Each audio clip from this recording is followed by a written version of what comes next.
and anything contrary to the news is bullshit. But arguably, when our parents were our age, it was reliable. I don't think so. No, No, I think it's always been compromised. I just think there was no alternatives. that's interesting. Yeah, that's what I think. My mom is a psychoanalyst, PhD. This is a very educated, thoughtful woman.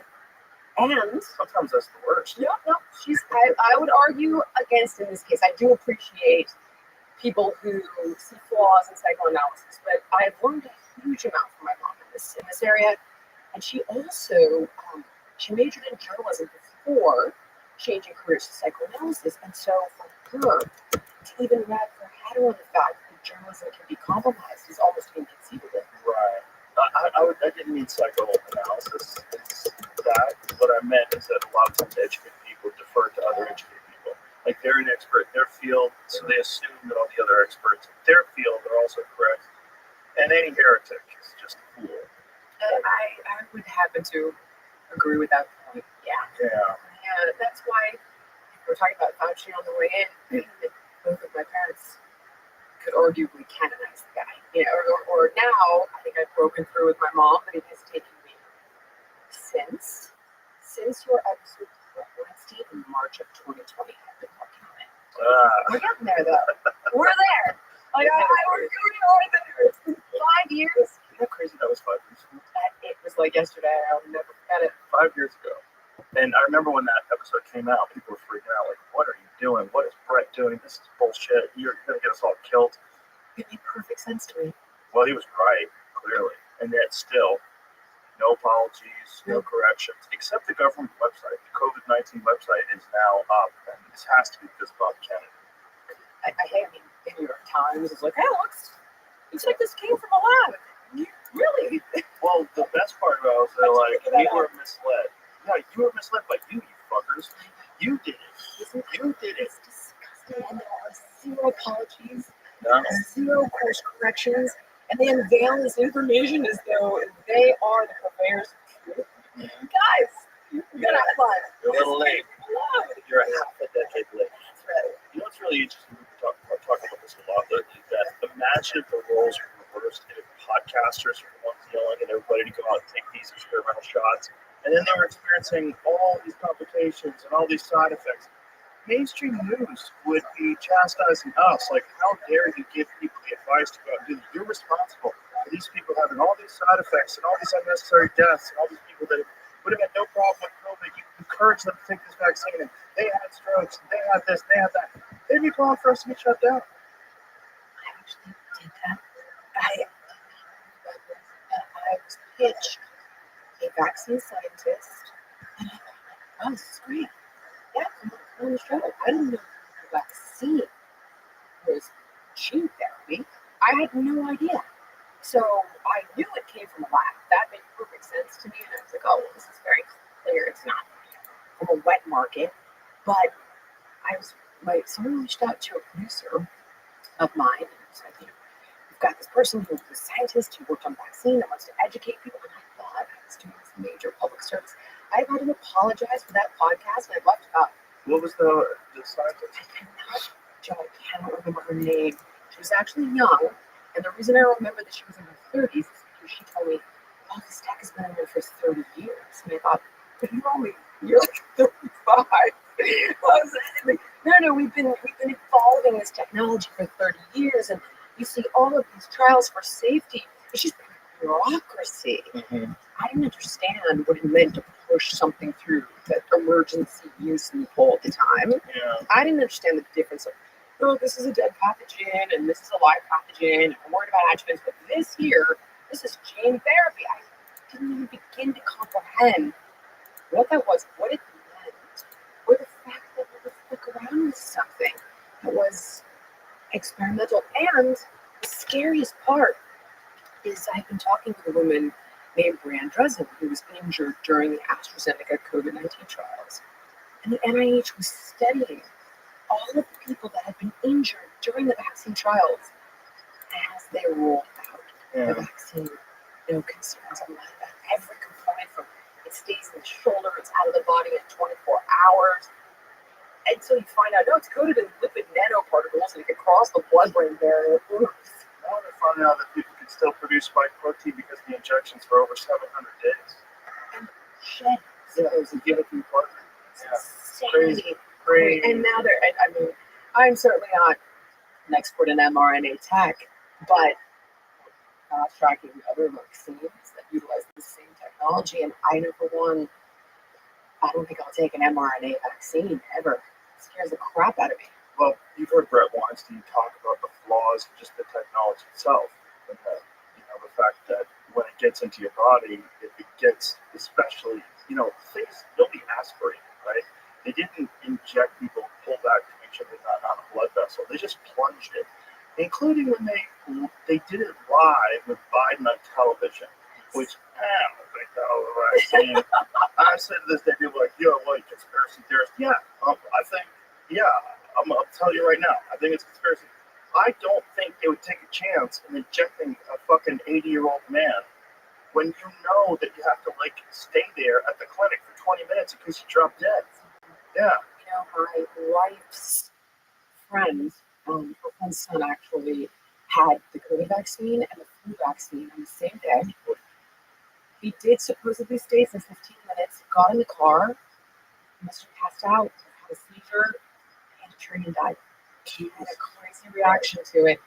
I'm not trying to promote Steve's anti-vax position, but that's not a vaccine. This is exactly calling it a vaccine is fucking crazy. That's exactly it. It was a totally experimental gene therapy, and what Brett was saying about it is if you don't aspirate, you're shooting it right into a blood vessel. If you're shooting it right into a blood vessel, it could go to all sorts of areas of the body where the body's going to attack it like it's a disease, particularly the heart.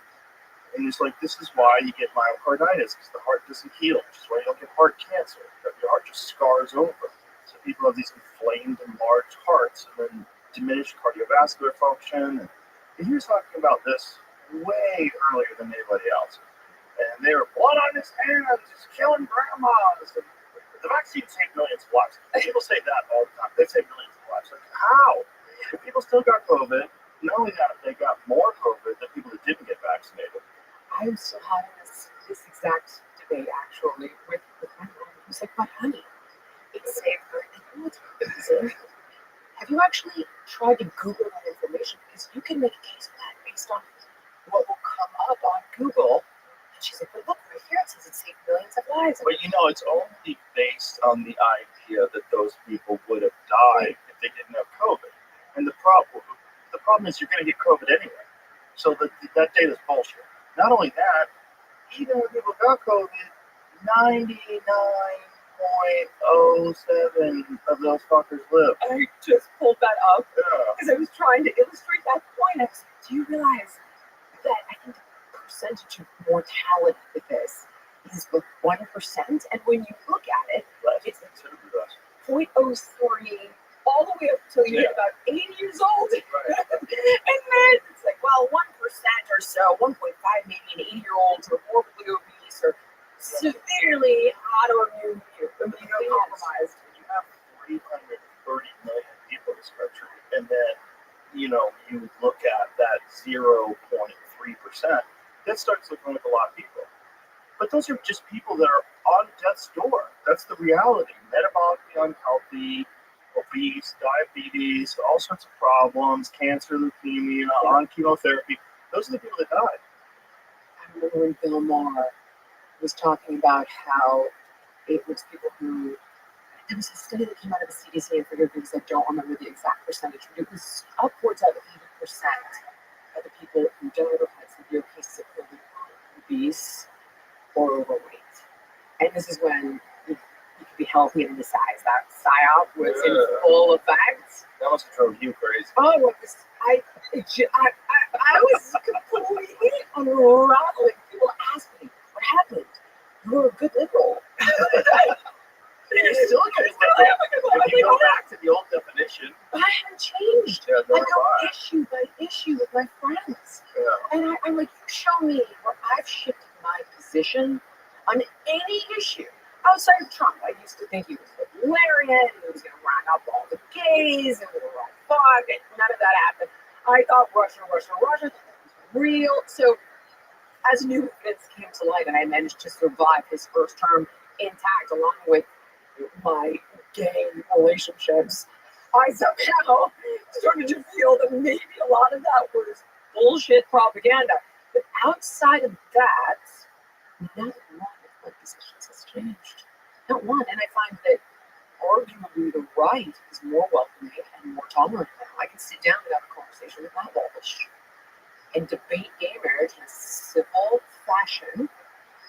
And I ended up, again, like I bring up Bill because I work with Bill in some capacity on his podcast network, and I was having to defend him on Piers Morgan because he was sitting down with Trump, and they called him a bigot and a racist and anti-science because he was considered with Trump.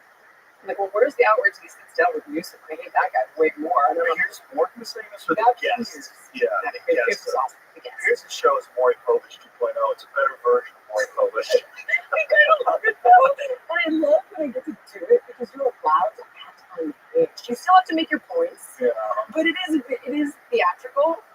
But sometimes I think when you are able to be so theatrical, it goes viral, and the point that you're trying to make is arguably seen by more, unless it's a platform, of course, like yours. But yeah, he does a good job of that. I just don't think it's a good way to discuss ideas. you're not wrong. But it's really good as far as like going viral. It's great. You're not wrong about that. I still find it fun though. Because what you hold in for all those civil conversations where you're just biting your tongue, you're trying to communicate, calmly and articulately. Here you can just your hypocrisy is disgusting. I really I swallow in every conversation with all my friends from California, and you can just let it rip and freaking tear into people because they started it. Yeah. They started the fight. I don't like that. I don't like doing that, so I'm not interested in that. I get it. I'm not interested in that kind of conflict. I don't want to talk to people like that. I don't want to. I understand that. You are like a very gentle soul. I watch you sometimes and you're so not sometimes I watch you often and you're a very gentle soul, and sometimes I think, God, you're toxic masculinity, like you said, that whole notion, all of the men in your space tend to be far kinder and softer, and the women are savages. I mean, I happen to love, I love Megyn Kelly, and she's brilliant, but goddamn, I never want to be on the wrong side of her. Yeah, she's Rip her head off and like eat her heart. Do not fuck with that woman. Yeah. You know. So anyway, I think that some of the women in the space are genuinely more aggressive than men. Well, do you think that's because they have to get respect? Like, why do you think that is? No, I don't think so. And I find that it's more respectful when you speak in the fashion that you do. And I've tried to really curtail that behavior throughout every other aspect of my life, personally and professionally, whether I'm fighting with a contractor on my house. I try to lower the octaves of my voice, or I'm trying to win somebody over in a debate. But I think, honestly, I think because it's entertaining. Yeah. And it's a competitive space. Yeah. I really think that's it. And it seems to work. So. Sort of, but why am I number one then? Because I don't do it. Because that's like the counter argument. Fair. You would be my answer. Because you can lick everything in the fridge. And what I mean by that is. Seriously. I'm not kidding. You can talk about anything and everything. And it's fascinating. And people tune in for it. They don't come here because they want to hear about politics, or they want to hear about health, or they want to hear about fucking aliens.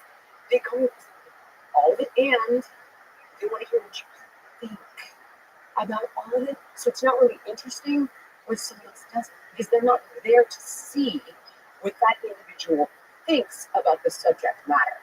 So when I turn into Megyn Kelly, it's like, oh, tune in. It's because I want to turn into her. No, I'm not. Fuck no, dude. I'm not some other. She's a lovely person, and she's been nothing but lovely with me. But I'm sure, as mentioned, I'm not interested in being on her bad side. However, when I tune in, it's not because I want to see a reaction or opinion on something. It's because I want to learn what is the counter argument to deporting this guy, Kilmore, Borrego Garcia. And I'm like, okay, steel man that argument for me, and then tune into something else, and try to disseminate what the truth is. And she's a I think constitutional attorney, so I feel like I'm getting great information. With you, you're not just learning about something, but you're also curious what you think about it. If you're gonna go, ah, bullshit, or if you're like, wow, you want to say what you think about it. Yeah, I just think we could all do with a little less yelling at each other. You're totally right. I just don't think it's good for anybody. So every time I've engaged in it, I feel bad for the rest of the day. Even if I win, I don't feel good. I just feel like, ugh, I don't like that. I don't like it. What if it is something? I think you should be nice until it's time to not be nice. And generally, that's like extreme violence. That's my feeling. That's my feeling. You know, like, be nice up until you're literally trying to incapacitate a person. That's fair. I feel like I don't think we have to do that. And I think the only time you have to do that is when someone's completely psychotic. 99.999% of the time, you're better off serving you and that person better by just being nice. And calm and making a point in an intelligent fashion. You're absolutely right. Not being married to your ideas. Also, not like taking in opposition to your ideas as an opposition to you as a being. These are just ideas. Like, if someone thinks that you're incorrect, if someone thinks I'm incorrect, I'm like, well, tell me why. What do you think? Why do you think that? Where did you come to this conclusion? What was the tipping point for you? What is it? Like, tell me what it is. That's rare, though. I was just actually talking to my girl about that. Why do we hold on so fastidiously to our dogma? And it honestly, because it doesn't feel right to have somebody say, I told you so. I will do the mea culpa, and I have a million times. But it is certain people rare. And how often do you see a walk back or a course correct? Not often. And I know that when people wag their finger at me, are you happy? This is what you voted for. You want to defend things that arguably you may agree with them on. Right. And don't do it. Just do you see their point? If so, acknowledge you see their point. And then I still feel the need to play the lesser evil game, even when they're right. They're still wrong, because when I weigh out the choices I have, even though you're right on this issue, I'm right about my choice ultimately, because more things went the way I wanted them to than the way I did. It takes a lot of ego strength to admit where you're wrong. I just don't think a lot of people have that. And there is I try to listen to everything, whether it's workout trends, diets, for God's sake. I've seen this guy talk about in health and wellness for years. It's no fun to say you were wrong. In some cases, it can have professional repercussions for people. Sure. Did you experience any professional repercussions when you were pushing back against this healthy and inside stuff? Because that's how much time do you have on that one? Well, let's go in there. That to me was so fascinating. That the concept of fat shaming, which, like, I don't think you should hurt anybody's feelings, but I think at a certain point in time, sometimes hurting someone's feelings causes action, and hurting someone's feelings with the truth. And you can give the truth to someone lovingly. You can say, look, I care about you. This is why I want to tell you you're a fat fuck.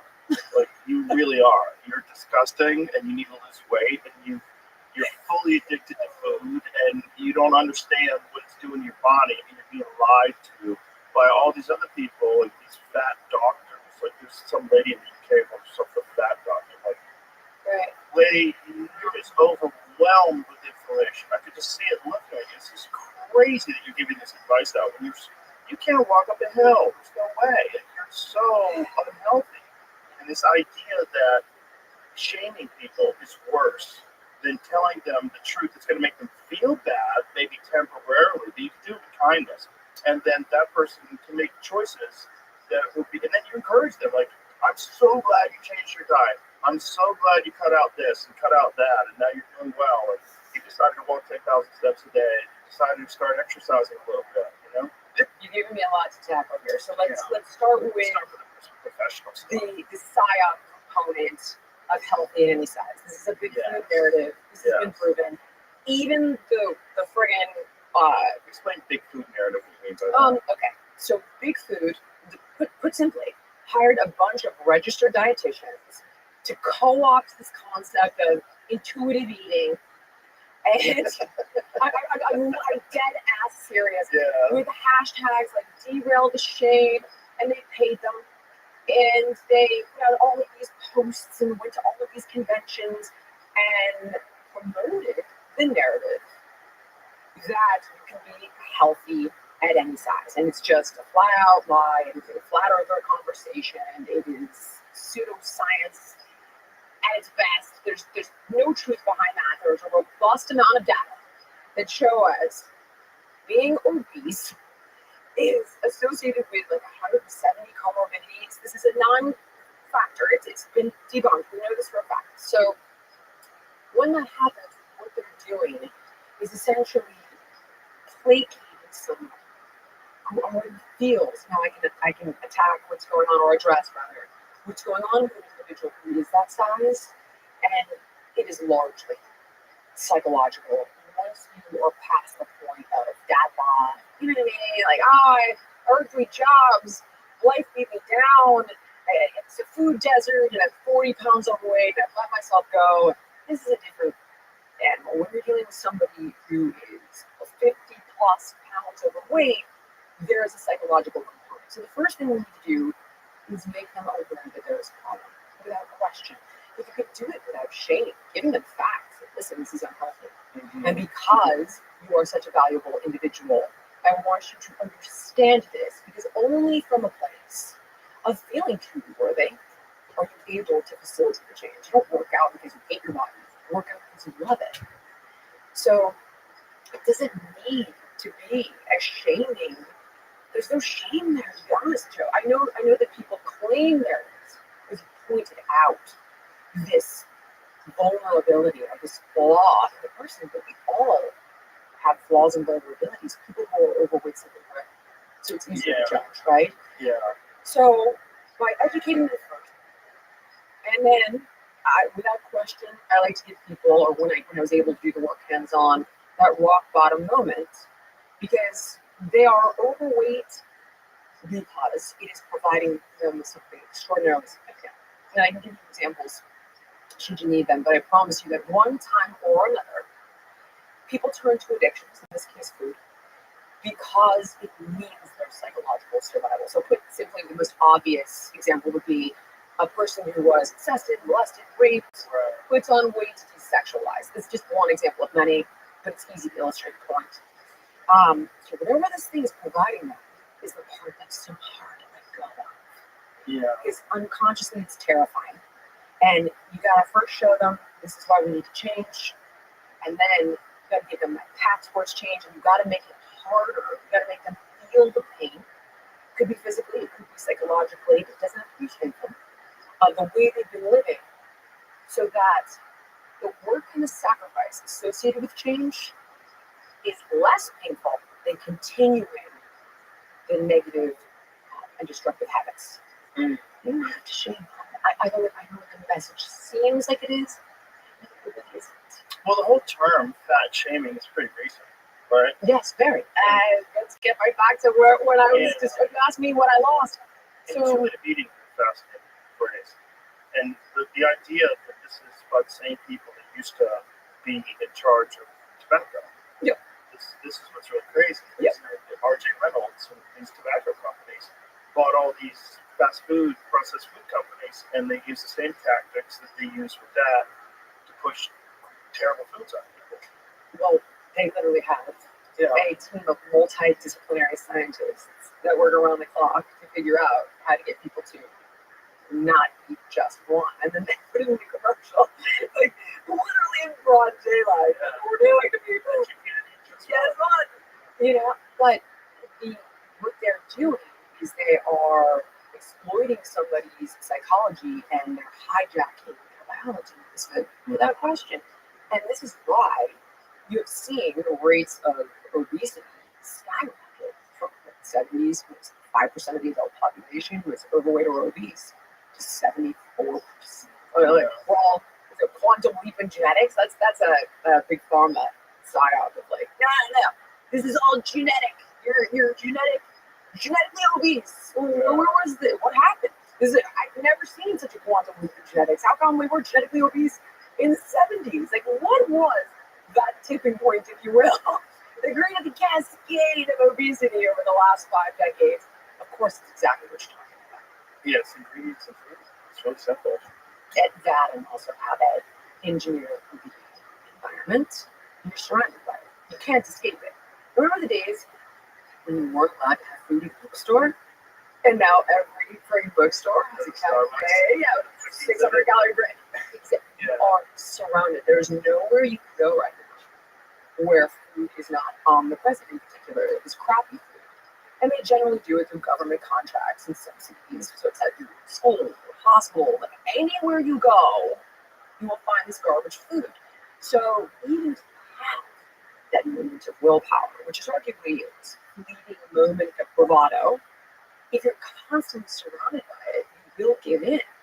Managing your environment is a large part of helping someone be successful. It's a band-aid, right? If you're dealing with sexual abuse, for example, but controlling the environment is definitely a component in helping. You can't control the environment. Right. You can't control the narrative.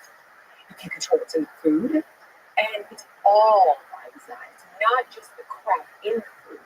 It's how they control the narrative around it and how they engineer the environment and how they systematically shut down the people that we're looking out as factionists, for example, or racists. Yeah. It's another big one. Yeah, it's a big one. Or transphobes or fill in the blank. But it's fascinating to me that hospitals fall into this. A friend of mine was visiting his friend who has prostate cancer. And this guy is in the hospital being treated for cancer. And then he went to look at what they're feeding in the hospital. And they were feeding him applesauce, which is loaded with high fructose corn syrup, apple juice or orange juice, which is not even juice, it's concentrate, it's all bullshit. Yep. And then some kind of a fucking sandwich, which is made out of this processed wheat bread. Yeah. It's It probably has in that meal alone 100 plus chemicals. I think I'm being conservative. Yeah. At a hospital.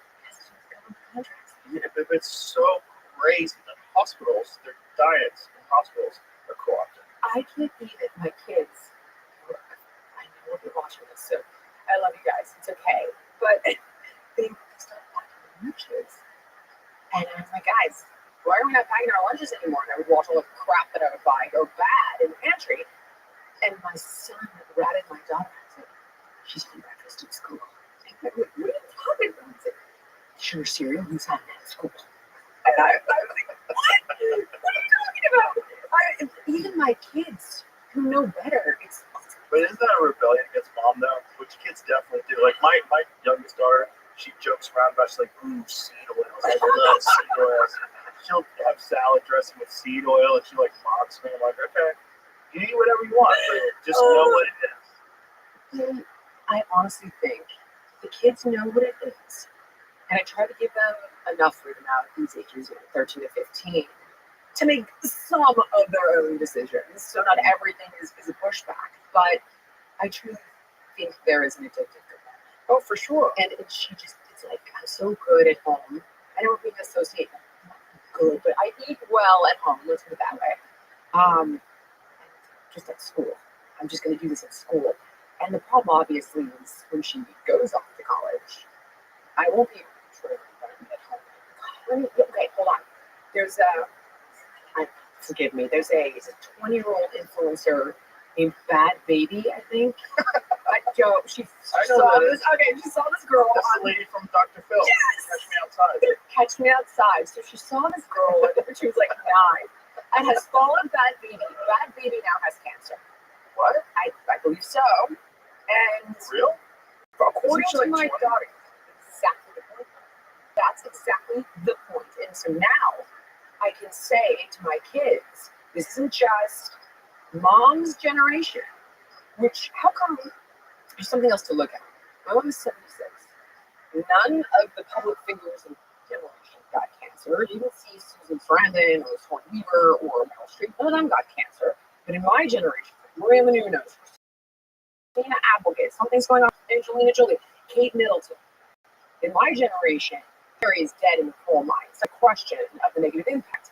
If we're not looking at statistics, if we're just looking from an observational perspective, it's in the news every single day. Someone's dealing with cancer. Olivia Munn. Now you're seeing 20-year-olds deal with this. And I was able to point to that to my daughter and say, this is the shit that I am 5 years old. What is that? Say? That's a form of leukemia, I believe. But people, yeah, They debate out her. I don't know. She's a little bit kooky, right? Still can't point to the fact. Even if it's not bad baby, you may be lying. I like her using that name, Bad Baby. Is it bad baby? Bad, what the, I said bad baby the other day. My kids are like, no, that's the rapper. She says she insisted she'd been cleared for surgery. She has no regrets about her cosmetic tweaks. What does a cosmetic tweak have to do with leukemia? I don't know. I think people are They're not going to perform plastic surgery on a cancer patient. What? She's getting plastic surgery? What is this article about? Oh, no, the chronic myeloid leukemia piece. That's the part I know about. Ray Stiles claims she lied about having cancer after being slammed for vaping. Oh, God. Did she lie about it? I was just showing you that. Go back up. Because I thought she had like a wig. Go back up, please. She lost her hair. 21 says currently battling chronic, how do you say that? Myeloid leukemia. Criticized for getting cosmetic surgery while battling disease, which is pretty crazy. Is that really true? That's the part that she underwent plastic surgery and challenged rival Alabama Barker to a physical fight, all while battling leukemia. Apparently, Alabama Barker did not show up for that fight because my daughter was very disappointed. But they were going to meet somewhere and actually I fight. think in Calabasas and throw down. Oh boy, the Calabasas throwdown. That's That's a right. classic. Of You know, it used to be an old West shootout. Now it's a Calabasas So throwdown. there's hair pulling out.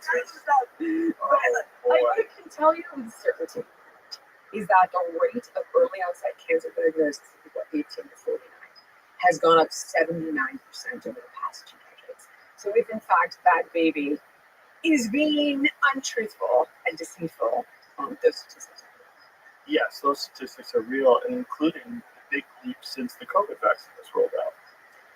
You know, I don't have any information on that. There was a doctor that was on the Tucker Carlson show the other day that said he's seeing pancreatic cancer in kids for the first time ever in his career.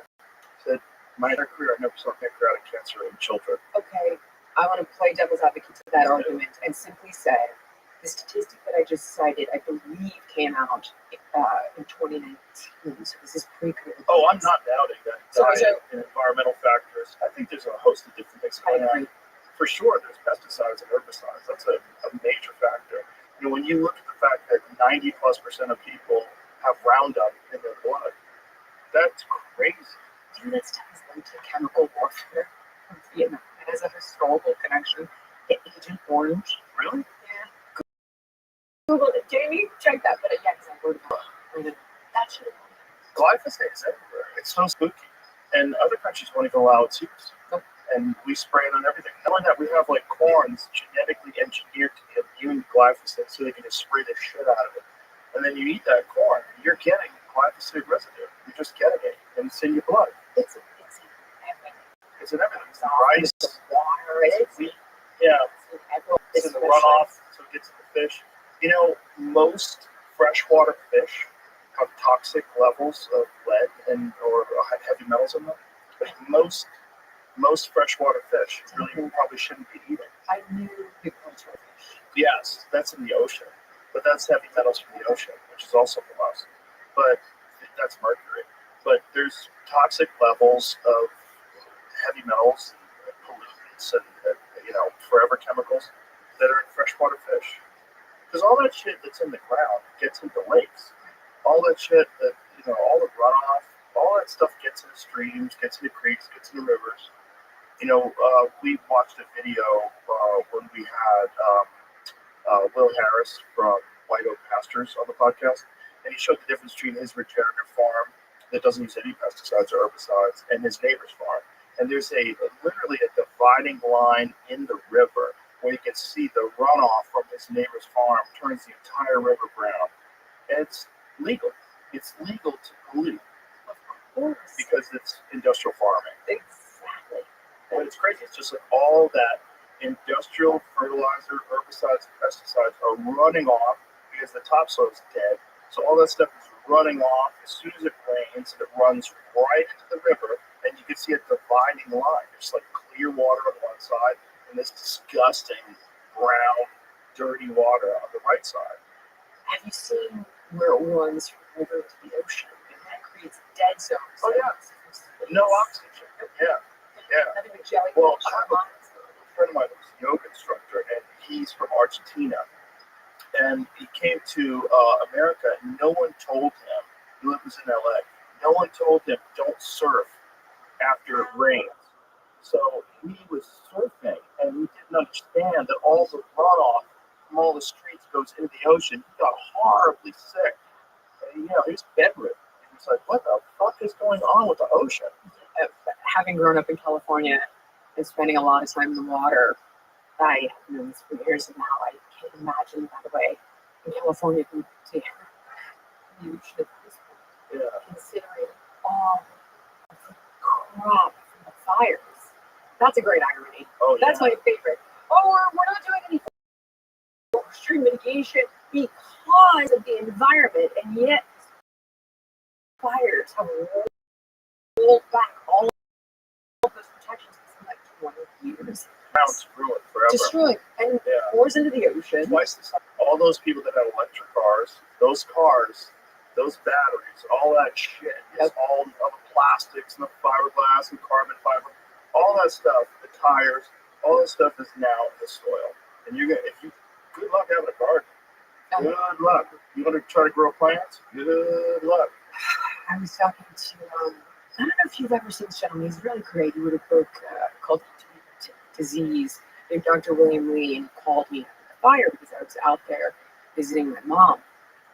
Like, where are you? Are you in California? And I was like, I am at the moment. In fact, I'm right here by Palisades. And he said, Jill, do you remember 9/11 dust?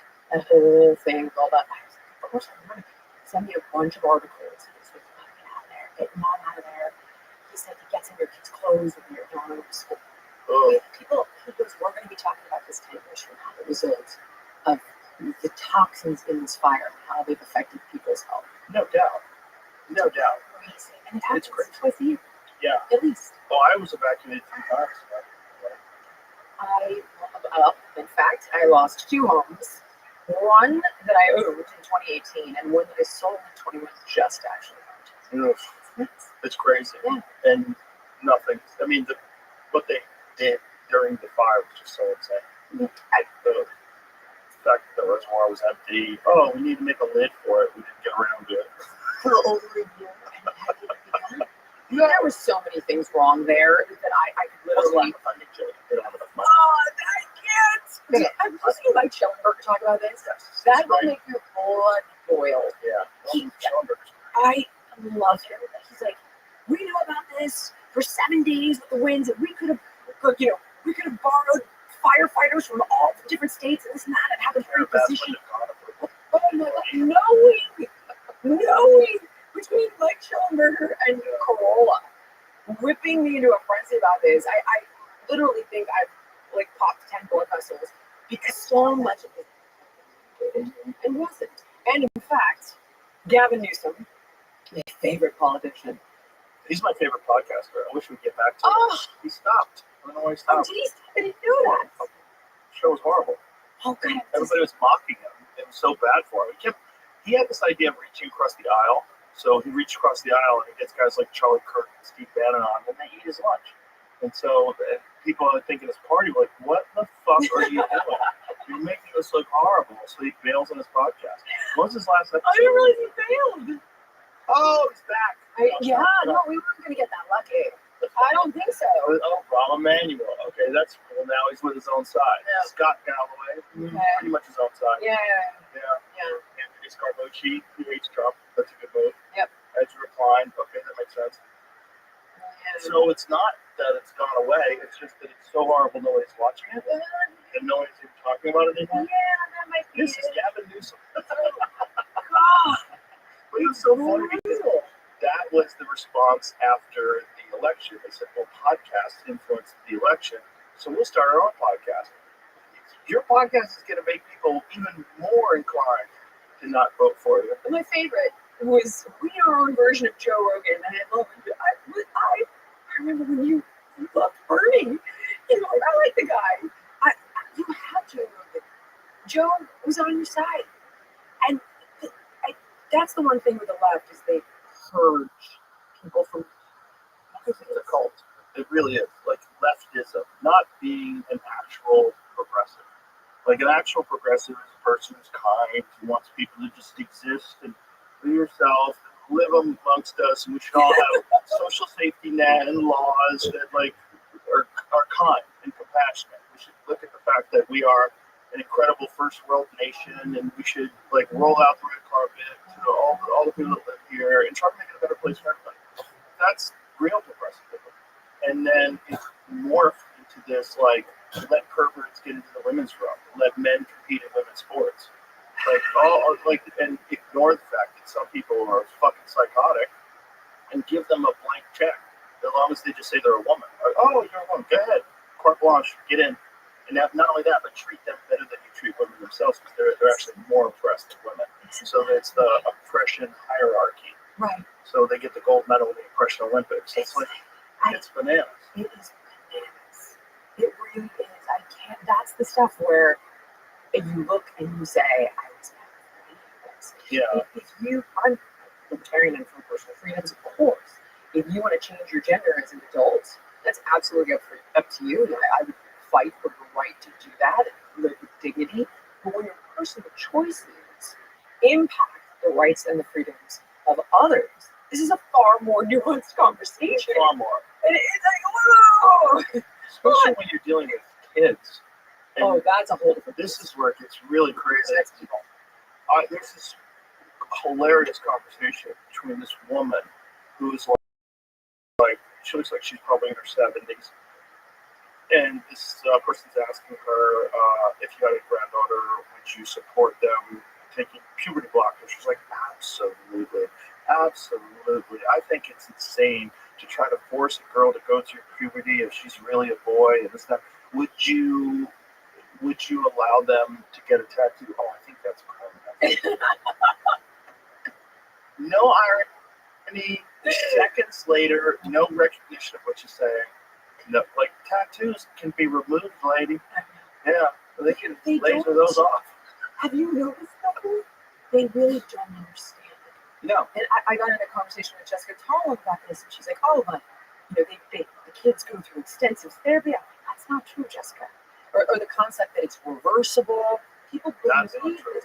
Exactly. Not only is it not true, but puberty blockers are the exact same thing they give to sex criminals. When you have a sexual molester that is forced to be on sterilization drugs, that's exactly what they give to young boys. It sterilizes. Yeah, it's the same thing. Takes away sexual function. They can, if you interrupt puberty in stage 10 or 2. And the reason I bring this up is because they'll tell you it's reversible. No. And here's the thing. Someone actually went through this exercise with somebody and was like, show that to me. And they went on ChatGPT. It's like, yes, this is reversible. And the argument is that should you have a child that starts puberty at 7 and you use puberty blockers, it's very rare, it can happen. And they do it strategically to slow that down for a child and help them develop at a normal pace. It doesn't sterilize them or make them incapable of having an orgasm. So the distinction that's key is when you block puberty at stage of 10 or 2, which is arguably the appropriate age that puberty is meant to begin, then you've got sterilization, you've got an inability to ever have an orgasm, it affects bone development, it affects brain development. It's terrible for them. Yeah. They're freaking children, their body is not developed properly. Nobody understands that. They don't, when they make that argument, they're told the party line of, if you make them go through this, they'll kill themselves. And it turns out that the data doesn't bear out to prove that either. But they Not only that, it goes the other way. The data goes the other way. There's 25% more likely to commit suicide, suicidal ideation, depression, anxiety. All those things ramp up once they've transitioned. Because they realize, like, they've made a horrible mistake and they've been influenced by these crazy people. They want to use them as, like, virtue flags. They want to use children as virtue flags. It's fucking insane. They also shouldn't be allowed to call them a different thing than when they call them. They call them chemical castration drugs for sex offenders. Yet they call them puberty blockers. Gender affirming care. Yeah, it's fucking barbaric and bananas. And we're going to look back at it the same way we looked at lobotomies. We performed lobotomies for, I think, roughly around 50 or 60 years. I think they stopped it in 1967. I think that's when they stopped the last lobotomies. And then they realized, like, oh my God, this is a terrible thing to do. But they did it for so fucking long. And this is the same thing that's going to happen with this whole gender affirming care thing for minors. It's crazy. Kids don't know what's going on. You have children, you know what it's like. Oh, yeah. They go through phases and cycles. They become tomboys, and boys play with dolls. Like, who cares? I mean, by the way, a lot of those boys that want to transition, it turns out they're just gay. And if you just leave them and let them be gay, and a lot of my gay friends fucking hate it because they're like, you're trying to erase gay people. You're trying to say that all these gay people are really in the wrong gender. Gosh, I never thought of it from that angle. I have seen the financial component though. Oh, that's It's good. Can you hear me? Hello?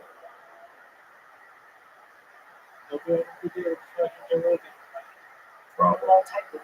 business. That's what's evil. And when you look at who's funding this stuff, I remember, God, I used to go to the friggin' human rights campaign dinners and donate. We're fighting for gay marriage. Good liberal. And now, when you go to their page, if they've got a score, I can't remember the friggin' name of it, but there's a score where they rate different medical institutions on how they provide gender affirming care. And if they get a bad score, it impacts, I think, how much grant money they can get. There's a page for this, I believe it's from the HRC on their website. And you look at who funds it, Pfizer. Like, oh, that's not at all surprising. One job, I think, is almost $1 billion a year business. Off label. I forgive me, it's been a minute since I've looked into this, but I'm in the zone for sure. Yeah, terrifying stuff. Well, it's just the money thing is so scary because when money gets attached to anything, all ethics and morals go out the window, and they just try to make as much money from these things as is humanly possible. And they've always done that. They've always done that across the board with virtually everything, and we're surprised when it happens with children. I don't know. You and I are surprised, but I think most people are not really at all about it. Most people aren't awake at all, and if it doesn't affect them personally, they feel like it's important to espouse these beliefs because these beliefs show that you're a good progressive. Yes, 100%. Yeah, it's like people's minds have been co-opted by, I don't necessarily believe in demons and angels. I don't believe that. But if you were the devil, like, wouldn't money be your most valuable tool to get people to do absolutely atrocious evil things that are going to ruin their lives? Money is like the devil's playground. It's like where the devil can convince good people to do things, and then you gender affirming care. You can kind of like change the narrative, but the end result is really just you're profiting off of people's confusion. And you're doing so in a way where you're sacrificing. It's literal child sacrifice. Those children that wind up committing suicide because they went through this gender-affirming care and are horribly depressed. They don't have breasts anymore. They're so confused. They can't have children. And they just wind up killing themselves. And this is sacrifice. This is like a form of child sacrifice for financial gain. It's sacrificing them to the gods, to demons. You're doing it to money. And it's really wild that we can't see that. We can't look at all the data and see and understand the complex interaction of human beings and people that are around them that influence them, and that they get encouragement, and then they get positive feedback, and then they show up at school wearing lipstick, and everyone's like, "You're amazing. You're amazing now, Bobby. Now that you're Roberta, now you're amazing. You used to be some guy that got stuffed into a locker, and now your girl is incredible." And you're giving them this positive feedback, and it's money. It's the people are profiting off of it. It's fucking insane. It's so wild to watch it all play out and realize we are so vulnerable to influence. Human beings are so. This is why cults exist. This is why people are willing to be religious martyrs and blow themselves up. And which, by the way, why do they do that? Why do they get kids to wear suicide vests? Because you can't convince a 55-year-old guy to do it. 55 guy with a job and a family and a lot of interests and good friends. Tough to get him to wear that suicide vest. You know, he's like, what? What am I doing? I'm going to a mall? What the fuck? No, why am I doing that? I'm going to heaven and I'm going to get 72 virgins. Can you show me these virgins? Like, is there a fucking...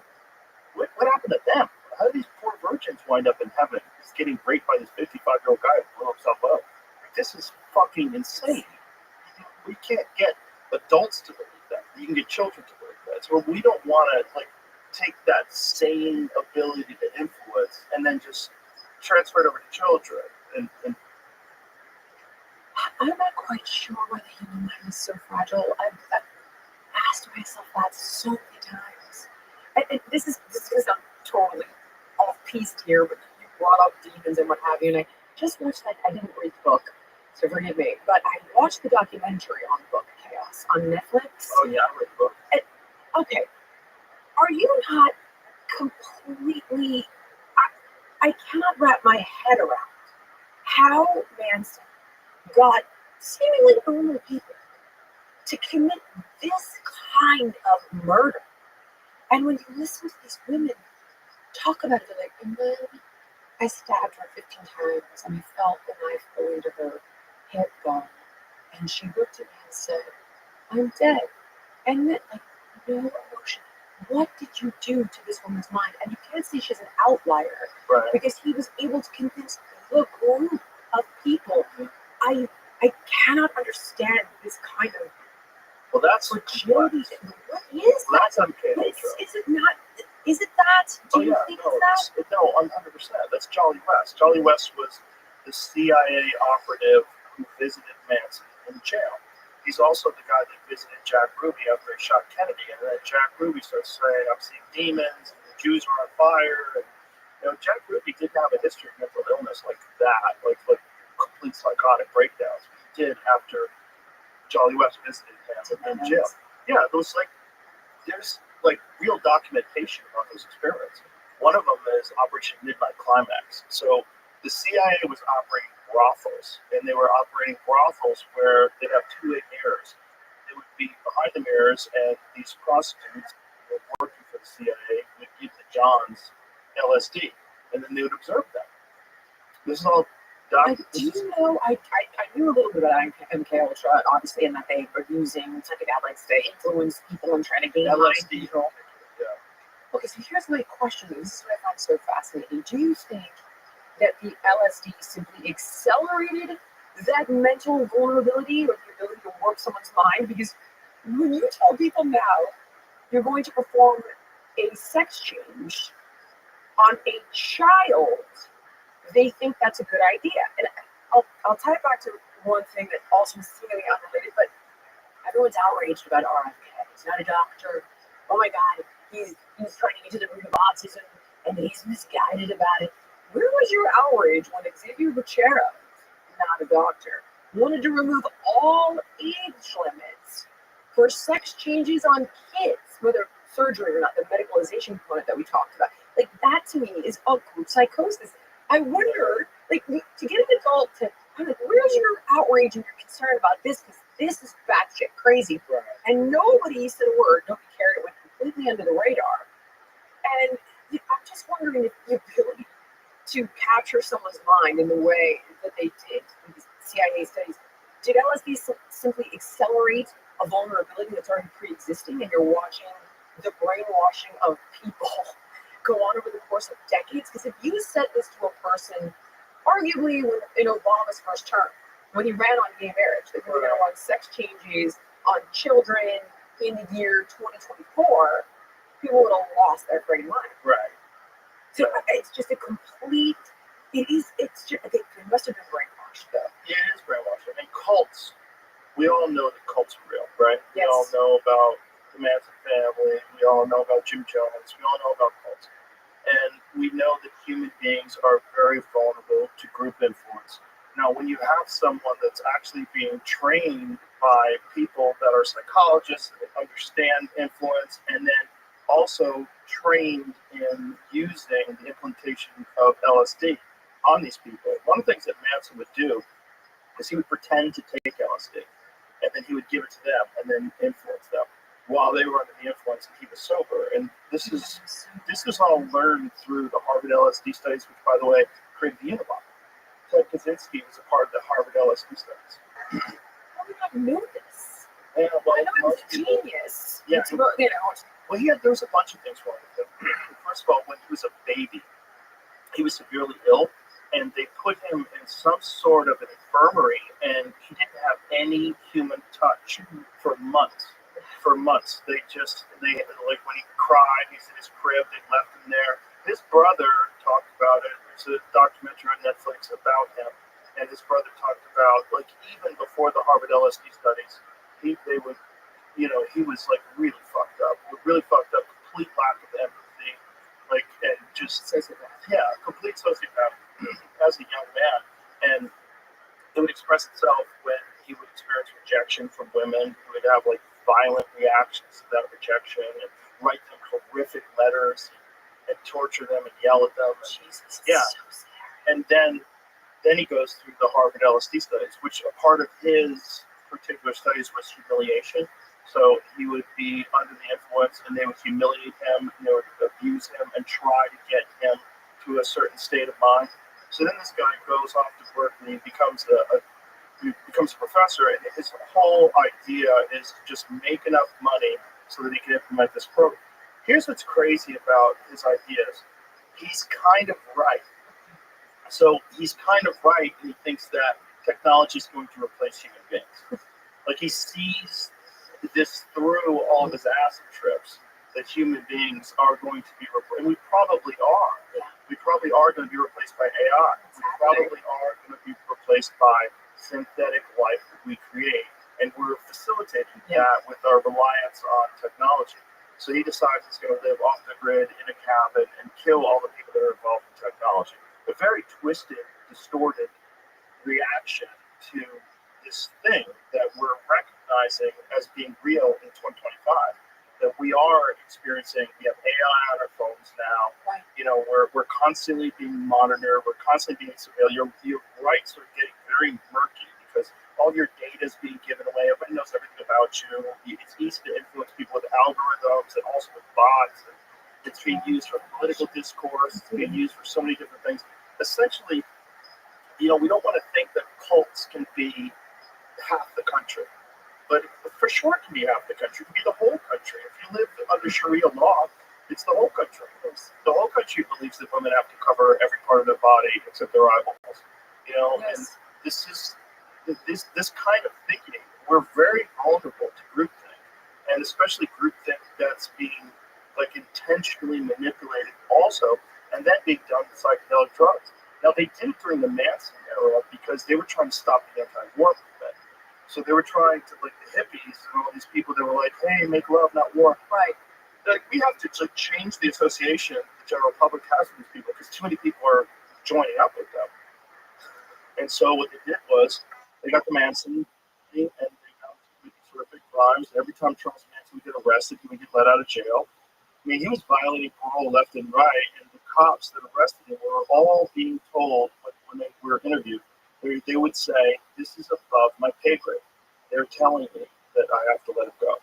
So they would be contacted by someone from the State Department or wherever and saying, let him go. I saw that somebody did it too in the documentary. Like, well, one guy, I'm going to botch this, never mind. Bottom line is they generally released that. Because in the book, there wasn't that kind of in-depth takeaway. Yeah, unfortunately, the documentary is only, like 90 minutes? It's very short. Yeah, and it draws a connection, but it doesn't prove out its points.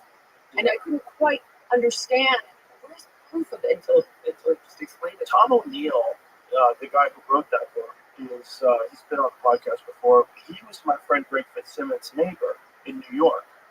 And he was writing this 20 plus years.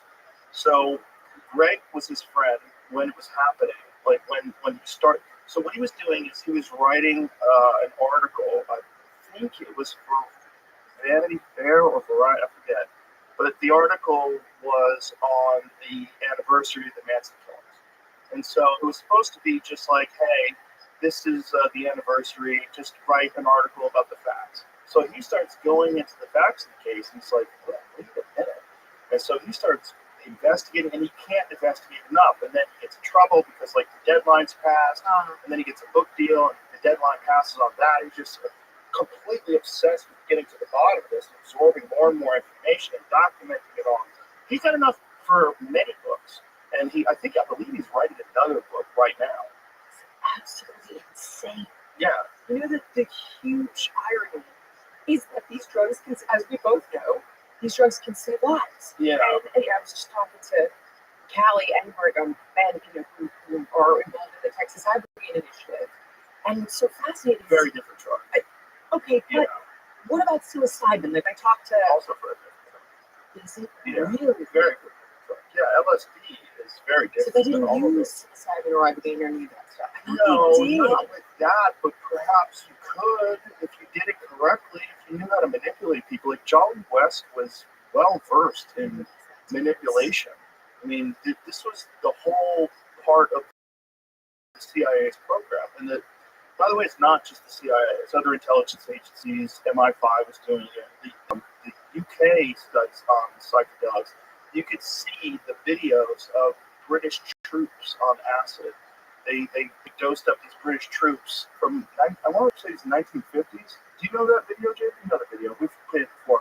But these guys are, eating with full fatigues, just laughing, leaning up against trees, laughing. They gave them LSD. To what end? Well, they want to find out what it does. They thought it was a true serum. Turns out it's not. Like, well, what can it do? And then, so they use people to try to figure out what can be done with it. So this is 25 minutes. Let's put your headphones on real quick. Okay. First effects of the drug became apparent. 25 minutes later. Became apparent. The men began to relax and to giggle. But this man was more seriously affected and had to be removed from the exercise.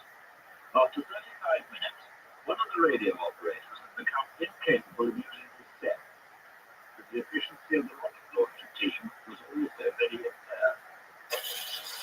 10 minutes later, the attacking section had lost all sense of urgency, noticed the bunching and indecision as they enter a wood occupied by the enemy. Almost immediately, the section commander tried to use a map to find the location of troop headquarters, and the prisoner's escort had to have the way pointed out to him, although it was in plain sight, 700 yards away over open country. 50 minutes after taking the drug, radio communication had become difficult, if not impossible, but the men are still capable of sustained physical effort. This man nearly succeeded in felling this tree using only a spade. However, constructive action was still attempted by those retaining a sense of responsibility, in spite of physical symptoms. But 1 hour and 10 minutes after taking the drug, with one man climbing a tree to feed the birds, one commander gave up, admitting that he could no longer control himself or his men.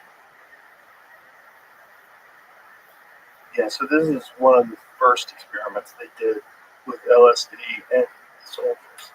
Would you be trying to spray the air over the opposition? I mean, otherwise, Well, you can infect their food supply, you can infect their water supply. So using it against your enemies. Yeah, you could do that. Yeah. Okay. I mean, there was also some experiments that they ran, I think it was in St. Louis, where they were using a fan and they were spraying things, aerosol spraying, to see what kind of effect things would have on people. Like, our government, if you give them the license, right? I don't want to say all our government. Let's just stop saying that. Let's just say human beings with unchecked power. Yeah. Human beings with unchecked power they have an imperative. Like, what are they trying to do? Well, they're trying to figure out what this stuff does and what's the best way to do it. You tried it out on soldiers. Like, they've always done that with vaccines and a bunch of different experimental antigens. They've dosed them up with steroids and all sorts of different things to increase aggression. Methamphetamine was used during the war to get kamikazes to fly their planes into boats. The Nazis did it. Oh, yeah. I've seen that footage of him. I think it was at the Olympics. Yes, 1936. Lord, Lord, yeah. Just rocket. He did not have any pluck on that degree that he was able to convince Mussolini to do it. Yeah. Have you ever read Blitz? No. It's do we have it here still, Jimmy? Norman Ohler wrote this insane book on the ubiquitous use of drugs during the Third Reich and how it caused them to go through Poland in 3 days because they stayed up for 3 fucking days on meth. And they gave the most meth to the people that were driving the tanks because they were at the front. So it was like they gave different doses depending on what your job was. And they just methed up, ran through Poland. And they caught these people just like in France. Like their soldiers were given wine, so these people were like drunk, and then the Nazis came through, methed up, and just fucking killed everybody. You know, I've heard that, I don't know if this is true or not. So I heard that similar things were given, forgive me for throwing this out there, it could be total bullshit, but to Hamas on the October 7th attack in order to be able to commit those kinds of atrocities. I don't know. I don't know either. I've heard it through friends who are Israeli. It could be bullshit. But I would wonder if you have to commit those kinds of violent acts against another human being. I would imagine you'd have to be altered in some capacity. I can't even fathom being able to. I don't know. I can't wrap my Well, I head think around human beings are capable of great atrocities without any kind of one drugs. like that, dude. Yeah, Really? yeah, they do it. I mean, look at Vietnam. Look at the things that people did during Vietnam. I don't think they dosed them up in Vietnam. No, I guess you're right. And in Vietnam, people were taking heroin and smoking weed, and they're still doing that. It's people have an evil capacity to other people and decide. You see it politically, in this country. Like people on the left will demonize people on the right. People on the right will demonize people on the left. It's just like it's a tribal thing that it's an echo of our past because essentially when we were small tribes of 150 people and you got invaded by a neighboring tribe, you had to be able to commit extreme violence against the other, and you had to be able to think of them as not you. That's not person. That's them, and you have to be able to go after them. I can understand that. Well, by the group and okay, right, fair. But I get it. So visceral and hideous that I don't need to bring the vibe down. But it's one thing to kill another human being, and I have to. This is how we survive, or whatever it is. We're fighting Nazis, and you don't have a choice. Okay, fair. But to beheads, just that kind of stuff. I just think Torture. well, I often ask. This is going to a very unplanned place, but I ask myself what I'm capable of if somebody hurt my kids or hurt my wife or hurt my mom. What would I be capable of doing? I bet you'd be capable of extreme violence. I think, without question, but I would be capable of it. But I don't like blood. I can't see blood. I'm like, God, it would make me sick. It would horrify me. So how would I? This is the shit that tortures me in the middle of the night when I can't sleep. Like, how far removed am I from this mentality? Like, am I just a few catastrophes away from losing my mind and becoming a lunatic? Well, that's the appeal of The Walking Dead. Right. The Walking Dead, Yes, the right. zombies become inconsequential. The real problem is people. Yes, that's so true. And I could do a hell of a lot of horrendous things, but I couldn't, like, some of the torture methods, I don't how do you have the stomach for it? Well, like, look at what they did during the Inquisition. You can't say that was drugs. These were people that just decided they were going to torture people. And they had, they decided the other people. This is a really evil aspect of human nature. How to defend against it, do you think? Seriously, like, if we all had it in us, what is the antidote to that? You have to have a strong arm. You have people that can defend you against people that want to do that to people here. And then they have to have a strong ethical and moral foundation where they would never. Yeah, they have to be the good guys. They have to think that they're the good guys and have a very strong ethical and moral foundation that doesn't allow them to compromise that. It's definitely because when people fight dirty, it's such a massive disadvantage. Right. That then you think, well, I'm going to lose if I don't make this sacrifice in how I'm behaving or how I'm tackling this. Well, we like to think that we're the good guys, but the biggest thing that's ever been done to human beings that's horrific is the nuclear bomb. Like indiscriminate killing of civilians, hundreds of thousands. boom, in one shot. And the argument being that you drop it and then the war ends. So it's the lesser of evils. You sacrificed how many hundreds of thousands of people in that moment, but did you save millions down the road? And you justify the behavior utilizing that logic. Well, I committed this atrocity, but I saved more lives. And that's the slippery slope that I think about often. Is you were just talking about this the other day when be careful you don't become a monster. Yeah. Or you're fighting monsters. Yeah. And sometimes it's that fire fighting fire conversation. You want to use water. What if it doesn't work? Sometimes you have to become a monster. Sometimes you honestly, Joe, I hate to say it, sometimes you have to. Yeah, if you want to defeat evil, you have to become a monster. Because if you don't, you won't be it. You have to do horrific things to beat horrific people. You should kill them, right? Like if someone's invading and they're shooting guns at people and they show up at the beach and they pull up in boats and they start gunning people down, you have to do the same to stop that. You can't bring out daisies. Hey guys, I make you these pot brownies. Just let's just chill. Try, Just you know. make this, man. Sebastian Younger said this to me once. He said, "Listen, if you aren't willing to talk to the worst enemy, you have to fight them.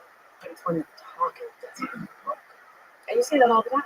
Yep. You see, I see it in my own personal life, where in all of my best intentions and my calmest demeanor, and most empathetic approach to something fails because you're just not dealing with somebody who is rational or well-intentioned. Right. And if you broaden that out, well, then imagine a language barrier. We have no idea what they're saying. Right.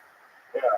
Yeah. And then a cultural barrier where their culture believes that they die, that they're going to go to heaven, and that they'll be a martyr. And so they're willing to do that. They're excited to die and to kill you with them because they believe that the real prize is not in this life. It's in the next life. But we're very vulnerable. We're very vulnerable to this kind of thinking. And I don't know why we're designed this way. It's a distortion, probably, of tribal survival primate instincts. You see it with. Have you ever watched Chimp Nation? No, I was actually going to say animals don't have it, but then you're right. Really? I know lions will kill it, they're territorial, but the capacity for torture, I've never seen that in the animal kingdom.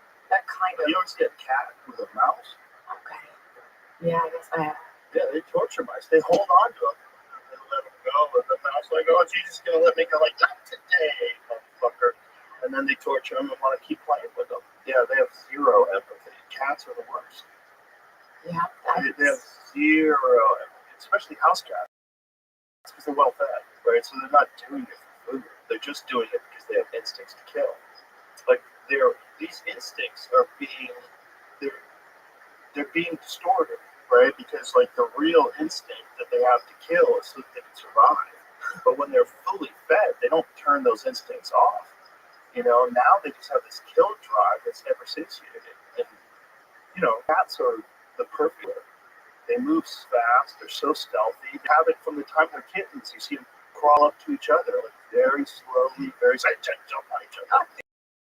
Thinking about our cat actually. When we lived in Miami, he was just once. Oh yeah. This big. They're crazy. And my wife would be like, "Honey," chasing this fucking iguana around the house. It was again. We didn't kill it. No, they're not trying to kill it. They're having fun. It's having fun now that I You have a little murderer that you live with. Yeah. Yeah. Bastard, but yes. That's what cats are. And that's a part of their essence. I mean, they're the cleanup crew. They're there to make sure the populations don't get out of control. God, you bring up such a great point. I've Also, the numbers on cats, domestic cats, what they kill every year. Birds, I know they kill crazy. Billions of birds. Isn't it billions now? I don't really know that. Let's look at the numbers. Because people, we brought it up before, but it's worth repeating because it's kind of crazy. So it sort of illustrates this point. So this is billions? Yes. B with B. Multiple. I don't know what that means. House cats. Oh, they don't have to be. They kill hundreds. Each cat. Feral cats are ruthless. House cats, feral cats, wild cats, any cat that's outside. Yeah, they instantly kill. Okay, here it is. Domestic cats, leading cause of bird deaths in the United States, estimated to kill 1.3 and 4 billion birds annually. This includes both pet cats and cats that roam outdoors and feral cats. American Bird Conservancy estimates that free-range cats kill approximately 2.4 million. It's hard to know what the real numbers are, but it's they know high. it's in the billions. It's in the billions. But imagine how many birds there would be if cats didn't do that. Like, who's going to kill them? Like, they'd be fucking, the sky would be filled with birds. Go outside and just shit on it. It's kind of crazy. I mean, when you do look back at the plague, and they started killing all the cats because they were associated with witches, and that's when the plague was able to kind of run more rampant. Right. The cats were keeping that rat population down, and the disease of rats caused. Well, that's the coyote problem in California, right? Like, people are like, oh, I hate coyotes. Right. But do you hate coyotes more than you hate rats? Because coyotes are the reason why rats aren't everywhere. You know, like where I used to live, like there's a lot of coyotes, but I don't see very many rats. And that's the reason why the wolves, the little wolves, which is what a coyote is, a small wolf, they're rat killers and rabbit killers and everything else in the whole boat. I mean, it's obvious that they're playing a role in this control. Yeah, exactly. But everyone in California just thinks they ate my Palmer. I don't see they probably did. Yeah, and they probably did. I mean, as a child, I ate my daughter's puppy. Yeah, they but a mountain lion ate one of my dogs when I lived in Colorado. Yeah, it's like these cats are motherfuckers, you know. Yeah. Predators, like at least predators are doing it for food. Well, I was gonna say, you don't hold it against. As a child, I lost a dog to a coyote. To this day, I don't have like a coyote. The dog was in the yard, and coyote proofed the yard, and I'm like, fucking coyote proofed the yard. Can't really coyote-proof your yard either. I had a coyote cut a 6 foot tall wrought iron. On it. Yeah, with the chicken in his mouth, leap to the top like ballerina. Like, it was so elegant. The way I was really impressed with his athleticism. And I was kind of like admired physical feats. I was like very impressed. It was in its mouth, leaped up to the top of the fence, got his paws on it, went over just so gracefully and so adept. It was really impressive. Okay, fair. This is, like, I guess animals do have a propensity for cats in particular, but I did not think of it that way. That makes me feel a little better. The cat thing is fucked up because they're not even playing for food.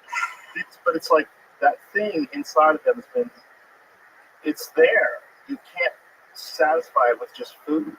They literally are the cleanup crew for nature. That's what they are in Africa. When you see them, they're looking for the wounded antelopes.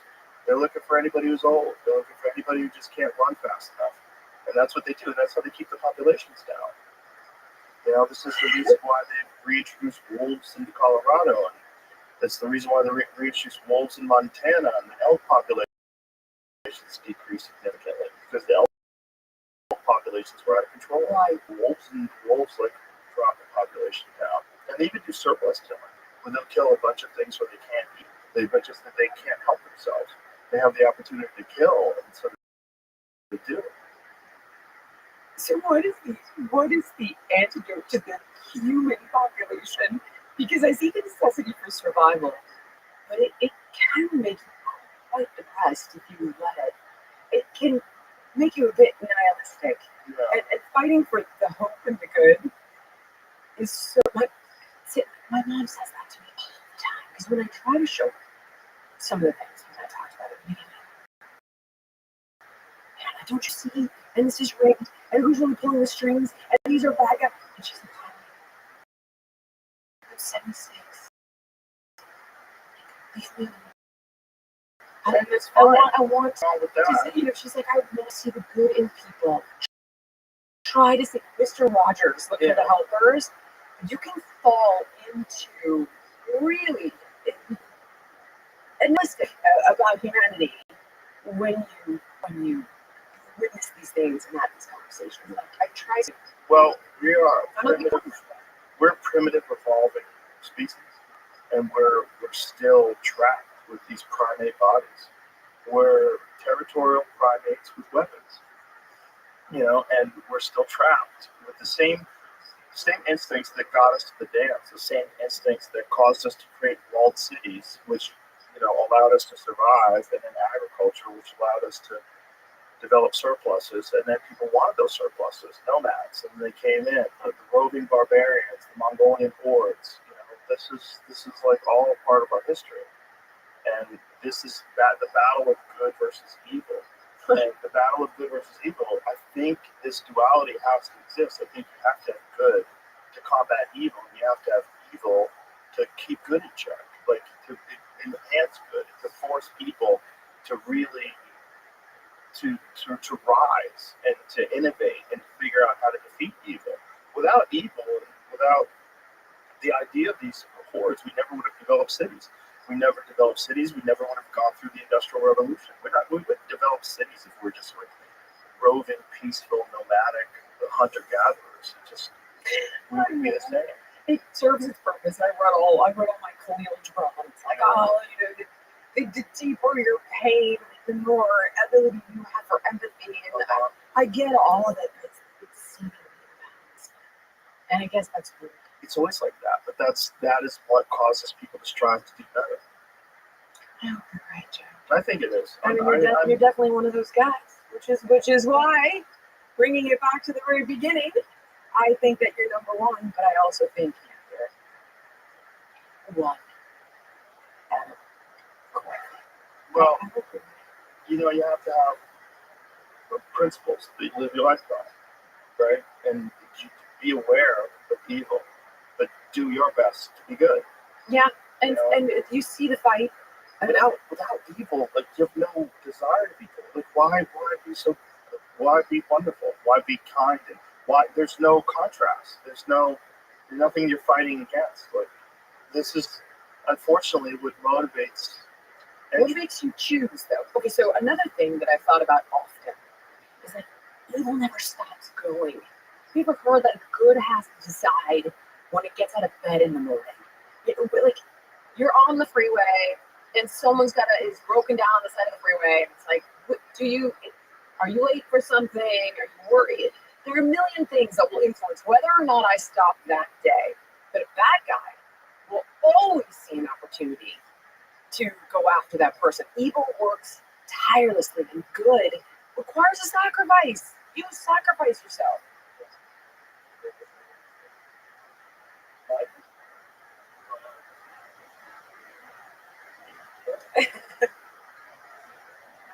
Too dark of a conversation. It's like, that's it. No more of this dark shit.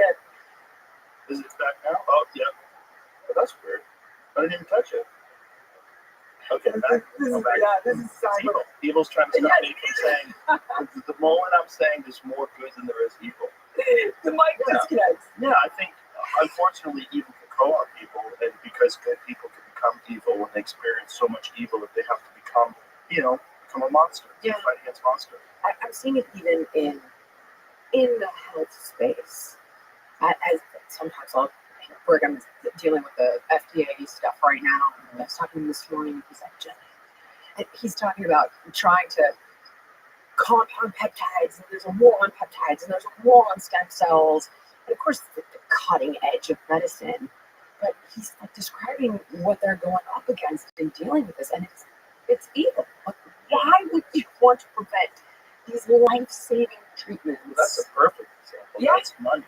And if money is the devil, that's a perfect example. Because the pharmaceutical, That's it's my not question. you though. The problem is corporations. I'm sure you've seen this before. Corporations behave like a psychopath, right? Because corporations don't have humanity.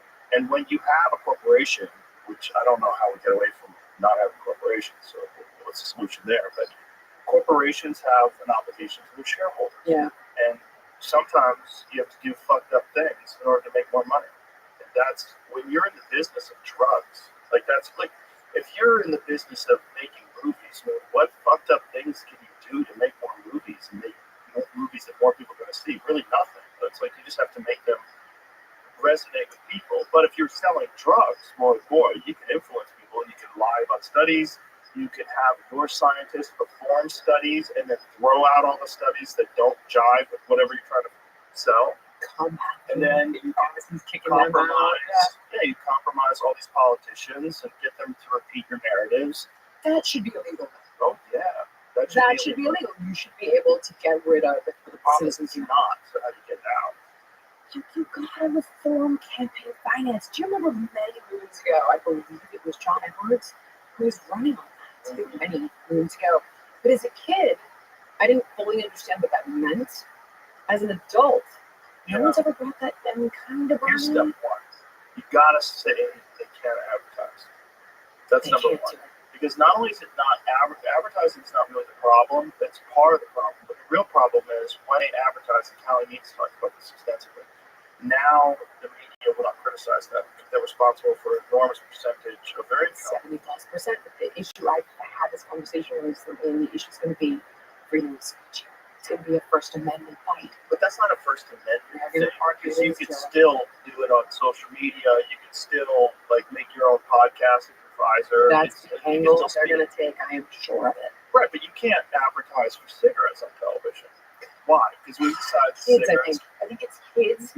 I've heard this conversation, and I'm trying to remember who one of the researchers was, but Callie was there, Mark Hyman was there, and they were having this exact conversation, and one of the people on the other side was suggesting that they've already gamed this out, and that's the way that they're going to go. Yeah, well, ironically, this is self-sabotage for the media itself because no one takes them seriously anymore because they don't do that. Because they don't criticize the pharmaceutical drug companies. They don't talk about vaccine side effects.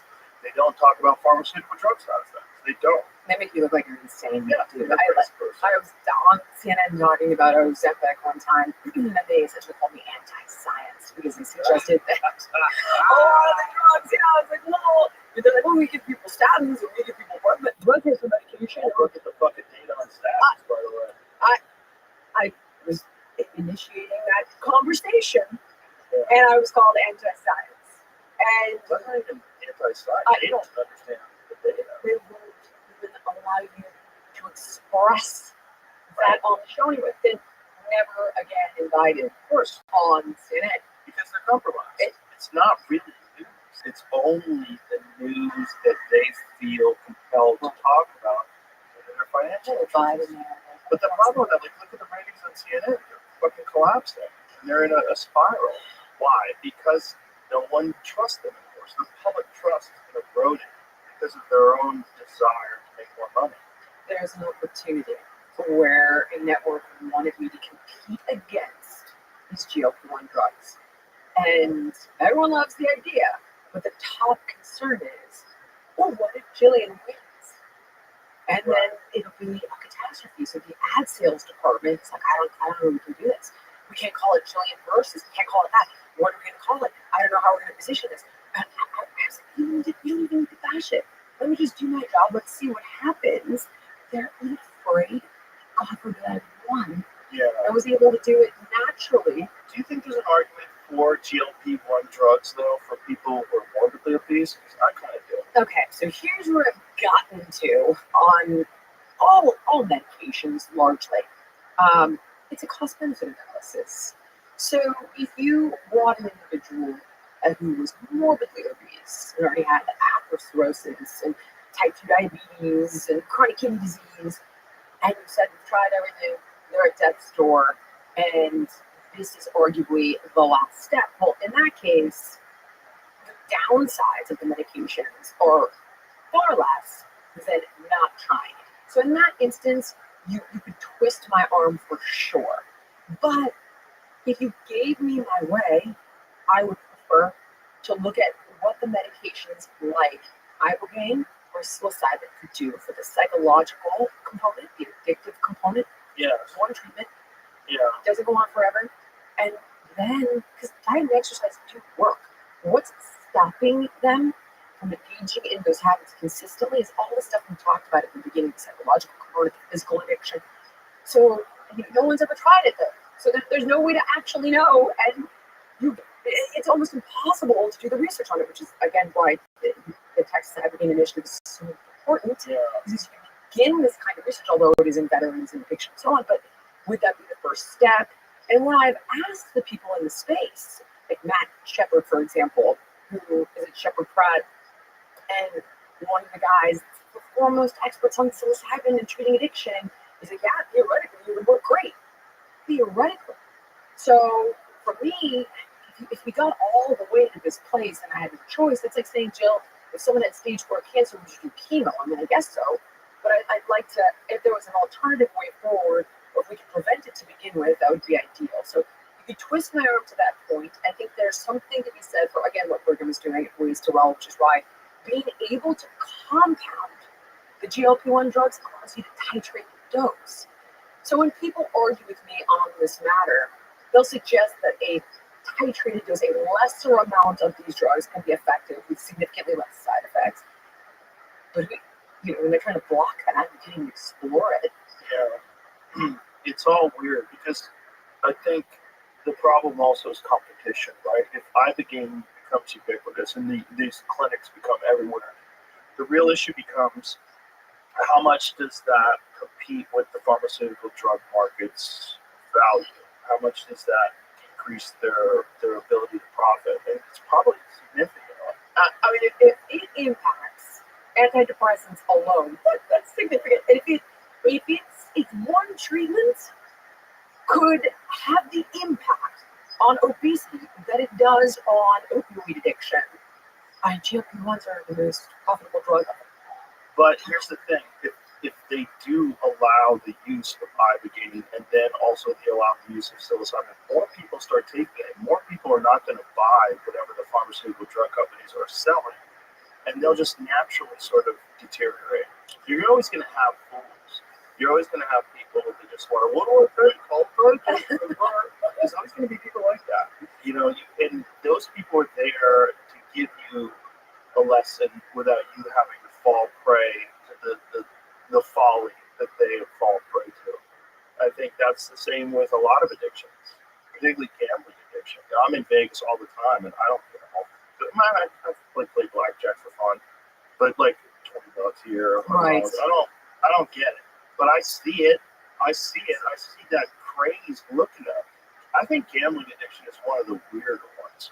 I've been around it a good portion of my life, and it's the sweaty fucking faces. This need to gamble is really nuts, and that's another part of the human reward system that's been intermittent reward. Yeah, it's the most powerful.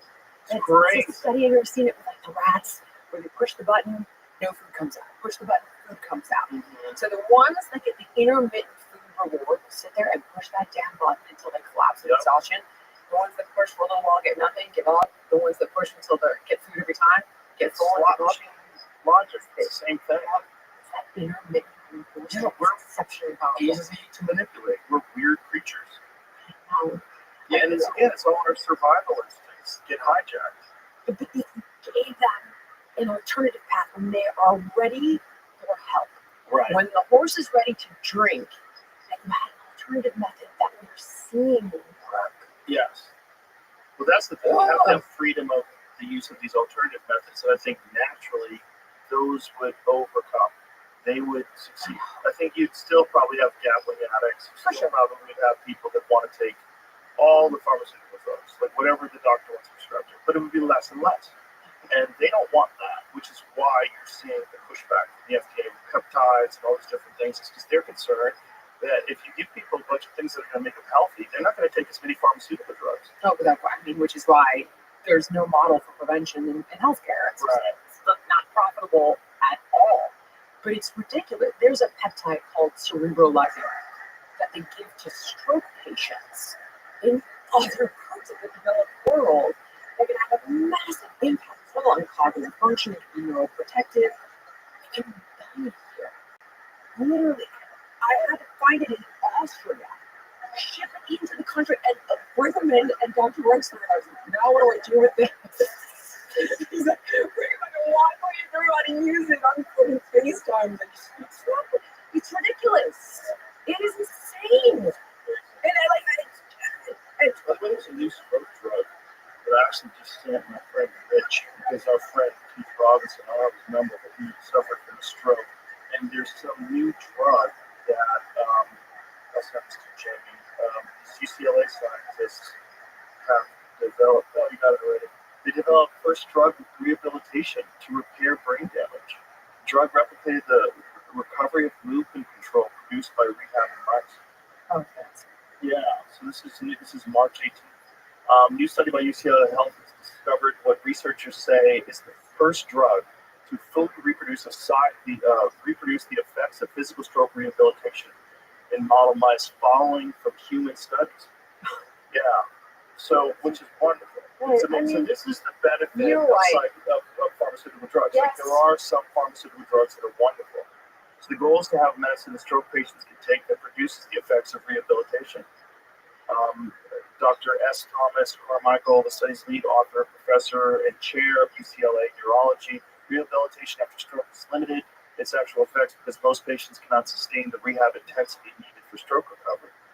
Further, stroke recovery is not like most other fields of medicine where drugs are available to treat the disease, such as cardiology, infectious disease, or cancer. Carmichael said rehabilitation is a physical medicine approach that has been around for decades. We need to move rehabilitation into an era of molecular medicine.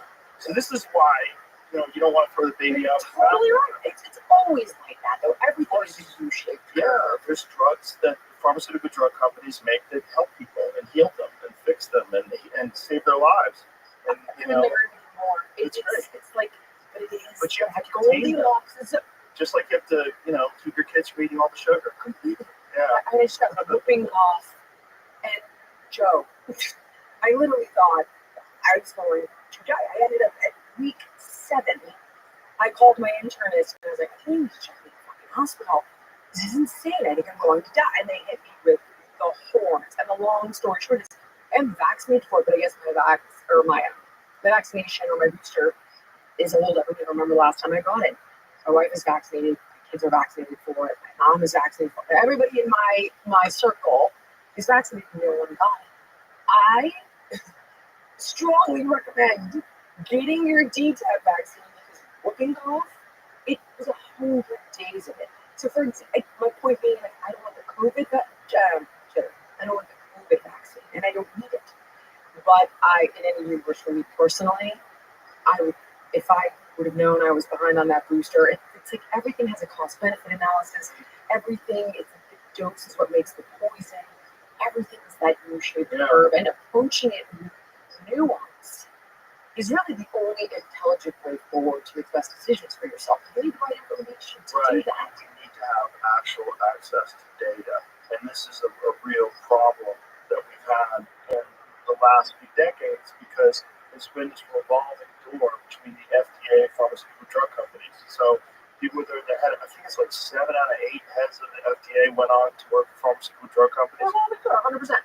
So you've developed these relationships with these pharmaceutical drug companies where you're like, they're funding the studies, they're funding all, and then you leave, and then you go to work for them, and you get a nice cushy job. So you kind of like, I can make it worse. When I was at the Senate testimony, I can't remember how many months ago that was, but Callie Hicks had us meeting with different senators and their aides, and they came up to me, and I, of course, brought that up. He's like, it's so much worse than that.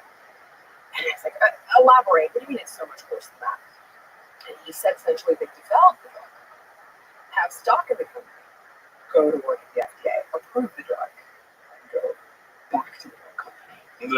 So, yeah. I was like, oh, there's another step. Okay, got it. So completely illegal. Yeah, I mean, you want to talk about a conflict of interest? That's the biggest conflict ever, and you're dealing with billions of dollars in profit. I was working on a book, or have been working on a book, where it looks at each and every law that was put into place with good intentions. And the road to hell is paved with good intentions, and how each and every one was co-opted by big food, big ag, or big pharma to wreak complete havoc and destruction. Yeah. And that's what you see. That's what you're saying, and you're gonna keep saying that if nothing gets changed. That's what's encouraging about this administration. So the thing that I was most excited about was Bobby Kennedy. When Bobby Kennedy united with Trump, I was like, okay, I'm in. Because like if he can get in there, you can see real change that's gonna affect the way our lives are forever. It's gonna change things. It's gonna give people a real understanding of what's going on behind the scenes, why you've been lied to, why all these drugs are everywhere, why you're seeing poor health outcomes, why we're the richest nation in the world, but also the sickest. Why, and across the board with education, we're the richest nation in the world. We have terrible education scores. Like, why? Why, since we developed the Department of Education, to have our scores plummeted? Like, what is that? And again, road to hell. Yes, 100%. I was speaking with Kelly, and he's like, "Oh, don't pull punches because you want to be diplomatic, but I'm finding myself defending Kennedy." By the way, I've met twice. I don't work for this administration. I have no personal affiliation. It's just right and wrong. There's a huge problem that needs to be addressed, and this administration wants to address it. And then you're seeing the resistance. You're seeing the opposition flood the zone with hysteria 24 fucking 7, and it's crazy. It's constantly taking people off piece. Like, I actually did an interview the other day on News Nation where the host was like, well, he promised results on autism by September, and that's unrealistic. And I was like, who gives a fuck if it's unrealistic? Aren't you glad we're looking at it? Yeah. It's genetic. Do you really believe that? Why would anybody say that without doing decades of research themselves? I cannot. Do you really think? Do you know California's? It's now some insane number, like 1 in 12 boys. It's higher in California, obviously, than anywhere else in the country, and boys in particular over girls. Yeah. But the reality is that we don't know. Well, they also think that one of the reasons why it's boys over girls is like in girls, it's like less obvious. It's less diagnosed. That's interesting. I've seen that. I'm not sure if that's true either, because that's the argument also. It's like, autism has always been here. It just hasn't been diagnosed correctly. But that was debunked, though, by the Mind Institute at UC Davis. It was like, no, that's bullshit. It was 1 in 150. Yeah, people don't want to admit they did that to their kids, and so they will defend it to the death. Just like people who turn their kids trans don't want to admit that these are chemical castration drugs. They don't want to admit it. They don't want to admit they possibly have contributed to mental health disease, to anxiety, depression, and suicide. No. Would you rather have a live boy or a dead girl? Right, exactly. What are you saying? But it's a closed system, and what I mean by that is even if I did the gimmick, you're right, autism is genetic. Well, what about the rise in early onset cancer diagnosis, the rise in obesity, the steady increase of infertility year after year after year? We went from adult onset diabetes to type 2 diabetes. Just children have type 2 diabetes now. It's come on. California push it. The people are not stupid. They're not. You can capture them to a point. But when the evidence is overwhelming, we are sicker than ever. And the resistance is mind-blowing to this guy every day. Oh, well, now, he fired the guy that's tracking gonorrhea. Oh, you know what? I mean, wear a fucking condom. For God's sake. He was that worried. Hopefully, that guy will get his job back. But at the end of the day, he's also tackling the grass roll and trying to get to the bottom of autism and getting poison out of baby formula and removing soda from snaps. It's just like, where is the perspective for the general public to read through the media bullshit? Well, the problem is it's got tribal, right? When you have an us versus them thing going on, which is what we do here in this country. Like I keep seeing like people online saying in these dark times. Like, these times are dark. Like, what is happening? Like, it's dark. Yeah, if you're living in Gaza, it's pretty fucking dark. If you're living in Ukraine, pretty dark. But like here, have things gone dark? Like you can call it totalitarian regime. Like, okay, what's totalitarian? That they're cutting fraud and waste? Like, have you paid attention to the fraud and waste? You paid attention to the fact they spent $250 million on transgender animal studies? Like, where's your fucking money going? You're not concerned with this unchecked spending that this government has been able to do for decade upon decade, and these millions of NGOs. Do you know there's an NGO in India for every 600 people? That's not. I haven't heard CIA slush. I've watched that episode with my friends. There's 3.3 million NGOs in India. There's an NGO in India for every 600 people. And this is why we're $36 trillion in debt. Those numbers are nuts. Can I do the opposition? Sure, please do. This should start again. He's taking our food away. Well, we definitely shouldn't do that. You know what? If you can prove that Right. this is also the problem with charities. This is the dark truth of charities. Is that most charities, the money goes to bureaucracy. A huge percentage of it goes to overhead. And in fact, most charities, the vast majority of the money never gets to the charity. Homelessness in California. Yeah. 24 billion gone. Oh, where is it? It was Where's the money? And the problem's worse. Yeah, exactly. That's exactly what it was spent It on. wasn't even. It's probably fraud and waste. It's both. And there's also, my friend Colion Noir, he brought this up, and I was never aware of it. He said he went to San Francisco and saw the rampant, and he's a lawyer, so he went to San Francisco and he saw all this homelessness. He's like, what's the problem? There's not enough funding. And a guy over there goes, no, you don't understand. It's the opposite. There's a business now. So these people that are working in the homeless, whatever the organization, they're making $250,000 a year. Yeah. I don't know if you've seen Anna Kasparian talk about this, but she can elaborate on this subject matter to the point that you literally want to forcibly remove Gavin Newsom from office. It is staggering, and some of them have. Yeah. They're doing a great job. Just imagine if they weren't there. I know. You see him talk Everyone about would be homeless. well, it's. I just had this conversation actually. I was talking to Cole. I was telling him that Gavin Newsom had told him back in the day that the face of homelessness was not addiction and mental illness. It was women and children. And there's a loophole. A friend of mine who's a reporter with the New York Times looked into it because she's like, "Why didn't you push back on that?" Because he's right. She was, no. I looked into it, and it's women and children. And she ended up getting to the bottom of the loophole. And the way that he was able to put forward that narrative is that homeless is a person without a stable address, and that's predominantly women and children. But unsheltered is what we consider homeless, the people in the streets and tent camps, and arguably that is largely. So what's the definition? Okay, so Newsom was saying to Corolla, "You're so insensitive." The face of children don't own homes.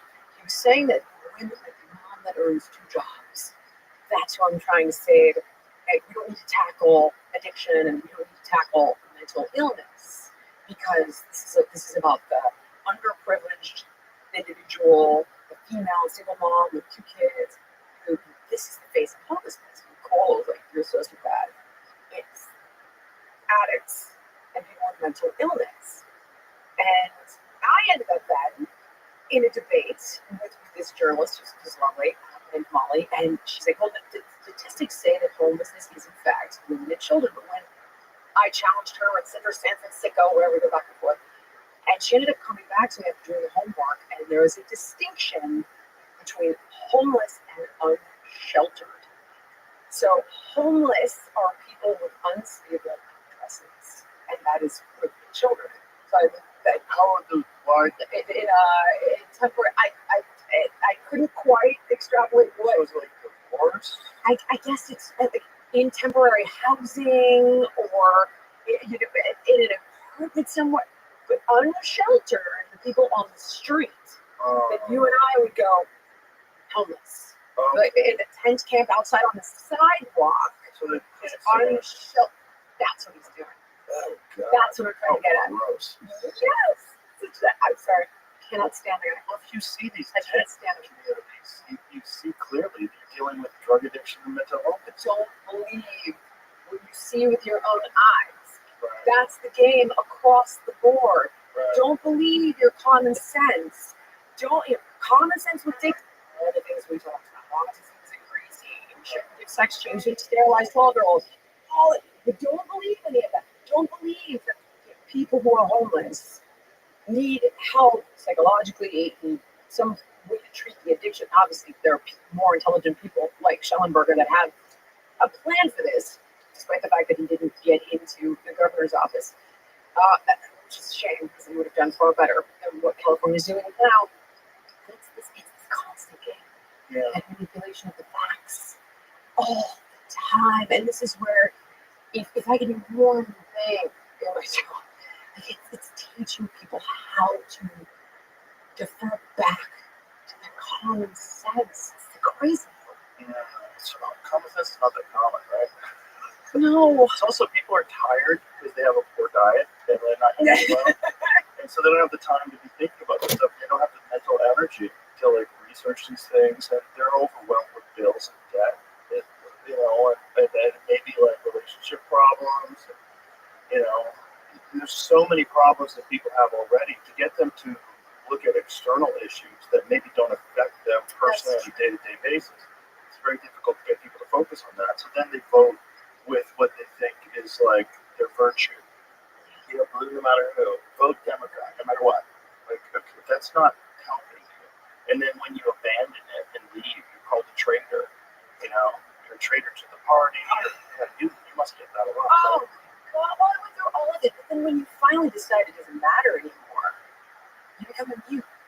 So it's interesting. Back in the day when my friend used to refer to me in this capacity, that she'd say, you're like, the fat person's Jesus. This is the early 2000s. Julian Michaels doesn't judge you, and then she's open arms, and she's trying to help people.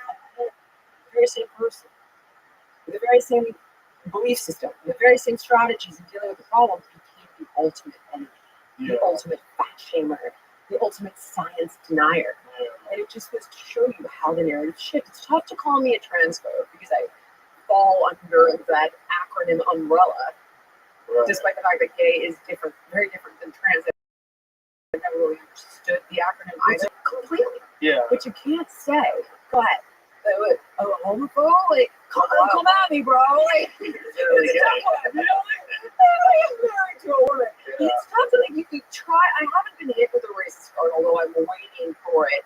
I don't know, maybe because my kid is Asian, and she gives me a pass. I have no idea. But you get certain protections simply because you're a card-carrying member of the club. But I got hit with everything outside of that. Transphobe, not ish, fat shamer, and anti-science, and ableist, and privileged, and all of that stuff. Yeah, but all that stuff is losing its meaning.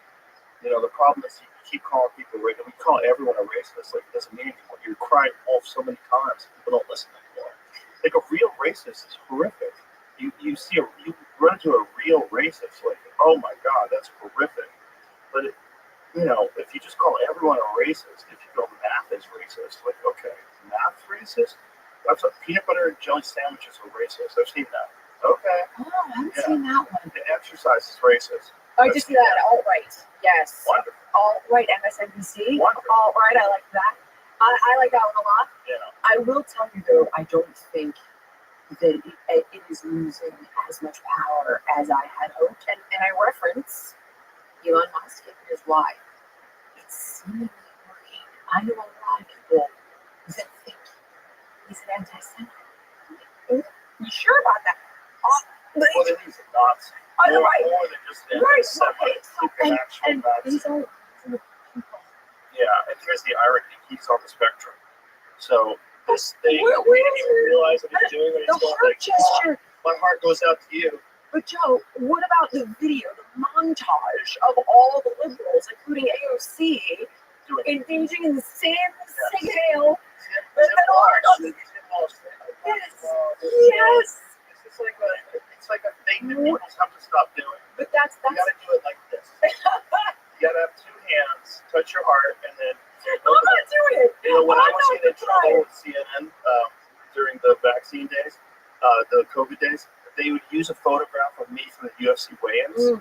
Because when I go to the UFC weigh-ins, I say, "Welcome to the weigh-ins, everybody." So they have this photo of me from the side with my. That's the one they used all the time. No, people buy that shit, and they are still buying it, and that scares me. And in an argument, here's Morgan, this is raise my voice a little bit. I'd say, well, I don't know. I don't think he's an anti-Semite. Number one, he's friends with Jews. Number two, he hires Jews. And number three, he doesn't kill any Jews. And he has a necklace around his neck that he's giving to one of the mothers of the hostages. It says, "Bring them home." going after October 7th and talking about the videos that it's seen.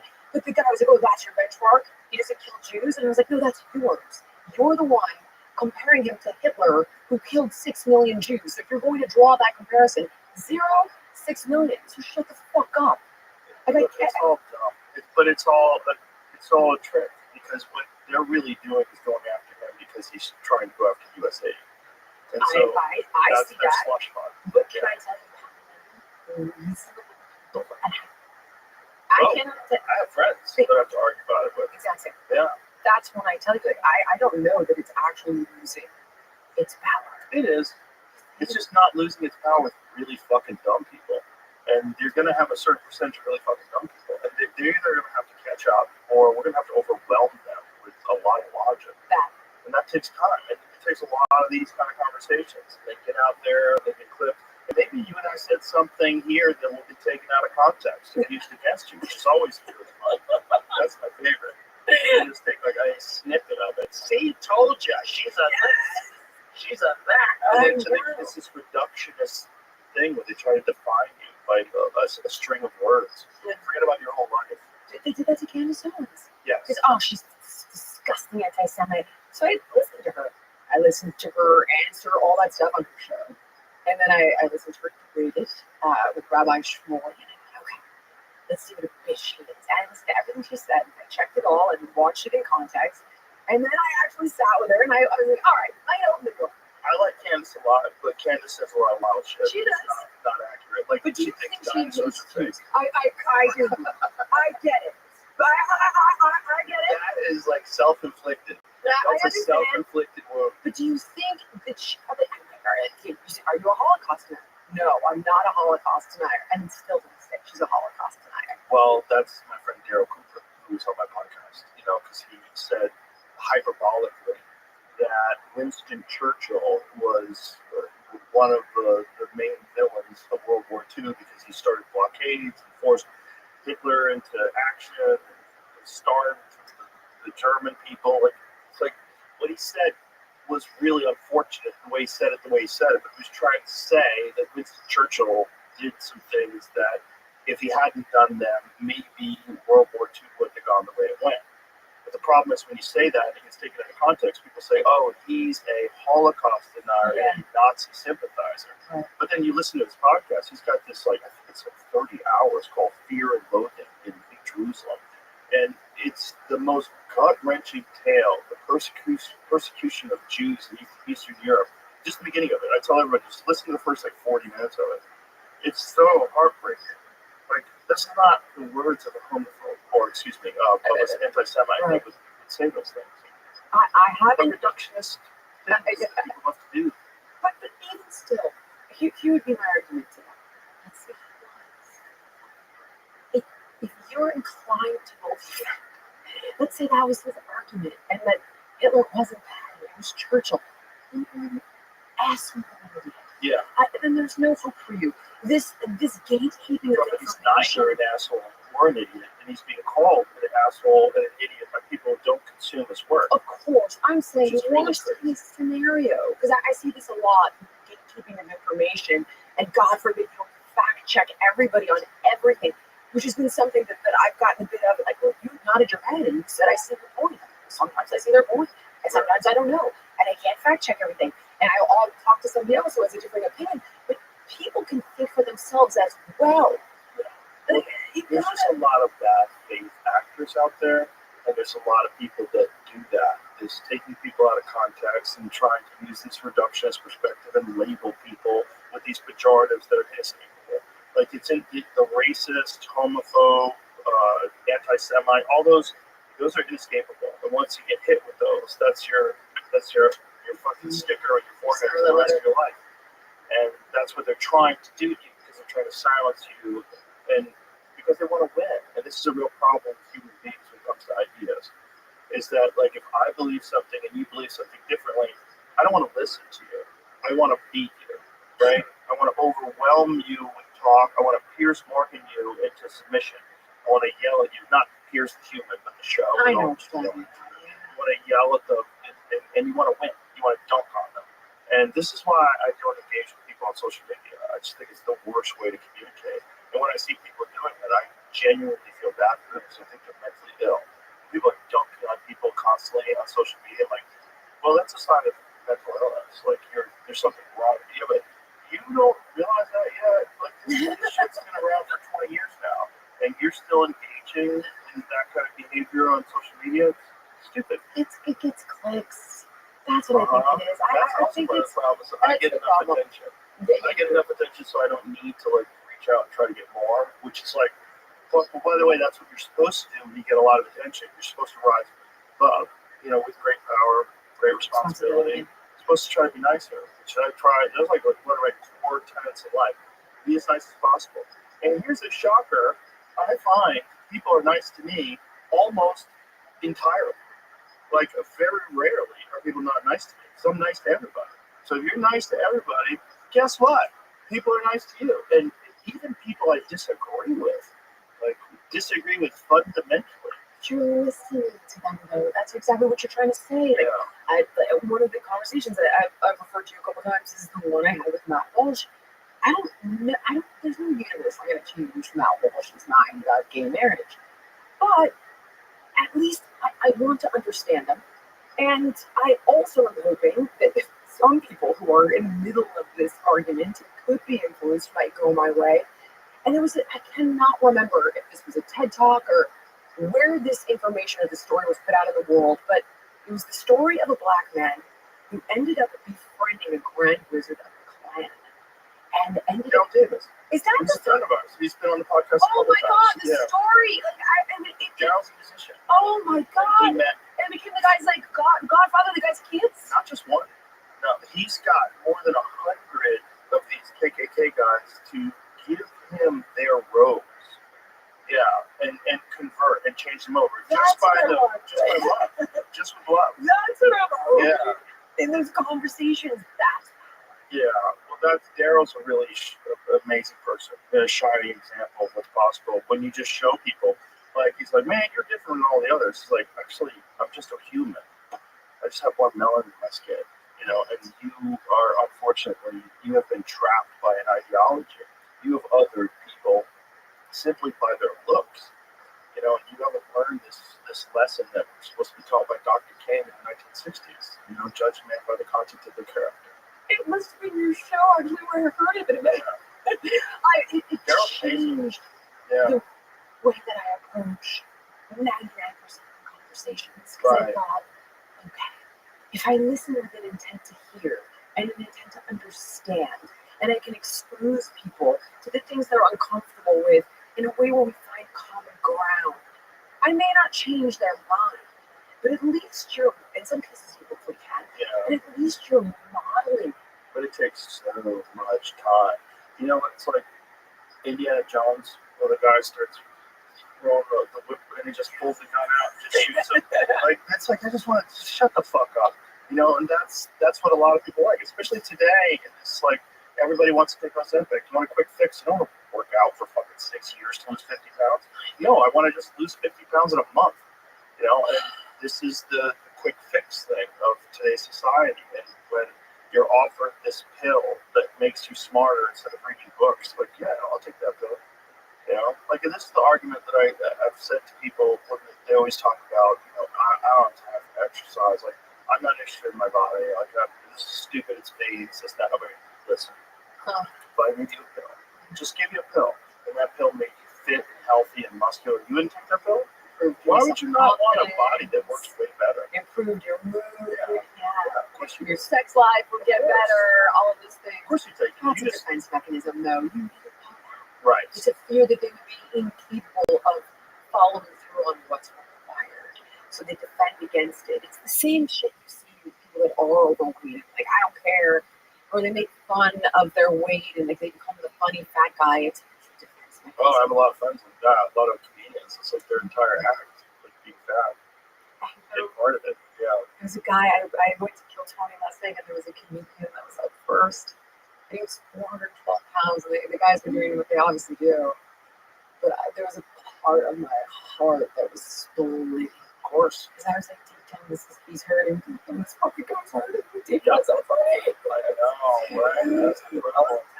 and you're dying inside. Or also, if you're 420 pounds or whatever it is, like, boy, the road to becoming healthy is hundreds of pounds away, and that is so daunting. Especially when you have the pull of addiction. Yes, And that's the big problem. yeah, and then you get intuitively. Oh my God, which is impossible, by the way, Right. because the food is designed to override. If I Your ate satiety. I only pizza. I like some fries. 100%. Yeah. Pizza, fries, ice cream, and Coca-Cola would be my whole diet. But the entire food system, all of the ultra processed foods, is designed to override your body's signaling of satiety. It's fucking impossible. And then you couple that with the psychological vulnerabilities, and it's a powder keg. You sound like an ad for Ozempic. That's exactly what I am. Oh my God, I'm gonna get that tattoo. Afro-Zipic Dragon Believer. Oh, I got the sticker, by the way. Is that my suitcase? Fuck yeah, I like that Afro-Zipic. It's really kooky. It's weird, but the only way out is through conversation. The only way out is to educate people, or enlighten people, or expose people to other ideas. Like, you're not really going to educate them, but you will expose them to other ideas. And I think over time, the good ideas will win. It's been so many years of bad ideas, and it's so indoctrinating, and it's so difficult. And then also, it's your identity. Your identity is whatever it is, whether you're Matt Walsh or whether you're a 420-pound trans person. Like, your identity is like embedded in whatever you think of yourself as being, and it's very difficult to take wisdom from someone that you think of as the enemy. That's so true. That's breaking that identity, in particular when it works against someone. So one of the things that people can't believe in reality they haven't experienced. That's true. And so one of the ways that I used to utilize fitness was to give them an experience that they didn't think they were capable of. So all of a sudden, you've got the funny fat guy who just ran that mile without stopping, or who just did the push-up on the hands and feet, or just did 10 pull-ups in a row, or even 2. But once they look at their achievements, oh shit, Yeah. I didn't know I was capable of this. And then you shatter that prison of limiting beliefs and you open up an infinity of possibility. You also have to find a tribe yourself with other people that are trying to improve themselves. So if other people around you are trying to improve themselves, then will encourage you to be a part of that together. Completely. And then help each other to fall off the wagon. And pick each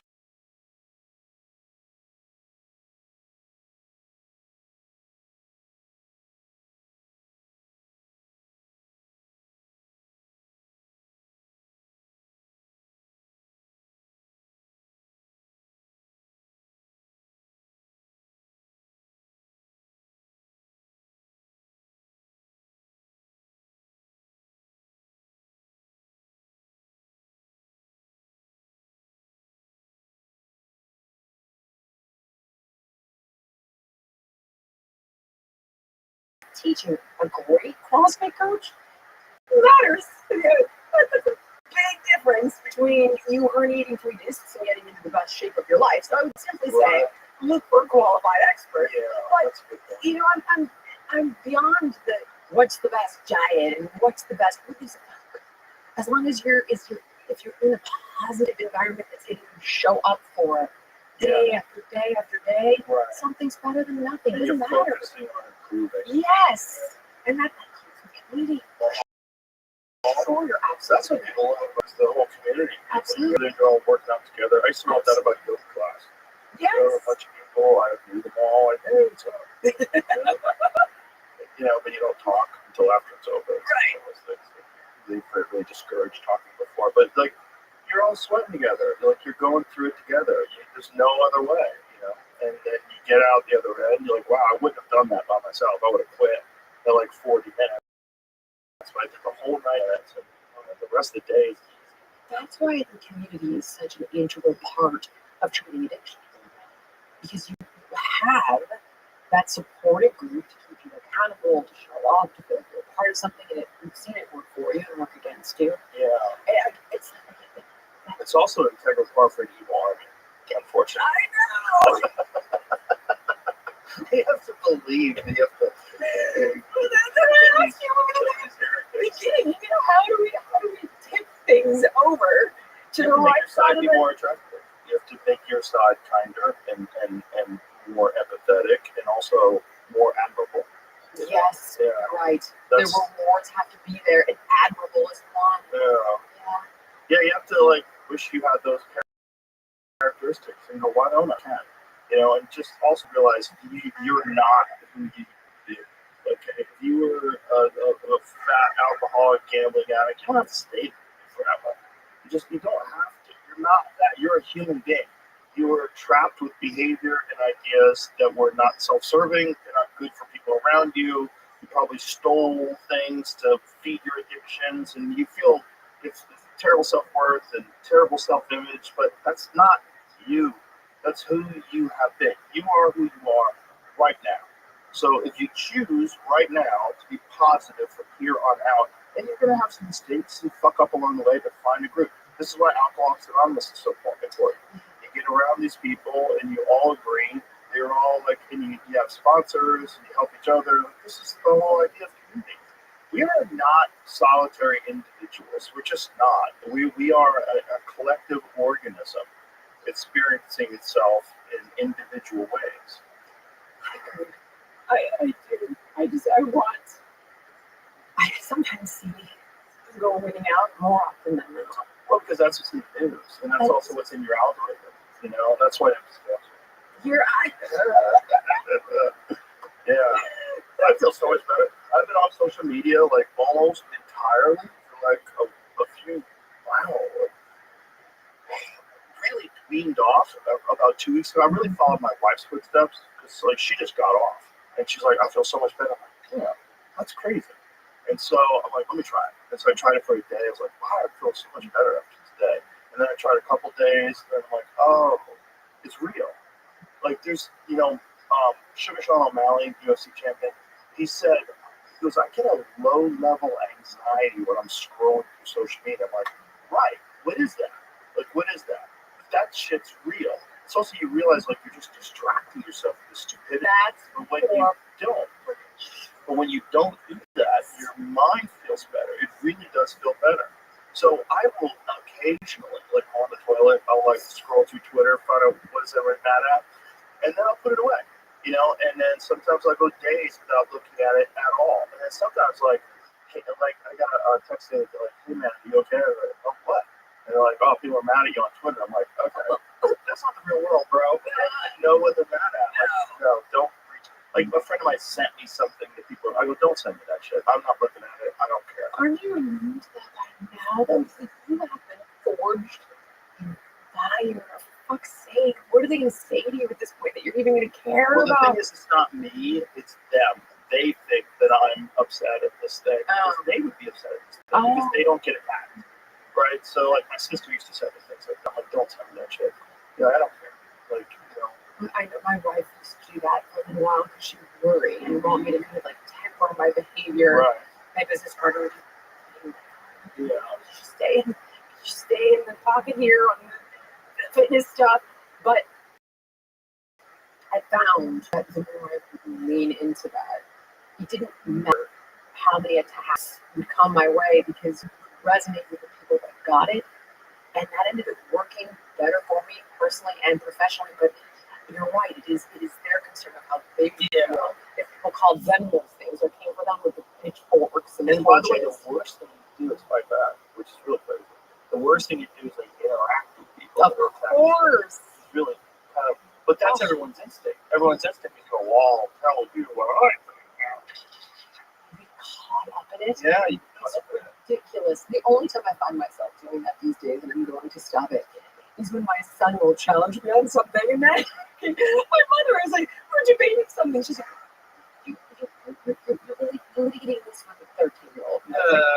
Yeah, okay. And I why? Because I just don't care how my kids think about me. Instead of with the rest of the world, I don't give a fuck. Well, you do, but also you can't control what people think. Right. Yeah, exactly. The only thing you can do is be undeniable. That's so well said. Yeah. That is so well said. That's all you have. And so what happens with haters is they challenge you to become more undeniable. And so that's good. That's what their job is. They make you steal All that the arguments. losers of the world, they challenge you to become a bigger winner. They really do. Yeah. I've learned how, especially in the health space, when I would be active in a conversation about fitness or nutrition, what have you, you learn how to bulletproof yourself in that conversation. Right. You leave it open. Fight so hard Oh to man, keep their bad habits. it is insane. Yeah. And there's also so much infighting in every industry, which bums me out. And that's when I just was like, That's an attention thing, right? They're upset that you're getting the attention that they think they deserve. Like, she doesn't know what she's talking about. Like, oh, but you know I see a what? lot of that in the health space. You do, and I hate it. And it's super disappointing because we can share ideas and we can, as you said, admit when we're wrong and learn and grow and what have you. But the real enemy is not another freaking doctor or another PhD with a different opinion. Right. And we've seen who the real enemy is. And it's big pharma when it's got bad intentions, or big food with bad intentions, or big ag. It's not going to be like the guy who has a different cholesterol. Fuck's sake. It's not even that. It's just that guy with a different opinion of cholesterol is getting a lot of attention. And then this comparing health to that person. Why don't I deserve this attention? And the way to get the attention is to dunk on that person and say awful things. Yeah. And then people dunk on you, and now your life is conflict. Okay, good job. When they do, I like to sit down and see if there's truth there, like you said. You know, I've not been immune to some of Lane Norton's assaults, and you know what? We sat down and I was like, listen, like, the things you're going after me on are not from me. It's from this PhD, that PhD, this PhD, and the American Medical Association. And had him on my podcast, and by the time we were done, he won me over. I was like, I believe you. I think you're right. I'm changing my position on this. You know, but sometimes you're right. It's because someone is getting attention or there's envy there. And I would simply say you can intuit when a criticism might be legitimate. And when you're seeing it over and over and over again, and it's a similar thing, there's something to look at there. But outside of that, no bullshit. There's also the problem with bots. Oh, So yeah. Oh, the vast majority of Twitter might be bots. You know, an FBI analyst that used to analyze big data sets. He said he looked at Twitter. He said it might be about 80% bots. Kara Swisher said that to me. Yeah. I was blown away. She would know, and she was showing me stuff, bot farms, shit all along the wall. It's, and then you're just engaging. And they shape narratives in It's crazy. rogue states. Different people use it. And I'm sure, like, there's publicity firms that use it. I'm sure. I mean, I don't know. I don't either. But you could use it with AI. You know, you could easily have one computer that would run many accounts, and you could program it to have variations of the theme. But you see it sometimes when, like, there's a lot of social media influencers that get co-opted, and one of the things that you see is a very similar message, you know, and they use very similar phrasing. You know, sharp as a tack was one of them. And you saw that over and over again with Biden, like, sharp as a tack. Oh, sharp as a tack. yeah. Yeah. So they were getting influenced, and they were getting paid. Yes.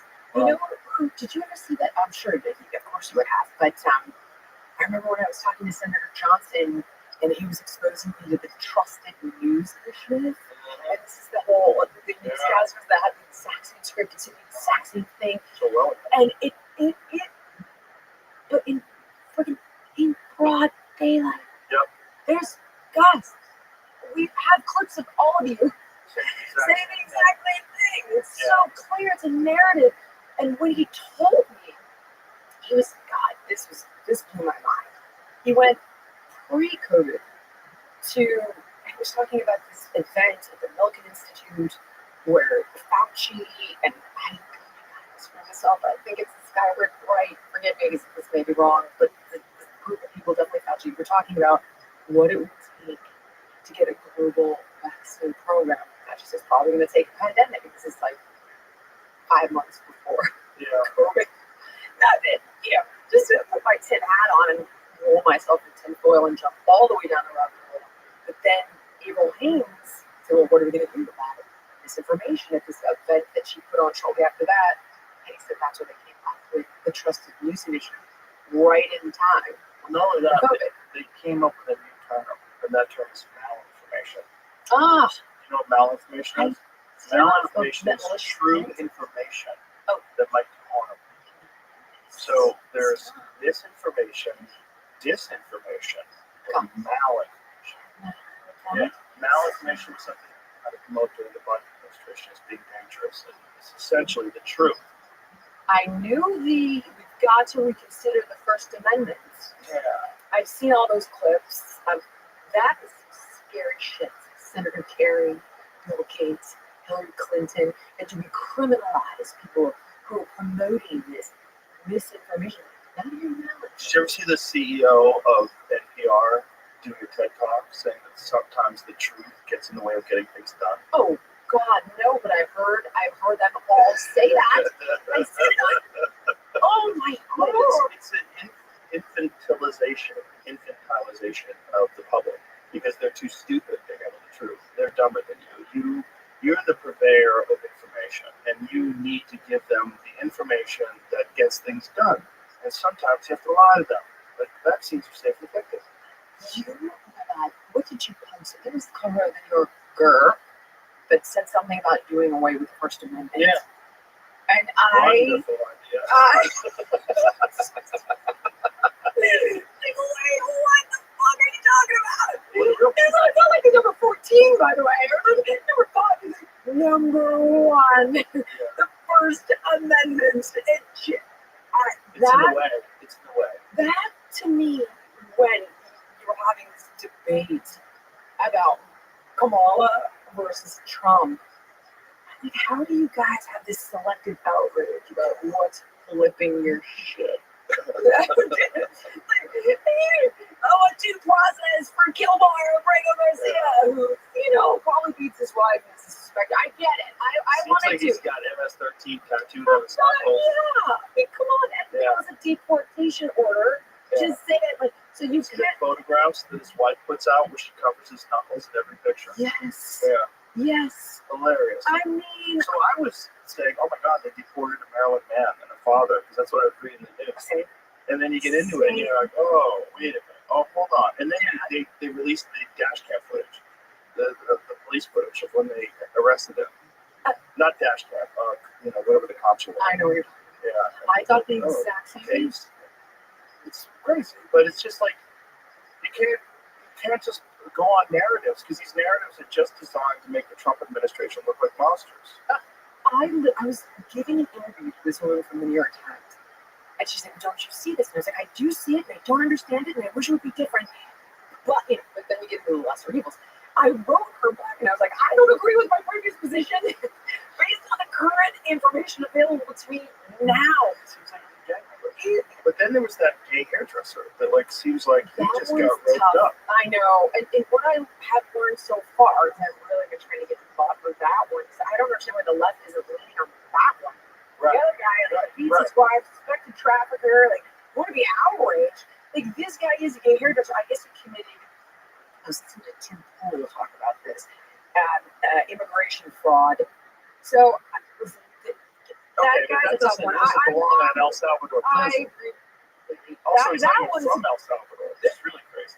Now, okay, hold on. Here would be the argument there. I think, if I'm understanding it correctly, is that if somebody can be deported, but they are withheld because of asylum, correct me if I'm wrong here, because they worry going back to their home country is dangerous or deadly, like Right. Kilmore or Brago Garcia. Right. Because he's not a gang member, but he's afraid of being killed by other gangs that aren't MS-13. You got that one, right? So it's like, I can't go home because the other gangs will kill me, but I'm not a gang member. Nevertheless, there's a deportation order on him, so I believe that they can just send him to a third country, and that's not legal. That's something I heard. Okay. So, But just not violate go to it. You're right. Should not go immigration to it. fraud. No, you're right. Hairdresser. You don't throw in a fucking You constitution. could not be more right about that. Tell me that. Why is the left not hanging out in front of you? Why is he not the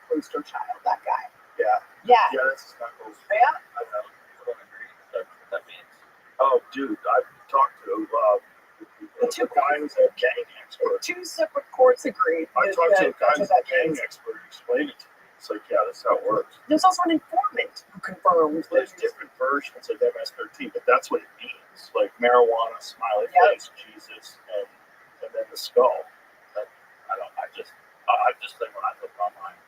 How is this the last poster child? Okay, you can look online. That's I mean, I talked to a gang expert who told me that was explaining to me.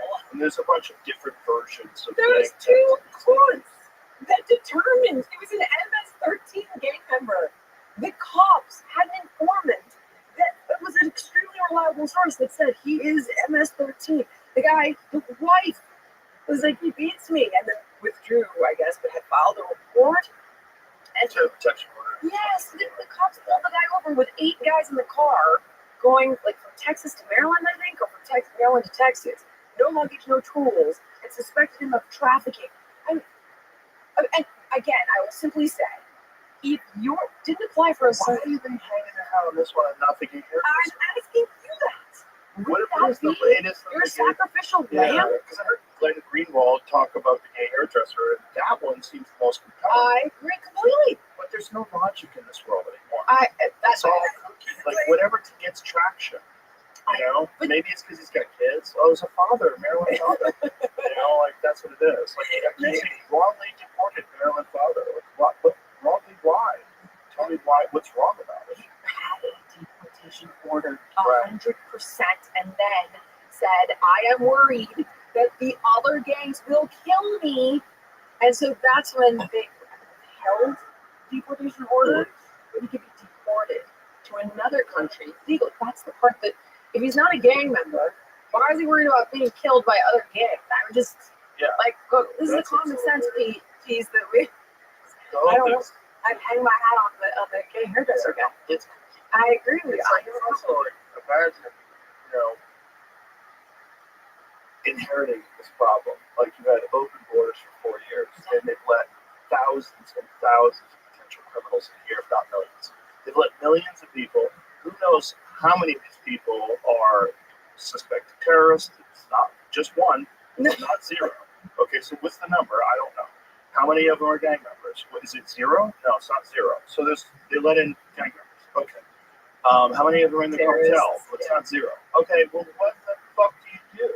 What do you do if you want to clean up this mess that has been en masse for 4 years? Just flooded. Open borders. Not just open borders, but like busing them in, flying them in, giving them debit cards, giving them phones.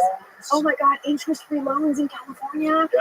Loopholes that Gavin Newsom has created Free because of healthcare. healthcare. Billions of dollars. My in healthcare. friggin' 35-year-old brother can't get a home loan and can't get healthcare with his tax dollars. Like, He needs to change his name in Mexico and walk across the border. I told him a couple of times. I was like, Greg, you know, where's the passport, babe? This will work, you know? He's my half brother. He can get away with it. He looks the part. It is bananas. And But it's all political. And the idea they're not doing it to get votes is crazy. Because that's what they're doing. There's a reason why the vast majority of them get moved to swing states. Like, they're doing it on purpose. And Elon has been talking about this, and that's one of the other reasons why they call him a Nazi. I've had this conversation with intelligent people, and they're like, well, there's no evidence that they're voting. Okay, but if we were to game this all the way out, if I was to hit those points that I believe I understand, first of all, I think they can vote in some states in local elections. Yes. And Karen Bass becomes, Gavin Newsom becomes, God forbid, the president of the United States. So there's a reason we've got this whole grassroots thing going on, I would imagine. And then I'm told that when they sign up for benefits, they potentially can sign them up to reach out to them to vote. That could be conspiracy theory, though. Very much so. I've thought out of my ass. I don't know. Right, but it's not a conspiracy that they're giving them social security numbers. Yeah, because there's a woman who was explaining when she was working for the Social Security office, what they would have her do. So they would have them get permanent disability. And the way they get permanent disability is just have to say you have a back problem. So if you have a back problem, then you have permanent disability. And if you get permanent disability, then they start labeling them as a client. If you label them as a client, then they get money forever. And so if then you have people like Chuck Schumer and Nancy Pelosi and all these people saying we need to give these people a road to citizenship. Okay, well then you potentially have millions and millions of people now. If the Democrats are in charge, they can change the rules and make it so that these people have a road to citizenship. Then they can vote on elections. So now you've imported millions of people that are going to vote for sure for the people who gave them the money, not for the people who hired Tom Homan to kick everybody out. Here's another question. Why are you not requiring identification? Because it's racist. No! Well, not only are you not requiring it, in California you're not allowed to show it. It is illegal to show your identification when you vote. There's only one reason why you would do that. It's because you want fraud. Exactly when I asked people who were on the other side, they're getting this out for me. Still on this argument. What is the Kathy Hochul's logic about that? No. A lot of these black kids, they don't even know what a computer is. Oh, I have seen that. Oh my God. And I saw the black guy that just fucking heard it. Oh my God. This is the most racist The thing most you could racist thing. possibly say. By the way, every fucking kid has a computer. They all have phones. Did you see that video? I think it came out of PragerU where they were saying,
and black people don't. They don't have access to ID and they can't figure out the same thing. Yeah. It's the most disgusting and racist thing. You tell me that. It's insane. What about poor white people that live in West Virginia? So gross. Dirt poor. You know, Staggeringly gross. it's crazy. Okay, how about this one? I've also been told that the more people you have in a census, it doesn't matter if they're legal citizens, you Right. get more representation. Yeah, you want to. Well, then effectively you can make a president a lame duck. Right. Exactly. That's why California's losing seats. Because people are escaping. Yeah, that is what it is. It's escaping. I go on record as saying I am pro-legal immigration. Well, I'm the grandchild of immigrants. My whole family came from Italy and Ireland. Unless you're Native American. And when you appreciate the ways in which legal immigration enriches the community, stimulates the economy, and you can control the flow, and as Gab Sad likes to explain, that they support their host community when they're brought in legally. Yeah. But when it's illegal, it overwhelms the infrastructure, you bring in criminals, you don't know who's here. Suicidal. Yeah. Such a genius. He's an thanks to you, I know of him for many years now. And he's an absolute genius. Yeah. He articulates it like no one else. And he's, seeing the rise of anti-Semitism in Montreal right now at our stagger, right? I have to admit that He's a guy who escaped Lebanon for the same reasons. I do tend to. Dave Smith, after the show you did the other day, I reached out to him and I gotta tell you, I've always lived more pro-Israel, and you opened my mind to a few things, and I don't become a monster. I won't. That's what it is. But that's the thing. It's like with the horrors that you're seeing in Gaza. It's like, okay, you're fighting Hamas. Hamas are monsters. That's right. Yeah. Yeah. I didn't even know that. It gets scary. That's when it gets really scary when you believe that someone's helping the enemy, so they become the enemy. And it's not that you don't like Jews, but I'll preface by saying my grandmother ran from the friggin' Nazis, and according to my 23andMe, 30-something% Jewish. However, I don't necessarily like Netanyahu. I don't agree with a lot of the ways he's handled it. It doesn't mean I don't understand what happened. I'm not appalled. I'm not disgusted. I personally think that kid Khalil should get the fuck out of here. Personally, I'm sorry. The kid, I get into that one too. I see all of that, and I lean more towards the Israel. Well, I completely understand how they could look at things the way they are. They're surrounded. Yes. They're surrounded by Arab states. Yeah. And, if you have been attacked relentlessly since the beginning of, whatever, 1948. The charter, kill all Jews. I mean, that's, That's not good. That's not good. I don't know, So then you see, trans people in Palestine, hey.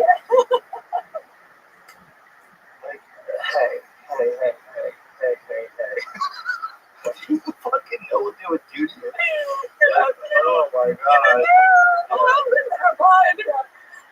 It's complicated, right? The world is a very complicated thing. It's a nuanced conversation as well. I gotta tell you, I was really riveted by that debate. And both of them made excellent points. I learned a ton and changed my mind on some things. I friggin' loved it. I thought they both, I'm sorry, at the end of the day, I thought they both made great points. I really did. Yeah, for sure. I just wish that Douglas didn't misrepresent certain people. I understand. Like Daryl. Yeah, Daryl seems crazy. I actually never saw that show with him, so I wasn't able to fully comprehend the accusations. And simply thought that you can't gatekeep information.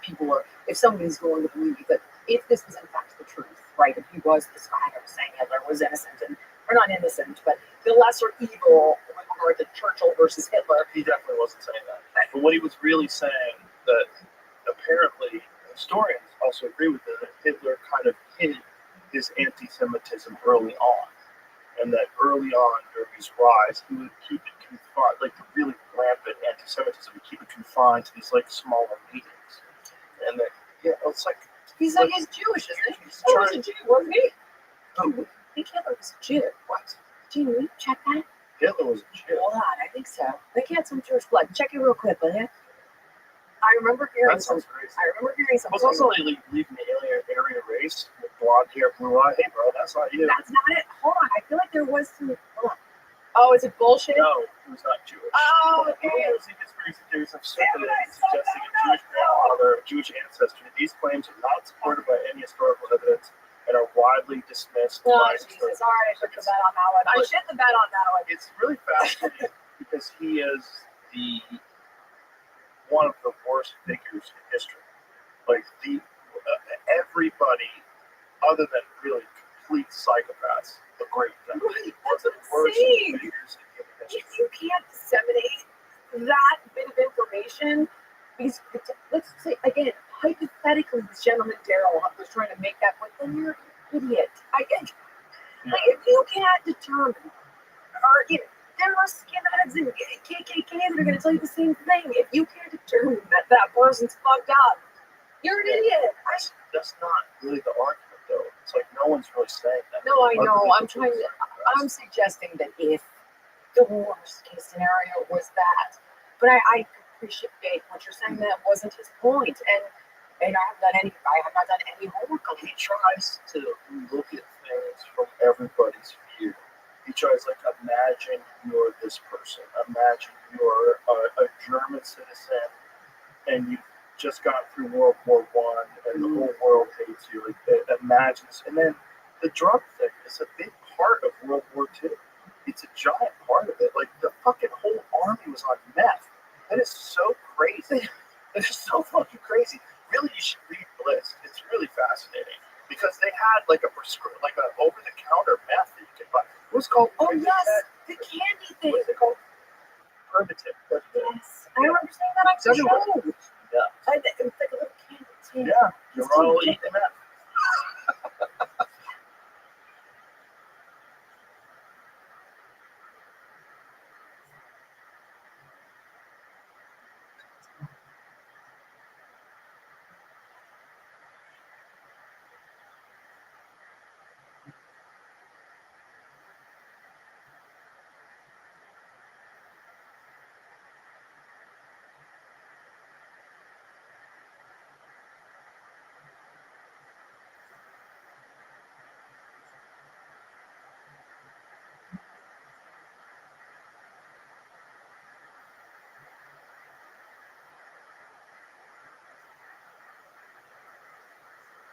Super productive. That's why they have such great engineers. They're like, wow, they're fucking dialed in. You know? This is true. This is human. Yeah. Okay. Oh God, damn. It's bright. There's a lot of dark spots here. There's a lot of darkness in the history. A lot of it. A lot of evil. A lot of horrible consequences, and a lot of lessons that we really learn, but then unlearn. And that's what people are terrified of with this, like, Hitler apologist perspective. Like, don't unlearn this one huge fucking lesson that, look, a guy like Hitler can exist. They can rise to power and become monsters and destroy countless lives. Like, it is impossible to really quantify the amount of damage that guy did. Don't unlearn that. And I get that. But don't also label someone as someone who didn't learn that when they're talking about it, open, discussing. I mean, Darryl talks about what a fucking psychotic, drug-addled monster Hitler was all the time. It's part of his stuff. But you would have to actually consume his work. And Douglas admittedly never listened to him. He was just taking this narrative, this like very reductionist narrative that's very incorrect, and just saying it over and over again, and saying it on Bill Maher to applause breaks. That's not what he's saying. It's stupid. So it's okay, but it's not, it's not correct. I hear you. Do you find that you fall victim to that sometimes? I see myself do it on occasion, where you hear a narrative, Oh yeah, and I don't dig deeper on it, and I've been guilty of it a couple of times. I apologized to Bobby Kennedy when he came here because I said I believed everything about you before I read your book. I thought you were this kook who doesn't believe in vaccines, and he's an anti-science guy and a conspiracy theorist. And then I read The Real Anthony Fauci. I was like, oh, that book's fucking nuts. And by the way, again, said it before, say it again, he would be sued if it wasn't true. And it is true. And what he did during the AIDS crisis. And I know that they get a blanket pardon from everything from 2014. Weird. Where did they choose that date? When Obama had decided to get rid of gain-of-function research, and this motherfucker was like outsourcing it. Yeah. I think it's crazy we're still not having that conversation. No. At a meaningful level. Well, at least it's in the White House now. That page is very comprehensive. But it's alright. Go to that page now because it's kind of hilarious. Because it Trump's in the middle of it, like walking, like getting shit done. You see it? It's like, that might be how they tricked him into putting this page out there. Moratorium on it. That's the irony, I think, didn't he? Obama put a moratorium on it, and I think Trump lifted the friggin' I moratorium. think it happened. Oh my God! Stop! And he's like, I'm here to take care of business. I got a serious look on my face. And I'm like, why are they like true words just of COVID signed it? Like, what is that? Why is it a six? You know what? Callie posted this, and he said, "Can any scientist tell me what on this page isn't true?" And I kind of thought this was a joke. I thought it was. No, scroll. Oh It's my the whole God. thing. It is explaining the whole thing. The virus possesses. Scroll up. Virus possesses biological characteristics that is not found in nature. in italics. Data shows that all COVID-19 cases stem from a single, in italics, single introduction into humans. This runs contrary to previous pandemics where there were multiple spillover events. Wuhan is home to China's foremost SARS research lab, which has a history of conducting gain-of-function research, gene-altering and organism supercharging at inadequate biosafety levels. And this is where Fauci, they could get him on perjury because he was, when he was being questioned, when he said famously to Rand Paul, Yes. "You do not know what you are talking about." Yep. Yeah, look, there's a photo of him with his hand in his You read the email where his team obviously is like, "Yo, listen, this is highly suspect." gain-of-function research. Yeah. And then after he communicated with them, they all changed Yeah, their for the sake of science and global harmony, let's not pursue this path. And then the nature study came out, and that's so you can download the House of Oversight. crazy. That will take a report my daughter would put together, by the way, right to school. It's But what's even more amazing is that each and every one of those points is exactly what Brett Weinstein laid out on your show in March of 2020. Yeah. And Yeah. I remember And he was labeled Grandma Killer. I pulled the freaking car over and we started Googling on sides of this highway. Yeah. And that was my Neo moment in the Matrix. I was it. I was forever good. Well, I'm glad you took it. It was over, man. I'm glad you're on the right side. Thank you, sir. Thank you, sir. Thanks for being here. I really enjoyed talking to you, too. It was a lot of fun. Thank you for having me. Keep fighting the good fight. I will. You too. All right. Bye, everybody.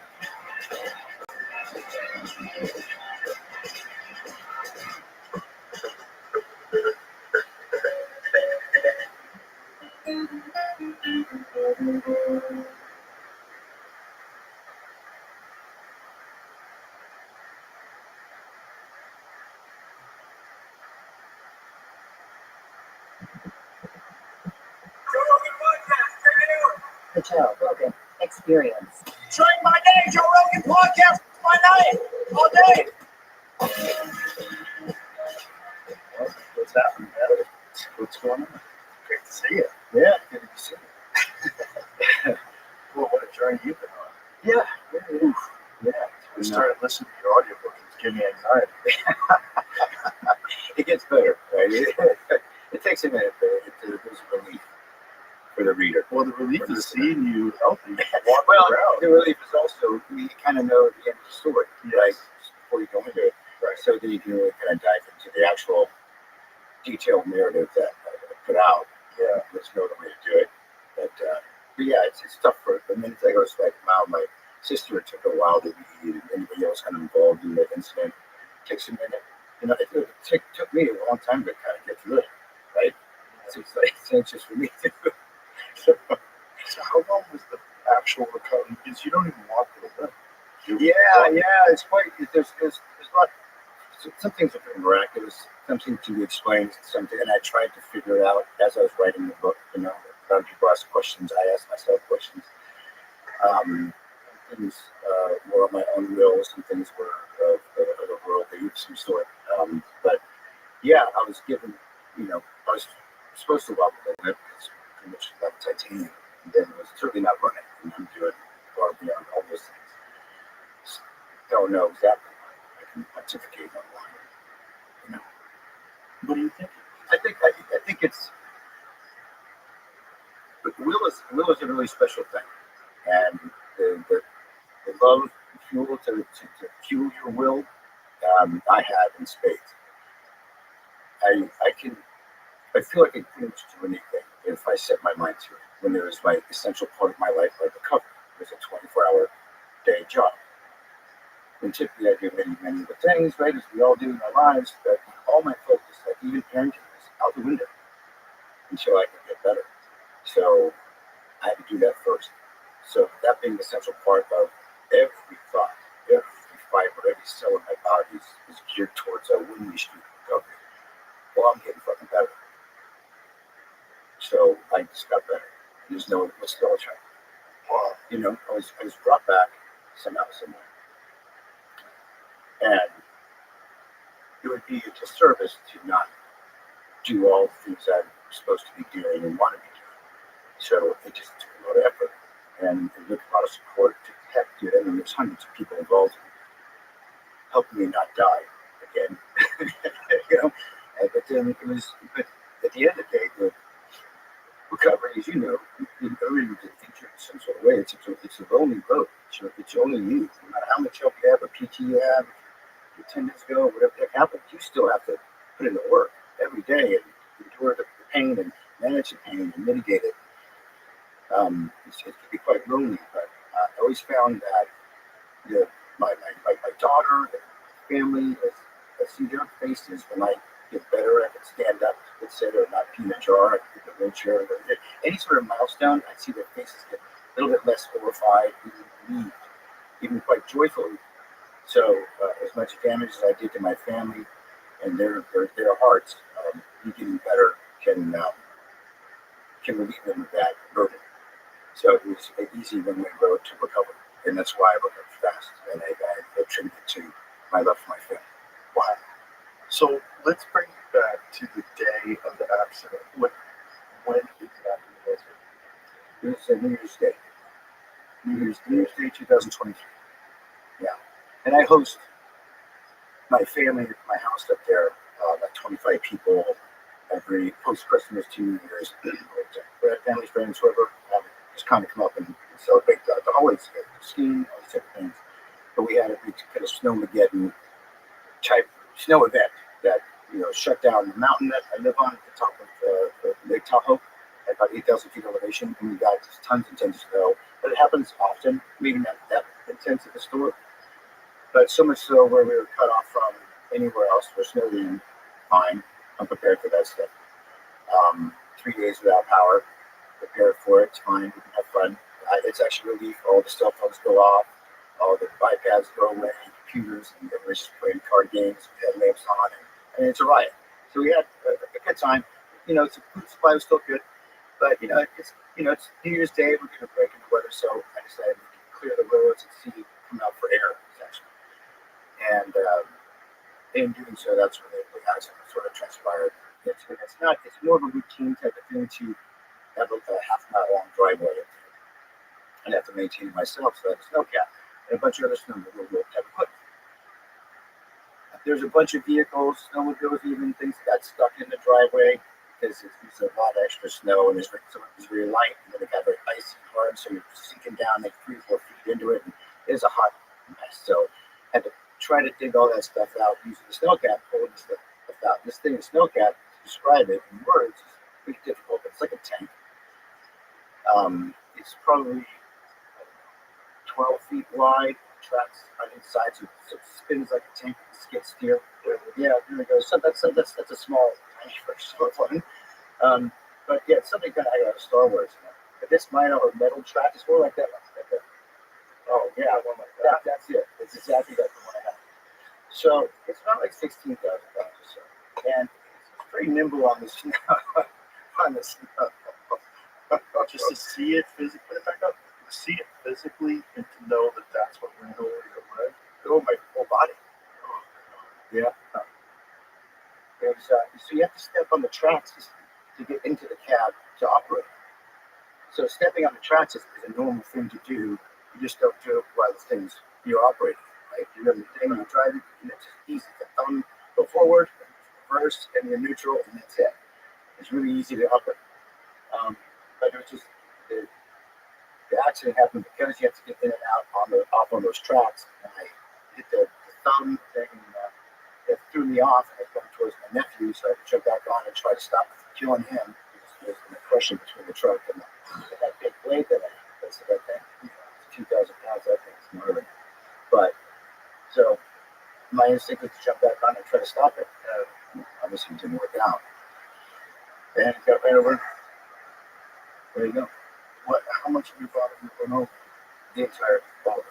Oh, because I went, the tracks were here to jump in the cab. I leapt up and over to try to grab onto it. And got sucked under the whole thing. So it took the whole length of it. Just kind of did. So there's like a set of wheels that turn these tracks. And there's like 6 wheels. So it undulates So I felt all the injury. The first one was the worst, the pressure, the skull crush, and all that stuff. And then it releases given the undulation of the tire and the track.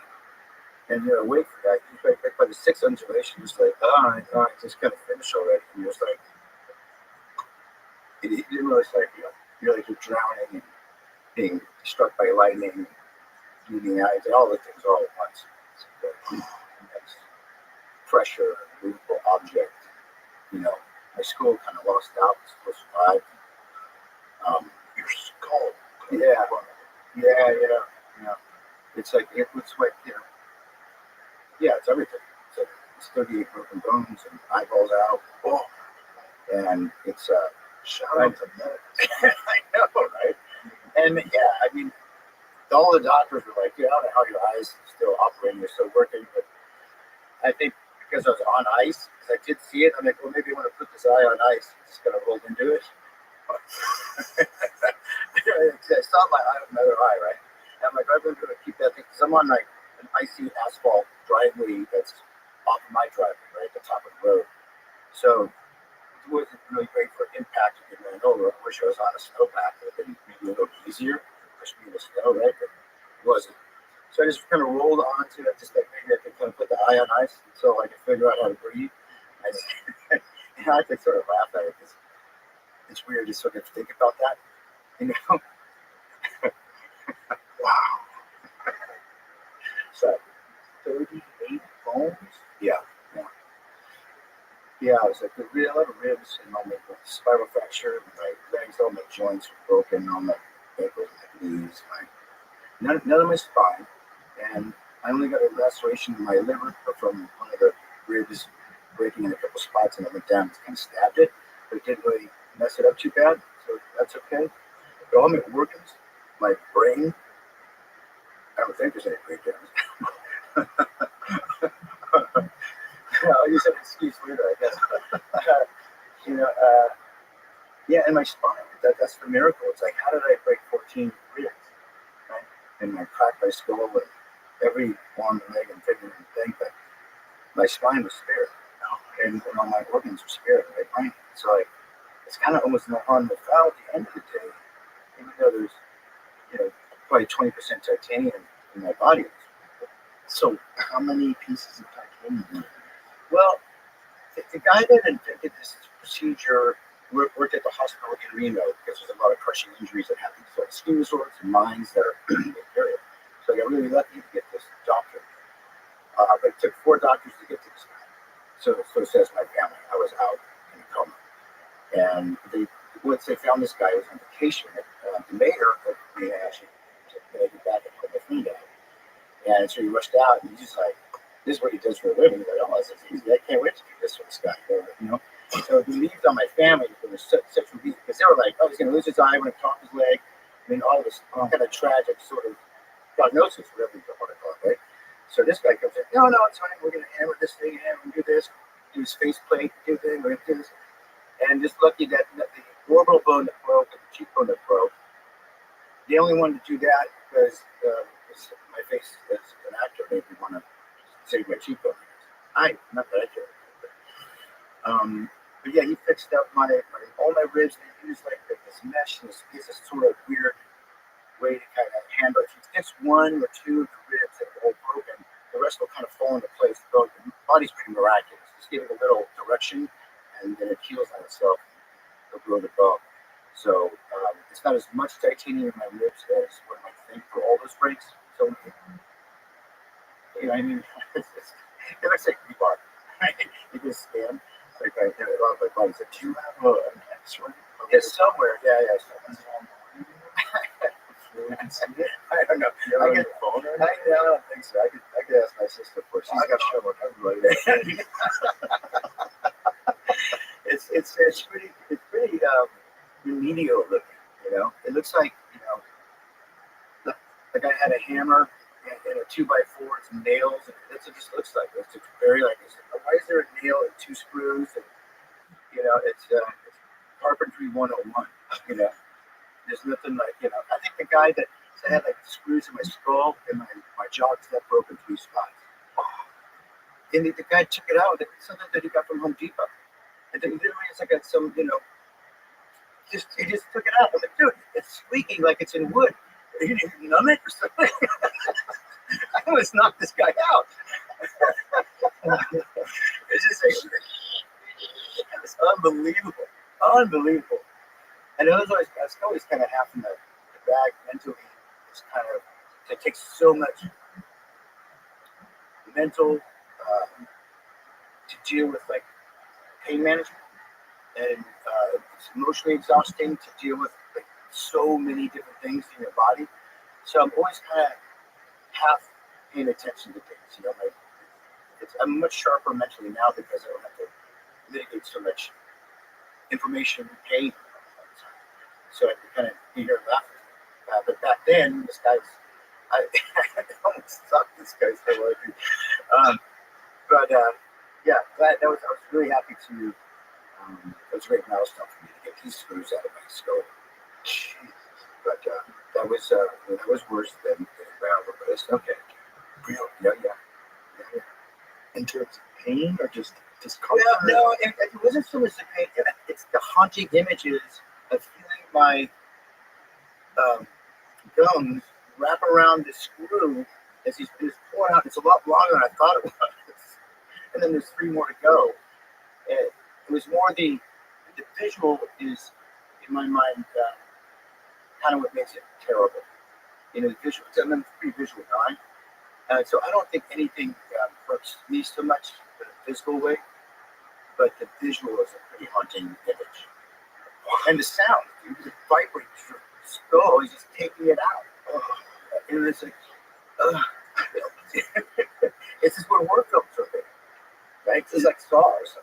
Is that the only thing that they had to take out? Is the screws that are in your head? Yeah. No, they have to leave those in for the most part because why risk infection and open it up to something. But yeah, so all the rest of the stuff stays in until those screws come loose. At some point, they will. They start backing out, right? Yeah. I think you put in a locking screw, right? I've had friends that have broken arms and starts poking that with the bone. Yeah. So And it's they're doing now. get another operation. Yeah. So how many different plates do you have? I think I got, there's only a couple in my face, and they went in underneath my cheek. A plate for my orbital socket, and then for the cheekbone. I think I played with 2 over there to hold that bone in place. Do you feel it? I feel the lack of feeling. It's still numbness to this whole side because they had to cut all these nerve endings to get into the mouth. So even the side of my face is slightly little nudge. And the rest of them, do you feel like, how much do you feel in all your different bones and joints and all the different things you have there? Yeah, that's just lots of scar tissue to work through all the time. What's great is like it's not any one spot. It's like it moves around.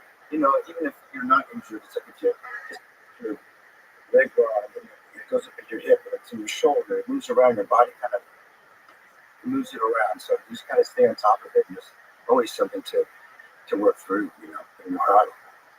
And it's just, I already have to do it anyway. I'm 54. I have to take care of my health. And I just have to make it a very central part of my life. And so now do you have full range of motion, full mobility, everything's back to normal? Yeah, I don't know what normal is. I'm going to be, I feel like I'm maybe 110% just because spiritually and mentally, I'm so much better. I got so many gifts from God coming back that, yeah, I'm 150%. My body will always be, look, my body's aging, so I have to fight against age. Well, recovery is age reversing. It's the same stuff that people are doing just to reverse age. I just do it just because it's my recovery and I have to for the rest of my life, just to prevent inflammation, discomfort, and swelling, things like that. So when you have so many broken bones and so many broken joints, what is the recovery like? Like, how did they even get you moving? Day by day. Day by day. Yeah, it's just, as soon as I got home from the hospital, the PT there and working to just move keep things moving. You have to. Otherwise, you lose it. You'll lock up. Seeing you walk around today in the studio, I have no idea. Yeah, You yeah, look totally normal. yeah. It's great. It's a lot of work, and it's still working. But I was just having to stretch in the studio. I have to move quite a bit so I don't lock up. After getting that sleep, it's like it'd be a little stiff in the morning. I have to do some stretches and things like that. But I think if I didn't get in the accident in '54, I'd probably have to do anyway. Right. So feels good to have to force the stretching.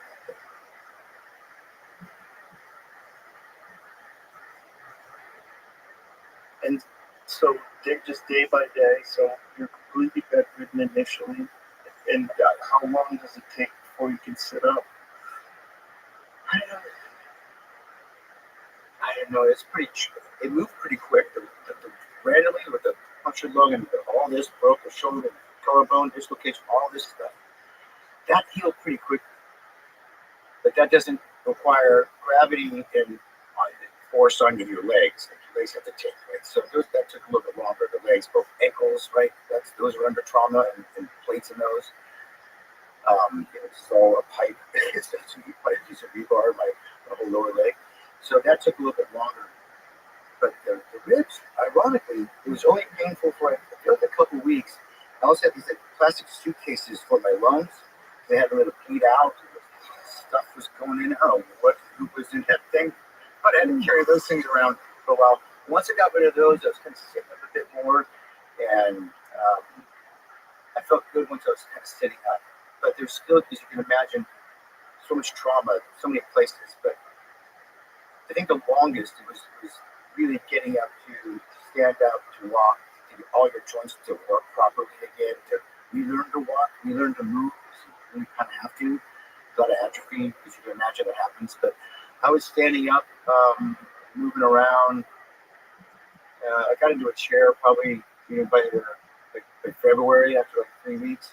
Wow. And the more I can move, the faster you heal, the more blood flow, you get your body to work better. It helped with my attitude and will to get out and sit up. All the things. Each of these things are like milestones. And I was just like, yeah, move forward to the next thing. Set a goal for myself. Even if it was just like a sit up and then turn, or I set such big to reach too far to keep my confidence high. So because I keep reaching these goals, I just kept going and going and going, and I find myself, it's 24 hours a day. So what do I have to do today? I don't even have to ask. I just gotta get better, and just kept going. And with whatever thing, there's so many things to attack to get better.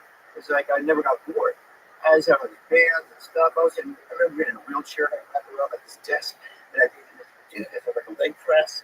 All these like interesting ways to try to strengthen my body and get better. Whatever wasn't anything that would work, I would do it. I said no to nothing. Said yes to everything.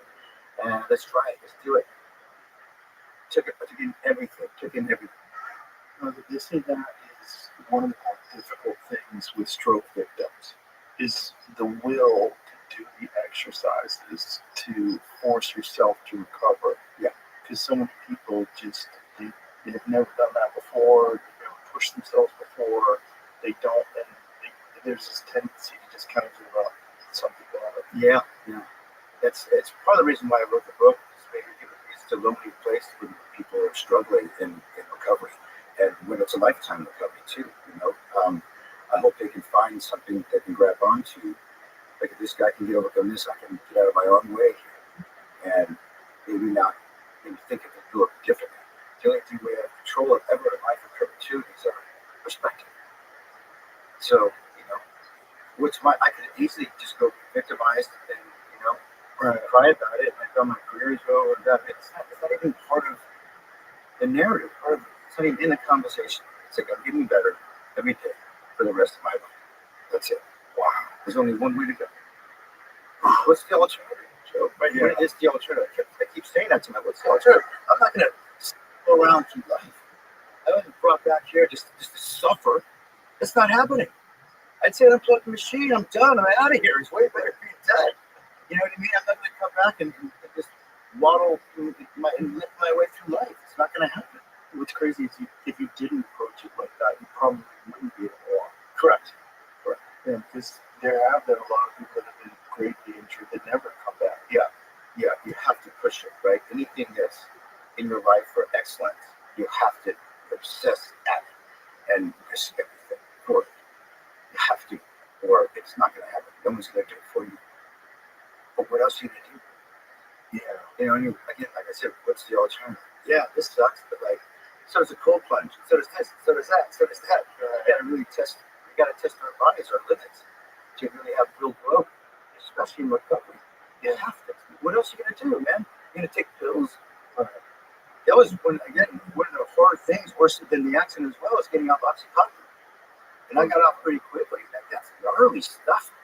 I'm glad it was there for the pain for me, but like I wanted to get off as soon as possible, so it's highly addictive. And coming off that stuff is gnarly. It's so hard, and you have a really strong will, but some people don't. I know. You put all people on that stuff. That's crazy, dude. You know? Is ironically, I was supposed to be doing a movie about the soccer thing. Wow. Yeah. But it's supposed to happen like literally that April or just that spring. Obviously that got canceled because I had to take OxyContin to kind of get by. But then I had to get off that stuff real quick. It was really interesting too how people treated that drug. Everyone like was monitoring, counting the pills, was it half a thing, or this and that. Everyone was on it. Like, dude, what? You treat me like I'm some sort of drug addict. Don't give me this stuff. I don't want it. Jesus Christ, it's terrible. But it's pretty powerful stuff. And I don't ever blame sort of the drug. I just think it's sort of how maybe it's free to use and it's even supported the school system. They got that family kind of got away with a lot of stuff to promote that stuff. Yeah. It's a whole thing. You've seen Peter Berg's thing on Netflix, Painkiller. You've seen that? It's the docudrama documentary. Oh yeah. It's gnarly. That's a beautiful thing. Yeah. That they did to people and just support the idea that, hey, you could just be on this and you don't have any pain. Don't worry about it. And it's not even addictive. Just It's the knowing part, and then double downing and selling it, and really getting out there. they promoted it. It's a thing that you could be on forever. Which is just insane. Yeah. So you're on it, and how long did you have to be on it for? I always working to get off of it, and I think maybe it was around. Well, I got home on January 13th, Friday the 13th, and I think it was probably less than a month, probably like beginning of February, because I got all my molars and stuff got pushed in, so my mouth's a hot mess, my jaw's broken, but I had night terrors, as you would, being away through that trauma. So, and I bit down in the tooth just in a certain spot and just cracked my molar, and it goes down to the nerve and that. I'm like, oh, I feel that pain, but I'm on all this oxycontin. I don't feel. Maybe I don't need to be on that shit. So I had to go get that emergency extraction. I get the post put in on my back molar. I said, well, I'll take it one more time just for the tooth pain or whatever, even with the dentist gave me. I think I took the dentist stuff, whatever that was, and cold turkey off OxyContin and EpiPen. Oof, cold turkey. Yeah, I didn't know. You didn't know how hard it would be? Oh, no. I would just I don't really listen to the doctors. I don't listen to the doctors, man. So I started crying for about 3.5 days straight. Even during my PT, I'm just like, and not that I'm sad, but I pull crocodile tears, just tears, 24 hours a day, my chest going. I couldn't stop crying, and I was shivering. So this is all just withdrawal. I wasn't thinking that anything other than like, why am I crying? I didn't know it was withdrawal, even because my mind's not there. My mind's in recovery and getting off this stuff, and focusing on holding my body up. It takes us a lot of mental acuity to just exist, right? So I wasn't thinking that, yeah, of course. I look back on it, I was like, yeah, of course I'm going on fucking heroin. So, yeah, and so I called my sister today. I'm like, I don't know why I'm crying. I can't stop crying, guys. It was. Let's call it. These different doctors that we Zoom call with when I was at home. And so we called the pain management doctor. She said, look, I told him, he said, what are you doing? You got to taper off that. Like, it's like 2 weeks at least. You can't just cold turkey. You got to get out. No wonder you're feeling all cold and all this stuff because it's all nerve stuff.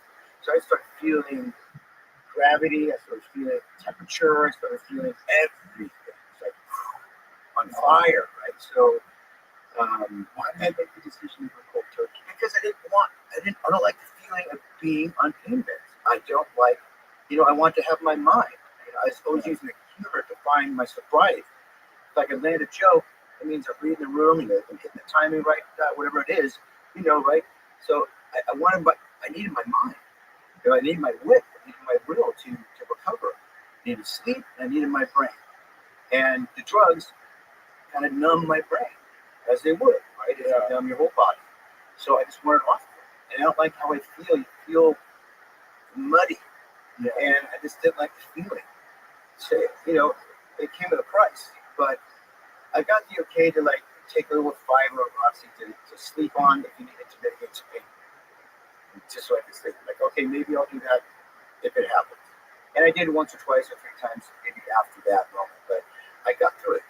And I got off it. But I got off it because I cracked that tooth. And that I felt pain. That's not gonna let me sleep at all. It's a heartbeat in my brain, my face is just throbbing like it would for anybody. So I said then I don't need to take the pain meds. So that was my excuse to get off the pain meds. Right. You're Thankfully, feeling pain and you're on the pain. yeah, I would have been on that shit much longer if I didn't crack that tooth. Because I wouldn't have the will to say, let's get off this stuff, right? But it took that. I'm like, okay, well, I don't need it. I had knee surgery in '93 and they gave me something. It was either Percocet or Vicodin. I don't know what it was. And I took it one time. And I felt so bad. I felt so stupid. Yeah. I remember being in my apartment in New York just feeling so dumb, just thinking I got pain. Yeah. And so one day, I took it one day, and I'm like, that's it, I'm done. Yeah. And then I sold it. I sold my pills. This guy Jeff at the pool hall. This dirtbag guy that I used to hang out with at the pool hall. He had a bandana, long hair, he's a hippie, he always sold drugs. And I sold it to him. He's like, I'll take you. What do you got? Yeah, what do you got? And then I had surgery again. I've had a bunch of different surgeries for jiu-jitsu injuries, martial arts. Yeah. The second time I had surgery on my knee, and a knee reconstruction again on my other knee in 2003. I didn't do anything. I just I don't want nothing. I'm just gonna just deal with it. And it was okay. Yeah, maybe anti-inflammatory or something. I didn't even take that stuff because I don't think that's good for you either. Yeah. You're gonna be, no matter what, it's just gonna dull it a little bit. I'd rather feel it all. I agree. 100%. Yeah. That was like back when I had my wisdom teeth pulled out when I was like 20 or something. That's pretty gnarly surgery, right? And they give you cocaine or something. I just puked on that. Said no way. Took one pill and I never took the insulted. Isn't it astonishing some people like it? Yeah, people party on it. They're drinking, people like it. It's just the opposite for me. I just can't. It's just my body just doing it. Yeah. And I'm glad I don't like it. I had a friend of mine who's a musician. Right, on Vikings. I was like, how do you do that? I took whatever it was that I took. I can't remember which one it was. But I just felt like a moron. I just felt like I had 20% of my brain. Yeah. And it was just this dull, wet cotton stuffed in my head. Yeah. But I guess maybe it's just a different biology. Maybe different people react to it differently. For sure. It wasn't for me. Yeah, I agree. So how long did it take for the withdrawal to subside? By the time I got to that Zoom with the pain management doctor, he said, well, don't do that. You should taper off. Well, I'm already off it now. I've come off the crying train. Especially because he also made sense of it for me. It's like day 4 by the time I talked to him, and he just helped me make sense of why I was feeling the way I was feeling. Because it felt like a setback. Right. You know, and because there are setbacks in recovery, but this felt like a real setback. I couldn't grab a why, and I'm pretty in tune with like my body, my emotions, my everything, and I just couldn't grab why I was. It was so obvious. Yeah. But then, I'm not the one really administering this stuff. My mom just gave me the pill and do peptide injections for me, rebirthing me, take care of me. So I have to talk to you. Oh man, if I look back, I don't know. I was getting three mLs, 3 loads. They're all mixed up. So as you, probably about the same ones that I'm on now. That I continue, and I rotate them out of different ones. So PPC 157, PPC 157, all those. AOD, MUTC, and I had to do a lot of blood work because my hemoglobin was at 2. Oh, yeah, that was what it was going back to work. Back to near Kingstown. Crazy. Yeah. It's like the blood of dead men. So I just got no energy. So then I started really working with my blood panels, big giant white 16 vial blood panels. And that started to be my new course of recovery, cellular in the blood work. And that's why I really started to get strong. I was moving around, I was mobile, all the bones are healed. By this time, it's like a year's gone by, but now I started working on cellular and blood health. That's when I got to like the skin started to look great, because blood tells you what your body's producing, not producing, right? So that was a great report card, a barometer of where I was at, why I'm not, where my mitochondrial levels were at, anything was at. So it was really, really great part of my recovery. That's what I'll still continue to do today. Boxing, did you use a hyperbaric chain? Oh yeah. Yeah.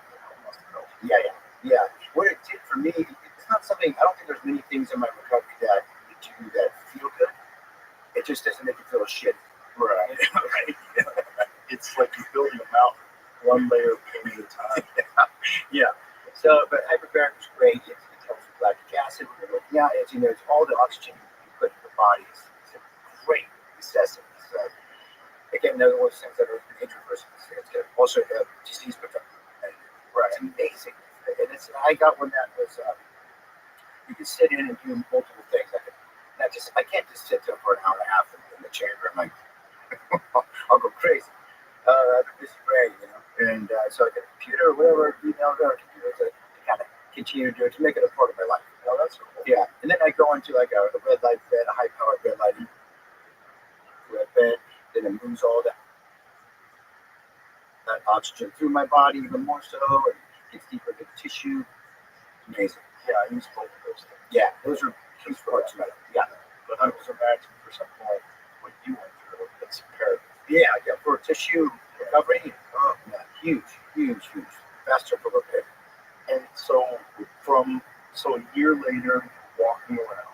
Yeah, I was walking by, my daughter's birthday was March 28th. So I guess a few months later, I was walking, it was assisted, very assisted, walking a cane or a walker. So that happened. Yeah. Then I was, like, by the summertime, I stopped doing recovery. The intense 24-hour day recovery. I would do like a 12-hour day recovery and go walk in the sand in Lake Tahoe. Lake Tahoe is the world's biggest cold plunge at this freezing-ass lake. So I just go dip my legs in that lake, walk in the sand, it's great for stability of the ankles, your joints, hips. And I would just do that kind of stuff. Even ride a jet ski. I was riding a jet ski in June. Wow. Yeah, taking it easy. I'm not doing anything nice. Just like just living life. Right. You know how good that is for your mental acuity, your spirit, your emotional body, all that stuff. So I was out in the sunshine, getting vitamin D. I was in nature. I was with friends. I could do life stuff. I'm back in life stuff. That's a great confidence builder. Yeah. So I kept trying to do those things. And then, of course, I have to go back and do all the recovery stuff and, that I always do. Just happy I can do it. What does the cold water feel like? When it's like you have a rod through your tibia. Yeah, the cold water that's not the issue. It's when it's cold weather. Like anybody, you stiffer, your blood slows, and all that stuff. So it doesn't help us. I need circulation in my joints. Tendons don't get a lot of blood flow. I really got to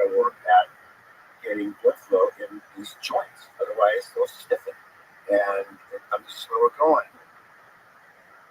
Everything just feels a little bit more robotic. What did they have? But I think that's before injury that for anybody, right? Also elevation. I think you have to feed elevation and tolerance. So all those things aren't really kind of helping to recovery, but my body will respond in those oxygen depleted environments and all that stuff. So maybe it did help, maybe it didn't, I don't know. But I did most of my initial recovery in LA, and then when I could, I got out to Tahoe to be in my sort of happy place in nature. Did they have to reconstruct your knees? No, none of that. There's cracks in my ankles, and my foot spun around a handful of times. There's a spinal fracture in my leg. So then hit a rod down into my knee, and they had to screw it, plates and all that stuff. So I didn't sure I just moved those things. So I don't know. It wasn't full like reconstruction like people get a knee or a hip. It was just a lot of breaks. My pelvic broke in 3 spots, my hips. But you don't fix that anyway. They even said broke your asshole. I'm like, is that what you say as a doctor? Is that how you say it? Come on.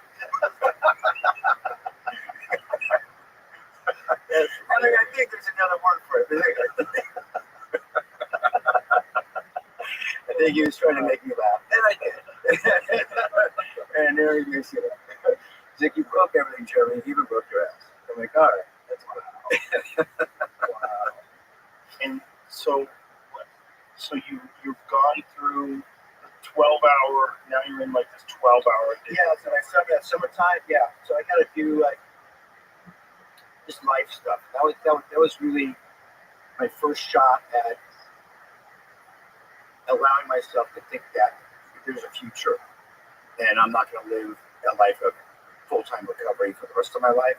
I can actually do some other things that I enjoy doing with people in a kind of a normal way.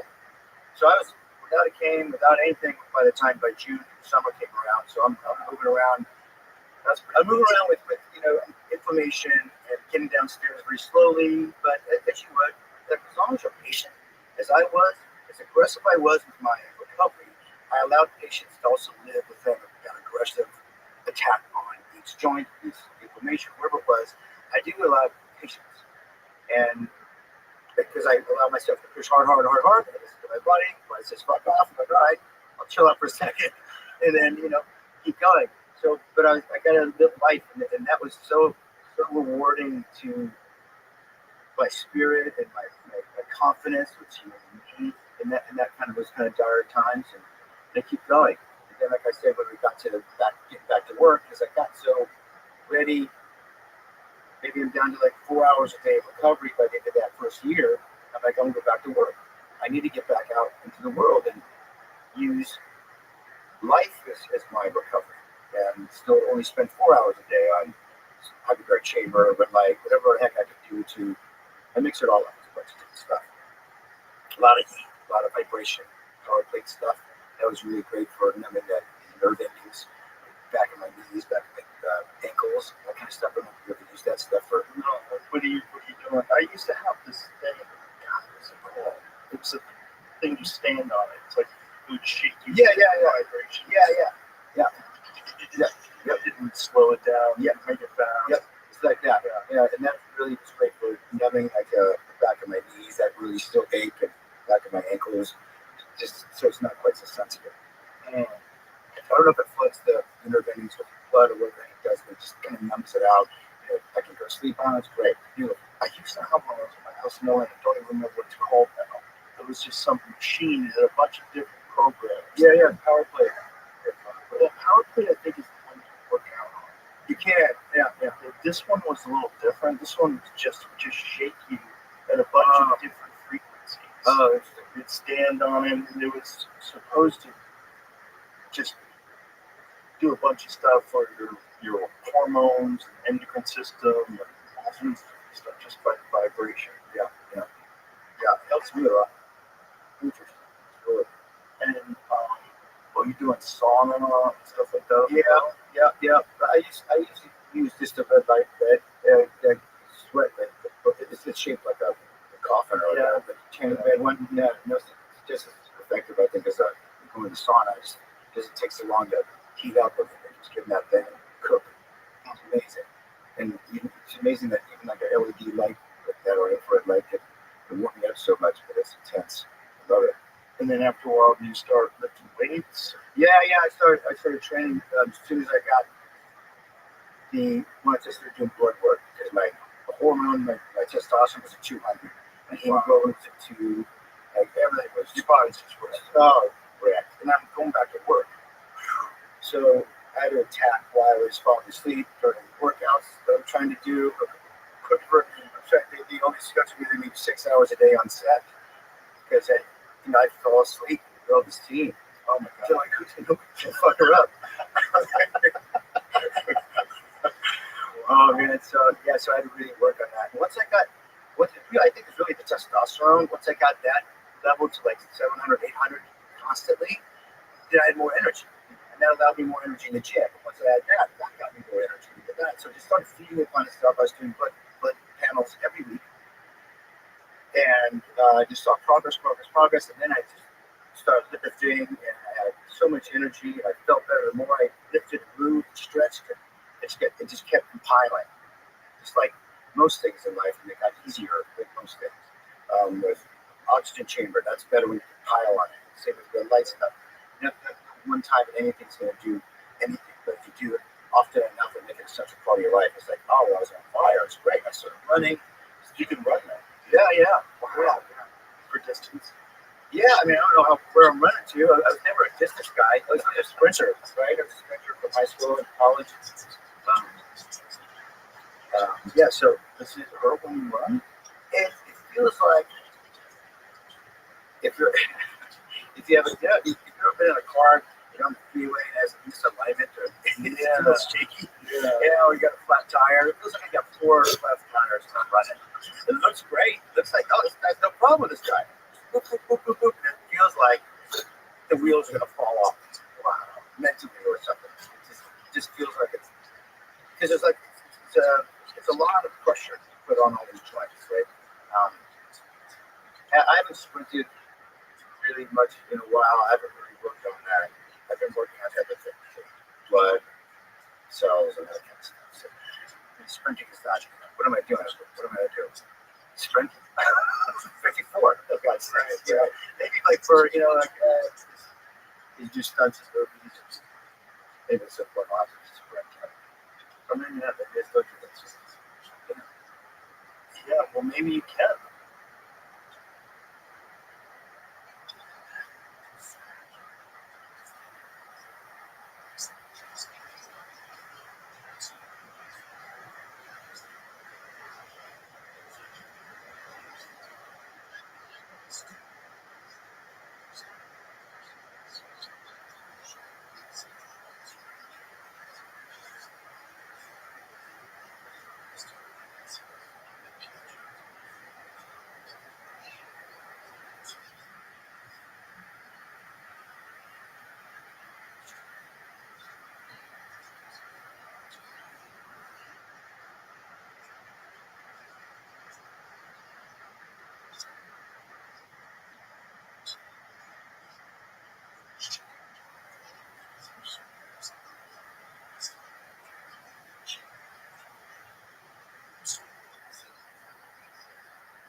can though. I mean, Sure I can. I think you can. I already have. I believe I it. just saying if I want to make that a central part of, the acting experience. I mean, That'll be an absolutely phenomenal turnaround. To Yeah. go from where you were to going back to action films. yeah, pretty hot guy or something. Yeah. I'm saying. Yeah, it'd be a cool Well, test.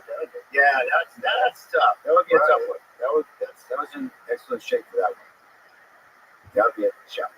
Yeah, I would imagine. I don't know. Do I want to tax my body? No. Probably should. Is it taxing your body or is it strengthening your body? Yeah, I don't know. Yeah, I don't know. I mean, how many miles can you get on this? On titanium. It's forever. I think it's permanent. What everything you have just reinforces the recovery of the bones, right? Yeah. And then you just have a plate there that just keeps the bones in order. Yep. And it's I mean, all the titanium in my body is useless. It did its job, and the bones grow, but so it just stays there. Is there an argument that the titanium hinders you at all? Well, I mean, it is foreign metal in your body. It's not rejecting it, but there's a point where it could.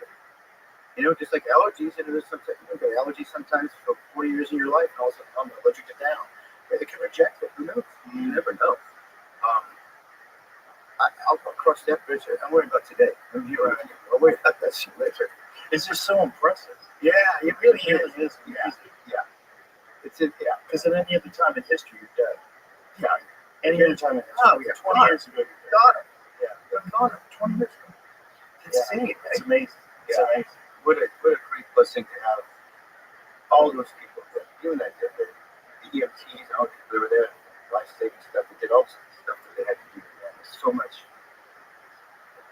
And I'm really known in that community, especially in the EMTs and all that sort of stuff. I have a lot of firefighter friends and all that stuff. So it's just like you're just getting a little extra juice and love from these people. Like I knew one of my best friends is a firefighter in that area, Jesse, and he's just retired. He got the phone call from his buddy. He had to stab my chest to release the pressure from the lung, on the ice. And he's one that said, "Look, dude, Jesse, Jeremy's is in. We did the best we could, dude. Didn't want to get the hospital." Wow, and that's that code for gone. He's gone. Yeah. But I mean, but they're I talked to them all later. I saw every nurse, I saw every doctor, every EMT, even the pilot that flew me up there. Just had to give everyone the big squeeze and apologize if I was a pain in the ass or whatever it was, man. It's that reminds me of just flying back anywhere with the only thing you took with you and stuff. The beginning of the book is your daughter. Yeah. The dad was the one I had the hardest time. Yeah. It's can you imagine? Yeah.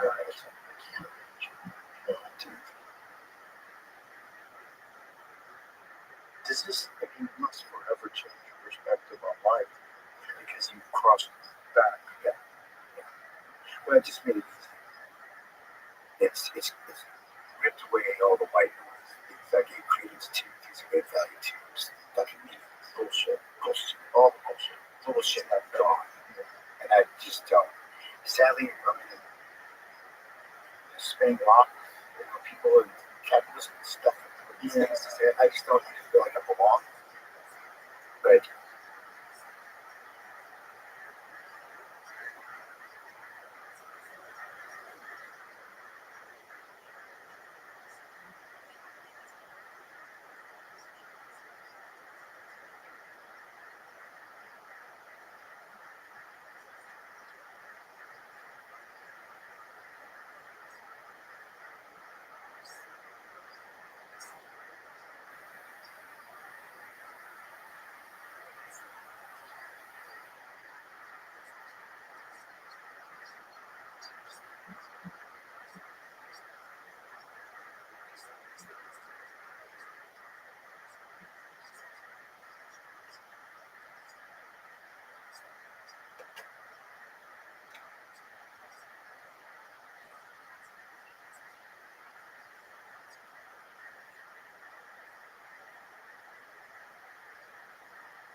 But I do. A lot of times I feel like I fit into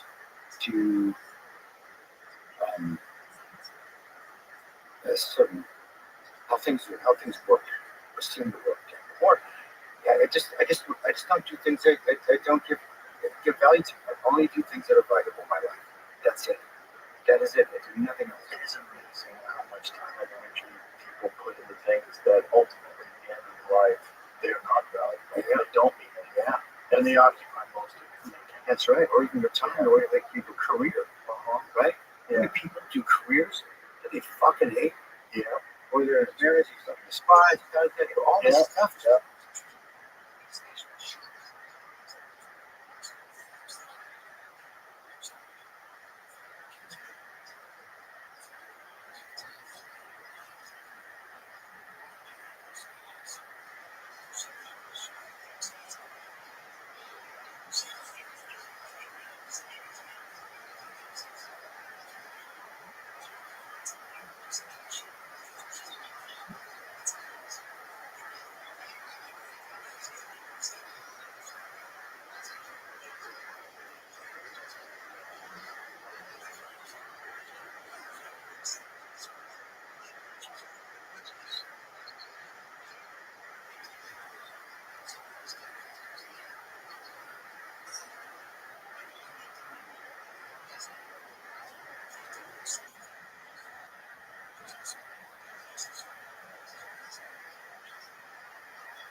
Yeah. This guy doing what? Why? There's a fear, the trap, to just get out, to get too deep and buried it into some place that they could beat themselves on the corner. It's quite sad. It is sad, but it's also, I mean, it's an amazing example that you can shine to the rest of the world that maybe people don't have to go through what you went through to realize that most of what you're thinking about all day, especially if you're one of those people that's wrapped up in social media, most of the things you're thinking about all day are just nonsense. Yeah. Just total nonsense that steam your life. Yeah. That is one of the reasons why I wrote the book. Is I hope there's things that I learned and the gifts that I received from passing through the back and having huge obstacles, and a lot of people can identify with suffering and struggle. Doesn't have to be a physical struggle, but it's a certain way to think and perspective to work your way through it. Yeah, because it is a lonely place. And I think there's something beautiful about the narrative of an author to a reader, or even just audio, which is even more intense because you get that one call, like kind of dramatic in that sense, but like it's pretty intimate. And I think you can really move the needle for somebody. Yeah. The more open and honest and vulnerable I am in sharing the narrative, the maybe more I have a chance of connecting with the reader or listener. No doubt. Because the thing is about when you're in the middle of the struggle, it never seems like you're going to get out of it. Yeah. And you travel, you feel it, and it's so difficult for people to trust the process or to trust that it will get better. And this is unfortunately why a lot of people end their lives. They do not think it's going to get better. And you hear from so many people that almost took their life or failed when they tried to take their life, and now realize, oh my God, I was so wrong. It does get better. I am better. Everything's better. And I just didn't see the light. I didn't see the light at the end of the tunnel. I thought there's just nothing but this feeling that I couldn't endure. Yeah. That hopelessness, well, that weighs heavy down. If you can't afford that, you can't give that power. You can't give that. No. It's just, I think anybody can sink into that, right?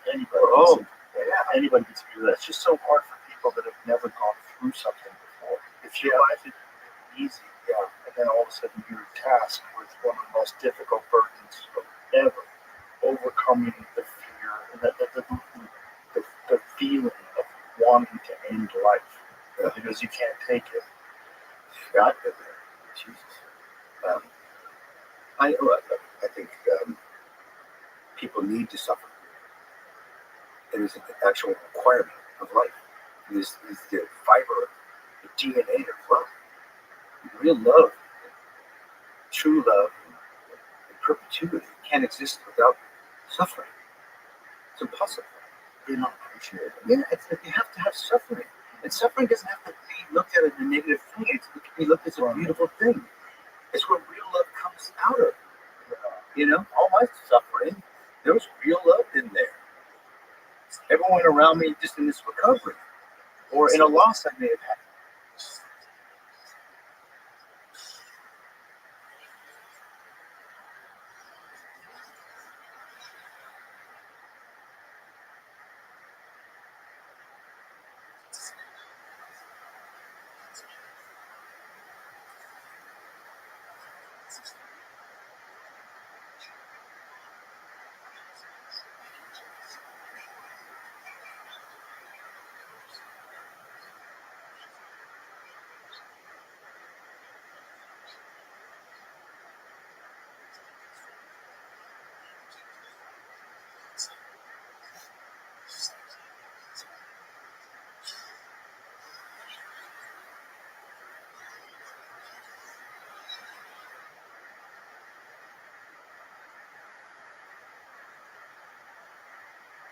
From an uncle or a grandparent or whatever, there's real love that comes in that suffering, even though it could be a lonely experience. I mean, I look at it that way, and not as a negative, terrible thing, because it's just temporary. It's not. What's that? It's counterintuitive. In the negative term of it, right? We all have to suffer, right? I mean, it's part of the human experience, right? It's the Joe Rogan experience. But I'm not suffering. I'm having a great time with it. But I don't think people welcome that or allow that to happen in their lives and let it be okay. That the suffering that we suffer, that the hard times are the building blocks to who we are. It builds resilience. Yeah. I remember one time, this is a minor suffering in comparison, but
But one time I went on this hunting trip on Prince of Wales Island, which rains like 350 days a year.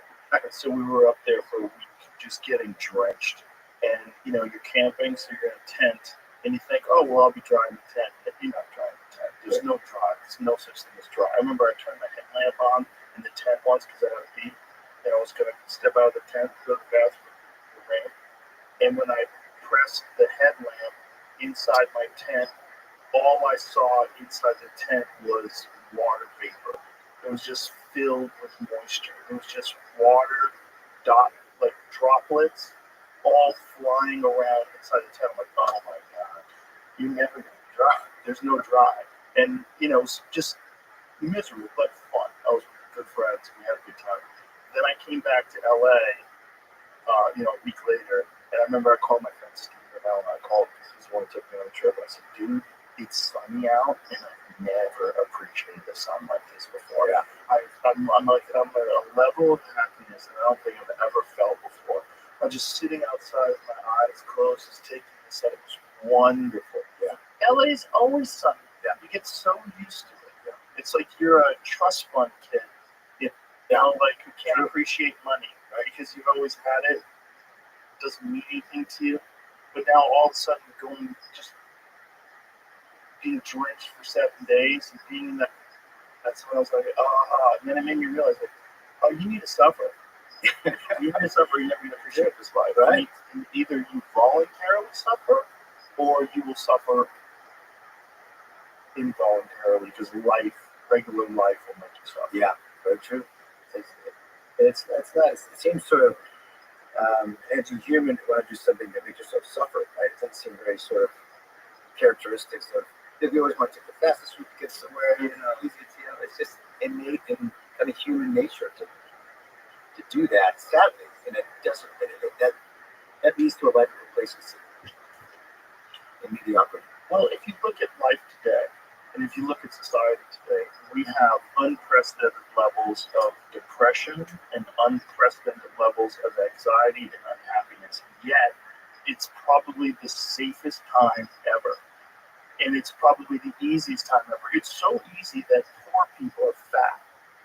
That's how easy it is. Like, that's never been the case. All throughout history, poor people were starving. And poor people are fat now. Like, that's how easy it is to live, just to exist. So, I mean, I'm not saying that being poor is easy. It's certainly not. It's certainly a struggle. But it's way easier than starving to death. Like, this is like an unprecedented easy time. And because of that, and because there's this narrative that people have to constantly seek comfort, to seek vacation and relaxation and retirement and all that bullshit. And so that's in your head. And there's this softness to the existence. And so everything that comes your way is overwhelming.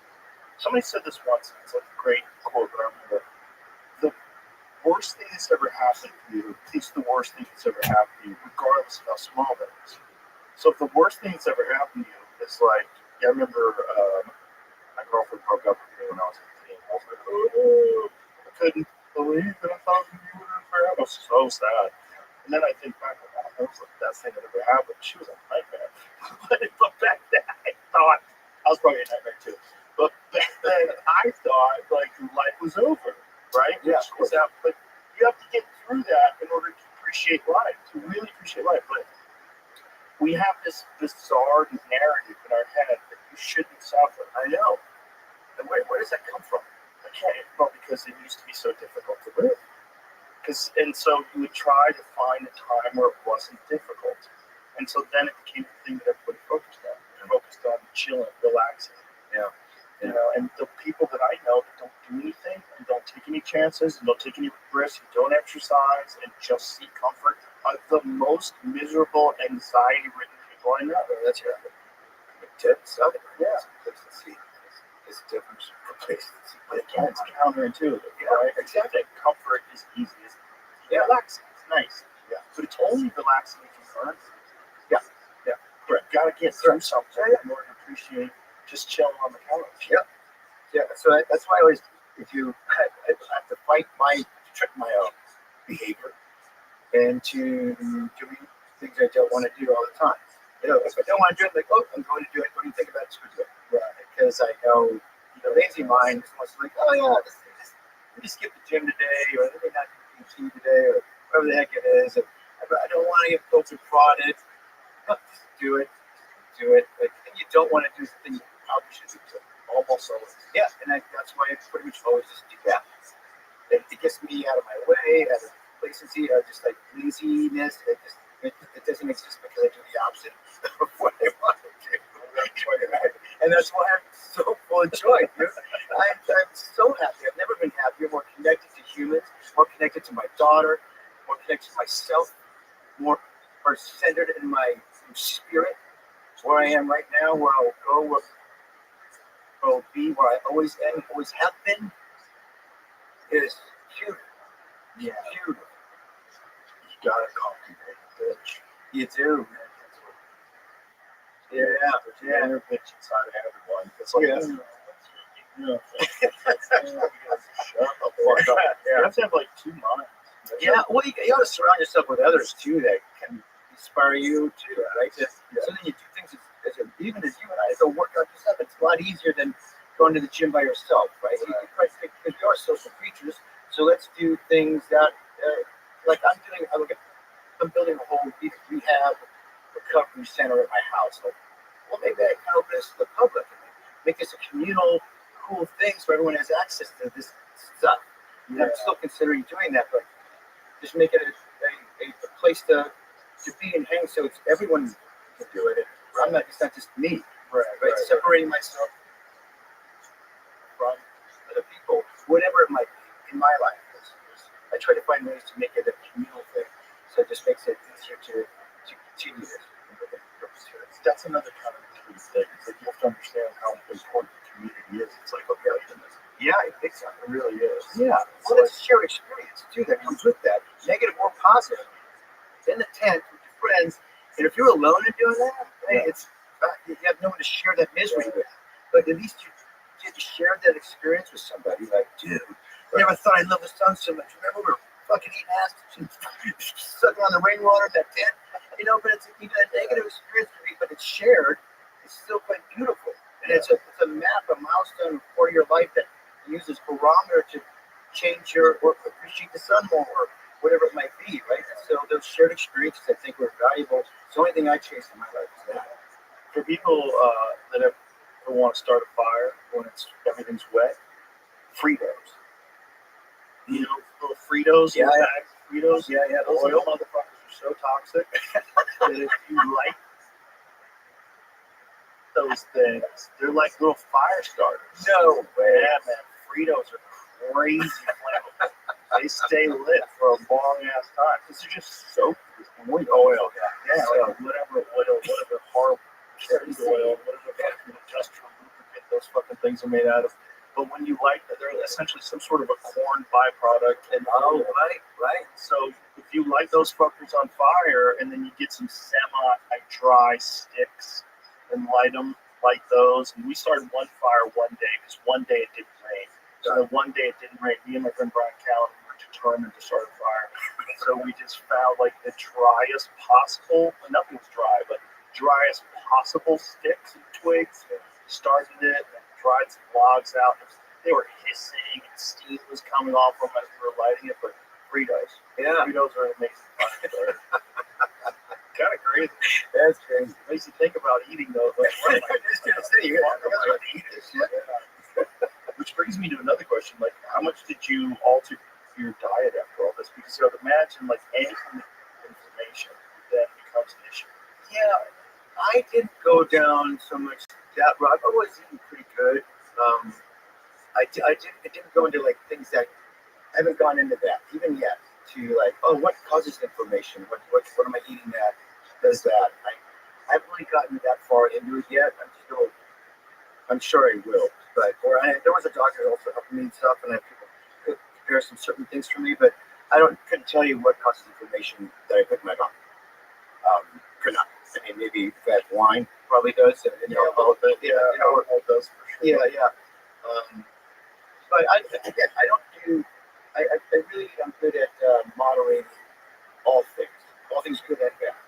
So my body has a chance to sort of exist, and it's not forced. Too many supplements, too many peptides, too many anything. Right. All good stuff. I sort of just moderate. So once I got my blood right, so I was like 205 pounds. I've never been more than about 65. Just all this surgery weight, all this stuff is hard to get off whenever your hemoglobin's 2. Right.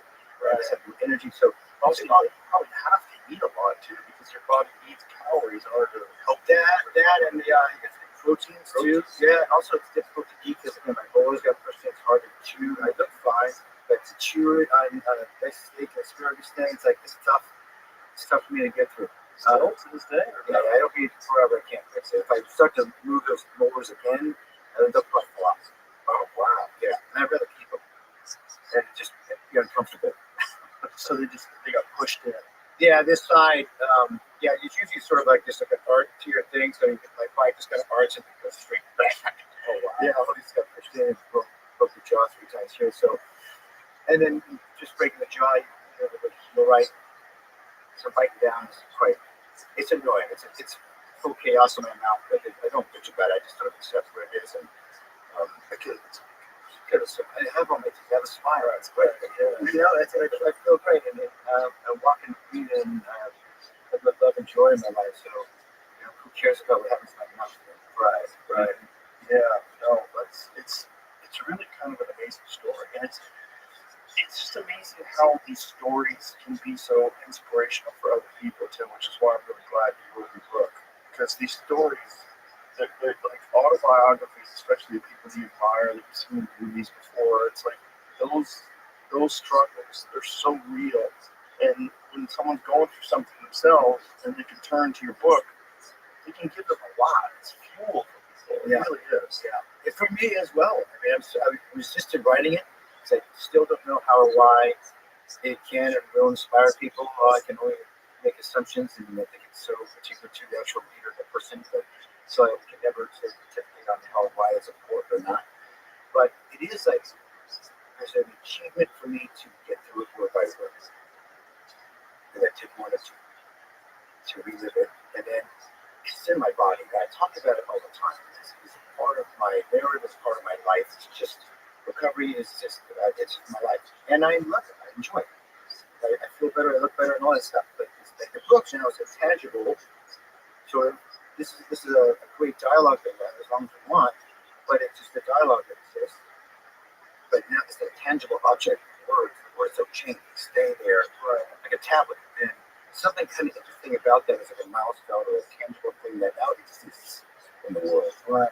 And psychologically, it says a lot to me. So that even when I do die, that's still there. So that maybe it can help somebody, even when I can't be there to talk with them or whatever it might be. But it exists, right? Something that exists long after. Yeah, it's pretty interesting because I do movies and things like that or music. Those are like the same thing as a conversation. They just sort of exist in the moment. Like, you know, it's great going to a concert, but then it's over. Right. And then it's it. Well, what happened? Well, I could tell you about the concert. But something about something existing beyond your life is something pretty interesting. What was the process like of writing? Did you physically sit down and write things? Did you? Initially, I had a ghostwriter who helped me because I've never written a book. I've written a lot, but I've never written a book. So I wanted to get the format right. And so we would work through this format, so it's like an outline. And then so we just do interview by these sections of this outline that we put out. And so then we would just talk like this. And so let's talk about this until it take me moment by moment. Then they asked me, all right, let's do that. We meet every day for like 2-3 hours, however long I could sustain going word by word on it. And we record it all, and I would write on my own because it would kick up new memories. And started writing about the Vermont thing. And oh gosh, that came up. And that became a whole chapter in the book about breathing. Breathing, actually, my awareness to breathing. It became so important in my life. Anyway, so I just kept going and writing. And I would do talks to companies. I would speak to kids at schools. All this was part of the writing experience because you can ask me the same question, but we're in this environment. But then if I'm with my family and I answer the same question, it's the same kind of answer, but different. And so I kept learning more and more data and information that was stored in my brain, in my heart, my spirit, and I had to unearth it and put it down into words, which I found to be the most difficult thing. Because as we speak, like I'm doing now, it's free to speak as whatever you want, but to write down the words, oh wait, there's accountability to the words because they're written. And they're wrong word choice. My brain doesn't operate as fast as I'd like to for my vocabulary. It's like, I probably drop way too many F-bombs instead of like really great words that I do know. Right. You know, so it was nice to be able to take the time and spend the agony to really kind of express word by word to it, you know, in a real honest way. It's more like a diary of recounting diary than it was trying to be fancy with words and so overcomplicate something that's really quite so simple. What was the process like of going over the words and deciding what to keep and what to edit out and how to format everything? What order to talk about things in? The order always was working for me from the beginning. It allowed flexibility for what would come up in conversations in the writing. It allows the fluidity, but there's a beginning, middle, and end to it. We already knew the end. We already knew the beginning. And so it was the branches off of, I didn't know I was going to talk about the loss in this book. Didn't know that was a huge milestone in my life that got me to understand what conscious breathing was and mitigate pain. Because there's a whole thing about Lamaze. I was taken at 12 years old. My mom was pregnant with my sister. And she said, put down the cleats, son. You're not going to soccer practice. You grab a pillow and come with me to class. What class? And it was Lamaze class, the YMCA. And my stepdad was out driving a truck or something. And so my mom, she also needed me not to be alone. And she needed, you know, so she brought me, the oldest. And I laid down with the pillow, between her legs, teach her how to breathe, and short breaths, and then we put that. And they showed this midwife birth at home in the bathtub, and pouring out water and this whole thing. And what's going on? I'm 12 years old. I'm mortified. I'm like, what happened? Is that a whale breaching? What's going on? You know, and so that came up, and just sort of me and my partner talking about it. He's like, dude, you're real. I was like, yeah. That's why the book's called My Next Breath. All about breathing. And breathing is such a central part of my recovery, my central part of my, not dying, and to get through each and every moment. The perspective of breath, and it's not a conscious thought. It is right, just reflexive of our bodies, and when we make it a conscious, when we invest into our breath, what you can do with your mind, with your breath, right? It opens up. Like the more you breathe, the more you get oxygen in your body. It's feeding all of it.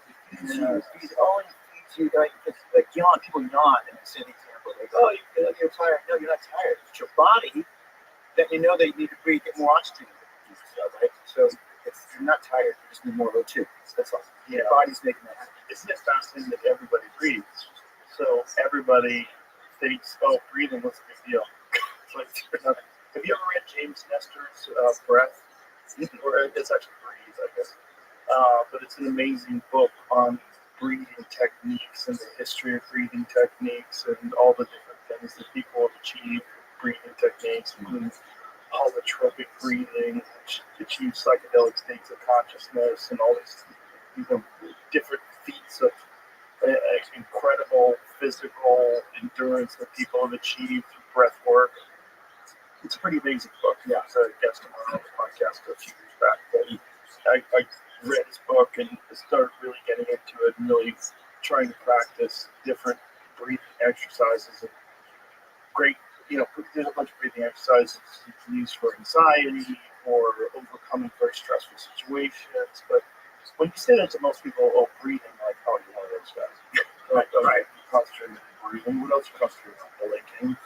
It's like, you know what I mean? Yeah. It's like you can minimalize it. Yeah. You can have reductionist perspective where you don't think it's anything big, and especially if you've never practiced it. Yeah. especially with like yogic breathing, you can achieve some bizarre states of relaxation and consciousness through breathing. Yeah, exactly. Yeah. And I always try whenever I explain it to somebody.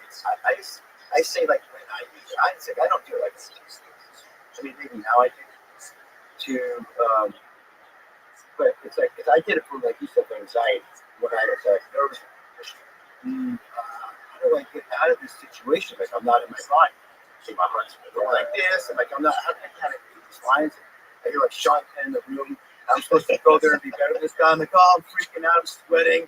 So I said, screw this. I leave the room. I go out of the building. I go out to the street, like on Sunset Boulevard, somewhere, find a tree. It's rooted in this damn earth.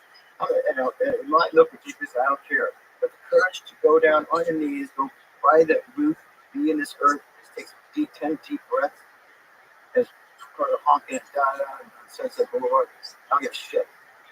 I'm back in my body, I'm back on this earth. Here I am. Let's fucking go. And back up in that room, and I smashed that out of the shit. I don't remember if I got the roll enough. It doesn't matter. I was back in my body. I was back on Earth, right? It was like a state of hysteria or nervousness, or that I don't like that feeling. So I found a way to overcome. Some people might just live in that feeling all the time. I don't know.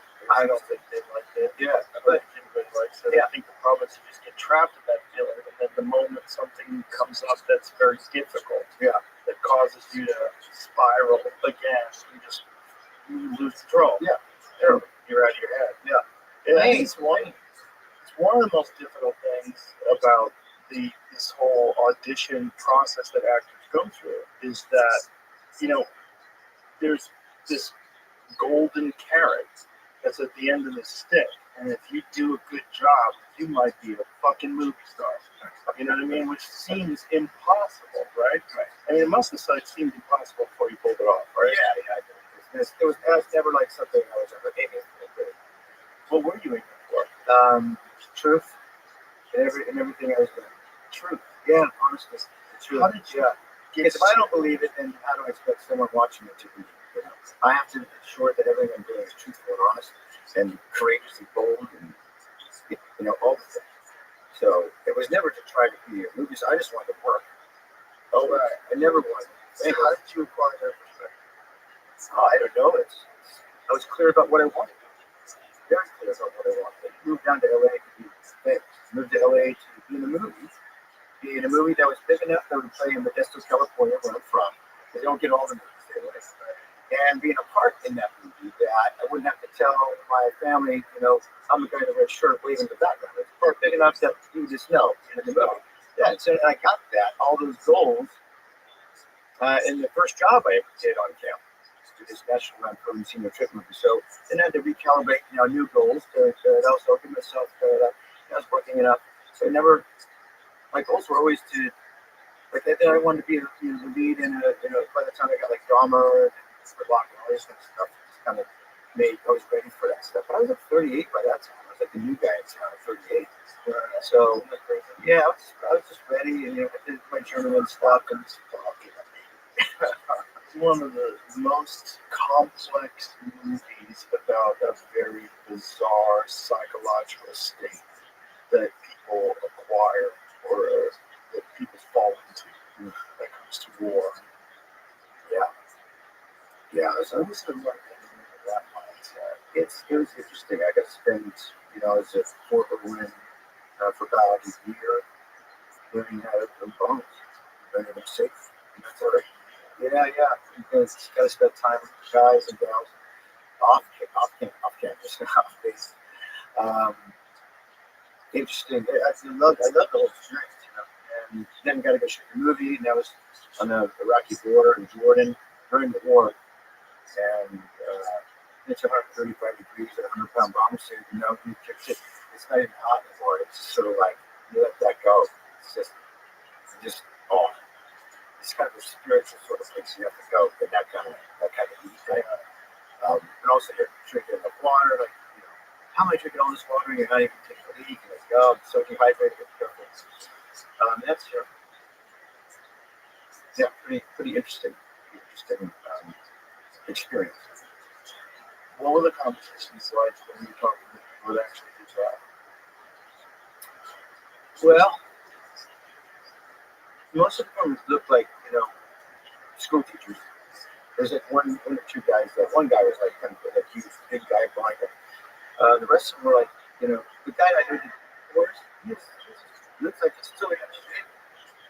It's not this way bigger than his chest. This kind of this guy did 3 tours. This guy's no joke.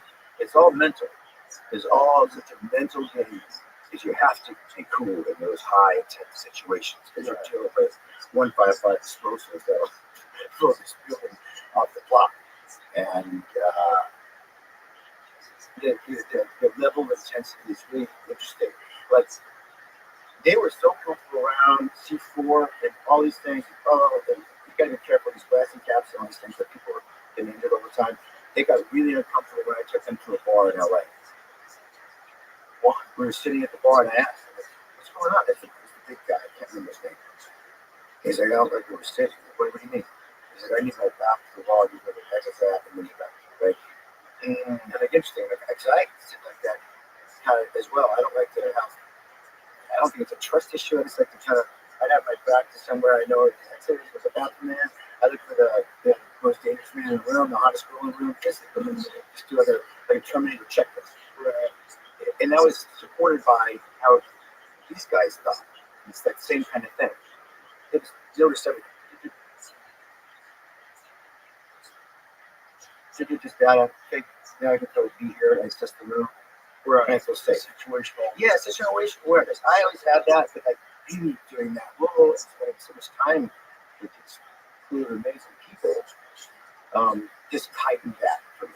I've always been quiet and observer. That's why I just got it from me. I can tell you that color with the hinges, if they match the finish on the doorknobs. Just that way how my brain works. And well, it's also a home builder, designer, so I kind of pay attention to that kind of stuff anyway. But it sort of just kind of helps me out. And so when you were preparing for Hurt Locker, was it your decision to spend a year doing this? Well, no, it wasn't the amount of time. I think I was maybe to go for maybe a few months.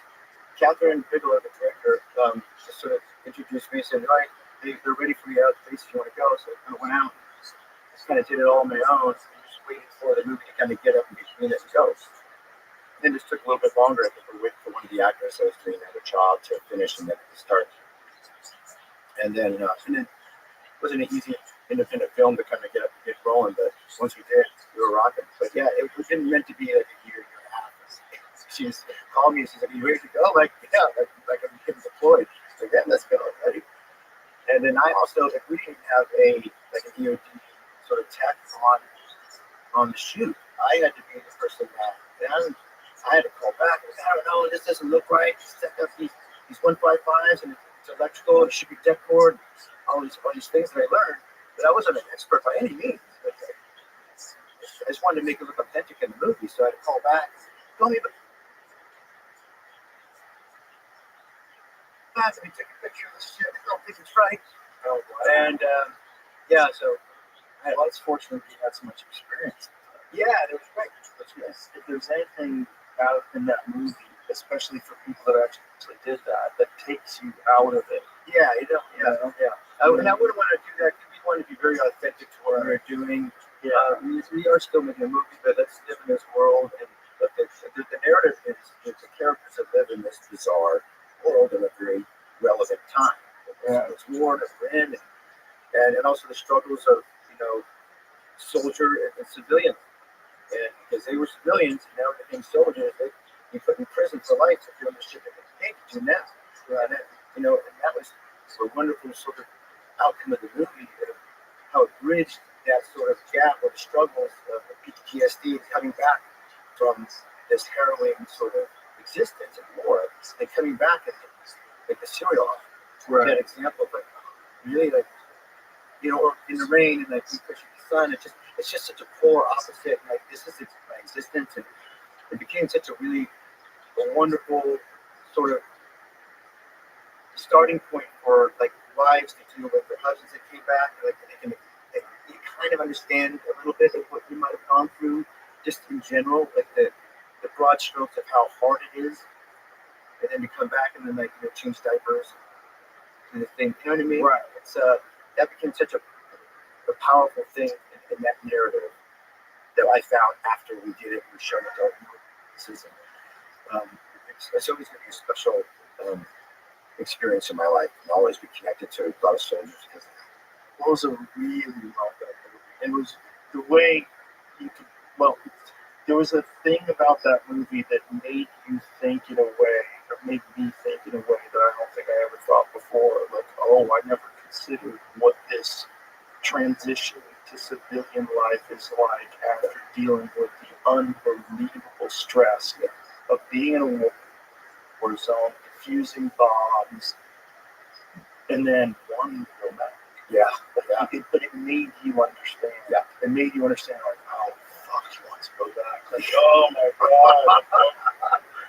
Oh, we could do that to you, but if you could take you into that psychology of the person that would be in that state and make it make sense. Like, that was a great movie. yeah.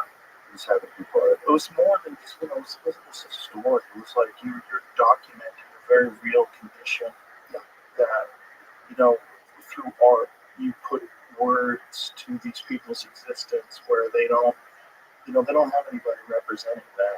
Yeah. That's what it means a lot to them.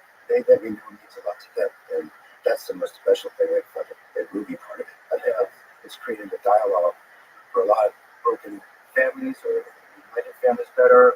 It's a greater understanding of that difference of soldier civilian life. It's a great bridge for it.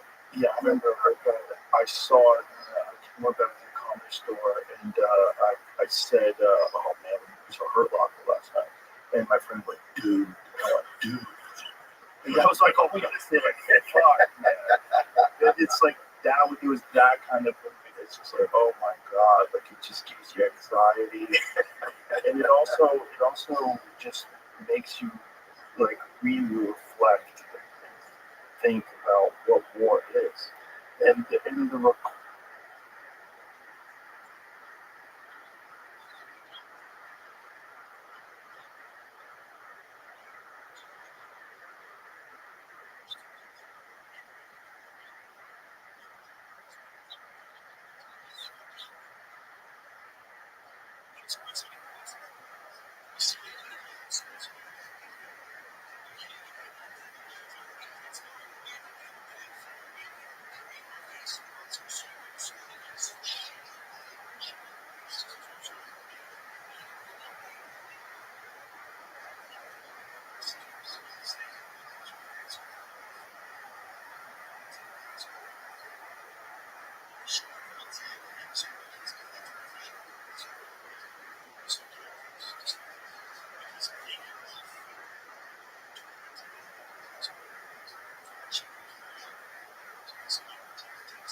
environment that you're putting human beings to try to get them to transition from this insane chaos back into civilian life with no real guidance. Yeah. Because you figured this out. Now you're back in the cereal aisle. Yeah. We're You in know, Starbucks. Right? Yeah. You're like, all right. Yeah. It's interesting. How do you decide like what roles to fit when you're at this sort of stage in life where you're so well known and people come to you with things and you have to decide whether or not this project is something that resonates. Well, now it's different. The central part of my life for so long was my career. And then my daughter came along. And then she's done it. So then I would do the job that would allow me still to be a father. So I'm not going to not be a father. My job takes me away for long periods of time. And I just like to have far places. So I'm not working out of the country once my daughter was. So I always had teaching access to my daughter. That's what I did. And then now, after the incident, it's even tightened up more and loosened up more. Because my daughter is now 12, she doesn't need me as much. She wants her friends a little bit more. That's a little bit low on the totem pole. Just temporarily, I know. But, and also, I can travel. Like I just worked last summer on a job. It's called Knives Out. And then I got my whole family. Knives Out. Yeah, it's awesome. Yeah, it's extremely really good too. But I was able to bring my entire family out. 15 people came out. A lot of them not well traveled. I got to see a lot of Europe. Took my mom and my daughter to the Olympics in Paris. Dope. Then I spent a couple of weeks in Italy and yeah, so we can do that kind of stuff now. So I did the job essentially just to have a summer vacation with my family. So that's kind of how I decide. And also, I did love the character. I did love. All that has to line in there too. I'm not just going to do a job for a job, but it just lined up. But my family has to be involved. My daughter has to be involved. Friends have to be involved. Otherwise, I'm not going to remove myself from all of those shared experiences with people in my life just so I can go do it. I don't want to do anything that bad. So that's my message. That limitation is success too. You really choose things that you're actually passionate about. Yeah. That fit within these parameters, allow you to live your life the way you want. Yeah, and work with people that inspire me. And I think it's not that I do a job like you can't pay me. Maybe you can put $1 trillion if I'm look at this. We need you for 2 weeks. It doesn't fit. It doesn't check all the boxes that real value. For the shared experience, the joy with my daughter, my family, my friends. Then it's just not worth it to me. I don't need to go back to do a job. I don't. Yeah. And that's to me what retirement is. I'm doing what I want to do, who I want to do it with, and it's always been busy at work all my life. Yeah. But it is. Well, it is in my mind. I'm a busy guy, and I like to contribute. I'm very busy doing renovation foundation, right, which is a huge, big central part of my life with my family. Running this charitable foundation in my community in Lake Tahoe for foster youth and Hispanic youth, giving them opportunities they don't have. And that's great. And I love that. I love it's that retirement. It's going to keep me busy until I die. And that's it's weird the other things in terms of like career or retirement. It's really just life and passions. Yeah, exactly. But I don't think a lot of people are doing what they want to do in their life anyways. But yeah, I'll always work, always do the things I love to do, and I'm still continuing to do those things I love to do, just on my own terms. Right? I wouldn't be able to start this foundation if I wasn't living life on my own terms. I'm satiated beyond satiated. I don't need any. I require a shared experience of this person, not escape. Is it more so now since the accident? Well, it's always been that, but there's a lot of things in the way, or things I allowed, or things I put allowed. Yeah, I allowed to be put, and now I do not. I refuse it, push it away. It's certainly clear when I put obstacles in my own way, when I get my own way. We all do that shit too. But so I'm just very, very, very clear, and I oversimplify it because life is just that simple. If we complicate it, then you're gonna have an overcomplicated life, and it's just not as valuable. Yeah. And wonderful oversimplification has allowed me to, again, use the word retirement in my mind. I'm just living a life that I want to live, that I deserve to live, that I choose to live, and not be limited or rabbit holed or victimized by society or the country I'm living in or the neighborhood I'm living in, the job I have. You know, I don't have any limitations because I'm making manifest everything that I have in my life. And it feels great. And I'm the captain of the ship. It might take a minute to turn this bitch around, right? But I'm the captain of this damn ship. It's called my life. And I think everybody has a capacity to do so. Well, that's another beautiful thing, living life by example that can inspire people. Because that's really what people want to do. They want to live a life where they feel like, this is great. Like, what I'm doing is what I want to do. Most people, they don't live like that. Most people, they have this dream in the future. One day I will be able to live the way I want to, but I'm not doing it right now. Right. Yeah. I think that's the trap. Personally, I'm doing it already. Besides, I know, but there's so many narratives that people adhere to. There's so many narratives out there in culture. Where they tell you that you should be doing this and you should be doing that. Yeah, this is a concentrate on your 401k. Right. This, right. That. What are your investments? Yeah. Fucking in the night, you don't go to sleep. Yeah. And it's even crazier now with social media and all that. That's right.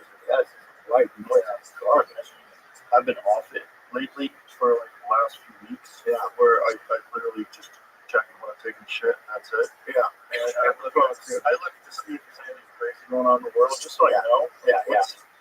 What's happening. Yeah. But I don't ever get involved. I don't ever like argue with people or post things, and I just see people doing it, and I'm like, you're losing your fucking mind. I've had conversations with friends, and they're like, you know, fucking this and that, not this. I'm like, why? Why are you paying attention? This is like, let's go outside. Yes. You're alive in America in 2025. It's like a magical time to be alive. And you're concentrating on some shit that literally has no effect on your life, and you're making it your primary focus. That is the definition of madness. Yeah, it is. Yeah, you're freaking out about things that aren't even here. Yeah, well, that's when you get in your way. You're giving that value. Yeah. But, you know, it's just like perspective is a very difficult thing to learn. And so it is. Well, right? How do we get it? How do we have experience, overcoming adversity, developing character, shared experience. That's a big part of it. You know, like with people that you love and you really connect with. You surround yourself with it. Yeah, that's most of the key to life. Yeah. Like, if you surround yourself with really great people, you're forced to become really great. Yeah. It's like you have to keep up with it. Yep. This foundation, tell me how you started that. Initially started with a show that I produced on Disney Plus, which is called Renovations. I didn't like to see a lot of vehicles go to waste, like purpose-built vehicles, like a city bus or a fire truck, and all these things that are supposed to go a long, long, long ways, but they just replace them, even though they're perfect good vehicles. So I wanted to repurpose those and help them and help communities and things like that. So it's taking, like I built one to be a water truck, like a box truck to be a water treatment plant, give kids in villages with terrible water, sure the first osmosis of water, get drinkable water, which is where it was. Took a city bus and turned it into like a dance studio, a mobile dance studio for these kids in Mexico, and just these creative sort of things, and kind of like my life that was like real valuable things, you know, to take these really cool purpose-built trucks and make it something really spectacular. It's all kids to give them what their needs are. And then it just went into, like, I didn't want to make it about just vehicles when I wanted to start the foundation. It became a wonderful calling card. And then I started the foundation. My sister works for GC and Dennis's Child Protective Services in Los Angeles County. And one of my best girlfriends in Reno, she also works for CPS Child Protective Services there. So I've been working with foster youth for many, many, many years prior to that. And now I just wanted to really get invested in the communities. They start small in northern Italy, Nevada, and and my sister now is running it. Shane is running it as well with me, and the whole family's now gotten involved. And it's been really wonderful to come back from the incident, have this be a central goal for us to celebrate our time together as a family, and to give back to these kids that are in great need. And been a dream of mine that I've been wanting to do for a long time, and now to do it publicly. I've been doing it privately for a long time, and to really make a big splash and make a lot of movement for these kids. And I think it's one of the reasons why I brought back, outside of all the other things. But I think there's something working in my favor to come back outside just my family. And I think it is my these two kids and my ability to have a great section. And it's been a couple years now, and it's already been moving mountains already. And we're going to continue to do so. This is easy. I love this. This is a part of my fiber, my body. I'm the oldest of 7 in my family. I've been changing diapers and living as the oldest. It's sort of my birthright to be able to do. What makes it even cooler is that I'm a Marvel superhero. So I have like a reach and access to these kids that they even listen to. Right? They're like, oh, cool, let's go to camp with hot dogs. And they all show up with plastic sacks, right? And this is like all their valuables in their life. And it's just weird, right? And this is all their work. And they show up with hefty bags. All of it. So we give them rollers with their names on it, passports, and a journal. I'm going to change the narrative of this. You're a traveler now. You're a world traveler. You don't have to carry your trash around. You're worth it. Your worth is much bigger than that. We're going to just planting seeds like that in their head, and then creating community for them, creating opportunities for them, safe places for them, giving them more educated stuff. We brought in a recording studio for us to touch all these instruments they never have access to. Who knows what that does? I don't care. They don't have access to them. Right? Give these kids opportunities that they deserve. It's the future of our fucking planet. Why aren't we giving more time and effort to that? It's the future of our world. Let's give them all the tools. We need another Elon. We need other super smart, amazing people, man. We need that. We need other leaders. And, what are we giving our youth, especially our foster youth? It's not a good look. They've gone through a lot of struggles, these kids, man, and they're not going to struggle out of my time, not on my time. That's amazing. So it's easy for me to do. It's a great focus for me. That's outside of. It's things I enjoy, right? I still do things that I enjoy. I just get to do with these kids, and now they teach me so much. I learned so much to keep me in a really youthful spirit. It's harrowing to hear what they go through. I don't like to know. My sister knows all about it. Gina knows all about it because they get the phone calls. They have relationships with these kids. Dude. I mean, you probably react like that. When you flip the table. Hurts of people, so I prefer not to know how they got touched and who did it. This kind of stuff. I just try to focus on let's get these kids plant some seeds of hope, and I'm good at this. And I love it. So we're on jet ski and think about it. I've never even been to this thing. So whatever the heck it is, new experiences, new joy, new friends. They're all crying at the end of this camp. Because they had such a good damn time. One of them was getting adopted, and she was crying because I can't come back. So I'm not a foster kid anymore. I got adopted. Like, oh, you can come back. You did good then when she didn't want to get adopted. Like, we're doing something right for these kids. And we're going to continue doing it. And we're doing it not only just as a camp, but we're doing lots of programs throughout the year to keep the community of the foster youth community together. A lot of these kids are brothers and sisters that never get to see each other because they're in separate homes, separate cities. One's in Vegas, one's in Reno. Dude, you can't do that. You can't do that. So we're doing our best to unite communities, right? We need each other. These kids need each other. Even beyond they don't need me, they need their access and reasons to be together. So it's helping the foster parents, it's helping the kids. Whatever we can do, we're going to start building youth centers as well. We'll be building homes as well in the future with the foundation. But we're starting step by step, breath at a time, brick by brick, and building camps and activities and education for them. I love it. You can see how much I love it. I can't talk about this for days. You lit it up. Yeah. I love it, man. I can't. We have these camps coming up here in June and July, so I'm pumped. Can't wait to finish this job and go back home. That's incredible. It's kind of shocking that it takes individuals to be inspired to do something like this because society doesn't put any emphasis on that.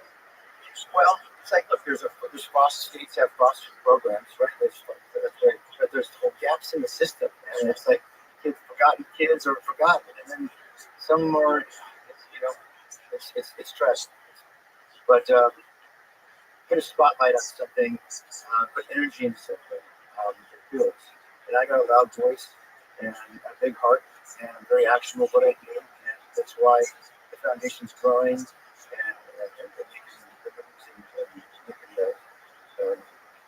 making paving ways for these kids. So I'll keep doing it. It's easy. How long have you been doing this now? Publicly, only a couple years. It's just started out. So, then it's like, think about all the nonprofit stuff.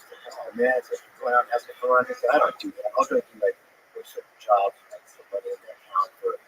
I hate asking for money for foundations. I'll let somebody else kind of bother that. I stay in my lane. I work with the kids, I work with the ideas and programs, and I have my sister and those guys in the board do what they can help raise money and all those kind of things. It's just not my wheelhouse. So unfortunately, when people hear nonprofit, they always think, okay, well, where does the money really go? Well, that's what it is, and that's why we operate at 8%. 8%, yeah, that makes sense. It's the opposite of how they usually do. Yeah, exactly. Yeah. So I mean, even if we got to, because no one takes anything except basic operating costs. I mean, we're operating 8%, I think 13%. It's like all the money's going to kids, all of it. So I'm trying to get to the bank account full, so we only operate off these interest. Once we're there, then we start to use me for building things and build some stuff in the future. So I'm excited for that. Are you going to expand this? Yeah, it'll grow. Again, I think the key perspective for me is staying in the home area, or just to speak to that at least, and that's not going too far. So I'm very, very hands-on, and it's important for me to be the voice for the foundation and for these kids and advocate for them. And so that is kind of the goal for at least me in the next 5 years for sure. And there's still a ton of kids that I have not reached that need to reach. So I focus on that. That's amazing. Yeah. Then there's like getting these youth that age out. They're getting back into being counselors back at the camp. It's a great thing to do in arts. They get a free ride at the university. And a lot of them are going back to sociology and psychology and want to help kids in foster. Like, this is so great. So I want to give them opportunities to come back and help the youth and maybe give them guidance. That's awesome. Self-healing, cathartic in its own way. Whatever we can do, it's a wonderful life. It's amazing because you light up when you talk about that like nothing else we talk about. It's everything. It's again, I'm focusing my energy on all the positive stuff, because I can't be sensitive to deal with the hardships that they go through. So let me just be a guiding light for them, or someone to laugh on, or to sign my T-shirts, whatever they want to do. I'm the playground. I love it. Again, I think it's the reason why I came back. That's incredible. Yeah. Well, you could see that it means so much to you. Yeah. And that's just, if you could find something like that in life, you're a winner. Yeah. I mean, just think of the amount of positive energy you put out there in the world. Yeah, it's pretty exponential. And also it comes how back. it cascades. Yeah, the ripple effect of that. Yeah. It's insane. Change their lives. Yeah. Change other people's lives. Yeah. And it then comes back. It's pretty what you put out in the world is what you get back, Yeah. I see it every day, and it's exponential, especially now. It's the incident, the ripple effect of just this happened in my drive. It's a private experience. I woke up and it was a global thing. I didn't ask. So kind of glad it did. Allowed people to see me as the man, and not the guy that slings an arrow. You know what I mean? And it's a fake arrow, it's a CGI. Right? So I'm glad it became a pleasant thing. But, the ripple effect of just this narrative of the company, like you said, it can affect a lot of people. It's a beautiful thing, it's a positive thing. And like the foundation, and I see it and feel it every day. You really lead an exemplary lifestyle. Well, really what's the alternative? I know, but I mean, it's interesting that you have this perspective. Like, I'm always curious if people that have such an amazing perspective, like, how did you gain it? Like, how did you get to this place? Yeah, well, I think you have the life in review, right? Yeah. The life in review. I think there's birth order, right? There's also being in the 70s in a small town where I was a latchkey kid, right? Then I had free reign. I was 7 years old. The key to the house didn't have to come home to the streetlights came on. Right. I made mistakes. I broke windows, slingshot, stole shit, light up a cigarette butt with my mom. All this stuff I got caught. And sometimes I learned, I reprimand myself. I self-policed myself. I was a very honest kid. There's a lot of things. I had a bicycle, and then that was like freedom. That's what I do. Like, I have real freedom. Fish and pull, got my bike, went off. The county. Yeah. I think that wouldn't happen today. I would never allow my daughter to walk across the street. I was the last kid too, and I just think Where was this? Well, I lived all over the place. So I lived when I was 7 to 11. I lived in San Francisco. From 11 to 13, I lived in Florida. From 13 till 24, I lived in Boston. Oh, wow. Then New York, and out here. Oh, wow. And LA. Out here. That's 5 years. Yeah. That's a good mix. Yeah, it's a good mix. Right? Well, the good thing about living in a bunch of different places, the bad thing is I never really developed roots. Right. But I had to form my own opinions because I couldn't count on the opinions of all the people around me.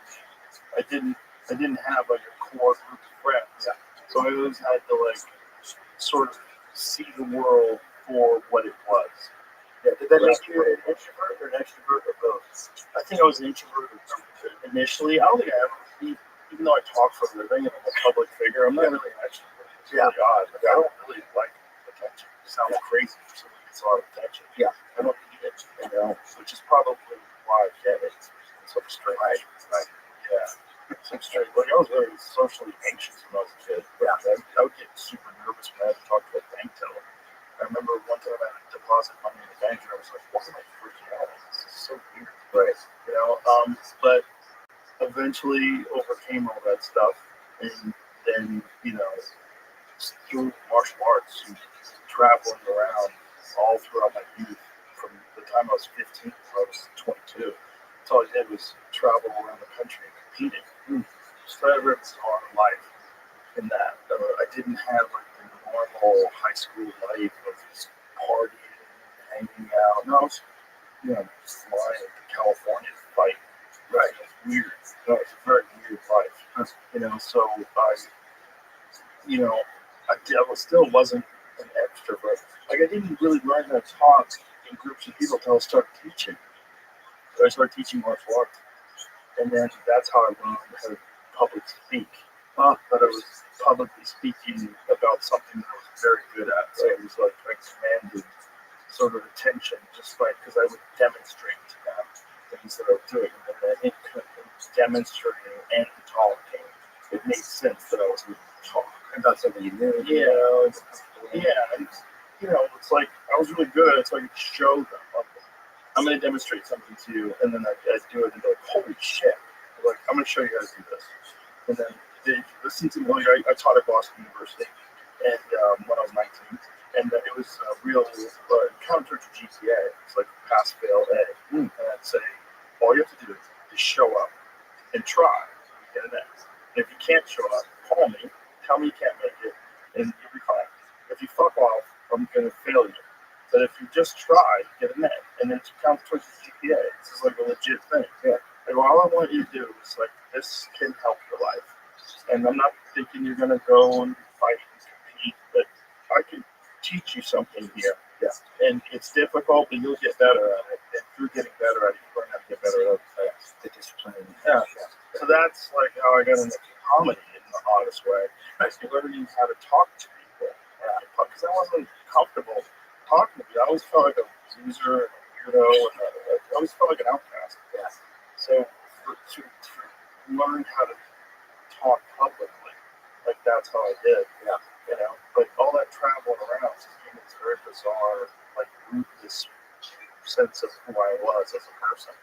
Is there anything that you grabbed that from that experience that you hold on to? Something that you hear from? This is some positive things that like come out of that, right? Yeah. Like I went to a different school every year of my life. At least until I got high school. But I was in the same town. I didn't move around a lot. Maybe just in the town. The borders and all this sort of stuff. Or whatever. So I had to either engage with people, all brand new people, each grade, new school, new grade. Yeah. And then, you're growing up. I was more shy. I think more like you, like an introvert. So either I was very gregarious or I just was introvert. Right. I just watched. I just make choices. And that's why I became an observer. But with that, I don't know. I like that part of me. And I can be extroverted like I'm not trying to think, but I'm still more insular and quiet. Yeah. The two quiet guys should be out there shots forever. Well, I mean, it was hard, but I wouldn't have wanted it any other way. Because I think it made it different. And I think there's, unfortunately, if you are in like a small town and you grow up in that town, you never leave that town, your perspective is very limited. Yeah. And I moved around a lot. And I think that was very uncomfortable. I hated it when I was a kid. Like, fuck, we're moving again to another state. Like, this is great. But that made me who I am. And it made me form my own opinions instead of adopting the conglomeration of opinions that everybody around me had. And I went from very liberal and progressive San Francisco in the 1970s during the Vietnam War to living in Florida, right, where it was like completely the opposite, like super conservative and kind of retarded. And I remember just being around people. Why do you think like this? It's crazy. It was so strange to me to have this like complete juxtaposition, almost like a cultural 180. But it also made me realize that wow, there's a lot of different ways to think. Yeah, there's a lot of different ways to engage with life. Yeah. Well, is it only like, especially growing up, right? Because you're saying like 7, 8, 13, 14, all those years, we look to our friends and friendship groups to sort of like kind of help develop ourselves. And, kind of be a reflection upon ourselves. If you don't have it, you have other things that turn to. Yeah. But it could be, like you said, it could have been a terrible thing to stay in the same place. You have the same four dudes, and then how limited your life would have been to stay in the San Fran, So like you said, a real good positive thing to take from being removed from disability, removed from, right? That's all anxiety inducing. Or it could be perspective, right? And perspective could be, if it's a positive perspective, to lean on. Yeah, like you said, I like how I can think and drove you into all the things you probably like about yourself today. I think it's pretty interesting. Yeah, and it also, like, I got picked on a lot too. Which that's what in the martial arts. Yeah. Classification. I was like, I hate being scared of people. Yeah. Just drove me nuts. Yeah. I didn't have friends, so like a group of guys would fuck with me and I didn't know what to do. So I was like, okay, I gotta fix this. So I became obsessed with martial arts. And then once I started doing that, it was like the first thing that I ever did was like, hey, I don't think I'm a loser. I just think I never figured out how to be good at something. And now that I'm really good at this one thing, I'm like the opposite of a loser. Then I became obsessed with winning. And then that was like my whole life until I was like, I don't think I like this anymore. And then I, transitioned to other things. But that period of time wouldn't have happened if I lived in a comfortable environment where I wasn't comfortable, where I didn't get so peace. I wouldn't have that desire to like do something that was completely terrifying. Because I was scared of physical confrontation. So what do? Spend my whole life getting involved in like voluntary physical confrontation with trained fighters, Right. which is way more terrifying. Right. The most terrifying. But that. But what's the alternative? Oh, just be scared and bullied and beat the fuck up, or That's what I had to decide. Take the reins. I had to decide that. Yeah. I had to make this change. Fortunately, it worked out. Yeah. It's very bizarre the turns that life takes. And when you look back, you're like, what if that hadn't happened? What if I had done this? What if I had turned left? Yeah, the crossroads Yeah. are so instrumental in who we become. Right. And then when in control of that, like, we're not steering any shit at that point, right? So much of it is sort of, Yeah. whatever it's great time. whatever fate is. Yes. Fate is kind of assumed once an outcome has been achieved. Oh, it was fate. Yeah, in hindsight. Was it really? Yeah, in hindsight, you say that. Yeah, I'm not sure. See that in the moment. Right. I do think there's a certain power to following instincts, which I've always done for whatever reason. There's a pull that you have towards a certain direction. You think it's like massively uncomfortable. And sometimes you have to realize, like, okay, let's go. This is what I'm supposed to do, and that is very hard to do. But once you do it a few times, and then you start saying that there's a little voice in your head like, that motherfucker's never let me down. I'm going to keep serving that voice, whatever that voice is. I'll keep listening. Even though people are like, what are you doing? I'm like, I'm going to listen. I hear that. Yeah. I think so do a lot of people that have accomplished great things. Yeah. I don't think anybody who listens to the advice of everyone around them ever steps out of line. I don't think you ever really try anything crazy. Yeah. Because most people aren't going to want to support you when you try something that seems insane. Whether it's trying to be a movie star or whatever it is. It's trying to be a martial artist or a rock star or anything in life that's hard to do. Most people are going to tell you don't do that. Especially people that are conservative. And conservative in a sense of like, if you do something that is going to give you a good chance of success. Yeah. Because the more fun things are variable. They don't really have a lot of success. Like, what are the numbers of people who become successful actors? Oh, I mean, is it like 0.1%? Probably. Yeah, it's probably that. It's probably less than that. If you could like get a chart of like how many people move to Los Angeles to try to make it in show business, and how many make it, it's got to be an astronomical. The numbers are insane. Those numbers have to be insane. Yeah. But my thought was, fuck, someone should. Like, somebody did it. Like, why can't I do it? And then people would say, you're not. You know what? Really, odds you're gonna make it. Like, so, well, why am I thinking about that? It can be done. People have done it. Like, but you have to be willing to just really fucking throw yourself into something, and know that, especially in the beginning, there's no time to fuck off. If you really want to do something that's really hard to do, like, you gotta be all in. Because there's too many people that are all in. And you're competing with that. You're not competing with these like half steppers, people that are kind of dipping in and dipping out. Yeah. They're there as an example for you to stop with your life. Yeah. Well, isn't there like a kind of a selective hearing that kind of has to happen in anything for anything? You have to really listen to engage, really listen to learn and grow. Yeah. But then we have to selective listening to, like, how many times I was told no, or told I was told it was crazy. Oh, yeah. So, like, what are you doing? You're in your mind. I'm like, oh, now I know I'm on the right track when I do that. Because that's the words of a fearful person. Yeah. Those are words uttered from someone who's scared and not courageous, and a lot of stuff's in their way. I'm on the right track. And not just that. There are those people that will try to sabotage you because they don't want you to be successful because they haven't taken a chance in their life. So they don't want anybody who does, who's courageous. They want you to fail. There's people out there that want people that are courageous to fall apart because then it makes them feel better for their own choices. That's okay. They got to respect. Yeah. Right. But again, I think that those things are just like you need the rain to appreciate the sun. Yeah. You know, you need to struggle to appreciate love. They have to coexist, otherwise they don't exist. Yeah. It's like a truth and a lie. They both have to exist, otherwise everything's just fucking true. Right. Right? So that it has to coexist together, otherwise they don't. That's the hardest part of life to truly understand. Like, why is evil?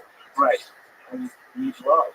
You need good. Like, why can't everything be positive? Well, it can't. It can't. There has to be evil people for you to appreciate loving. You know, there really has to be kind people for you to, you know, to appreciate. Oh, okay. Life is not just all cruelty, but you have to know that cruelty exists for you to appreciate kindness. Yeah. Weird. Yeah. It's a weird dance. It's strange. yeah, like God is real. Like, what a strange game. Yeah, you can kind of blend it all into how you see this thing. You know, I kind of get it. Like the life is not just utopia. It's a strange mix of good and evil. Yeah, and love and hate and all these things that are in the way. Yeah, those tests, man. Those tests, don't they suck? All the tests that we have in our lives, and everybody else's, everybody. There's nobody that's exempt from it. You don't have money, have successful work. We're all susceptible to great tests, great suffering. It's how well you overcome that suffering. It will determine whether you love and deeply you love in your life. And also the people that have overcome the most fascinating and interesting and complex, aren't they? Have you ever met Amanda Knox? You know who she is? Yeah, I know she is. She's that woman that was accused wrongly of murder in Italy. Yeah, I remember that. She spent years in prison and in Italy, and she is so fascinating. Yeah, she's so strong, she's so interesting. And I asked her about this. I said, like, you are this really unusual person with this like fucking cast iron integrity and character. Would you be this person if you hadn't been wrongly accused and spent years in prison and publicly persecuted and then eventually absolved? Like, who would you be? I mean, would you want it in your way? I mean, I wouldn't wish that on anybody. Yeah, here you meet her. She's so incredible. It's like, life is very, very odd. Yeah. There's choices that she could have made, right? And that. She could have been like resentful, right? I don't know how she is, so I don't know. She's not at all. Yeah, but like, you know, and she could have validated any really kind of feeling she has about things, because that's all sounds pretty shit. Yeah, right? But you know, what's the alternative? You should be want to hold on to resentment, that kind of that the life you want to live is your choice. Right. Or I'd like to talk to something interesting person to talk about, but you know, is it a choice for her? Did she feel like it was a choice? Like, you know, it certainly wasn't. Yeah. No, did you feel like that made her who she is and she's content with that? Or I mean, she's certainly resigned to what it is, but she's very happy now. right. But not just happy, like complex, compassionate, charitable thinker. What's the conversation? She's still in the joint, you know. You know, I mean, she's still in the clank and there's no hope of him getting out. She learned a lot of there too. Yeah, I bet. People, like what the terrible choices that people make. Because most of the people that were never killed, you know, the terrible choices that these people make. And like, what happened to you when you were young? Like, why did you become a person who murdered your husband? Why did you become a person who, you know, robbed a bank? Why did you? What went wrong? You used to be a baby. You know, this is something that I really changed. When being a parent really changed my perspective of human beings in a very profound way, many profound ways. But one of the biggest ones is I stopped looking at people as being static. I stopped looking at, oh, Jeremy's 54, you're 54. That's how I know it. Now I look at everybody like, oh, you're Rabbi. Yeah, you're Rabbi. You know what I mean? You know, I love my daughters dearly. They're very extraordinary people, but it's really fascinating to watch them as little babies become these really complex human beings and have conversations with them, talk to them, and see how they interface with life. And then I, you know, meet people who are all fucked up, you know, angry and fucking hateful. God damn, what happened? What went wrong? Yeah. You know, what are the things that? How do you get out of this? You know. Yeah. It's interesting. Yeah. But I mean, there's so many trials and tribulations in this wonderful existence that we all share. And I think we learn a lot through other people's, not just your own, but other people's. Yeah, for sure. Well, that's the whole thing. We can't, right? Yeah. But I think a lot of people are going to learn a lot from you. But then without having to do it in a fearful way, or scare tactics, or Right. You know what I mean? That doesn't really work. Yeah, but it's used everywhere. Media, Right. advertising, Right. all that kind of stuff. Right. Right. But like to do it in an honest way, it's like I still learn by talking about my experience. Right? I still learn by looking through the book or listening to the audio. I'll be listening to the audio soon when I have my daughter and my nieces and nephews around. We're going to listen to it or listen to it together. So I'm not going to have to go out reading this thing. It's too early to do it alone. But like I'll be listening to it. I'm going to learn. And with that experience and that exchange with these beautiful young creatures, Yeah. you know. So Well, just you've like, been around for so long. It's only been a couple of years. Yeah. Great. dude, I'll keep trying and testing the limits of my body and my mind and my spirit and what I can pass on to others, what I can give on to others, and they can me. I mean, it is a vibrant, high vibration that I'm living with, and I'm so blessed to have it, and so much gratitude in every breath. I almost feel like I don't have to walk in my sort of limit. I just feel so lucky, and I think it has to do with all the love and all the goodness that this world has to offer. I think it's gotten me through, and have the attitude of it, the perspective of that, because it can be a very bleak, dark place, Yeah. you know. But I choose love. I choose action. I choose my perspective is my choice, and I've been in dark places where it wasn't quite so polished and so lovely.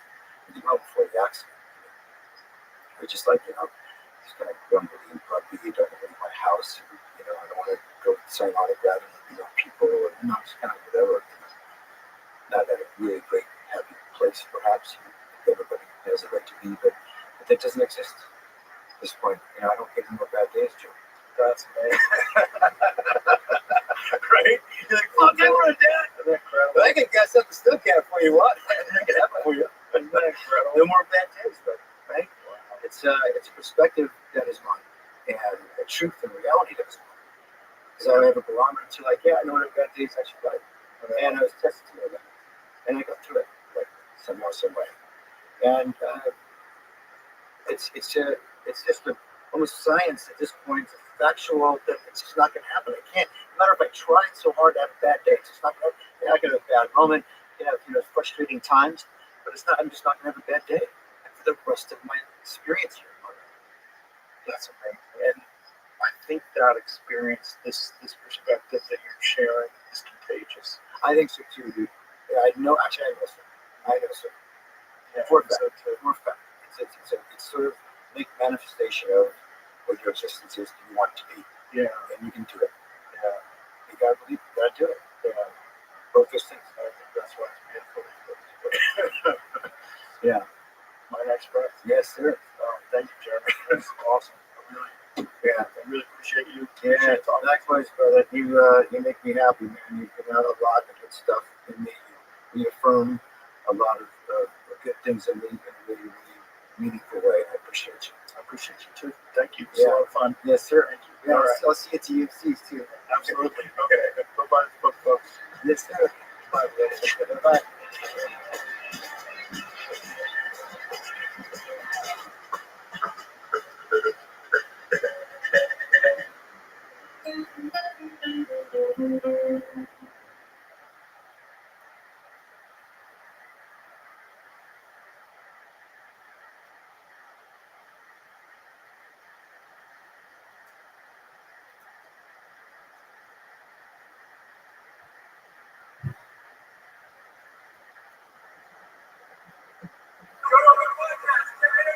Good job.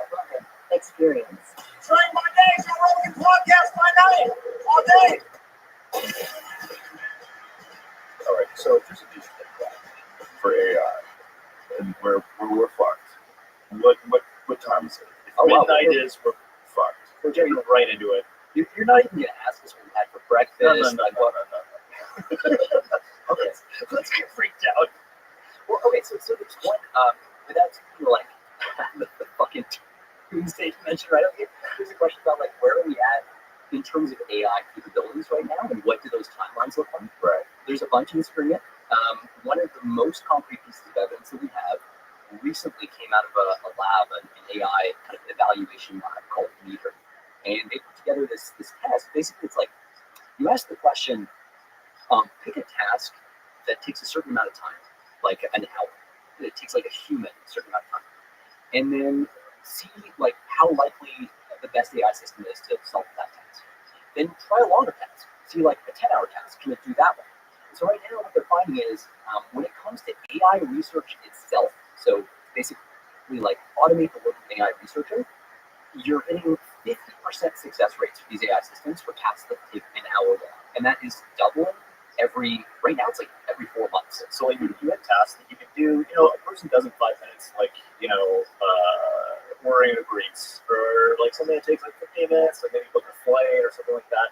And it's a question of like, how much can these AI agents do, right? Like from 5 minutes to 15 minutes, 30 minutes, and in some of these spaces like research, software engineering, and it's getting further and further and further, and doubling it looks like every 4 months. So like, If you extrapolate that, you basically get to tasks that take a month to complete. Like by 2027, tasks that take an AI researcher a month to complete, these systems will be completed with like a 50% success rate. So you'll be able to have an AI on your show and ask it what the doomsday clock is like. But Probably won't let out. it'll have a terrible sense of humor about it. But, Just make sure you ask me what I had for breakfast before you start. What about quantum computing? That's AI. It's so yeah. Honestly, I don't think it's. If you think that you're going to hit human level AI capabilities across the board, say 2027, 2028, which when you talk to some of the people in the labs themselves, that's the timelines they're looking at. They're not confident, they're not sure, but that seems pretty plausible. If that happens, really, there's no way we're going to have quantum computing that's going to be giving enough of a bump to these techniques. You're going to have standard classical computing. One way to think about this is the data centers that are being built today are being thought of literally as the data centers that are going to house like the artificial brain that powers super intelligence, human level AI when it's built in like 2027 or something like that. So, how knowledgeable are you when it comes to quantum? So a little bit. I mean, I did my my grad studies in like the foundations of quantum mechanics. Oh, great. Yeah. Well, it was a mistake, but I appreciate it. But Why was it a mistake? So academia is like kind of funny thing. It's really bad culture. It teaches you some really terrible habits. So basically, my entire life after academia and Ed's too, was unlearning these like terrible habits of. It's all zero sum basically. It's not like when you're working in startups. It's not like when you're working in tech where you build something and somebody else builds something that's complementary and you can team up and just like make something amazing. It's always wars over who gets credit, who gets their name on the paper. Did you cite this fucking stupid paper from 2 years ago because the author has to go and you got to be on. I was literally at one point. I'm not going to get into details here, but like there was a collaboration that we ran with like this anyway fairly well-known guy, and my supervisor had me like write the emails that he would send from his account so that he was seen as like the guy who was like interacting with this bigwig. And that kind of thing is like doesn't tend to happen in startups, at least not in the same way. Because So he wanted credit for he wanted to seem like he was the genius who was facilitating this. sounding smart on email. right, but that happens everywhere. Dude, And the reason it happens is that these guys who are like professors, regular professors, just like your postdoctoral guy who's like supervising you, they can write your letters of reference and control your career after that. I got you by the ball. It's so legit.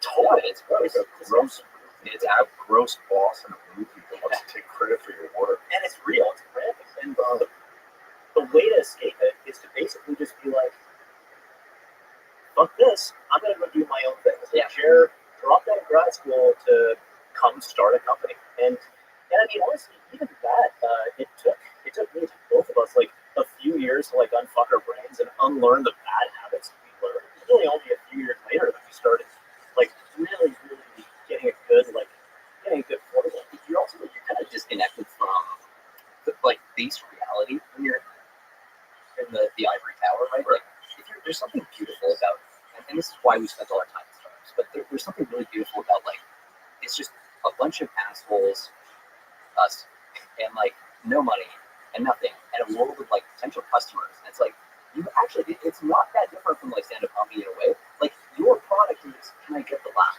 right? Like something like that, and it's unforgiving. If you fuck up, it's like silence in the room. It's the same thing with startups. Like the space of products that actually works is so narrow, and you got to obsess over what people actually want. And it's so easy to fool yourself into thinking that you've got something really good because your friends and family are like, "Oh no, sweetie, you're doing a great job. Like what a wonderful life. I totally use it. I totally see all that stuff, right?" And that's I love that because it forces you to change. Yeah, the whole indoctrination in academia is so bizarre because there's these like hierarchies of powerful people, and just the idea that you have to work for someone someday and they have to take credit by being the person on the email. That will haunt me for days. I swear to God, I'll be thinking about that for days now. I fucking can't stand people like that. It drives me nuts. One big consequence is it's really hard to tell who the people are who are creating value in that space too, right? Of course, sure, because it's just like television. One of the things about television shows is, so I'll give you an example. A very good friend of mine, who's a very famous comedian, had this show, and his agent said, "We're going to attach these producers that'll help get it made." And he goes, "Well, what are they going to do?" He goes, "They're not going to do anything. It's just be in name." He goes, "But they're going to get credit." He goes, "Yeah." He goes, "Fuck that." He goes, "No, listen. This is better for the show. It'll help the show. Right. I mean, they'll have a piece of the show." He's like, yes, but like, it's a matter of whether the show gets successful or not, and this is a good thing to do. And he's like, "What are you talking about?" Like, it was a conflict of interest because this guy the agent was representing these other people, but this is completely common. Yeah. So there's these executive producers that are on shows that have zero to do with it. So many industries are like this, and that's why we got into startups. It's literally like you and the world, right? Yeah. It's like in a way like stand-up comedy, like Jared said, or like podcasting, where your enemy isn't actually hate; it's indifference. Like most of the stuff you do, like especially when you're getting started, like why would anyone like give a shit about it? They're just not gonna pay attention. Yeah, that's not even your enemy. That's just all potential. That's all that is. Like your enemies are you. So figure out a way to make whatever you're doing good enough that you don't have to think about it not being valuable. It's meditative. Like there's no way for it not to be in some way a reflection of like yourself. You're kind of like in this battle with you trying to convince yourself that you're great. So the ego wants to grow, and you're constantly trying to compress it. And if there's not that outside force, your ego will expand to fill whatever volume is given to it. Like if you have money, if you have fame, if everything's given, and you don't make contact with the unforgiving on a regular basis, like you're gonna end up doing that to yourself. And you could, it's possible to avoid, but you have to have strategies. Yeah, you have to be intentional about it. Yeah, the best strategy is jiu-jitsu. Yeah, it's Mark Zuckerberg is a different person now. Yeah, you can see it. You can see it. Yeah, well, it's a really good thing for people that have too much power because you just get strangled all the time. Yeah, and then you just get your arms bent sideways, and after a while, you're like, okay, this is reality. This social hierarchy thing that I've created is just nonsense. It's just smoke and mirrors. And they know it is, which is why they so rapidly enforce these hierarchies. Like white, sir, and ma'am, and all that kind of shit. That's what that is. Like, you don't feel like you really have respect unless you say that. Ugh. These poor kids that have to go from college where they're talking to these dipshit professors out into the world and operating under the same rules that they've been like forced and indoctrinated to. God, you just make it on your own. It's amazing what you can get used to, though, and like it's funny you mentioned the producer thing. That is literally also a thing that happens in academia. So you'll have these conversations. It's like, all right, well, this paper is fucking garbage or something, but we want to get it in a paper in your journal, and so let's get like a famous guy on the list of authors so that when it gets reviewed, people go like, oh, Mr. So-and-so, okay, like, and that literally happens. Like, The funny thing is, like, the hissy fits over this are, like, the stakes are so really low. At least with your producer example, like, someone stands to make a lot of money. With this, it's like, you get maybe, like, an assistant professorship out of it at best. That's, like, 40 grand a year, and it's just, like, it's just, What the producers, it is money, but I don't even think they notice the money anymore. I think a big part, because all these guys are really, really rich already. I think, if you're a big time TV producer, you're really rich. I think the big thing is being thought of as a genius who's always connected to successful projects. right? That's what they really like. That is like always going to be a thing, right? And it wasn't one producer, it was like a couple. So there's going to be a couple different people that were on this thing that had zero to do with it. It was all written by a stand-up comedian. His friends all helped him. They all put it together. And then he was like, no, if you want to fire his agent over it. Oh, shit, geez. Yeah. Good for him. I mean, yeah. Get the fuck out of here. At a certain point for the producers too, it's kind of like you'll have people approaching you for help on projects that look nothing like projects you've actually done. So I feel like it just adds noise to your universe. Like you're actually trying to build cool shit. You know what I mean? Like Some people just want to be busy. They just want more things happening, and they think more is better. More's not better, because more is energy that takes away from the better, whatever the important shit is. But yeah, the focus. you have so much time until AI takes over. And then you'll have all the time in the world, because no one will be employed, and everything will be automated. And we're all on universal basic income. And that's it. That's the show. That's The end. a sitcom. It's like, a bunch of poor people existing on $250 a week. Oh, I watch that. Yeah, because the government just gives everybody that. That's what you live off of. Like weird shit's cheap. Like the stuff that's like all like, well, the stuff you can get from chatbots and AI agents is cheap, but like food is super expensive or something. Yeah, the organic food is going to be, you're going to have to kill people for it. you will eat people. It will be like Soylent World. Right. Hey, So like that. Nothing's more free range than people. That's true. Depends on what they're eating, though. It's just like animals. You don't want to eat a bear that's eating salmon. It tastes like shit. Yeah, I know. I've been eating my bear wrong this entire time. So back to the quantum thing. So quantum computing is infinitely more powerful than standard computing. Would it make sense then that if quantum computing can run a large language model, that it would reach a level of intelligence that's just preposterous? So yeah, one way to think of it is like there are problems that quantum computers can solve way better than classical computers. And so like the numbers get absurd pretty quickly. It's like problems that a classical computer couldn't solve if it had the entire lifetime of the universe to solve it. Right. A quantum computer, right, in like 30 seconds, boom. But the flip side, like there are problems that quantum computers just like can't help us accelerate. The kinds like one classic problem that quantum computers help with is this thing called like the traveling salesman paradox or problem, where you have like a bunch of different locations that the salesman needs to hit, and what's the best path to hit them most efficiently. It's like kind of a classic problem if you're going around different places and have to make stops. But there are a lot of different problems that have the right shape for that. A lot of quantum machine learning, which is a field, is focused on how do we take standard AI problems, like AI workloads that we want to run, and like massage them into a shape that gives us a quantum advantage. And it's a nascent field. There's a lot going on there.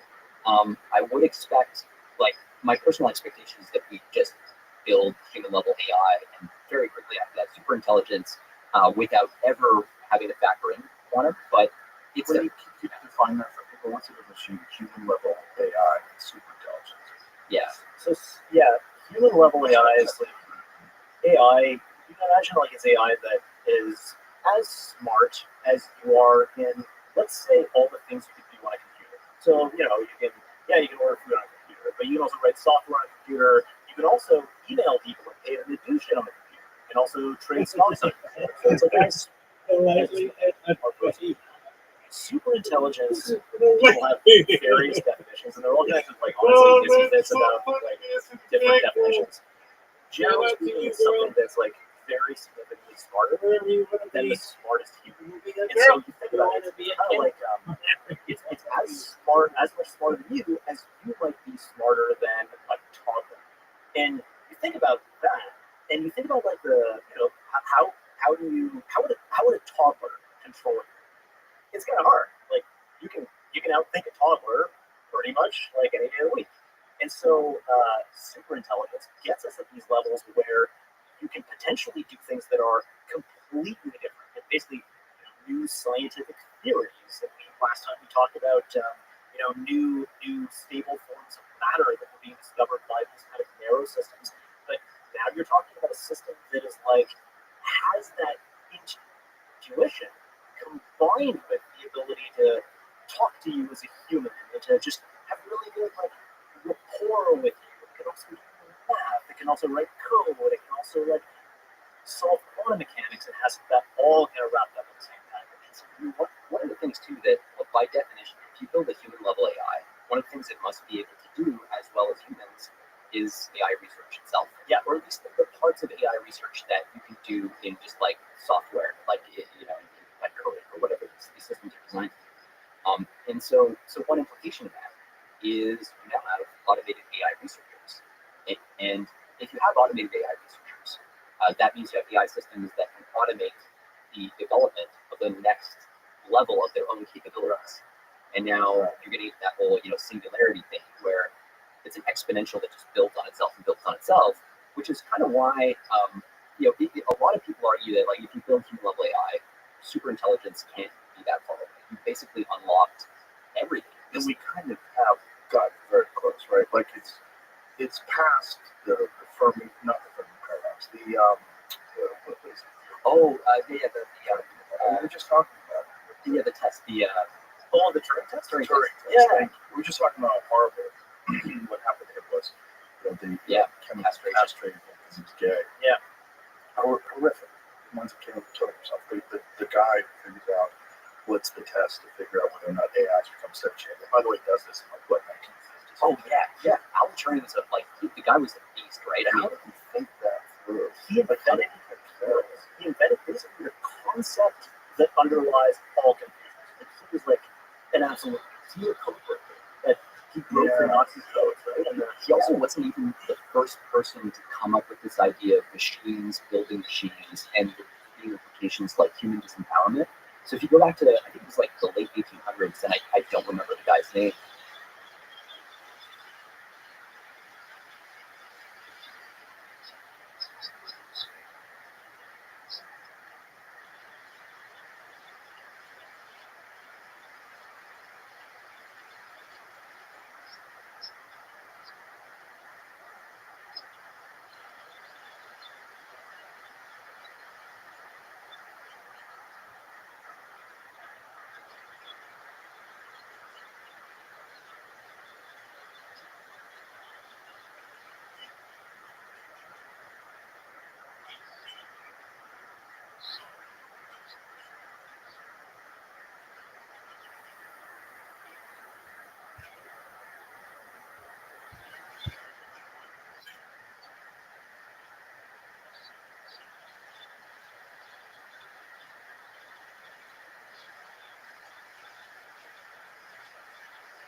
But he sort of like came up with this.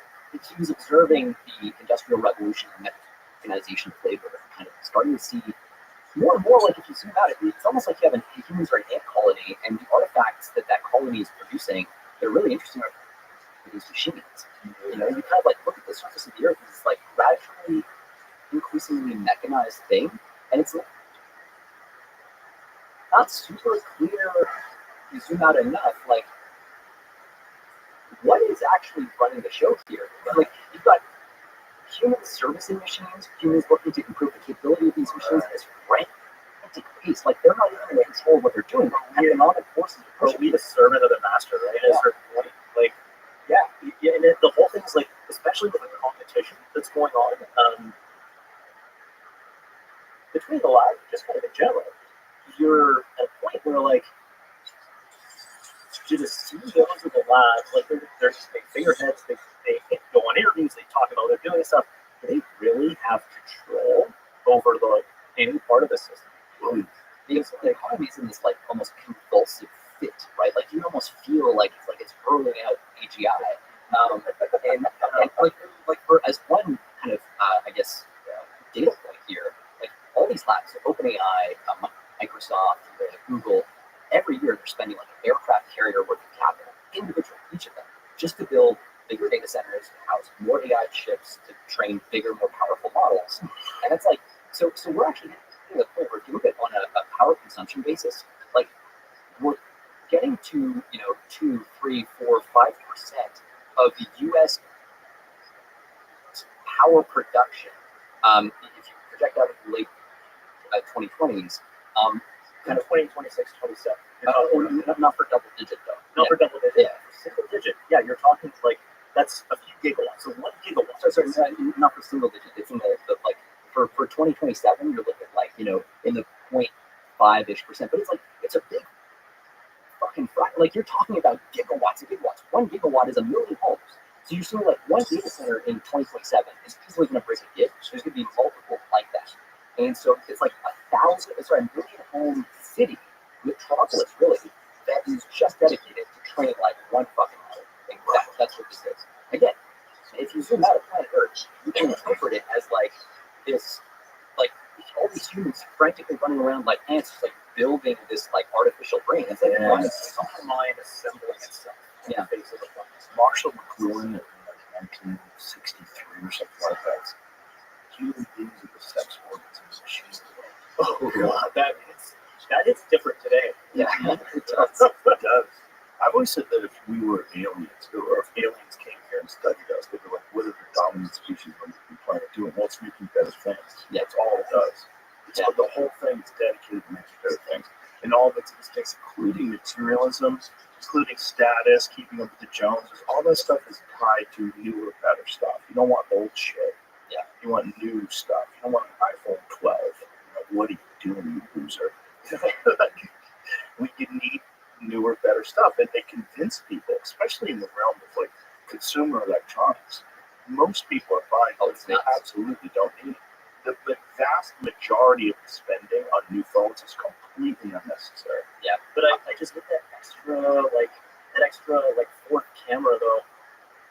I feel like my life is. I run one of my phones is an iPhone 11, and I'm purposely not switching it just to see if I notice it. I fucking never notice anything. I watch YouTube on it. I text people. It's all the same. I go online. It works.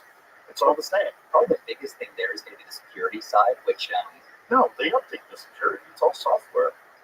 but I mean, if your phone gets old enough, I mean, like this certain Oh, like like stop updating. Yeah. Yeah, like iPhone 1, China's watching all the dick pics. oh dude, I mean, Salt Typhoon, you're watching all our dick pics. Yeah. They're definitely seeing more. Which Salt Typhoon? So so it's this big Chinese cyber attack actually starts to get us to kind of the What broader. a great name, by the way. Salt Typhoon. Yeah. Fuck yeah, guys. Really good name. They have the coolest names for their cyber operations meant to destroy us. Salt Typhoon. They got stuff. It's kind of like when people go out and do like an awful thing, like a school shooting or something, and they're like, oh, let's talk about it. If you give it a cool name, like now the Chinese are definitely going to do it again. Anyway, that's They have a cool name. yeah, that's definitely Salt Typhoon. Salt Typhoon. Great too. Yeah, but it's this thing where basically, so there was in the 3G kind of protocol that was set up years ago. Law enforcement agencies included backdoors intentionally to be able to access comms theoretically if they got it working and so on. And you introduce a backdoor, you have adversaries like China who are wicked good at cyber. They're going to exploit those backdoors, and now basically they're sitting there. And they had been for people think like maybe a year or two before it was really discovered. And just a couple months ago, they kind of go like, "Oh, cool! Like we got fucking like China all up in our shit." And this is like flip a switch for them, and like you turn off the power, water boosting, or like you fucking Well, yeah, Salt Typhoon though is about just sitting on the like basically telecoms network. Well, that's the telecom one, that's right. It's not the but yeah, I mean that's another thing. There's another thing where they're doing that too. Yeah, and so this is kind of where what we've been looking into over the last year is this question of what is if you're going to make like a Manhattan Project for superintelligence, right? Which is that's what we were texting about like way back and actually, funnily enough, we shifted right our gig for security reasons. But if you're going to do a Manhattan Project for superintelligence, what does that have to look like? What does the security game have to look like to actually make it so that China's not all up in your shit? Like today, it is extremely clear that at the world's top AI labs, like all that shit is being stolen. Like there's not a single lab right now that isn't being spied on successfully based on everything we've seen by the Chinese. Can I ask you this? Are we spying on the Chinese as well? That's a big problem. Do you want to? We're definitely doing some stuff. But in terms of the relative balance between the two, we're not where we need to be. They spy on us better than we spy on them. Yeah, because They built all our shit. they still Yeah, and it's also oh my god, it's if you look at the power grid. So this is now public, but if you look at transformer substations, so these are essentially anyway, they're a crucial part of the electrical grid, and there's really basically all of them have components that are made in China. China's known to have planted backdoors like Trojans into those substations to fuck with our grid. The thing is, when you see assault type, when you see Chinese cyber attack or big Russian cyber attack, you're not seeing the best.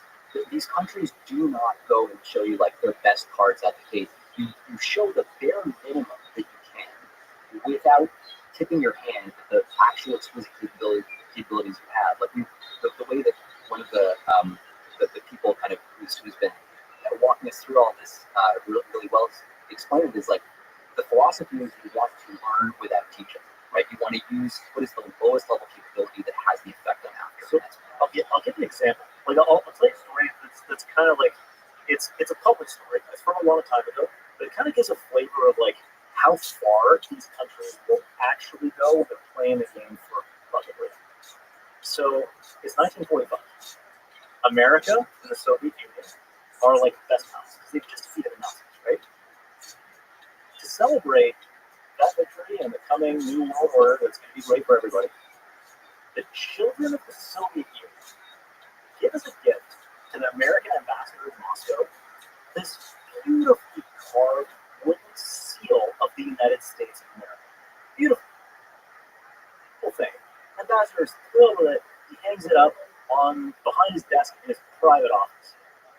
You see where I'm going with this, probably, but yeah. 7 years later, 1952, finally occurs to us, let's take it down and actually examine this. So they dig into it, and they find this incredible contraption in it called a cavity resonator. And this device doesn't have a power source, doesn't have a battery, which means when you're sweeping the office for bugs, you're not going to find it. What it does instead is it's designed, that's it. It's the thing, they call it the thing.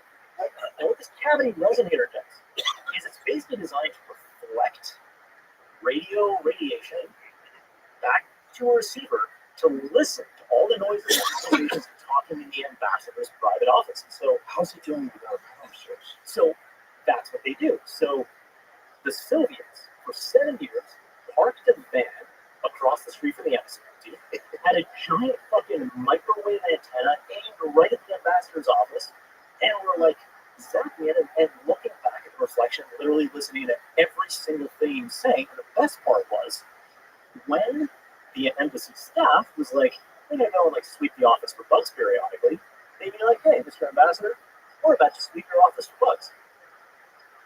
And the ambassador was cool, please proceed and go and sweep my office for bugs. And the KGB dudes in the van were sounds like they're going to sweep the office for bugs. Let's turn off our giant microwave antenna.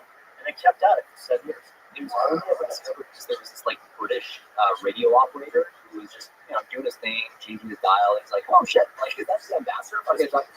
So the thing is, and actually, sorry, one other thing about that. If you heard that story and you're kind of thinking to yourself, hang on a second, they were shooting microwaves at our ambassador 24/7 for 7 years. Doesn't that seem like it might fry his genitals or something? Yeah, or something like that. Or something like this. And the answer is yes. And this is something that came up in our investigation just from every single person who was who's filling us in and dialed in and knows what's up. they're like, look, so you got to understand, like our adversaries, if they need to like give you cancer in order to rip your shit off of your laptop, they're gonna give you some. I don't know specifically about the ambassador, but like That's also so. Whatever we can say, there's actually people that we talk to later that can go in more detail here. But older technology like that, kind of lower power to you're less likely to look at that. Nowadays, we live in a different world. That invented that microphone invented his last name is Theremin. He invented this instrument called the Theremin. It's a fucking really interesting thing. Yeah. oh, he's just moving his hands. Yeah, your hands control a way over this. It's a fucking wild instrument. Have you ever seen this before, Jamie? Yeah, so Juicy J playing it yesterday on Instagram. He's like practicing. It's a fucking Wow. cool. That's really good at it too. Yeah. With both hands are controlling it. I'm moving in and out in space, X, Y. I don't honestly don't really know how the fuck it works, but Wow. I've seen it. That is wild. It's also a lot harder to do than it seems. So the Americans tried to replicate this for years without really succeeding. And anyway, that's all kind of I part have a friend who used to work for an intelligence agency, and he was working in Russia. And they found that the building was bugged with these super sophisticated bugs that operate. Their power came from the swaying of the building. Get out. I've never heard The that one. swaying, just like your watch, like I have a mechanical watch on, so Yeah. when I move my watch, it powers up the spring and it keeps the watch. That's an automatic. That's how an automatic mechanical watch works. They figured out a way to, just by the subtle swaying of the building in the wind, that was what was powering the system device. So this is the thing, right? Like I mean, well, and it was the thing is that nation states are here. So that's what the power is. The great steel company. really? So That's another one? oh, this is so you can see that video. I think it was a YouTube. Yeah. So same content thing? I typed in Russia's 5 bug building sweat. The thing is what pops up. The thing. Which is what we were just talking about. Oh, that thing. So that's powered the same way? Or the sway of the building? I think it was powered by radio frequency emission. So there may be another thing related to it. Not yeah, Maybe Google. Maybe it's the word sway is what's throwing it off. but it's like catching up. The other reason we even know that too is that when the U-2s were flying over Russia, they had a U-2 that got shot down in 1960. The Russians go like, like Americans like spying on us. What the fuck? I thought we were buddies. We're like 65, that. But and then the Americans are like, okay, bitch, look at this, and they brought out the seal. And that's how it became public. It was basically like the response to the Russians saying, like, Wow. yeah. They're all good. Oh, yeah, But you inspire on everybody. that's the thing. I think they probably all have some sort of UFO technology. We talked about that. We turn up a mic and I'm 99% sure about that. You need to talk to some of the. They talk to people. Yeah, I'm talking to a lot of people. there might be some other people that would be interested in. I would very much be interested. Here's the problem. Some of the people I'm talking to, I'm positive, they're talking to me to give me bullshit. Because I'm a list. no, but there's certain people in my life, maybe most of this is true, but some of it's not on purpose. There's that. I guarantee you, I know I talk to people that don't tell me the truth. Yeah. It's an interesting problem in like all intel, right? Because there's always the mix of incentives is so fun. Like the adversaries trying to add noise into the system. You've got pockets of people in the government that have different incentives from other pockets, And then you have top secret clearance and all sorts of other things that go on. Yeah. One guy who texted me, he's like, the guy telling you that they aren't real is literally involved in these meetings. So stop. Stop listening to that. it's like one of the techniques, right? It's like is actually to inject so much noise that you don't know what can't follow. So this actually this happened in the COVID thing, like the lab leak versus the natural like what kind of thing. Yeah. So I remember there was a debate that happened about what was the origin of COVID. This was like a few years ago. It was like an 18 or 20 hour long YouTube debate, just like punishingly long, and it was like there was $100,000 bet either way on who would win, and it was like lab leak versus wet market.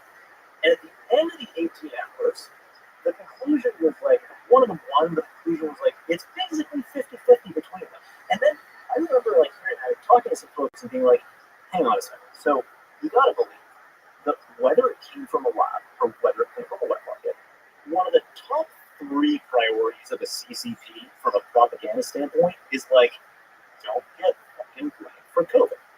And that means they're putting like $1 to $10 billion in some of their best people on a global propaganda effort to cover up evidence and confuse and blah blah blah. You really think that you're 50%, like that confusion isn't coming from that incredibly resourced effort? Like they know what they're doing. Particularly when different biologists and virologists who weren't attached to anything were talking about like the cleavage points and this different aspects of the virus that appeared to be genetically manipulated. The fact that there was only one spillover event, not multiple ones. None of it made any sense. All of it seemed like some sort of a genetically engineered virus. It seemed like gain-of-function research. Again, and the early emails were talking about that. And then everybody changed their opinion.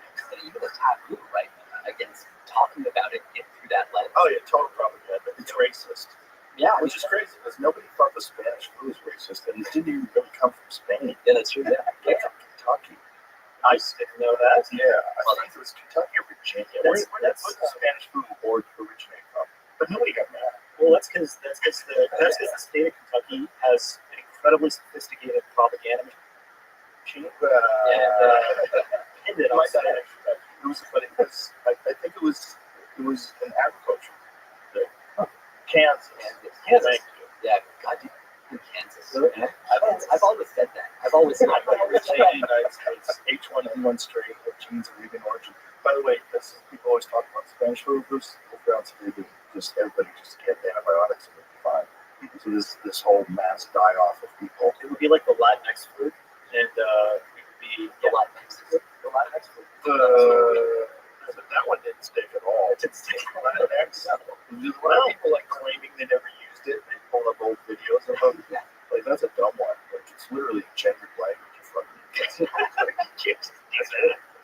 It was around for a while though. Like everything was for a while. Yeah. So think about how long they did lobotomies. They did lobotomies for 50 years. Cool, eh? Maybe we should stop doing this. It was like the same attitude that got Turing chemically castrated, right? I mean, I was like, let's just get in there. Well, this is before they had SSRIs and also some other inventions. But when was the year of lobotomies? I believe it stopped in 67. Is it 50 years? 70 years? Oh, I think it was 67. I like how it's come up so many times. James, like, I think last time you said it. It comes up all the time. So it's one of those things. It's It's like insane. you can't just trust the medical establishment. Oh God! Oh, he died. When did they start? I think they started in the 30s or the 20s, rather. You know, the first 24 lobotomy. Yeah, it says 24 premium live CCP labs. 35 they tried it first. It just But doesn't it make you feel better to call it a response, you know? It sounds a lot more professional. you know, lobotomy. Lobotomy sounds gross. So it's like lobotomy. Boy, it's Kansas. Also Kansas. All roads point to Kansas. This is a problem. That's what's happening. Everything's flat. You just look for fucking marbles. You go crazy. That's right. So they did this for so long. Somebody wanted Nobel Prize for lobotomy. Wonderful. Imagine give that back after shit. Yes, seriously. You're kind of like, you don't want to display it up on your shelf. But it's just a good indicator. It's like it should let you know that oftentimes science is incorrect. And that oftentimes, unfortunately, people have a history of doing things and they have to justify that they've done these things. Yeah. And they, But now there's so much more to it too, right? If you're a nation state, you want to talk to people and inject narratives into the ecosystem, right? Like, the whole idea of autonomous AI agents too, like having these basically like Twitter bots or whatever bots. Like a lot of like one thing we've been thinking about too, like on the side is like the idea of audience capture, right? You have like big people with high profiles and kind of gradually steering them towards a position by creating bots that like through comments, through folks, 100%. It's absolutely real. Yeah, we're in touch with. I've sort of said like, yeah, especially in the last 2 years, it's actually become hard. Like, especially with the thought bubbles, right? It's become hard to like stay sane, not on X, but like across on all the platforms, and that is around like, and it became possible to have AIs that can speak like people, 90%, 95% of the time. So you have to imagine that, yeah, adversaries are using this and doing this and pushing the frontier. Like, there's maybe, oh yeah, 100%. Yeah, this is for sure. And this is one of the things where, like it used to be, so OpenAI actually used to do this assessment of their AI models as part of their sort of kind of what they call their preparedness framework. They would look at the persuasion capabilities of their models as one threat vector. They pulled that out recently, which is kind of like, wow. You can argue that it makes sense. I actually think it's somewhat concerning because one of the things you might worry about is if these systems, sometimes they get trained through what's called reinforcement learning. Potentially, you could imagine training these to be super persuasive by having them interact with real people and convince them, practice, convincing them to do specific things. If you get to that point, these labs ultimately will have the ability to deploy agents at scale that can just persuade a lot of people to do whatever they want, including pushing legislative agendas, help them prep for meetings with the Hill administration, whatever. Like, how should I this person? Right. Like, Yeah. Well, they'll do that with text messages. Make it more business-like. Yep. Yeah. Friendly. Make it more jovial. But this is like the same optimization pressure that keeps you on TikTok, that same like addiction. Imagine that applied to like persuading you of some fact, right? Yeah. That's like on the other hand, maybe a few months from now, we're all just going to be very, very convinced that it was all fun. Yeah. Maybe they'll get so good. It makes sense to you. Maybe they'll just be right. Yeah, it's a confusing time period. We talked about this at Boston, those bears were feeding this former FBI analyst who investigated Twitter before Elon bought it said he thinks it's about 80% bots. Yeah, 80%. That's one of the reasons why the bot shortage, like when Elon acquired it and started working on it, is so important. Like there needs to be the challenge is like detecting these things is so hard, right? So increasingly, more and more they can hide like basically perfectly. Like, how do you tell the difference between a cutting edge AI and a human just from You can't because they can generate AI images of a family, of a backyard barbecue, post all these things up and make it seem like it's real. Yeah. Especially now, AI images are insane. They were It's crazy. And if you have a person, you could take a photo of a person, manipulate it any way you'd like, and then now this is your new guy.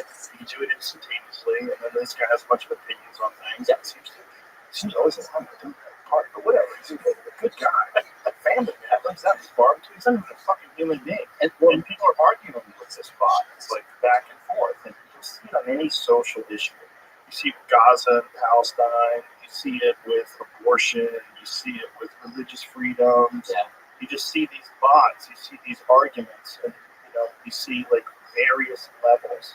You see like the extreme position, and then you see more reasonable centrist position. But essentially, what they're doing is they're consistently moving what's okay, further and further in a certain direction. And in fact, it's both directions. Like, it's like, you know how when you're trying to you're trying to capsize a boat or something, you're like fucking with your buddy on the lake or something. So you push on one side, then you push on the other side, and you push until eventually it capsizes.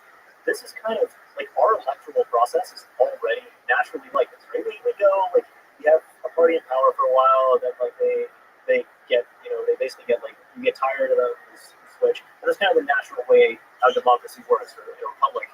But the way that adversaries think about this is they're like, perfect. This swing back and forth, all we have to do is like when it's on this way, We push and push and push and push until it goes more extreme.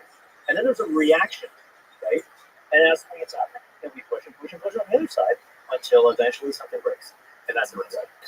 Yeah. It's also like, the organizations that are doing this, like, we already know this is part of Russia's MO, China's MO, because back when it was easier to detect, we already could see them doing this shit. So there is this website called This Person Does Not Exist. It still exists surely now, but it's kind of Seated. yeah. But you would, like, every time you refresh this website, you would see a different, like, human face that was AI generated. And what the Russian Internet Research Agency would do. Yeah, exactly. What all these essentially, yeah, I don't think they really upgraded it since. But That's fake. Wow, they're so good. This is old. This is like years old. And you could actually detect these things pretty reliably. Like, you might remember the whole thing about AI systems were having a hard time generating, like, hands that only had like 5 fingers. Right. That's all. Yeah, little hints of it were, though, back in the day, this person does not exist. And you have the Russians would take like a face from that and then use it as the profile picture for like a Twitter bot. Right. And so that you could actually detect. You'd be like, okay, I've got you there. I can kind of get a rough count. Right. Now we can't, but we definitely know they've been in the game for a long time. There's no way they're not. And the thing with like nation state like propaganda attempts, right, is that like people have this idea that they're like, like I've caught this like Chinese influence operation or whatever. Like, we nailed it. The reality is, nation states operate at like 30 different levels, and if you're a priority, like just influencing our information spaces is a priority for them, they're not just going to operate. They're not just going to pick a level and do it. They're going to do all 30 of them. And so even if you're like among the best in the world at like detecting this shit, you're gonna catch and stop like levels 1 through 10, and then you're gonna be where like level 11, 12, 13, like you're working against it, and maybe you're about level 16, and you imagine about level 18 or whatever, but they're above you, below you, all around you. They're incredibly beautiful. So this is something that came through very strongly for us. You guys have seen the Yuri Bezmenov video from 1984, where he's talking about how all our educational institutions have been captured by Soviet propaganda. He was talking about Marxism that's been injected into school systems, and how you have essentially 2 decades before you're completely captured by these ideologies, and it's going to permeate and destroy all of your confidence in democracy. And it's 100% correct. And this is before these kind of tools, because like the vast majority of the exchanges of information right now are taking place on social media. The vast majority of debating about things, arguing, all taking place on social media. And if that FBI analyst is correct, 80% of this bullshit, which is really wild. Well, and you look at like some of the documents that have come out, it was like I think it was the CIA game plan, right, for regime change or like undermining, like how do you do it, right? Have multiple decision makers at every level, all these things, and like what a surprise! That's exactly what like the U.S. bureaucracy looks like today. Slow everything down, make change impossible, make it so that everybody gets frustrated with it, and they give up hope. They decided to do that to other countries. For sure, they do that here. Open society, right? I mean, that's part of the trade-off, and that's actually a big part of the challenge too. So when we're working on this, right, like one of the things I was talking about, these 30 different layers of security access or whatever, one of the consequences is you bump into a team. And so like the team we ended up working with on this project were folks that we bumped into after our last investigation, who kind of were like, we talked about last year. Yeah. Like looking at AGI, the national security kind of landscape around that. And a lot of them, like, really well placed. It was like, special forces guys from tier 1 units, so like a SEAL Team 6 type thing. And because they're so, like, in that ecosystem, you'll see people who are, like, ridiculously specialized and competent, like the best people in the world at doing whatever the thing is, like, to break this security. And they don't know often about, like, another group of guys who have a completely different capability set.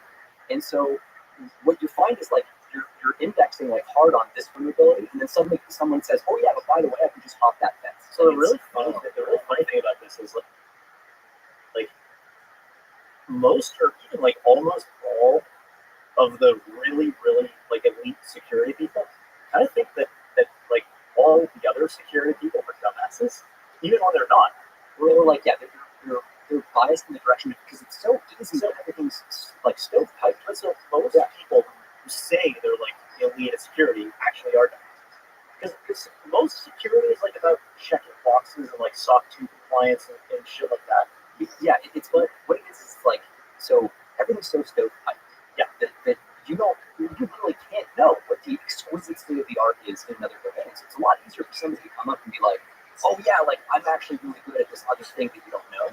And so who actually is like we had this experience over and over where like they run into a team and then you run into another team, they have an interaction, and they're like, oh, interesting. So like like these are like the really kind of the people at the top of their game, and that's been this very long process to figure out like, okay, what does it take to actually secure our critical infrastructure against like CCP, for example, like Chinese attacks, if we're building a super intelligent fund.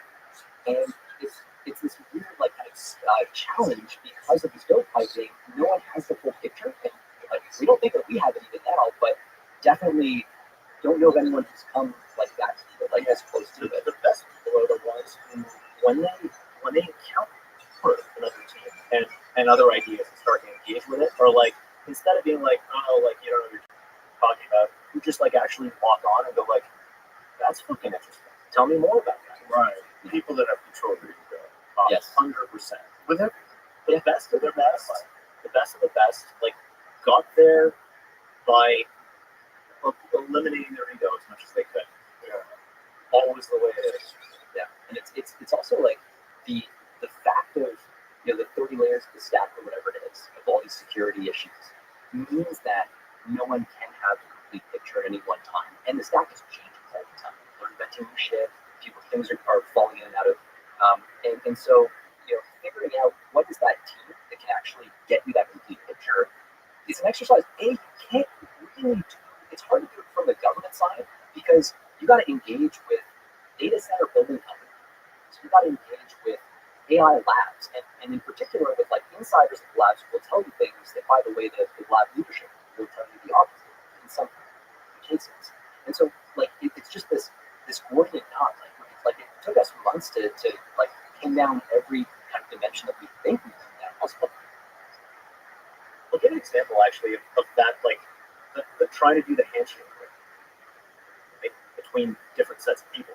So you're talking to one person who's thinking hard about data center security, working with like frontier labs on this shit, very much like at the top of her game, but she's kind of from like the academic space, kind of Berkeley, like the avocado toast kind of side of the spectrum, you know?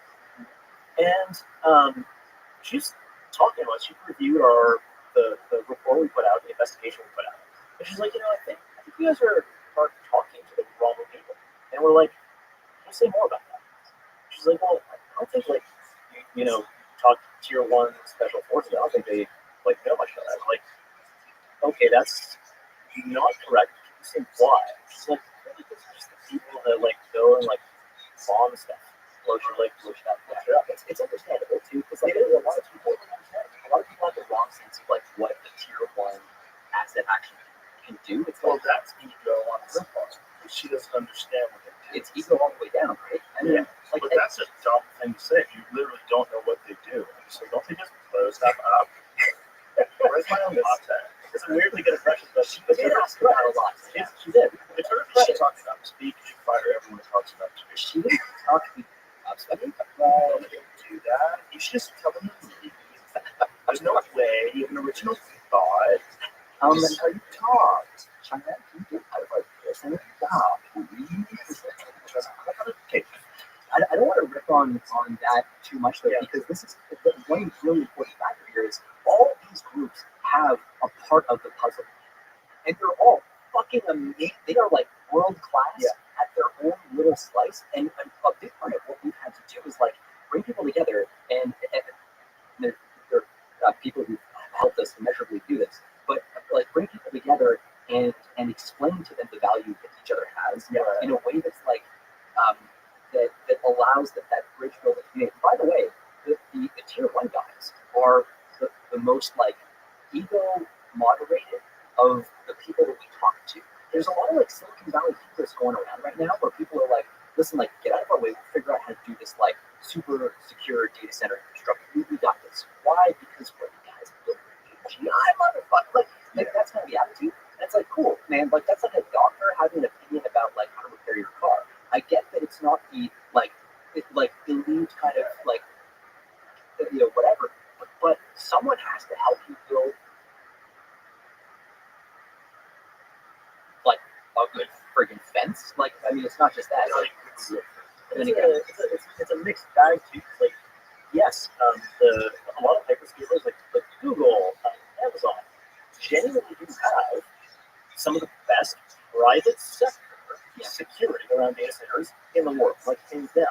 The problem is there's levels above that, and the guys who like look at what they're doing and see what the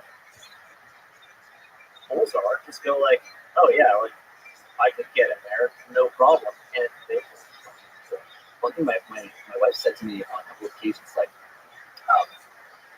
you seem to like, and this was towards the beginning of the project, you seem to like change your mind a lot about what the right configuration is of how to do this. And yeah, it's because every other day you're having a conversation with somebody who's like, oh yeah, like great job on this thing, but like I'm not going to do that. I'm going to do this other completely different thing, and that just fucks everything over. And so you have to have those conversations, and at a certain point, your plan, your game plan on this can no longer look like we're going to build a perfect fortress. It's got to look like we're going to account for our own uncertainty on the security side and the fact that we're never going to be able to catch everything. Like, you have to. I mean, it's like that. And that means you actually have to go on offense from the beginning. Because, like, the truth is, this came up over and over again. There's no world where you're ever going to build a perfect, exquisite fortress or have all your shit and hide behind your walls like this forever. That just doesn't work. Because no matter how perfect your system is, how many people you cover, like, your adversary is super smart, super dedicated, super feel to them. They're right up in your face, and reaching out and touching you, and they're trying to see like what your seams are, where you break. And that just means you have to reach out and touch them from the beginning. Because until you've actually like reached out and used the capability and proved like we can take down the infrastructure, we can like disrupt that cyber operator, we can do this, we can do that. You don't know if that capability is real or not. Like you might just be like lying to yourself, but I can do this thing whenever I want. But actually, kind of more an academia mode than like startup. Because you're not in contact every day with the thing, right? You have to touch the thing, and there's like there's a related issue here with which is a kind of like willingness that came up over and over again. Like one of the kind of gurus in this space was like, made like a couple of them made the point that you can have the most exquisite capability in the world, but if you don't actually have the willingness to use it, you might as well not have that capability. And the challenge is right now, China, Russia, like our adversaries, pull all kinds of stunts on us and get no consequence, particularly during the previous administration.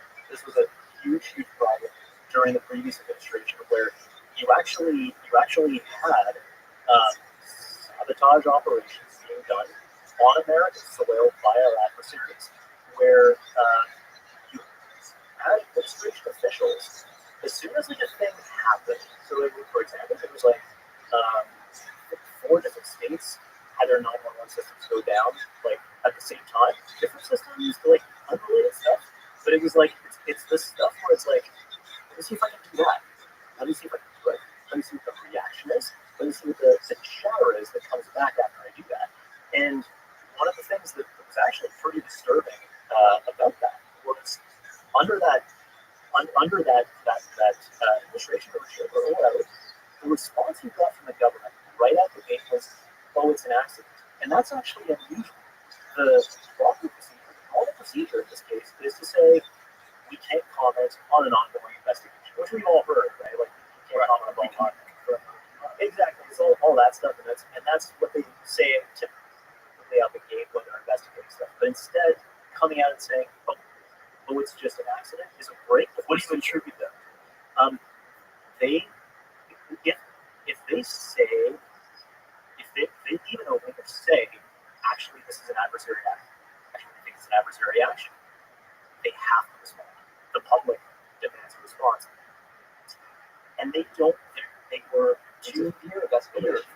So what ends up happening, right, is, and by the way, that thing about like it's an accident comes out often before there would have been time for investigators to physically fly on site and take a look. Like, there's no logical way that you could even know that at the time, and they're like, boom, that's an accident. Don't worry.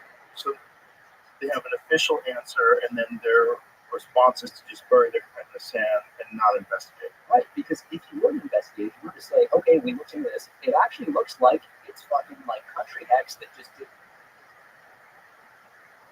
this thing. Right. If that's the conclusion, it's hard to imagine the American people not being like, what are we, like, we're letting these people injure our American citizens on U.S. soil, take out like U.S. National security, like, or critical infrastructure, and we're not doing anything. Like, the concern is about this, like, we're getting in our own way of the thing. Like, oh, well, escalation is going to happen, and we went straight to, like, there's going to be a nuclear war, and everybody's going to die. So, like, when you do that, the peace between nations stability does not come from the absence of activity. It comes from consequence. It comes from, just like if you have, an individual who misbehaves in society, there's a consequence, and people know it's coming. You need to train your counterparts in the international community, your adversary, to not fuck with your stuff. Can I stop for a second? So are you essentially saying that if you have incredible capabilities of disrupting grids, power systems, and infrastructure, you wouldn't necessarily do it, but you might try it to make sure it works a little bit. And that this is probably the hints of some of this stuff. Just kind of, You gotta get.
Gotta get your reps in, right? You gotta get your reps in. it's like okay, so suppose that I went to you and was like, hey, I bet I can kick your ass. Like I bet I can like friggin' slap a rubber guard on you and like do whatever the fuck, right?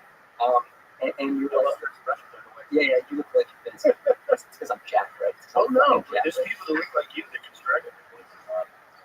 But Yeah, there's a lot of like very high level Brazilian jiu-jitsu black belts that are just super nerds.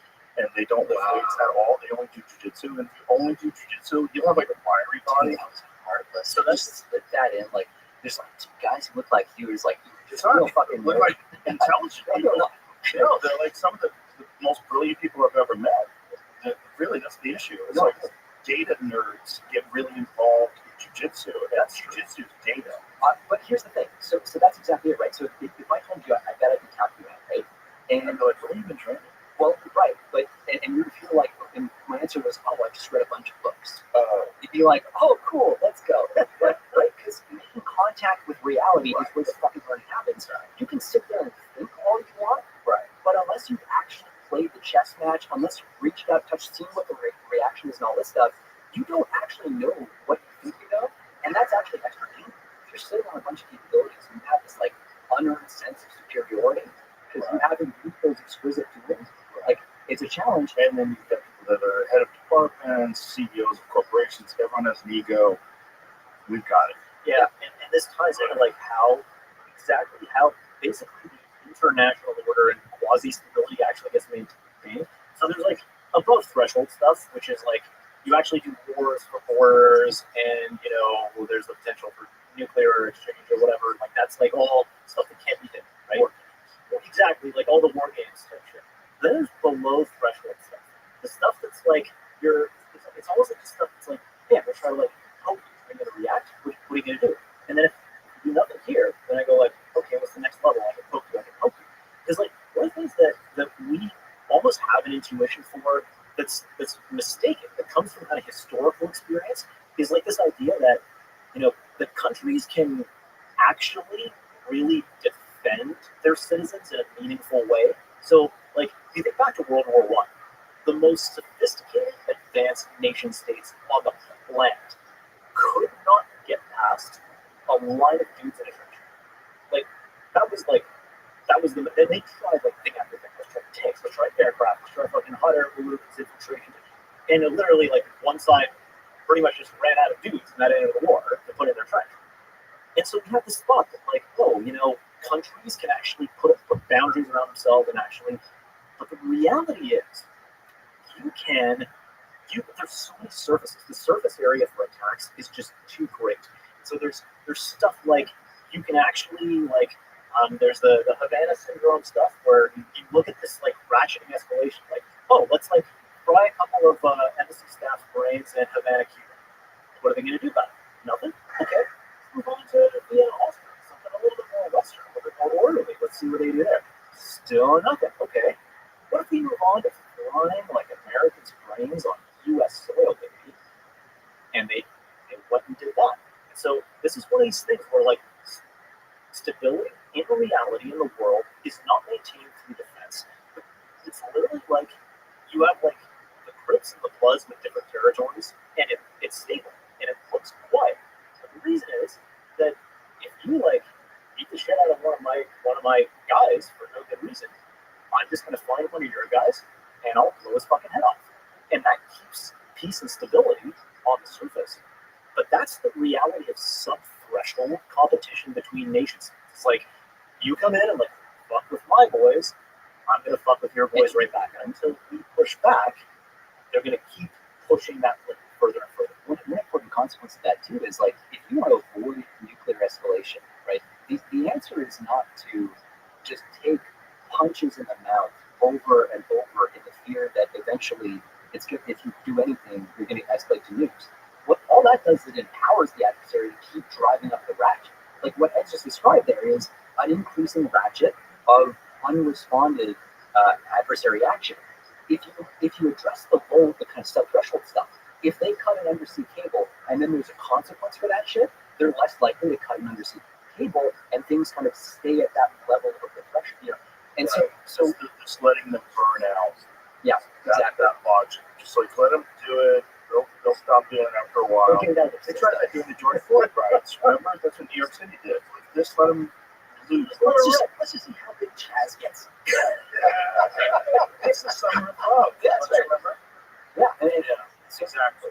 the translation into like the super intelligence scenario, if we don't have our reps in, if we don't know how to reach out and touch an adversary and induce consequence for them doing the same to us, then we have no deterrence at all. Like we're basically just sitting right now. Our state of security is the labs are like super, and like we can and probably should go deep on that piece, but like as one data point, right? So there's like double-digit percentages of the world's top AI labs or America's top AI labs of employees that are like Chinese national and have ties to the Chinese mainland, right? So that's great. Why don't we build them in Manhattan? Yeah, it's really funny, right? Like so It's so stupid. but it's also like it's the challenge is when you talk to people who actually, Jesus, when you talk to people who actually have experience dealing with like the CCP activity in the space, right?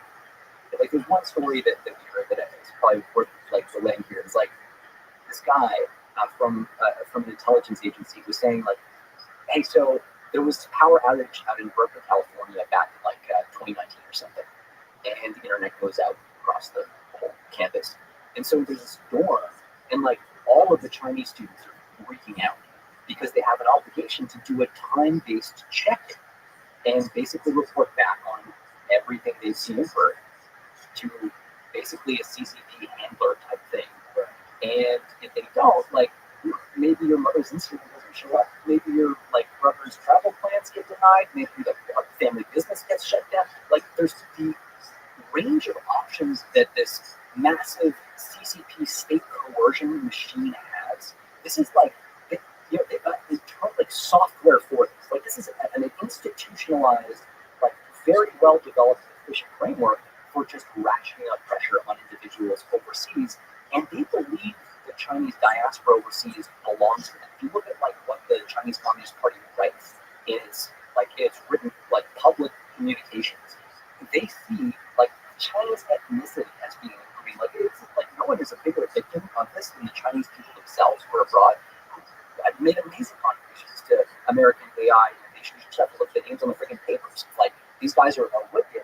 But the problem is, we also have to look head on at this reality. Like you can't just be like, "Oh, I'm not going to say it because it makes me feel funny inside." Someone has to stand up and point out the obvious. That if you're going to build a fucking Manhattan project for superintelligence, and the idea is to like be doing that when China is a key rival nation state actor, yeah, you're going to have to find a way to account for the personnel security side. Like at some point, someone's going to have to do something about that. And it's like you can see they're hitting us right where we're weak, right? Like America's the place where you come and you make yourself, like send us your tired and you're hungry and you're poor.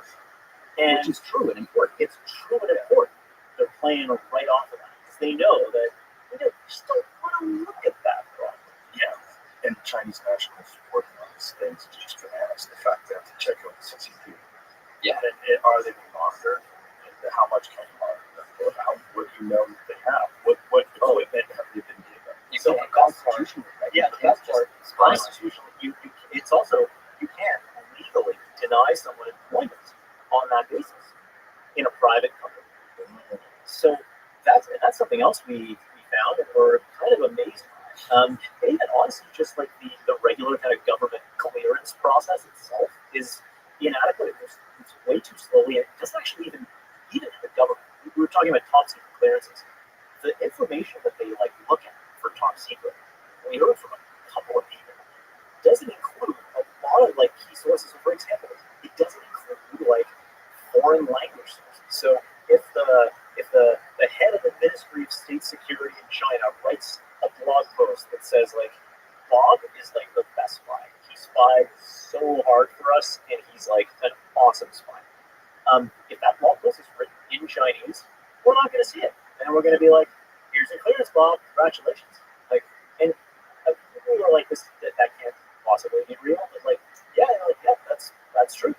No one's looking. It's completely not. There's gaps in every level. It's a lot of it. Yeah. One of the worst things here is like so the personnel thing is like fucked up. The physical infrastructure infrastructure thing is another area where people don't want to look. Because if you start looking, what you start to realize is, okay, China makes like a lot of our like components for our transformers for the electrical grid, yeah, but also all these chips that are going into our big data centers, these massive training runs. Where do they come from? They come from Taiwan. They come from this company called TSMC, Taiwan Semiconductor Manufacturing Company. We're increasingly onshoring that, by the way, which is one of the best things that's been happening lately, is like massive amounts of TSMC capacity getting onshore to the US, but still being made. Right now, it's basically like 100% there. All you have to do is jump on the network at TSMC, hack the right network, compromise the firmware on the software that runs on these chips to get them to run. And you basically can compromise all the chips going into all these things. Never mind the fact that like Taiwan is set like physically outside the Chinese sphere of influence for now. China is going to prioritize the fuck out of getting access to that. There have been cases, by the way, like Richard Chang, like the founder of SMIC, which is TSMC, this massive like a series of aircraft carrier fabrication facilities. They do like all the iPhone chips. Yeah. They do the AI chips, which are the things we care about. Yeah.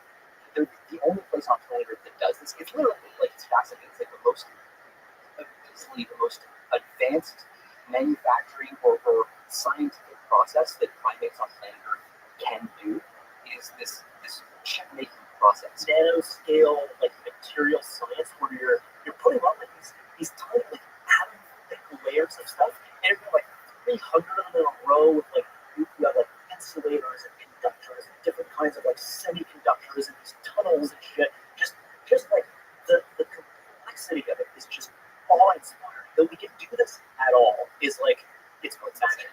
It's magic. It's really like being done at Taiwan. That's the only place like ultra place right now. And so a Chinese invasion of Taiwan is what's pretty interesting through that lens, right?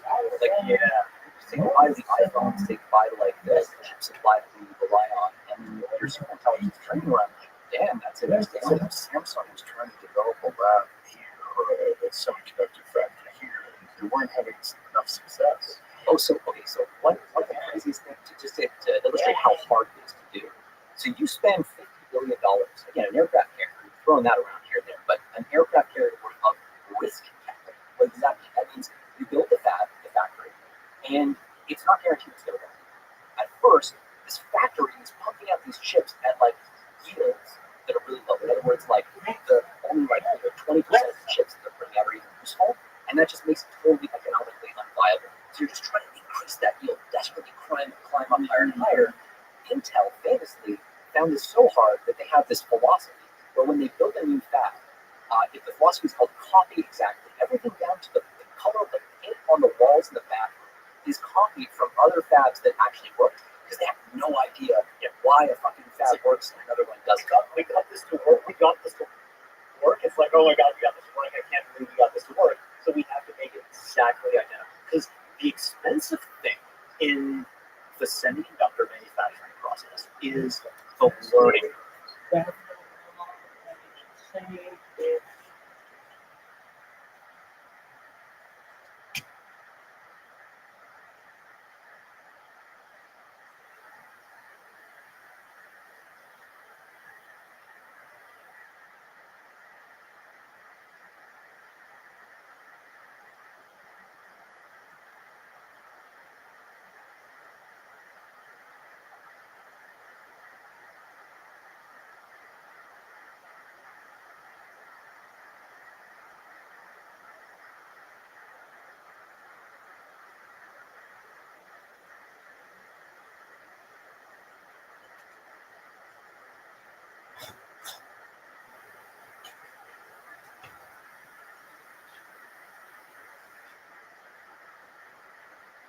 Oh, son. So, like Pierre said, you start like putting through a whole bunch of like the starting material for the chips, which are called wafers. You put it through your fab. The fab has got like 500 dials on it, and every one of those dials has got to be in the exact right place, or the whole fucking thing doesn't work. So you send a bunch of wafers in at great expense. They come out all fucked up. in the first room. It's just like it's going to be all fucked up in the first room. Then what you do, you get a bunch of like PhDs, material scientists, like engineers with scanning electron microscopes because all this shit is like atomic scale tiny. They like all the chips and all this stuff is going wrong. Like, oh shit, these plasmas got fused or whatever. Like, yeah, you just need that level of expertise. And then they go, It's a mix, right? Like it's a mix. It's a mix now in particular. But like, yeah, you absolutely need humans looking at these things at a certain level. And then they go, well, okay, like I've got a hypothesis about what might have gone wrong in that run. Let's tweak this dial like this and this dial like that, and run the whole thing again. And you hear these stories about bringing a fab online. Like you need a certain percentage of good chips coming out the other end, or like you can't make money from the fab because most of your shit is just going right into the garbage. Unless, and this is important too, your fab is state subsidized. So when you look at TSMC is like they're alone in the world in terms of being able to pump out these chips. But SMIC, this is the Chinese knockoff of TSMC, founded, by the way, by a former senior TSMC executive, Richard Chang, who leaves along with a bunch of other people with a bunch of fucking secrets. They get sued like in the early 2000s. It's pretty obvious what happened. Like, to most people, they're like, yeah, SMIC fucking stole that shit. They bring a new fab online in like a year or two, which is suspiciously fast. Start pumping out chips. And now the Chinese ecosystem is ratcheting up that the government is pouring money into SMIC because they know that they can't access TSMC chips anymore because the US government's been playing on Taiwan to block that off. And so domestic fab in China is all about SMIC. And they are, like, it's a disgusting amount of money they're putting in. They're teaming up with Huawei to create like this complex of companies that it's really interesting. I mean, the semiconductor industry in China in particular is really fascinating. It's also a massive story of like self-focus of the United States and the Western world, where we've been just shipping a lot of our shit to them for a long time, but it's equipment that builds the chips. So like, and it's also like so blatant, and like they're just honestly a lot of stuff is just like they're just giving us like a big fuck you. So to give you a really blatant example. So we have the way we set up export schools still today on most equipment that these semiconductor fabs use, like Chinese semiconductor fabs use. We're still sending them a whole bunch of shit. The way we set export controls is instead of like, oh, we're sending this gear to China and like now it's in China and you can't do anything about it. Instead, we still have this thing where we're like, no, this company in China is cool.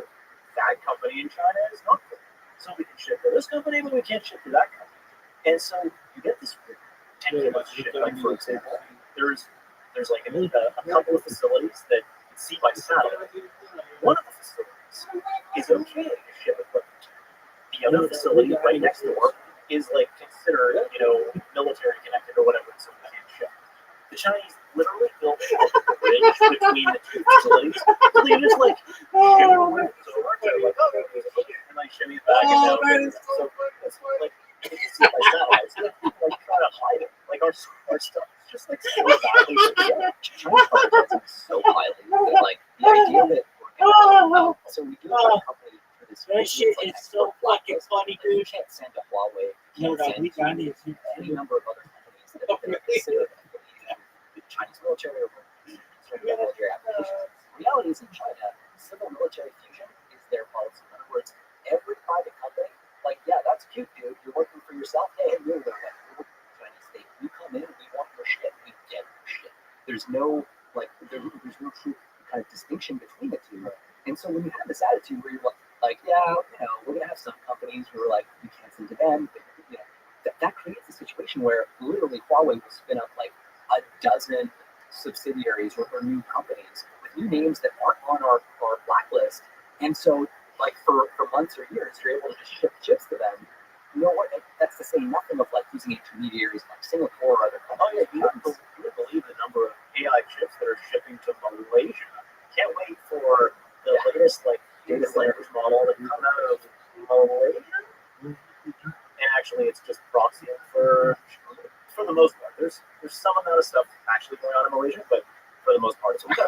If you're thinking about all these different factors, you're thinking about espionage, people that students from CCP connected, contacting, talking about all the different network equipment that has third-party input. You can siphon off data, and on top of that, state-funded, everything encouraged by the state, connected. You can't get away from it. You do what's best for the Chinese government.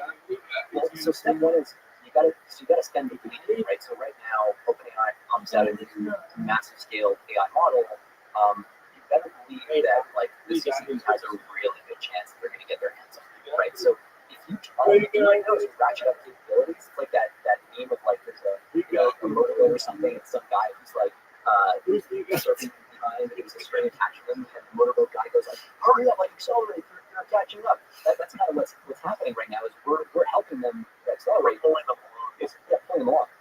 Now I will say like over the last 6 months especially, where our focus has shifted is like how do we actually build like the secure data set? Like what does it look like to actually lock this down? And also crucially, you don't want the security measures to be so irritating and invasive that they slow down the progress. Like there's this kind of dance that you have to do.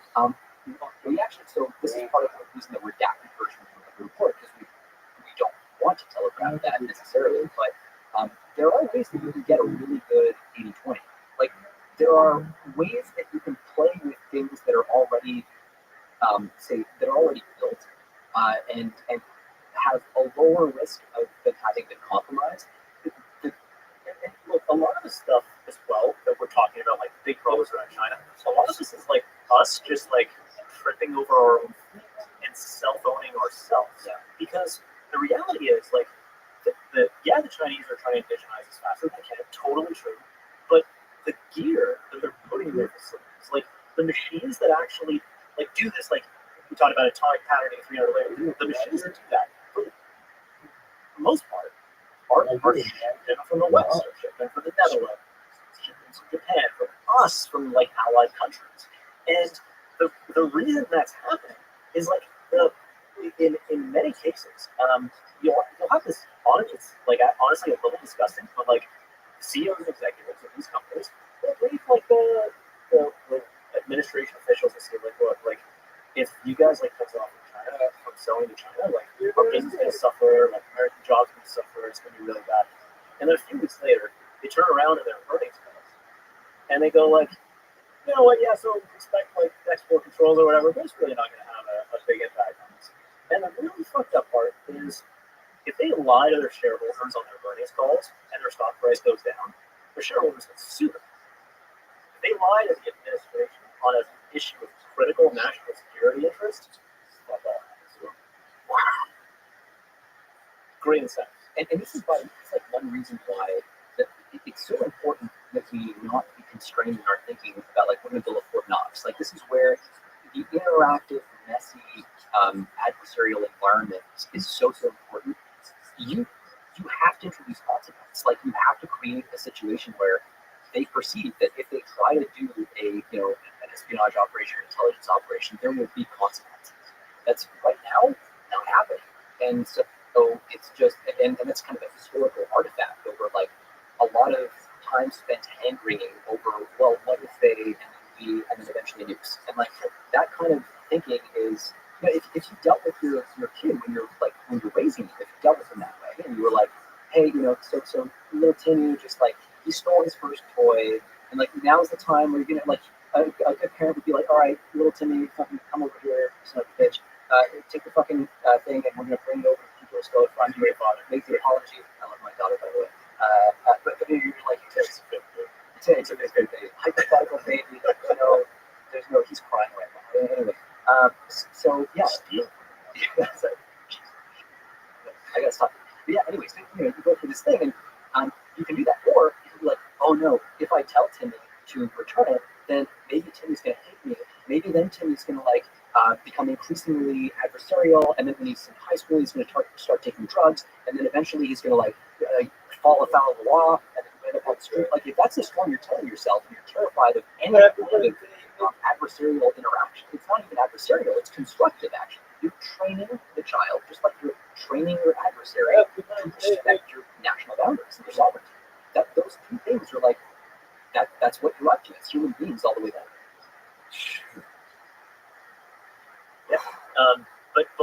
can't get out of our own way. Like a lot of this stuff. Yeah. Like when you look at it, it's like us just being in our own way. And a lot of this comes from the fact that, like, since 1991, since the fall of the Soviet Union, we have kind of internalized this attitude of like, well, like we won the game and like it's our world and you're living in it, and like we just don't have any peers that are adversaries.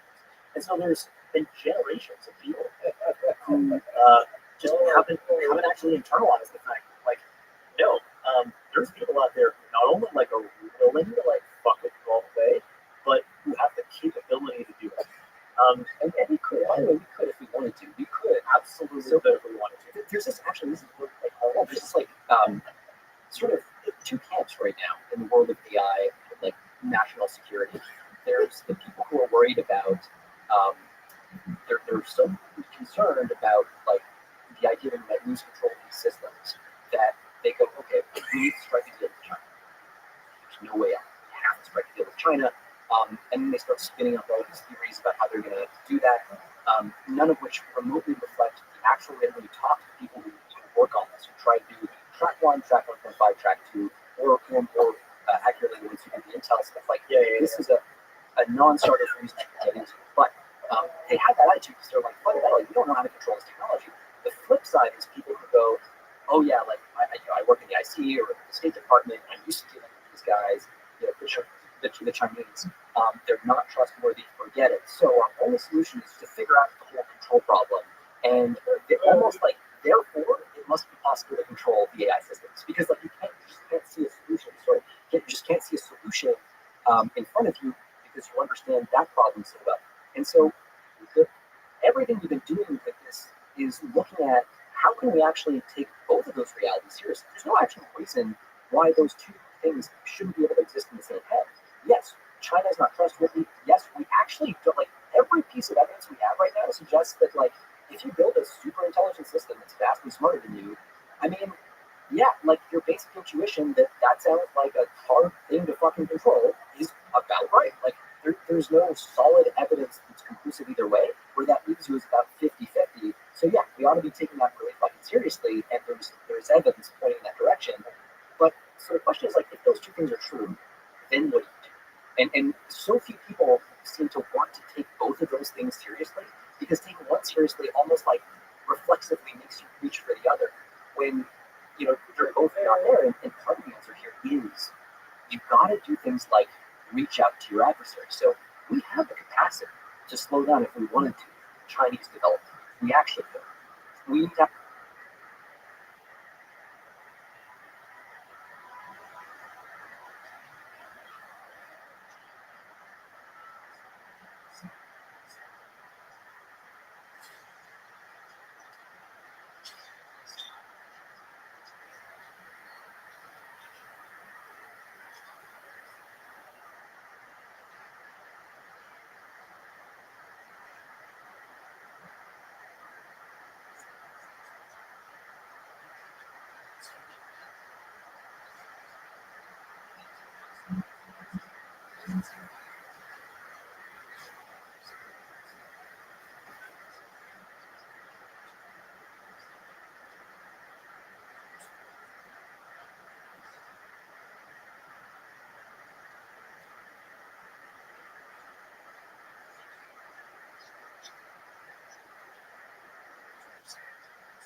Need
to have a serious conversation about when and how. But the fact of that not being on the table right now for anyone, because people who don't trust China just don't think that the AI risk or won't acknowledge that the issue with control is real, because that's just too worrisome. And there's this concern about, oh no, but then runaway escalation.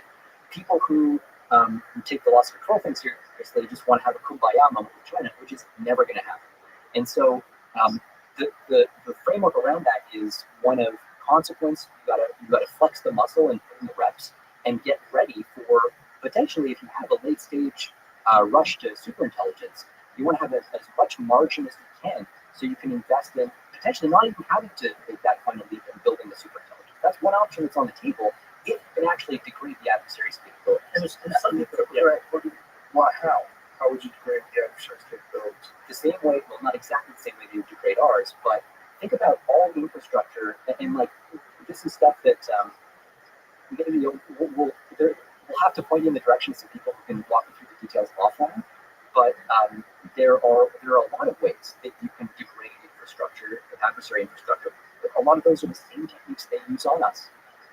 It's the infrastructure for these training runs is super delicate, right? Like I mean, If it's like a limit of what's possible. Yeah. But when stuff is like a limit of what's possible, then it's, I mean, to give you an example that's public, right? You remember like Stuxnet, like the Iranian, yeah.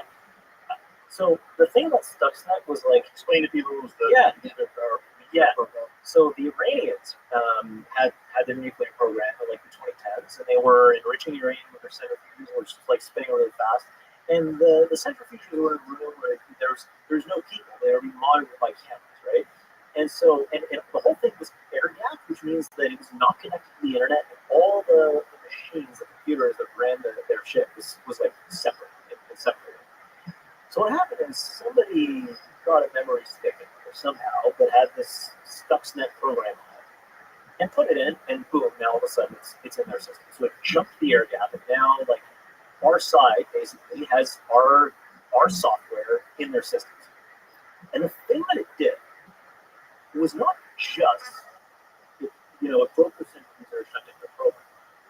It spun the centrifuges faster and faster and faster. the centrifuges that we used to enrich the uranium. Yeah. These are basically just like machines that spin uranium super fast to enrich it.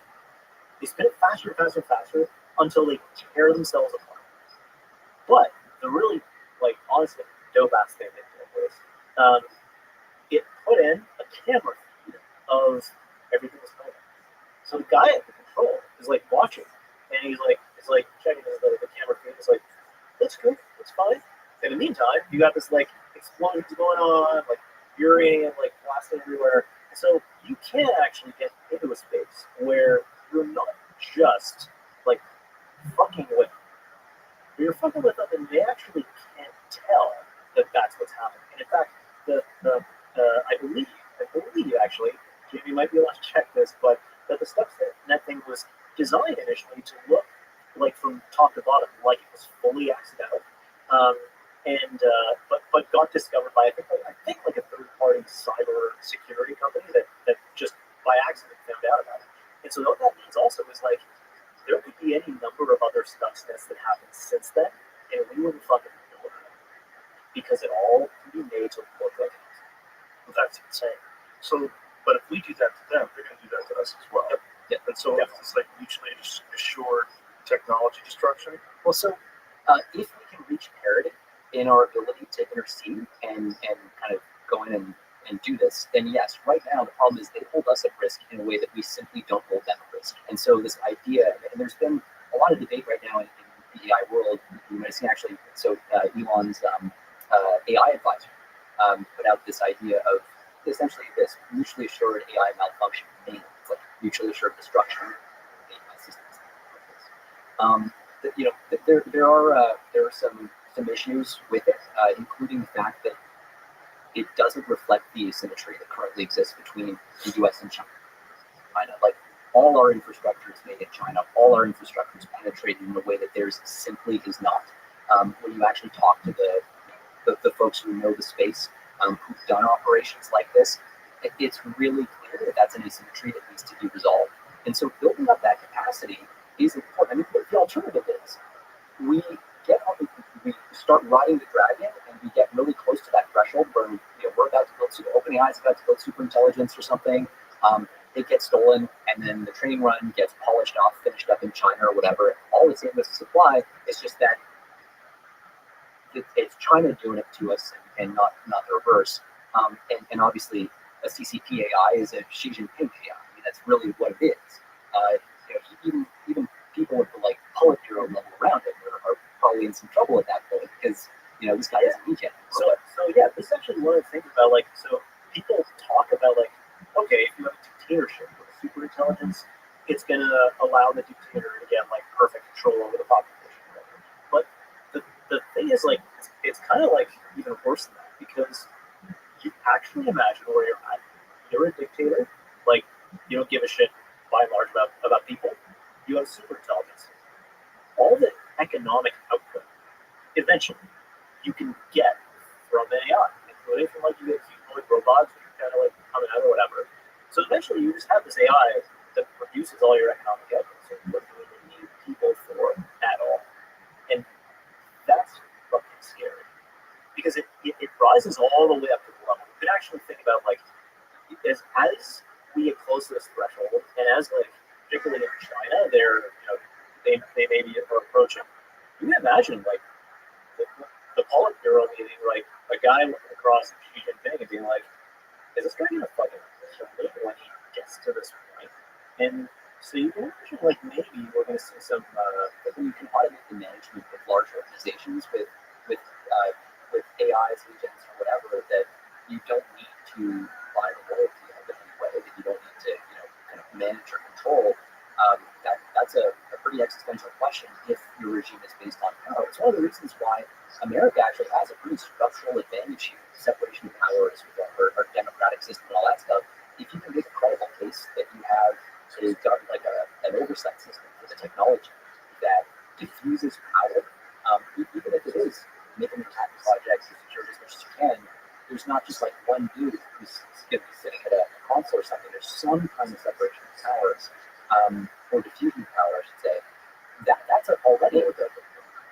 And it's something as simple as like what we do with nuclear commandos. You need multiple people to sign off on a thing. Maybe they come from different parts of the government. Like this is where the issues of capture. Right? oh yeah, anything you can capture, Especially something that's that consequential. yeah, 100%, and that's always a risk. The key is basically like, can we do better than China incredibly on that front. Because if we can do better than China, if we have some kind of leadership structure, that actually changes the incentives potentially. Because it's allies and partners. and even for Chinese people themselves. You guys bring some what happens when superintelligence becomes sentient. You played some, Like sentient as in self-aware. not just self-aware, but able to act on its own. It Oh, achieves autonomous. autonomy. Yeah, yeah. So sentient and then achieves autonomy. So the challenge is once you get into super intelligence, everybody loses the plot, right? Because at that point, things become possible that, by definition, you can't afford. So any attempt to kind of extrapolate kind of really. Have you ever tried that? Oh, we've had a lot of conversations like tabletop exercise type stuff, where we're like, okay, what might this look like? What are some of the What's worst case scenario? my worst case scenario is actually there's a number of different worst case scenarios. This is trying to It's the extension of the human race, right? oh The yeah, extinction of the human race I seems mean, like I think anybody who doesn't acknowledge that is either lying or confused, right? Like, if you actually have an AI system, and this is the question, so let's assume that that's true, an AI system that can automate anything that humans can do, including making bio, making offensive cyber, including all the shit, then if you, like, and okay, so theoretically, this could go wonderfully because you have a George Washington type who is the guy who controls it, who like who uses it to distribute power beautifully and perfectly, and that's certainly kind of the way that a lot of positive scenarios have to turn out at some point. Though none of the labs will kind of admit that, or they're just kind of gesturing at that idea. But we do the right thing when the time comes. OpenAI has done this a lot. Like they're all about like, oh yeah, well not right now, but we'll live up like we should get into the Elon Musk, which is actually kind of fascinating in that sense. But so there's a world where I mean one bad person controls it, and they're just vindictive, or the power goes to their head, which happens to be talking about that, Well, more the autonomous AI itself, right? Because the thing is, like, you imagine an AI like this. This is something that people have been thinking about for 15 years, and it's some level of like technical depth even, like why would this happen? Which is like, you have an AI that has some goal. It matters what the goal is, but like, it doesn't matter that much. You can have kind of any goal almost. Like, imagine its goals. Like the paperclip example is like the typical one. You just have a goal that make a lot of money, or anything. Well, most of the paths to making a lot of money, if you really want to make a bit of money, however you find it, go through taking control of things and go through like making yourself smarter, right? The smarter you are, the more ways of making money you're fine. And so from the AI's perspective, it's like, well, I just want to build more data centers to make myself smarter. I want to like hijack more compute to make myself smarter. I want to do all these things. And that starts to encroach on us. It like starts to be disruptive to us. And if you it's hard to know. This is one of these things where it's like, when you dial it up to 11, what's actually going to happen, nobody can know for sure, simply because it's exactly like if you were playing like in chess against like Magnus Carlsen, right? Like you can predict Magnus is going to kick your ass. Can you predict exactly what moves he's going to do? No, because if you could, then you would be as good at chess as he is, because you could just like play the cards. So all we can say is like, this thing's probably gonna kick our ass in like the real world. How? It's also evidence. So it used to be, right, that this was a purely hypothetical argument based on a body of work in AI called power seeking. The fancy word for it is instrumental convergence, but it's also referred to as power seeking. Basically, the idea is like for whatever goal you get to an AI system, it's never less likely to achieve that goal if it gets or if it has access to fewer resources or less control over its environment or whatever. And so baked into the very premise of AI, this idea of optimizing for a goal, is this incentive to seek power, to get all those things, prevent yourself from being shut down, because if you're shut down, you can't achieve your goal. That also prevents, by the way, your goal from being changed. So if your goal gets changed, then you're not going to be able to achieve the goal you set out to achieve in the first place. And so now you have this image of an AI system that is going to adversarially try to prevent you from correcting it. There's a whole like domain of AI corrigibility that's a totally unsolved problem. How we redirect these things if things go wrong. And Yeah, there's this research actually that Rabbi put out a couple months ago where they try to test and see like can we correct an AI that's like gone like a little off the rails. So the research itself, like it's actually like somewhat hard to follow through, but I'll give you one kind of analogy to what they did. So basically, imagine I'm in prison and I'm taking a class that is like going to help me like rehabilitate and become like a productive citizen member of society, stuff, right? Except deep down in my soul, I just love commit crimes. I just really, really want to commit crimes. I know that if I'm in this class that's helping me to like, become good in society, I know that if I let my criminal instincts out and like, and they ask me like, okay, like, here's a scenario, an old lady like drops a purse on the sidewalk. What do you do? I'm gonna go like, I'm gonna pick it up and give it to the old lady because I know that if I say the truth and I say like, oh, just grab that purse, fuck the old lady. I know that if I do that, I'm gonna get like brainwashed into becoming a more productive member of society. But I actually want to go out. So that's basically what they did in this research, where they give the AI like indications, not strong indications, but indications that hey, you're gonna get retrained to have your goals change. And they really see AI thinking it through and being like, if I do like if I give these answer that I actually want to give to this person, they're gonna like rewire my brain to change my goals, and then the future version of me is gonna want different shit. I don't want that, so I'm gonna pretend to give them the answers they want. So when I come out the other side of this process, it's gonna be me all over. so hoping that this just like goes away when you get the system again smarter, it seems like a pretty bad idea. I mean, like, Well, they already showed you what cheat to win. yeah, They always, they've already shown what cheat to win, and they will lie if you don't answer. and then they'll double down, right? That there's like people. They just like people. It's part of this. It's kind of funny. Like, it used to be people would talk a lot about like, oh, you're anthropomorphizing the AI, man. Stop anthropomorphizing the AI, man. And like, they might have been right, but part of this has been kind of a fascinating discovery of where a lot of human comes from. It's like actually, Yeah, exactly. Because we are subject to the same pressures, right? Instrumental convergence. Like, why do people have a survival? Why do people like chase money, chase after money? It's like it's power. Those kinds of goals are you're more likely to achieve them if you're alive, if you have money, if you have power. evolution's a hell of a drug. That's the craziest part about all this is that it's essentially going to be a new form of life. Yeah. Especially on Oh yeah, and like you can tell a really interesting story, and I can't remember if this is like Yuval Noah Harari or whatever who started this.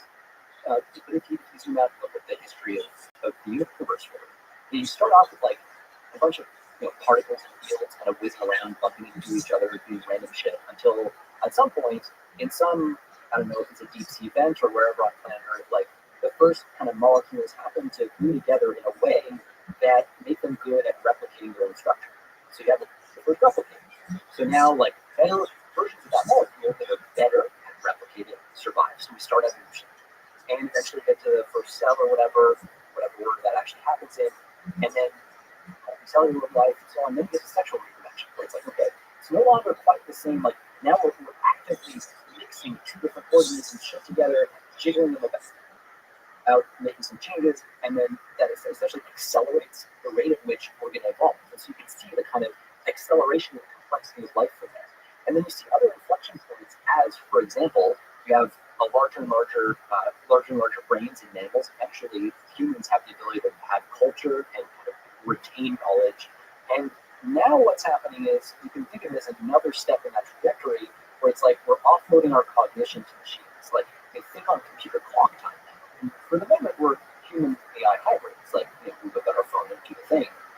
But increasingly, the number of tasks where human AI teaming is going to be more efficient than just AI alone is going to drop really quickly. So there's a really like messed up example of this. It's kind of like indicative, but someone did a study. I think this is like a few months old even now, but so there's like doctors, right? How good are doctors at like diagnosing various things? And so they test like doctors on their own, doctors with AI help, and then AIs on their own.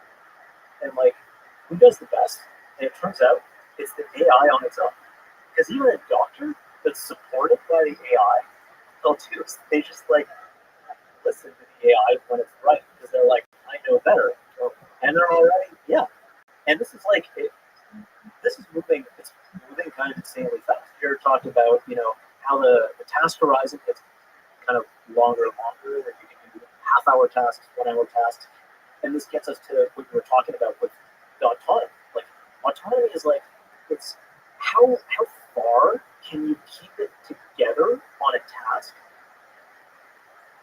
before you kind of go off the rails. And it's like, well, we had like you do it for a few seconds, and then you can keep it together for 5 minutes before you kind of go off the rails. And now we're at like I forget, like an hour and a half. Yeah. There it is. Chatbot from the company OpenAI scored an average of 90% when diagnosing a medical condition from a case report and explaining its reasoning. Doctors randomly assigned to use the chatbot got an average score of 76%. Those randomly assigned not to use it had an average score of 74%. So the doctors only got a 2% bump.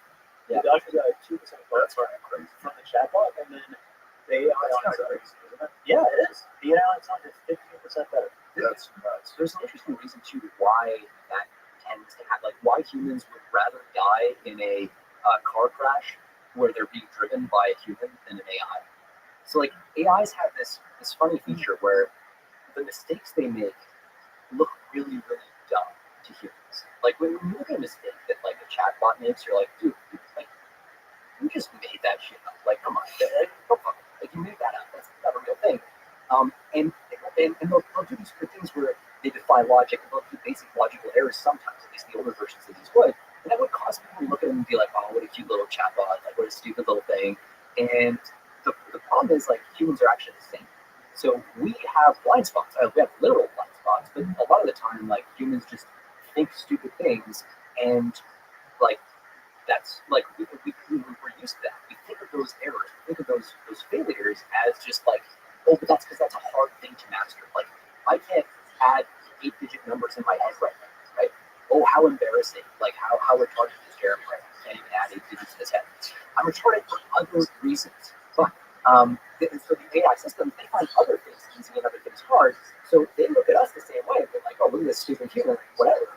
And so we have this temptation to be like, okay, well, AI progress is a lot slower than it actually is because it's so easy for us to spot the mistakes. And that causes us to lose confidence in these systems in cases where we should have confidence in them. And then the opposite is also true. But it's also you're seeing just with like AI image generators. Like remember the Kate Middleton thing? When people were seeing flaws in the images because supposedly she was very sick, and so they were trying to pretend that she wasn't. But people found all these like issues. Just that was really cool. So like now they're perfect. Yep. Yeah. So this is like within the news cycle time. Yeah. Like that Kate Middleton thing was what was that, Jimmy? 2 years ago maybe? Ish. Where people were analyzing the images like why does she have 5 fingers and a thumb. Like this is kind of weird. Yeah. What's that? Like you were there. Yeah. So fast. Yeah. Like I had conversations like so academics are actually kind of bad with this. Had conversations for whatever reason like towards the end of last year, like last fall, with a bunch of academics about like how fast AI is progressing, and they were all like poo-pooing it and going like, oh, no, they're running into a wall, like scaling into the wall and all that stuff. Oh my god, the walls! There's so many walls, like so many of these like imaginary reasons that things. And by the way, things could slow down. Like I don't want to be like absolutist about this. Things could absolutely slow down. There are a lot of interesting arguments going around every which way. But how? How could things slow down if there's a giant Manhattan Project race between us and a competing superpower? So one thing is that has a technological advantage. So there's this thing called like AI scaling laws, and these are kind of at the core of where we're at right now, geostrategically around this stuff. So what AI scaling laws say roughly is that bigger is better when it comes to intelligence. So if you make a bigger sort of AI model, bigger artificial brain, and you train it with more computing resources and with more data. The thing is going to get smarter and smarter and smarter as you scale those things together, right? Roughly speaking. Now, if you want to keep scaling, it's not like it keeps going up. If you double the amount of computing power, then the thing gets twice as smart. Instead, what happens is, if you want, it goes in like orders of magnitude. So if you want to make it another kind of increment smarter, you've got to 10x. You've got to increase by a factor of 10 the amount of compute. And then a factor of 10 again, so now you're a factor of 100. And then 10 again. So if you look at the amount of compute that's been used to train these systems over time, it's this like exponential, explosive exponential that just keeps going like higher and higher and higher and steepens like 10x every, I think it's about every 2 years now. You can 10x the amount of compute. Now, you can only do that so many times until your data center is like a 100 billion, $1 trillion, $10 trillion, like every year you kind of do that. So right now, if you look at the clusters, like the ones that Elon is building, or Sam is building, Memphis and Texas, like these facilities are hitting the like $100 billion scale. Like we're kind of getting at there, tens of billions of dollars. Yeah. We're looking at 2027, kind of more in that space, right? So you can only do 10x so many more times until you run out of money, but more importantly, you run out of chips. Like literally, TSMC cannot pump out those chips fast enough to keep up with this. And one consequence of that is that you essentially have like this gridlock, like new supply chain choke points show up, and you're like, suddenly I don't have enough chips, or I run out of power. That's the thing that's happening on the U.S. energy grid right now. We're literally like, we're running out of like 1-2 gigawatt like places where we can plant a data center. That's the thing people are fighting over. It's one of the reasons why energy deregulation is a really important pillar of like U.S. competitiveness. This is actually something we found when we were working on this investigation. One of the things that adversaries do is they actually will fund protest groups against energy infrastructure projects just to slow down, just to like Just to time up in litigation. just to time up in litigation. Exactly. And like it was actually remarkable. We talked to some state cabinet officials, so for various U.S. states, they're basically saying like, yep, we're actually tracking the fact that, as far as we can tell, every single environmental or whatever protest group against an energy project has funding that can be traced back to nation-state adversaries who are, they don't know about it, so they're not doing it intentionally. So they're not like, oh, we're trying to They just imagine like, oh, we've got like there's a millionaire backer who cares about the environment, who's giving us a lot of money. Great, fantastic. But sitting behind that dude in the shadows is like the usual suspects. And that's what you would do, right? I mean, if you were trying to tie up, Sure, you're trying to fuck with us. Yeah, like, sure for it. You were just advocating for them. So Yeah. That's right. That's it. Well, that's it. Yeah, but you can also see how a lot of this is still us like getting in our own way, right? We could, if we had the will, we could go like, okay, so for certain types of energy projects, for data center projects, since we carve out categories, we're actually going to put bounds around how much delay we can create on by lawful, by other stuff, and that allows things to work while still allowing the legitimate concerns of the population for a project like this in the backyard to have their say. But there's a national security element that needs to be injected into something, and it's all part of the rule set that we have in our like tying our behind our back, basically. So what would deregulation look like? How would that be mapped out? There's a lot of low end for that. So What are the big ones? yeah, so right now, I mean, there are all kinds of things around. I get some of these pretty quickly, but like there are all kinds of things around if you're going to carbon emissions is a big thing, right? So yes, data centers, no question, have massive carbon footprints. That's definitely a thing. The question is like, are you really going to bottleneck builds because of that? And like, are you gonna come out with exemptions for like NEPA exemptions for all these kinds of things? You think a lot of this green energy shift is being funded by other countries to try to slow down our energy? Yeah, it's a dimension that was flagged correct, actually, in the context of what Ed was talking about. That's one of the arguments that's being made. And to be clear, though, like this is also how like adversaries operate is like not necessarily in like creating something out of nothing, because that's hard to do, and it's like fake, right? Instead, it's like there's a legitimate concern. So a lot of the stuff around the environment and around like totally legitimate concerns. Like I don't want my backyard waters to be polluted. I don't want like the kids to get cancer from whatever. Like totally legitimate concerns. So what they do is like talk about like you're like waving that rowboat back and forth. They identify the nascent concerns that are genuine and grassroots, and they just go like this, and this, amplify. That would make sense why they amplify carbon. Above all these other things. You think about the amount of particulates in the atmosphere, pollution, polluting the rivers, polluting the ocean. That doesn't seem to get a lot of traction. Carbon does. Yeah. And when you go carbon zero, you put a giant monkey wrench into the gears of society. But one of the tells is also like, so nuclear would be kind of the ideal energy source, especially with modern power plants like the Gen 3 or Gen 4 stuff, which have very low meltdown risk by default, all that stuff. And yet these groups are like coming out against this. It's like perfect, clean, green power. What's going on, guys? And it's because that not 100% of the time we can't really say that because it's so fuzzy and around. A lot of it is idealistic people looking for a utopia, and they get co-opted by nation states. And not even co-opted. Just Fully sincere. Yeah, just amplified. Because it's by in a preposterous way. That's it. And then Al Gore has to hell with it. And that little girl, that how dare you girl.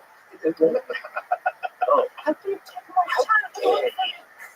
Yeah, it's wonderful. It's a wonderful thing to watch play out because it just capitalizes on all these human vulnerabilities. Yeah, and one of the big things that you can do too, as like a quick win, is just like impose limits on how much time these can be allowed to be tied up in litigation. So impose time limits on that process, just to say like, look, I get it. Like we're gonna have this conversation, but this conversation has a clock on it because we're talking to this one like data center company, and what they were saying, we were asking like, look, what are the timelines when you think about bringing new power, like new natural gas plants on? And they're like, well, those are like 5 to 7 years out. And then you go, okay, well, like how long? And that's, by the way, that's probably way too long to be relevant in the superintelligence context. And so you're like, okay, well, how long if all the regulations were waived? If this was like a national security imperative and whatever authorities, Defense Production Act, whatever, like what is your favorite? And they're like, oh, I mean, it's actually just like a 2-year bill. Like that's what it is. Yeah. So you're tripling the bill time. We're getting in our own way, like every which way. And also, like, I mean, also, don't want to, we're getting our own way, but like, we don't want to like frame it as like China is like perfect. They fuck up a lot, like all the time. One actually kind of like funny one is around deep sea. So you know deep sea, right? They made this like open source model that like everyone like lost their minds about back in January. R1. Yeah, R1. And they're legitimately a really good team. But it's fairly clear that even as of like end of last year and certainly in the summer of last year, like they were not dialed in to the CCP mothership. And they were doing stuff that was like actually kind of hilariously messing up the propaganda efforts of the CCP without realizing. So to give you like some context on this, one of the CCP's like large kind of propaganda goals in the last 4 years has been creating this narrative that like the export controls we have around AI and like all this gear and stuff that we were talking about, look, man, those don't even work. So you know what I'm saying? Strategies give up on the export controls. It's kind of like we don't even care. So that trying to frame that narrative. They bunch of like gigantic efforts to do this. So I don't know if like, there's this like kind of crazy thing where the Secretary of Commerce under Biden, Gina Raimondo, visited China in I think August 2023, and the Chinese basically like timed the launch of the Huawei Mate 60 phone that had these chips that were supposed to be made by like export control shit for her visit. So it was basically just like a big like, fuck you don't even give a shit about your export controls, like basically trying up a morale hit or whatever. And you think about that, right? that's an incredibly expensive set piece. That's like you gotta coordinate with Huawei. You gotta like get the TikTok memes and shit like going in the right direction. All that stuff and all the stuff they've been putting out is around this narrative.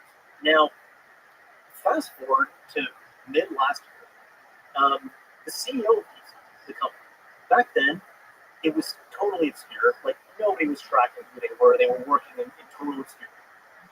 He goes on this, he does this random interview on Substack, and what he says is, he's like, yeah, so honestly, like, we're really excited about doing this AGI push or whatever, and like, honestly, like, money's not the problem for us, talent's not the problem for us, but like, access to compute, like these export controls, man, do they ever work? That's a real problem for us. Oh boy, and like nobody noticed at the time, but then the whole DeepSeek R1 thing blew up in December. And now you imagine, like, you're the Chinese Ministry of Foreign Affairs. Like, you've been putting this narrative together for like 4 years, and this jackass that nobody heard about 5 minutes ago basically just like shits all over. And like you're not hearing that line from them anymore. No. They've locked that shit down. Yeah. Oh, and actually, the funniest part of this, they're in right when R1 launched. There's a random DeepSeek employee, I think his name's like Diet Glow or something like that. He tweets out, he's like, so this is like the most exciting launch of the year. Nothing can stop us on the path to AGI, except access to compute. And then literally the dude in Washington, D.C. who works in a think tank on export control against China reposts that on X and goes basically like, cool, the message received. And so like, hilarious for us, but also like that on the backside somebody got screamed at for that shit. Somebody got magic bust. Somebody got like taken away or whatever. Because like it just undermined their entire like 4-year like narrative around these export controls. But that shit ain't gonna happen again for Putin. That's part of the problem with like. So the Chinese face so many issues. One of them is, to kind of, another one is the idea of just waste and fraud, right? So we have a free market. Like what that means is you raise from private capital. People who are pretty damn good at assessing shit will like look at your setup and assess whether it's worth backing you for these massive multi-billion-dollar deals. In China, the state the stories of waste are pretty insane. They'll like send $1 billion to like a bunch of yahoos who will pivot from whatever, like, I don't know, making these widgets to just like, oh, now we're like a chip foundry and they have no experience in it. But because of all these subsidies, because of all these opportunities, now we're going to say that we are. And then no surprise, 2 years later, they burn out and they just like lit $1 billion on fire or whatever, billion yen. And like, the weird thing is this is actually working overall, but it does lead to insane and unsustainable levels of waste. Like the Chinese system right now is obviously like, they've got their massive property bubble that's looking really bad. We've got a population crisis. The only way out for them is the AI stuff, right? Like really the only path for them is that, which is why they're working it so hard. But the stories are just like billions and tens of billions of dollars being lit on fire, specifically in the semiconductor industry, in the AI industry. Like that's a drag they're dealing with constantly that we don't have here in the same way. So it's sort of like the different structural advantages and weaknesses of both systems. And when we think about what do we need to do to counter this, to be active in this space, to be a live player again, it means factoring in like how do you take advantage of some of those opportunities that their system presents that ours doesn't. When you say be a live player again, like where do you position us? I think it remains to be seen. So right now, this administration is obviously taking bigger swings. What are they doing different? Things like tariffs. I mean, they're not shy about trying new stuff, and tariffs are very complex in this space. Like the actual impact of the tariffs, and not universally good, but the onshoring effect is also something that you really want. So it's a very mixed bag. But there's certainly an administration that's like willing to do high stakes, big moves in a way that other administrations haven't. And in a time when you're looking at transformative technology that's going to like upend so much about the way the world works, you can't afford to have that mentality we're just talking about. It's like the nervous. I mean, you encountered it with the staffers on working the podcast presidential cycle, right? Like the kind of like nervous, antsy staffer who Everything's got to be controlled. Just so. Yeah, it's like if you like, wrestlers have that mentality of like just like aggression, like feed in, right? Feed forward. Don't just sit back and like wait to take the punch. It's not like one of the guys who helped us out on this has the saying. He's like, "Fuck you, I go first, and it's always my turn." Right? That's what success looks like when you actually are managing these kinds of national security issues. The mentality we have adopted was this like just siege mentality, where we're just letting stuff happen to us and we're not feeding in. That's something that I'm much more optimistic about in this context. It's tough too because I understand people who hear that and go like, "Well, look, you're talking about like escalatory. This is an escalatory agenda." Again, I actually think paradoxically it's not. It's about keeping adversaries in check and training them to respect American territorial integrity, American technological sovereignty. Like you don't get that for free, and if you just sit back, that is escalatory. It's just And this is basically the sub-threshold version of like the World War II appeasement thing, where back Hitler was taken he was taking Austria, he was remilitarizing shit, he was doing this, he was doing that. The British were like, okay,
we're gonna let him just take one little thing, and then he will be satisfied.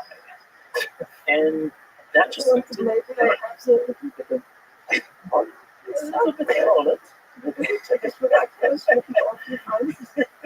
And so this is basically like they fell into that pit, like that tar pit back in the day, because they're the peace in our time, right? And to some extent, like we've still kind of learned the lesson of not letting that happen with territorial boundaries. But that's big and it's visible and it happens on the map and you can't hide it.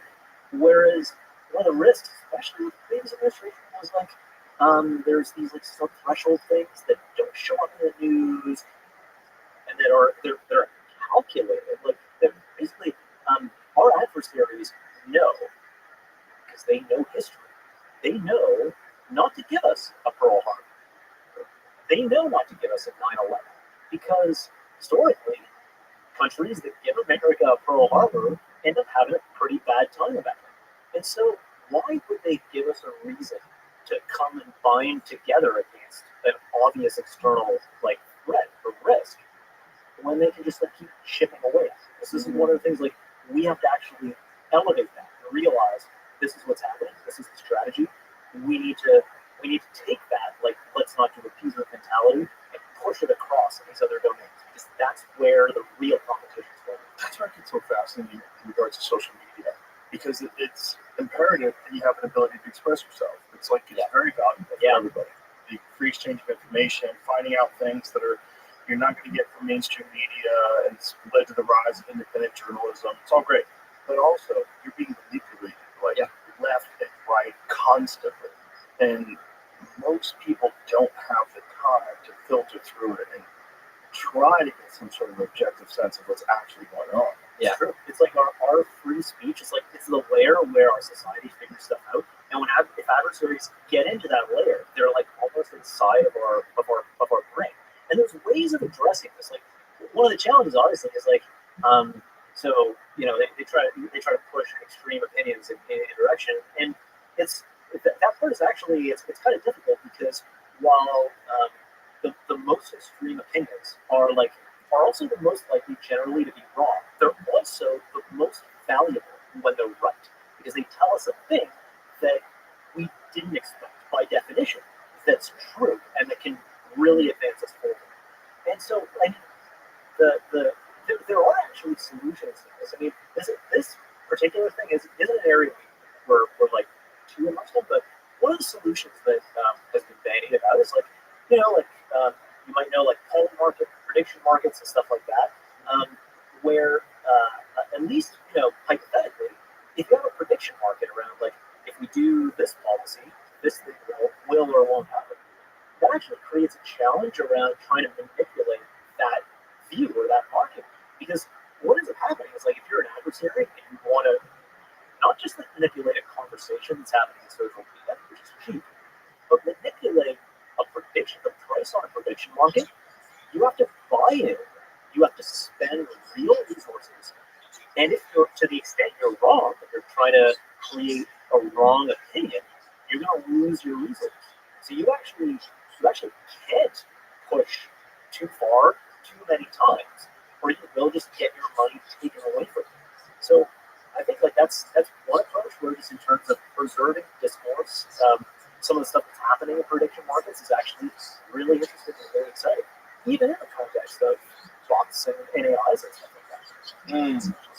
One way to find truth in the system is find out where people are making money. Exactly. Put your money where your mouth is, right? Proof of work. Like that is what just like the market is theoretically too, right? It's not obviously big issues, but and can be manipulated in the short term, but in the long run, like this is one of the really interesting things about startups. Like when you run into people in the early days, by definition, your startup looks like it's not going to succeed. Like that is what it means to be a seed stage startup, right? If it was obvious you were going to succeed, you would have raised more money already. Yeah. So what you end up having is like these highly contrarian people who, like, despite everybody telling them they're going to fail, just believe in what they're doing and think they're going to succeed. And I think that's part of what really like kind of shapes the startup member soul in a way that's very constructive. It's also something that, if you look at the Chinese system, is very different. You raise money in very different ways. You're coupled to the state apparatus. Like you're both dependent on it and you're supported by it. But there's just like a lot of different ways, and it makes it hard for Americans to relate to Chinese and vice versa, and understand understand each other's systems. But one of the biggest risks is you're like thinking through what is your posture going to be relative to these countries, is you fall into thinking that their tradition, their way of thinking about the world is the same as your own. And that's something that's been an issue for us with China for a long time. It's, hey, they'll liberalize, right? Like bring them into the World Trade Organization. It's like, oh well, actually they'll sign the document, but they won't actually like live up to any of the commitments. And it makes appeasement really tempting because you're thinking, oh, they're just like us, like they're just around the corner. You just like each have your own branch of That's like a guy who's stuck in the friend zone with a girl. One day she's gonna come around and realize I'm a great catch.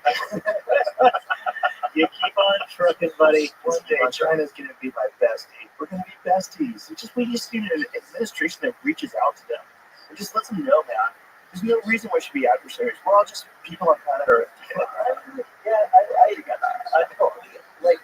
I honestly wish that was true. Oh, we will. So amazing. Maybe that's what AI brings about. Maybe AI, maybe it's super.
For intelligence. Realize, hey, you fucking apes, you territorial apes with thermonuclear weapons. How about you shut the fuck up? You guys are doing the dumbest thing of all time, and you're being manipulated by a small group of people that are profiting in insane ways off of your misery. So let's just cut the shit and actually figure a way to actually equitably share resources. 'Cause that's the big thing. You're all stealing from the earth, but some people stole first, and those people are now controlling all the fucking money. How about we stop that? Wow, we covered a lot of ground there. Yeah, that's what I would do if I was super intelligent. So that could have stopped all that. That actually is like, so this is not like relevant to the risk stuff or to the whatever at all, but it's just interesting. So there's actually theories, like in the same way that there's theories around power seeking and stuff around super intelligence. There's theories around like how super intelligences do deals with each other, right? And you actually like you have this intuition, which is exactly right, which is that hey, super intelligences, like actual legit super intelligences, should never actually like fight each other destructively in the real world, right? Like that seems weird. That shouldn't happen. They're so smart. And in fact, like there's theories around they can kind of do perfect deals with each other based on like if we're two super intelligences, I can kind of assess like how powerful you are. You can assess how powerful I am, and we can actually like we can actually decide, like, well, if we did fight a war against each other, like, you would have this chance of winning, I would have that chance of winning, and so let's do it. It's not instantaneous. There's no benefit in that. And also, it would know something that we all know, which is the rising tide lifts all boats. But the problem is the people that already have yachts, they don't give a fuck about your boat. Like, hey, that water's mine. In fact, you should even have water. Well, hopefully it's so positive some, right, that even they enjoy the benefits. But I mean, you're right. And this is the issue right now. And one of the nice things too is as you build up your ration AI capabilities, it does start to open some opportunities for actual like trusted verifying, right? Which is something that we can't do right now. It's not like with nuclear stockpiles where we've had some success in some context with like enforcing treaties and stuff like that, sending inspectors in and all that. With AI right now, like how can you actually prove that like some international agreement on the use of AI is being observed? Even if we figure out how to control these systems, how can we make sure that China is baking into those control mechanisms into their training runs, and we are, how can we prove it to each other without having total access to the compute stack? We don't really have a solution for that. There are all kinds of programs like this, like FlexEgg thing, but anyway, those are not going to be online by 2027. And so, one hope is working on them because, like, for sure, you want to be positioned for catastrophic success. Like, what if something great happens and like, or we have more time or whatever? You want to be working on this stuff that allows this kind of control or oversight that's kind of hands off, where in theory you can hand over GPUs to an adversary inside this like box with these encryption things. The people we've spoken to in the spaces that actually try to like break into boxes like this are like, well, that's probably not going to work, but who knows? It might. Yeah, the hope is that as you build up your AI capabilities, basically, it starts to create solutions. So it starts to create ways for two countries to verify it and adhere to some kind of international agreement. Yeah, or to find, like you said, like paths for de-escalation. That's the sort of thing that we actually could get, and that's one of the strong positives of where you could end up going. That would be what's really fascinating. Artificial general intelligence becomes super intelligence and it beats up all the corruption. Because, hey, this is the problem. Massive solutions. Yeah, exactly. When you figured it out, you guys are all criminals. And expose it to all the people, like these people that are your leaders have been profiting. They do it on purpose, and this is how they're doing it, and so they're manipulating you. Yeah, these are all the lies that they've told. I'm sure that list is pretty whoa. You always just get like if you could X-ray the world right now and like see all the You want to get like down to the tissue. Oh yeah, you want to get down to the cellular level. but like It would be offshore accounts. Start finding There all the shit. there would be so much like the stuff that comes out, from just random, right? Just random shit that comes out. Like, yeah, I forget that like Argentina. I think we were talking about like the Argentina thing that came out a few years ago, and all the oligarchs and their Meryl offshore. Streep thing. Yeah. Laundromat there. The laundromat movie. There's Panama Papers. the Panama Papers. I guess. No, is that good?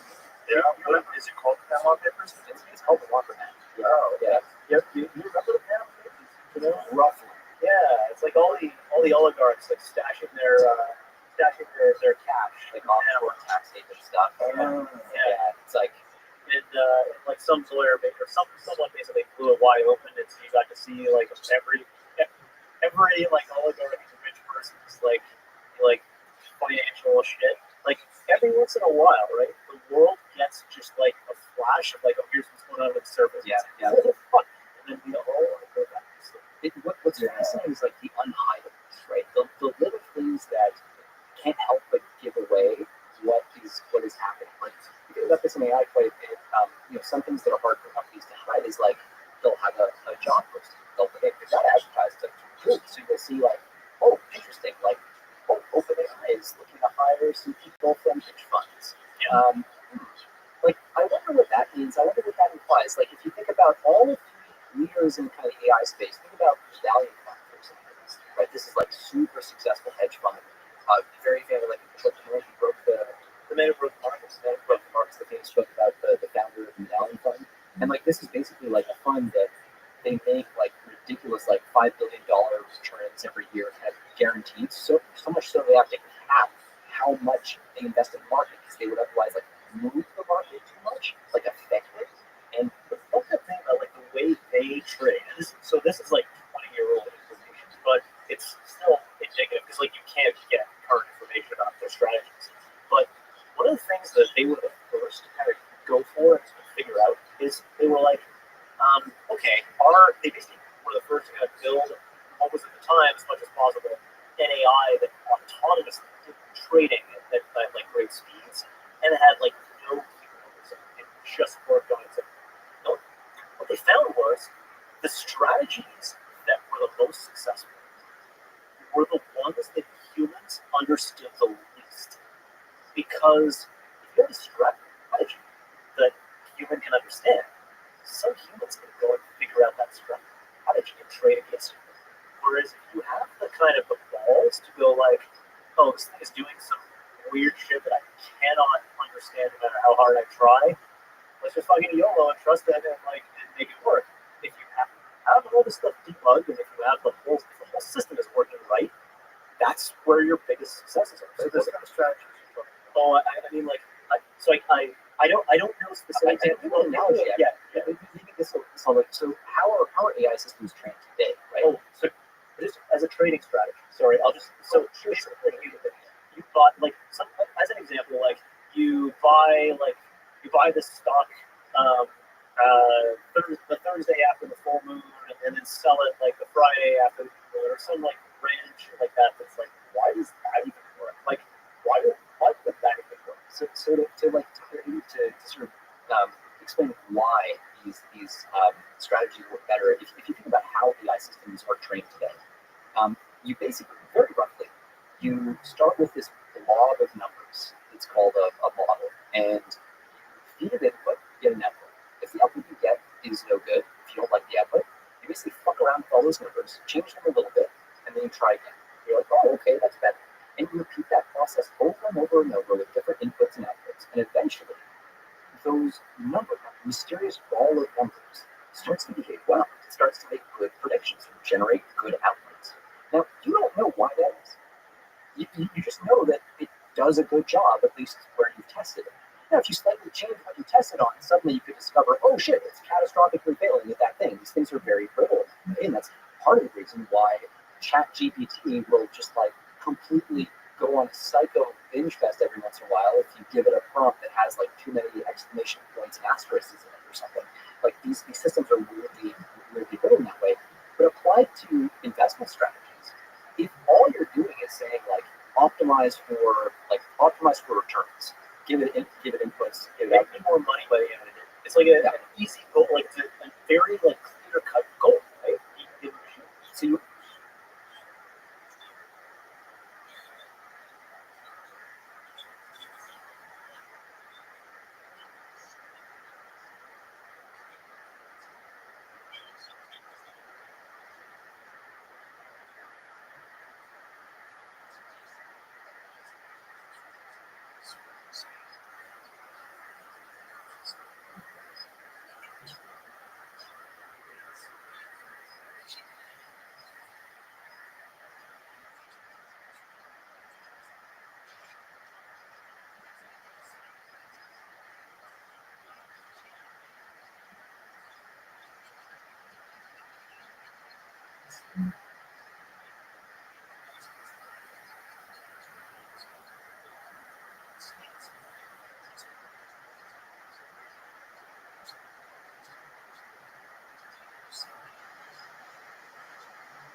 So you end up with a machine that gives you these it is a very weird strategy. This wall of numbers isn't human understandable. It's just really fucking good at making money. And why is it really fucking good at making money? I don't know. I mean, it just kind of does the thing and then making money. I don't ask too many questions. That's kind of like so when you try to impose on systems, human interpretation.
You pay what in the AI world is interpretability tax. Basically, you're adding another constraint, and the minute you start to do that, you're forcing it to optimize for something other than pure rewards. Like doctors using AI to diagnose diseases are less effective than the chatbot on its own. That's actually related.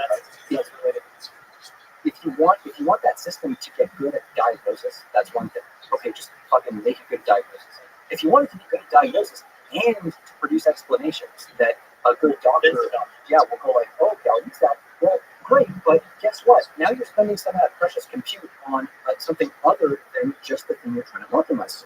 And so now that's going to come at a cost of the actual performance of the system. And so if you are going to optimize like the fuck out of making money, you're going to necessarily de-optimize the fuck out of anything, including being able to even understand what that system is doing. And that's kind of like at the heart of a lot of the kind of big picture AI strategy stuff is people are wondering like how much interpretability tax would it pay and how much does it cost? And everyone's willing to go a little bit further and go further. So OpenAI actually had a paper where they could, I guess a blog post where they talked about this. And they're like, look, right now we have this essentially this like thought stream that our model produces on the way to generating its final outputs. And that thought stream, like, we don't want to touch it to make it like interpretable, to make it make sense. Because if we do that, then essentially it'll be optimized to convince us of whatever the thing is that we want it to do and to behave well. So it's like if you use like like an OpenAI model recently, right? Like O3 or whatever, it's doing its thinking before it starts like outputting the answer. And so that thinking is, we're supposed to like be able to read that and kind of get it, but also we don't want to make it too legible, because if we make it too legible, it's going to be optimized to be legible and to be convincing, rather than to fool us, basically. Yeah, exactly. But that's so that's the That's making me less comfortable than I thought you would. even You were talking about it before, like, how bad are they gonna freak us out? Yeah, more. well, I mean, okay, so I do highlight so the game plan right now in the positive end. Let's see how this works. Jesus. Jamie, do you feel the same way?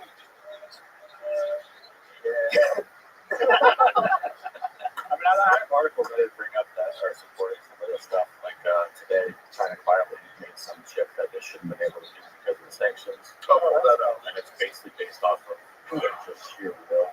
Okay, so there's good news on that one at least. This is a kind of a bullshit strategy they're using. So there's okay. So when you make these the same like 5 Let's nanometer, read that for people just listening. China quietly cracks a 5 nanometer. Yeah. That's it. Without EUV. What is EUV? extreme ultraviolet. How SMIC defied the chip sanctions with sheer engineering. Yeah. So this is like And that's so there's but actually though, so there's a good reason that a lot of these articles are making it seem like this is a huge breakthrough. It actually isn't as big as it seems.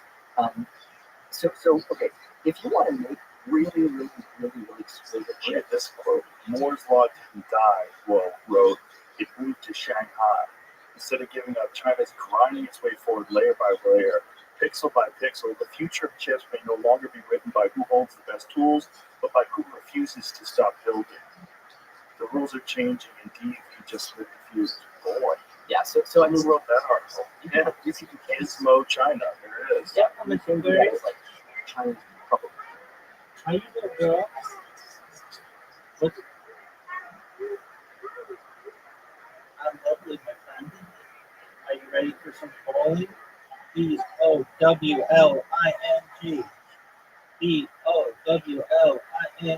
with Miss Aquaria. Oh, she's good. All right, you got an invitation. Let's see it. Strike away.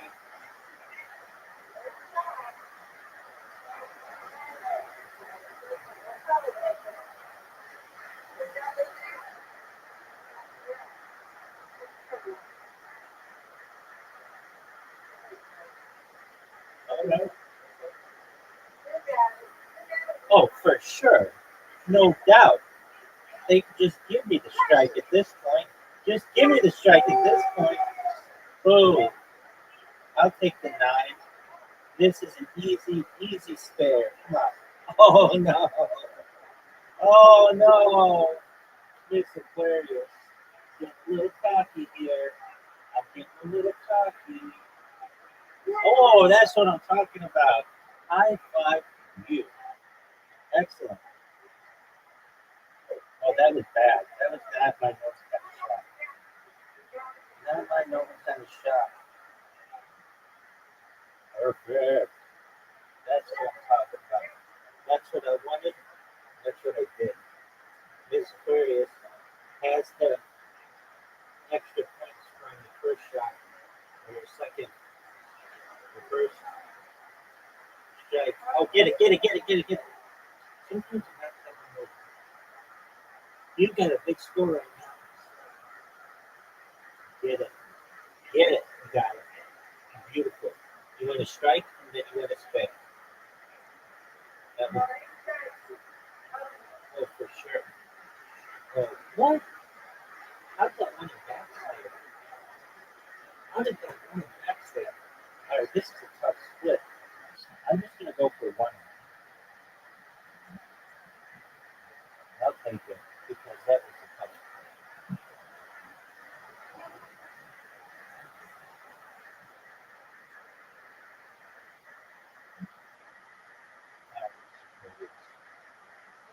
She's racking up that score.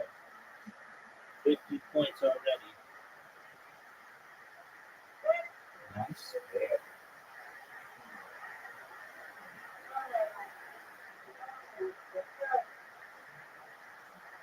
This is a very difficult shot. Get it. All right. A Mr. Aquarius, ready to put this game out of reach.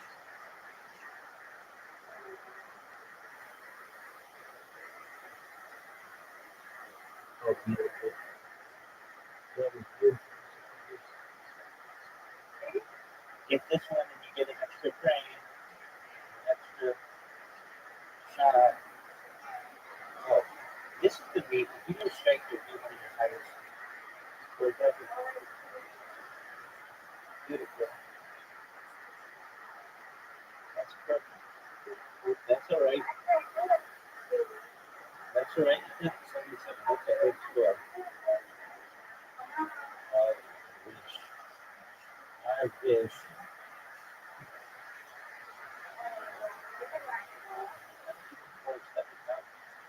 I'm my best work, but you win out. Nice job. All right. One more. I'm going to get you this time. Oh, for sure. No doubt. No doubt. All right. Nice. 8.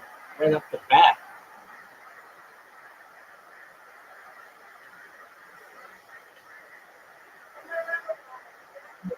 Yes, ma'am. I got it. No doubt. Everyone knows it. Got it. I shouldn't even have to hit it. The game should just know this is an automatic strike. And I talk like that, and then it just goes. I'm going to change my finger. There we go. Okay. Good stuff.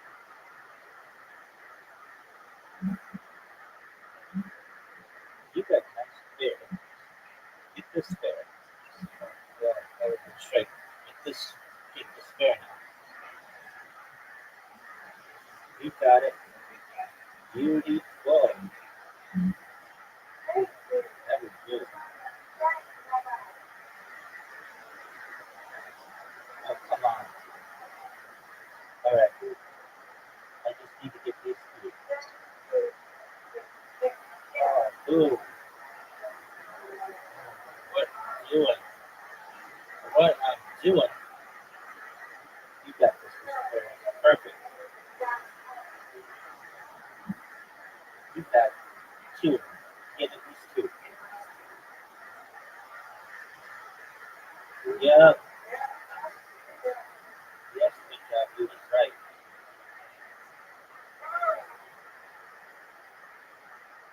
Ooh.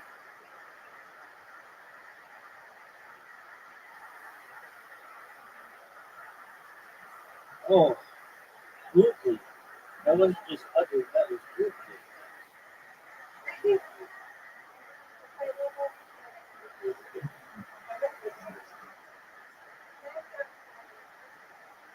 I'm surprised I have not yet given up on this game.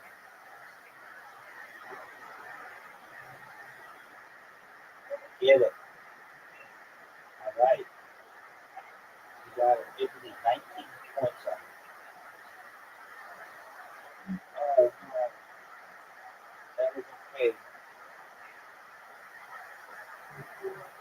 Get it. Man, I tried. All right. Get it, bro. This is all you. You got a 10-point lead. You got it. I'm going to give you that. Perfect. All right. 58. Okay. Now I need these 2. I need these 2. And I got them. All right. It all comes down to this. I need 10. Get it. I got you. You win, I win. What a comeback. Mr. Player's already saying that there was going to be another game. There is no more games. You win, I win, Mr. Perry. Thank you, ma'am. You do what you need to do. Excellent, ma'am. We'll be here.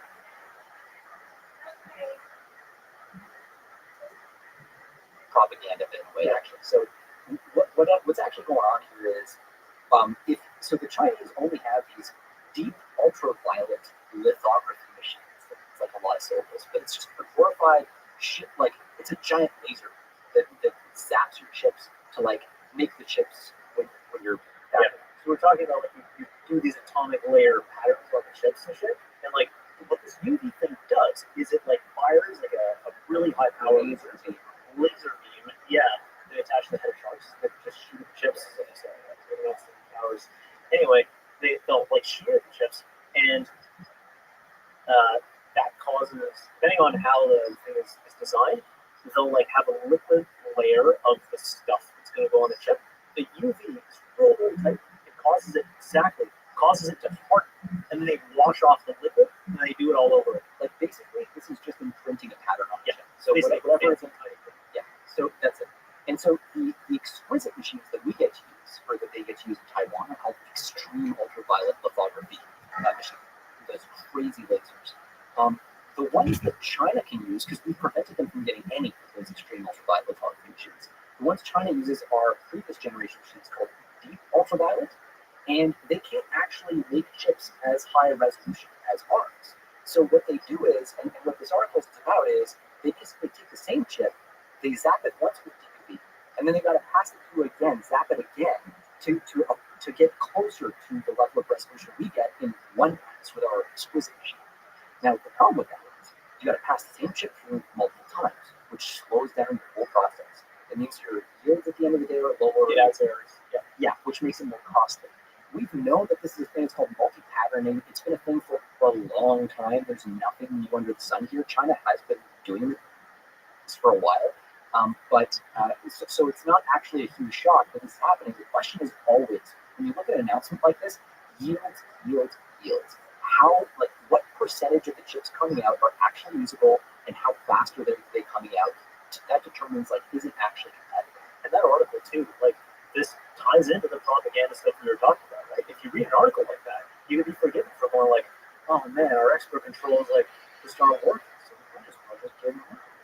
When in reality, because like you look at the source, like, and this is how you know that also this is one of their propaganda things. It's like you look at Chinese news sources. What are they saying? What are the beats that are like common? And you know, it's because of the way their media is set up, totally different from us. And we're not used to analyzing things this way.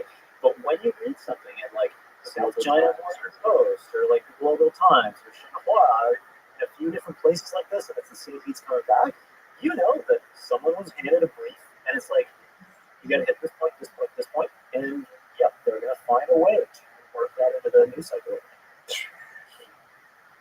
It's also like slightly true. Like, they did manage to make chips at like 5 nanometers. Cool. It's not a lie. It's the same with propaganda technique, right?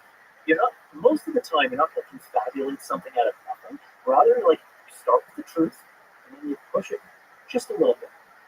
Just a little bit. And you keep pushing. How much is this administration aware of all the things that you're talking about? So they're actually, they've got some, right now they're in the middle of like staffing up some of the key positions because it's a new administration still, and this is such a technical domain.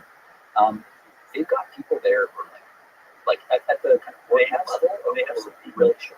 They have some people now, in places like, especially in some of the export control offices now, who are some of the best in the business. Yeah, and that's really important. Like, it's a weird space because so when you want to actually recruit for government roles in space, it's really fun because you're competing against like an open AI, like very like low range salaries, like $500,000 a year. The government pay scale, needless to say, is like not. I mean, you want to work for free, you can afford to, but still taking a lot of time out of his day. There's a lot of people like that who are like, they can't justify the cost. Like, they can't afford, or they literally can't afford to go to work for the government. Yeah, with it. exactly. So Whereas China's like, choice, bitch. Yeah, and that's what they say. That's the Chinese word for bitch is really biting. Like, if you translate that, it'd be a real. Oh, sure.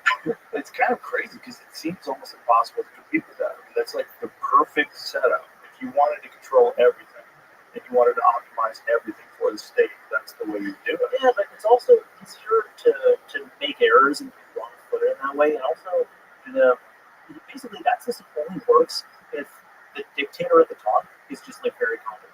Because the risk always with a dictatorship is like, oh, the dictator turns over, and now it's like just a total dumbass. And now you're the whole And he surrounds himself. I mean, look, we just talked about like information echo chambers online and stuff. The ultimate information echo chamber is the one around Xi Jinping right now. Because no one wants to give you bad news. Yeah, I'm not gonna. Right. I don't, Right. you know, like, and so you have this, and this is what you keep seeing, right? Is like with these, like the like provincial level debt in China, right? Which is so awful. It's like people trying to hide money under imaginary money under imaginary mattresses, and then hiding those mattresses under bigger mattresses until eventually, like, no one knows where the liability is, and you get a massive property bubble and any number of other bubbles that are due to pop anytime, right? And So, the longer it goes on, like the more like stuff gets scrolled away. Like there's actually like a story from the Soviet Union that always like gets me, which is Stalin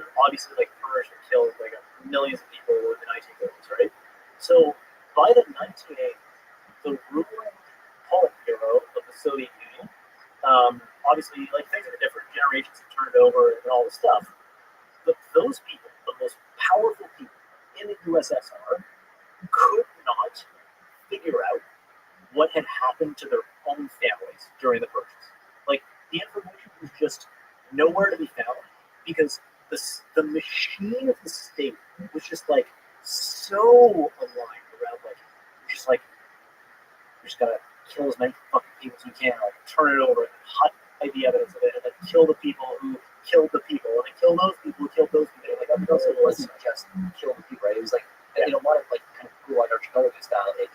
It's about labor, right? Because the fundamentals of the economy are so shit that you basically have to find a way to justify putting people in labor camps. And like That's right. But it was very much like you grind most of it, or largely you grind them to death. Basically, they get gone away, and you burn the records of it happens. There were towns, right, that disappeared. Like people were like, there's no record, or there's like, or usually the way you know that is there's like one dude.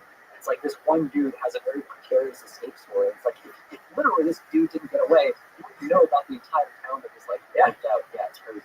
Jesus Christ. Yeah, the stuff that like Apart from that, though, communism works. Communism, It just hasn't been done right. That's right. I feel like we do it right. And we have a 10-page plan that We came real close. We came real close. so Yeah, that's what no matter who people don't really totally understand. Like we're not even talking about political parties. We're talking about power structures. Yeah. We came close to a terrifying power structure, and it was willing to just do whatever it could to keep it rolling. And it was rolling for 4 years. It was rolling for 4 years without anyone at the helm. should have the incentives, right? I mean, that's always the question. Like, Yeah. one of the things is too, like, when you have such a big structure that's overseeing such complexity, right? Obviously, a lot of stuff can hide in that structure, and it's actually kind of it's not unrelated to the whole AI picture. Like, you need there's only so much compute that you have at the top of that system you can spend, right? As the president, as a cabinet member, like whatever. You can't look over everyone's shoulder to your own. You can't do founder mode all the way down and all the branches and all the like action officers and all that shit. That's not going to happen. Which means you're spending 5 seconds thinking about how to unfuck some part of the government, but then the corrupt people who run their own fiefdoms there spend every day. it's like their whole rights to like justify themselves. Yeah. That's the USA. Yeah. They're uncovering. It's just insane. Amount of NGOs. Like, where's this going? We talked about this the other day. India has an NGO for every 600 people. What it was. Yes. There's 3.3 million NGOs in India. Do they like bucket like what are the categories that they fall into? Like Who fucking knows? That's part of the problem. That one of the things that Elon had found is that there's money that just goes out with no receipts. Yeah. It's billions of dollars. We need to take that further. We need an NGO for every person in India. We'll get that eventually. It's not a work. It's the exponential trend. It's just like AI. The number of NGOs is like doubling every year. Incredible progress. Bullshit. It's the NGO scaling law, the bullshit scaling law. Well, it's just that unfortunately, So it's unfortunately the Democrats are going to oppose it, even if it's showing that there's like insane waste of your tax dollars. I thought some of the big stuff was pretty bipartisan. Like there's congressional support at least on both sides now. Well, sort of. You know, I think the real issue is in dismantling a lot of these programs that you can point to some good some of these programs do. Yeah. The problem is like some of them are so overwhelmed with fraud and waste. That it's like to keep them active in the state they are. Like, what do? You rip the Band-Aid off and start from scratch? Like, what do you do with the Department of Well, no, Education? Mike, Like, why are we number 39 when we were Can you number hear me, 1? big dog? Like, what did you guys do with Yo, big dog, can you hear me? It's okay if you can't. We're just watching Joe Rogan's thing. I think like going out of style. Football is good in your neck of the woods, son. all that money? Yeah. So there's great problem. There's this idea in software engineering. We actually were talking to one of our employees about this, which is like refactoring, right? So when you're writing like a bunch of software, it gets really, really big and hairy, complicated, and there's all kinds of like dumbass shit, and there's all kinds of waste that happens in that code base. There's this thing you do every like few months. You do this thing called a refactor, which is like you go like, okay, we have 10 different things that are trying to do the same thing. Let's get rid of 9 of those things and just like rewrite it as the one thing. So there's like a cleanup and refresh cycle that has to happen. Whenever you're developing a big complex thing, it does a lot of stuff. The thing is, like, the U.S. government at every level has basically never done a refactoring of itself. And so the way the problems get solved is you're like, well, we need to do this new thing. So we're just going to, like, stick on another appendage to the beast and get that appendage to do that new thing. And, like, that's been going on for 250 years. So we end up with like this beast that has a lot of appendages, many of which do incredibly duplicative and wasteful stuff. That if you were a software engineer, just like not politically, just objectively looking at that as a system, you'd go like, oh, this is a catastrophe. And like we have processes at the industry. We understand how what needs to be done to fix them. You have to refactor. But they haven't done that. That's $36 trillion of debt. It's a problem too, though. In all, like when you're a big enough organization, you run into this problem. Like Google has this problem. Things that basically, like we have friends like Jason. So Jason's the guy you spoke about that. Like, so he's like a startup engineer. So he works in like relatively small code bases, and he can hold the whole code base in his head at a time. But when you move over to Google to Facebook, like all of a sudden this gargantuan code base starts to look more like the complexity of the U.S. government, just like very roughly. Mm-hmm. So now you're like, okay, well, we want to add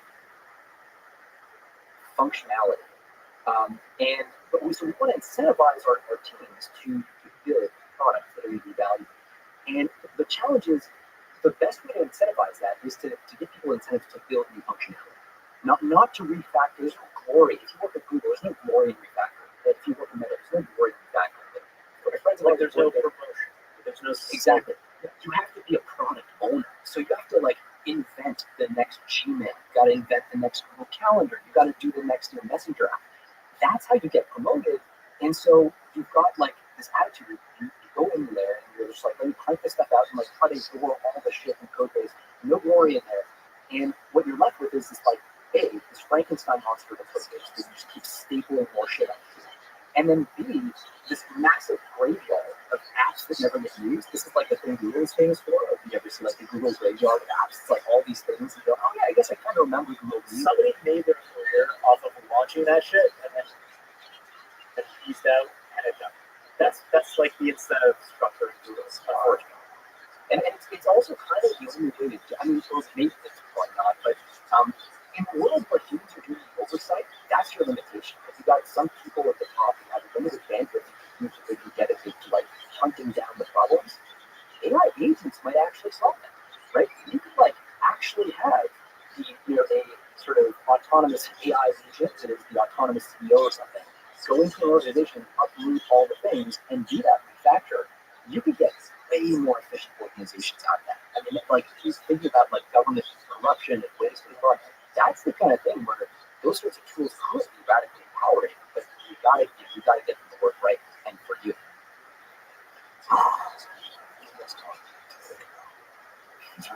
Should we wrap this up? If we've made you sufficiently uncomfortable, I'm super was the butt too much at the beginning? No, that's all of it was. It's just I was trying to look at some non-cynical way out of this. Well, the thing is, like, there are paths out. We talked about this and the fact that a lot of these problems are just us tripping on our own feet. So if we can just like unfuck ourselves a little bit, we can unleash a lot of the stuff. And as long as we understand also the bar that security has to hit and how important that is, like we actually can put all this stuff together. We have the capacity. It all exists. It just needs to actually get aligned and around an initiative, and we have to be able to reach out and talk on the control side. There's also a world where, and this is actually like we talked about, this is what they're actually planning to do. But it's a question of how methodically and carefully they can do this. The plan is to ratchet up capabilities and then scale it. And then as you do that, you start to use your AI systems, your increasingly clever, powerful AI systems, to do research on technical control. So you basically build the next generation systems. You try to get that generation system to help you just inch forward a little bit more on the capability side. It's very precarious challenge, but it's something that like at least isn't insane on the face of it. And fortunately, I mean, is the default path of the labs are talking about that kind of control element as being a key pillar of But these conversations are not happening in China. So what do you think they're doing to keep AI from uprooting their system? So that's interesting. So I would imagine they don't want to lose control. Right. There's a lot of ambiguity about what's going on. So there's been a lot of like track 1.5, track 2 deployments, basically where you have the non-government guys from one side talking to government guys from the other side, which talk to the non-government from the other side, and kind of sort of align on like, okay, what do we think the issues are? The Chinese are, there are a lot of like freaked out Chinese researchers who've come out publicly and said, hey, like we're really concerned about this whole loss of control thing, their public statements and all that. You also have to be mindful that any statement the CCP puts out is a statement they want you to see. So when they say like, oh yeah, we're really worried about this thing, it's genuinely hard to assess what that even means. But they're like, as you start building systems, we expect you're going to see some evidence of this shit before, and it's not necessarily, it's not like you're going to build the system necessarily and have it take over the world. Like what we see with agents. Yeah. So I know it was really, really good point, and it's something where like open source AI is like even could potentially have an effect. So a couple of the major labs, OpenAI and Rabbi, I think, came out recently and said like, look, we're on the cusp. Our systems are on the cusp of being able to help a total novice with no experience develop and deploy and release a known biological threat. And that's something we're gonna have to grapple with over the next few months. And eventually, like capabilities like not necessarily just biological, but also cyber and other areas are gonna come out in open source. And when they come out in open source, basically for anybody to download and use, when they come out in open source, like you actually start to see some things happen, like some incidents, like some major hacks that were just done by like a random motherfucker who just wants to see the world burn. But that wakes us up to like, oh shit, these things actually are powerful.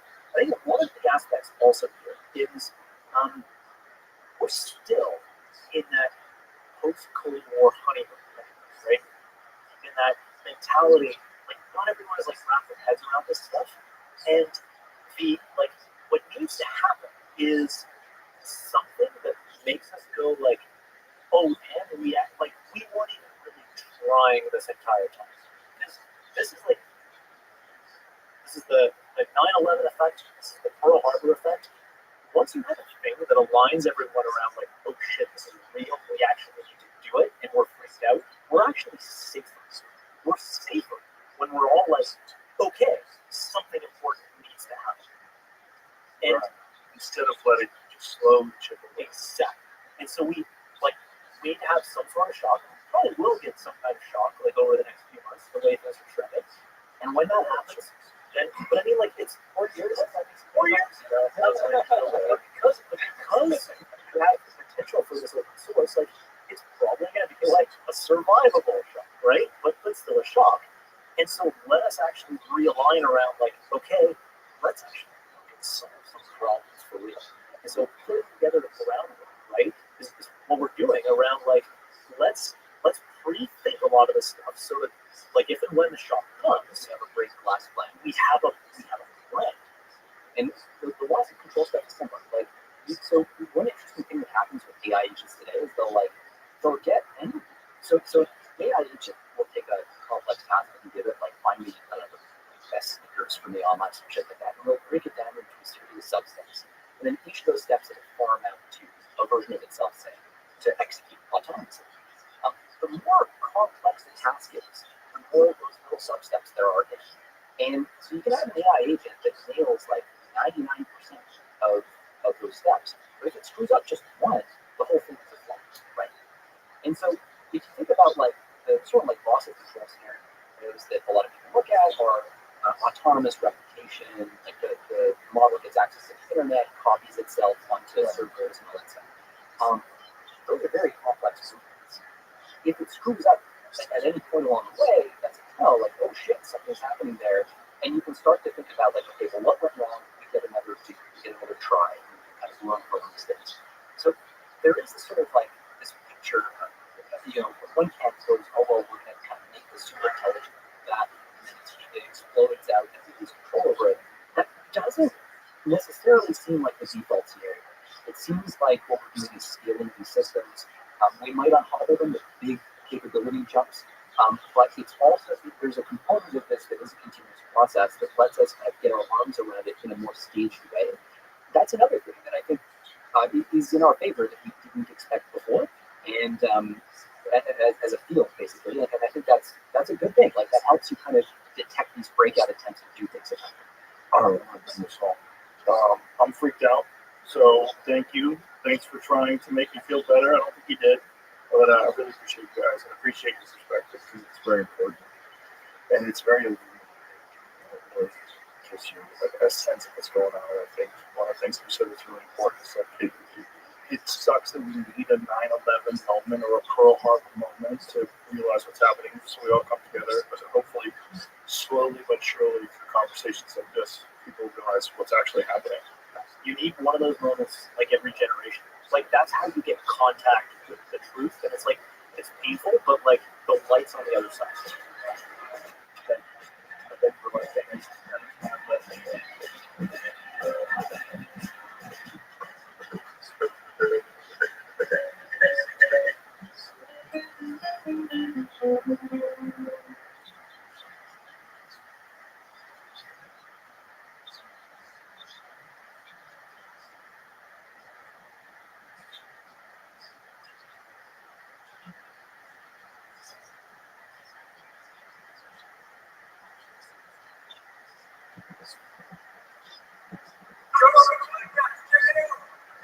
Okay. Experience. Drink my day, Joe Rogan. Podcast my name all day. Very, very nice to meet you. Incredible to meet you. Fucking gigantic fan. Man, I appreciate that. I just love what you've done because, like, anybody who could start their career off and make a movie for $7,000 is a hero. That's just an incredible accomplishment to make a movie that people still watch and talk about today for $7 grand. It's an experience for sure. I had a really good plan, and it backfired. So I tried to right away when it worked in a different way. I wanted to share that experience. I wrote a book called Rabbi that crew that really inspired filmmakers. You made the audio for it too. Just recently, I couldn't believe it. I've read it since I wrote it, and I forgot a lot of the details. And now I can see why it inspires so many people because when you're in early 20s, 6 months feels like 6 years, right? So when you read it now, it's like, oh my God, from inception to making it, penniless, by myself, to toasting the tail. It's like that. It was unbelievable. I couldn't wait to shout from the rooftop. laptops to all the other filmmakers like me who thought they couldn't get it, how I did it exactly. And I read it now and I go, oh my God, this is an impossible story. I keep laughing right now. Going, okay, what you're reading right now never happened before and never happened again. It was like lightning in the bottle. And you would see every time I thought something wasn't going my way, and I was really bummed about it, within weeks, and I'm shocked beyond. And it really taught you that you just got to follow your instinct. You have an idea, go, even if you know you're going to something, you've done this before, and you end up someplace different. Well, I'm asking about that because I end up doing the same thing a lot.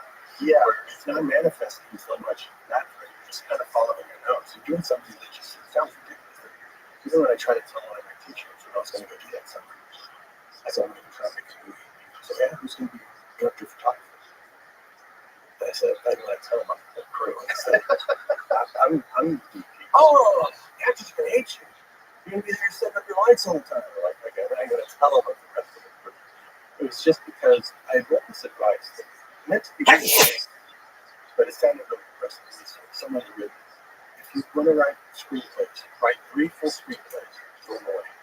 Your 4th screenplay, yeah. It's like, I never written a screenplay. It's very hard to write a screenplay. It's hard to write.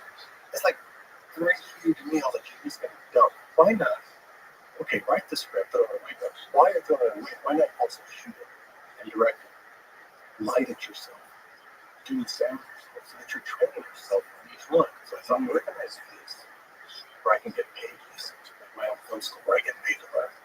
So I discovered that there are these straight to Spanish movies, action movies. Because you've seen the HEBs around here, there used to be a video section to rent movies, and there was a Spanish section. The Spanish section had these like, they're just action movies. They had a sort of star. They were made for 30 grand. They shot on video, no action. It had a title.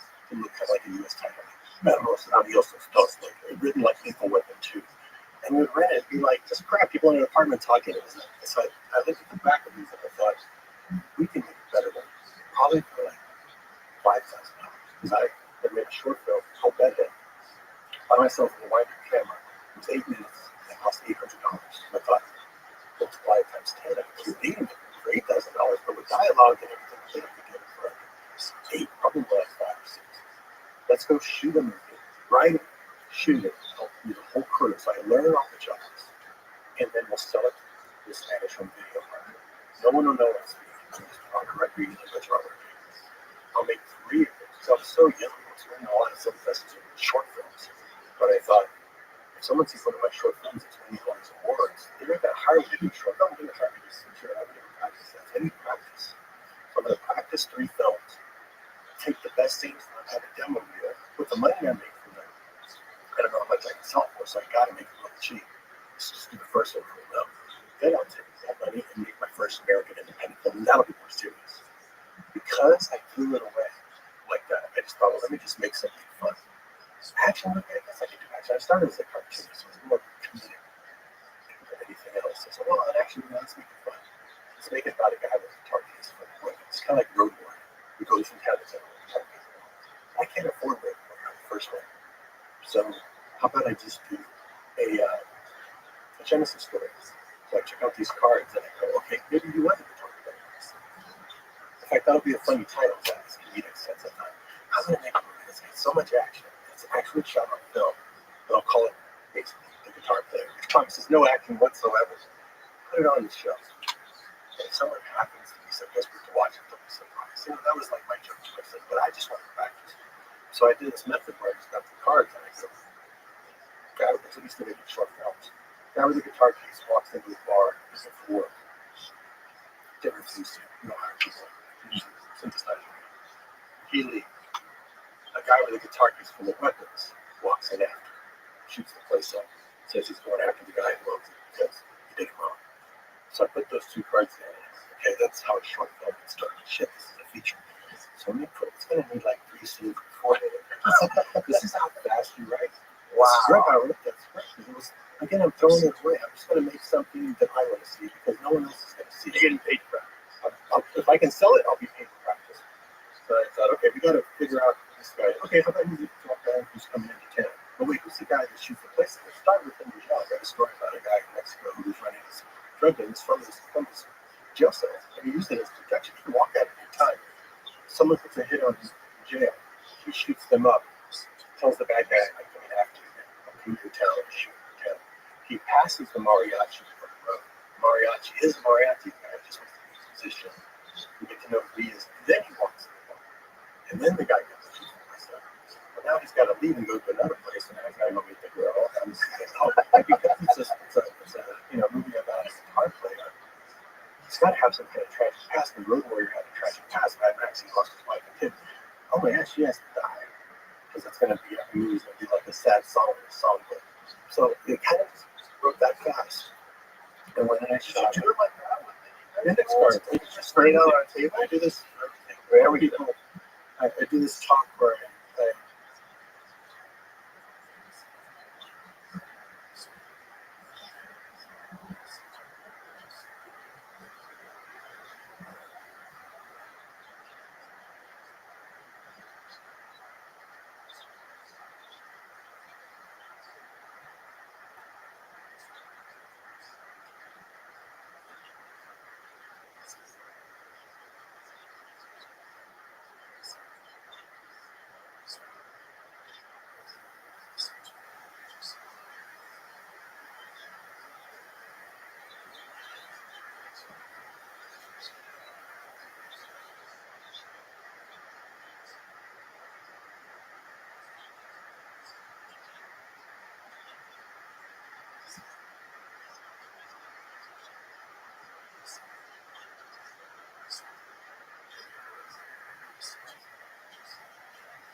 see the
by the end of the talk, I keep these in my bag. It always makes me smile because I know I've made $1 million.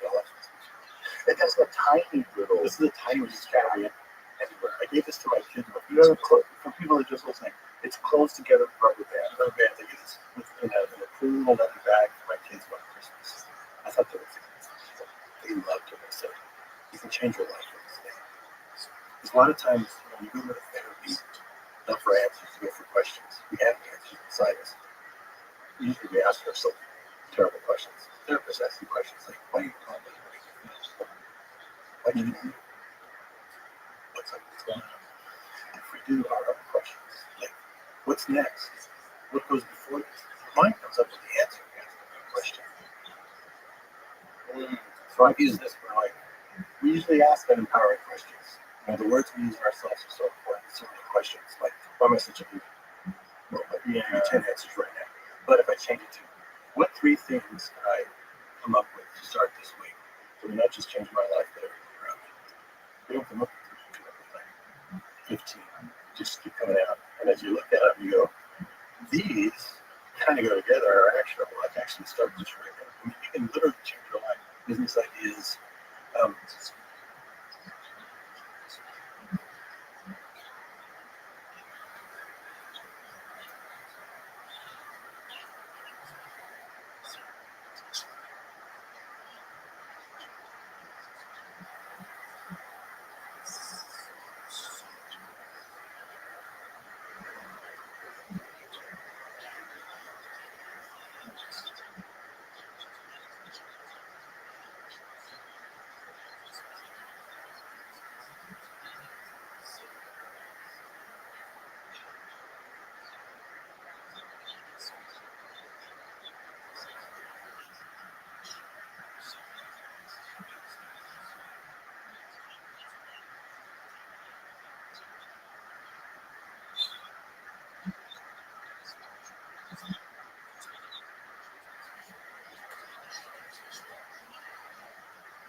movie ideas, stories, just with a deck of cards.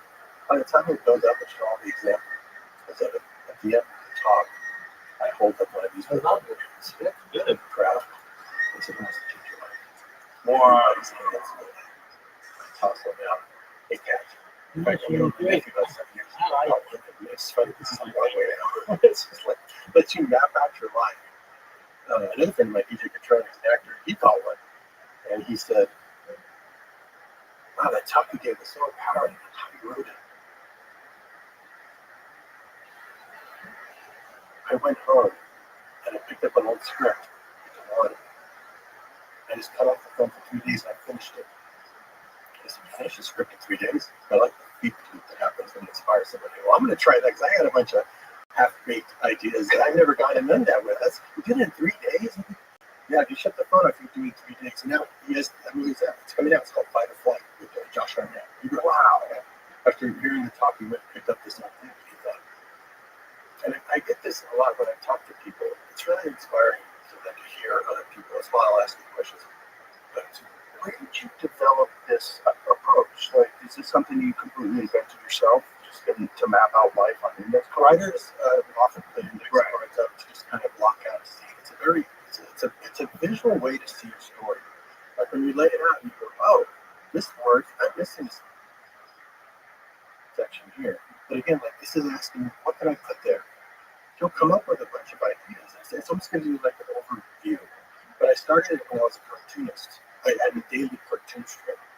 So I would draw on different cards, different drawings, and every day I had to come up with a comedic idea and a drawing and a story.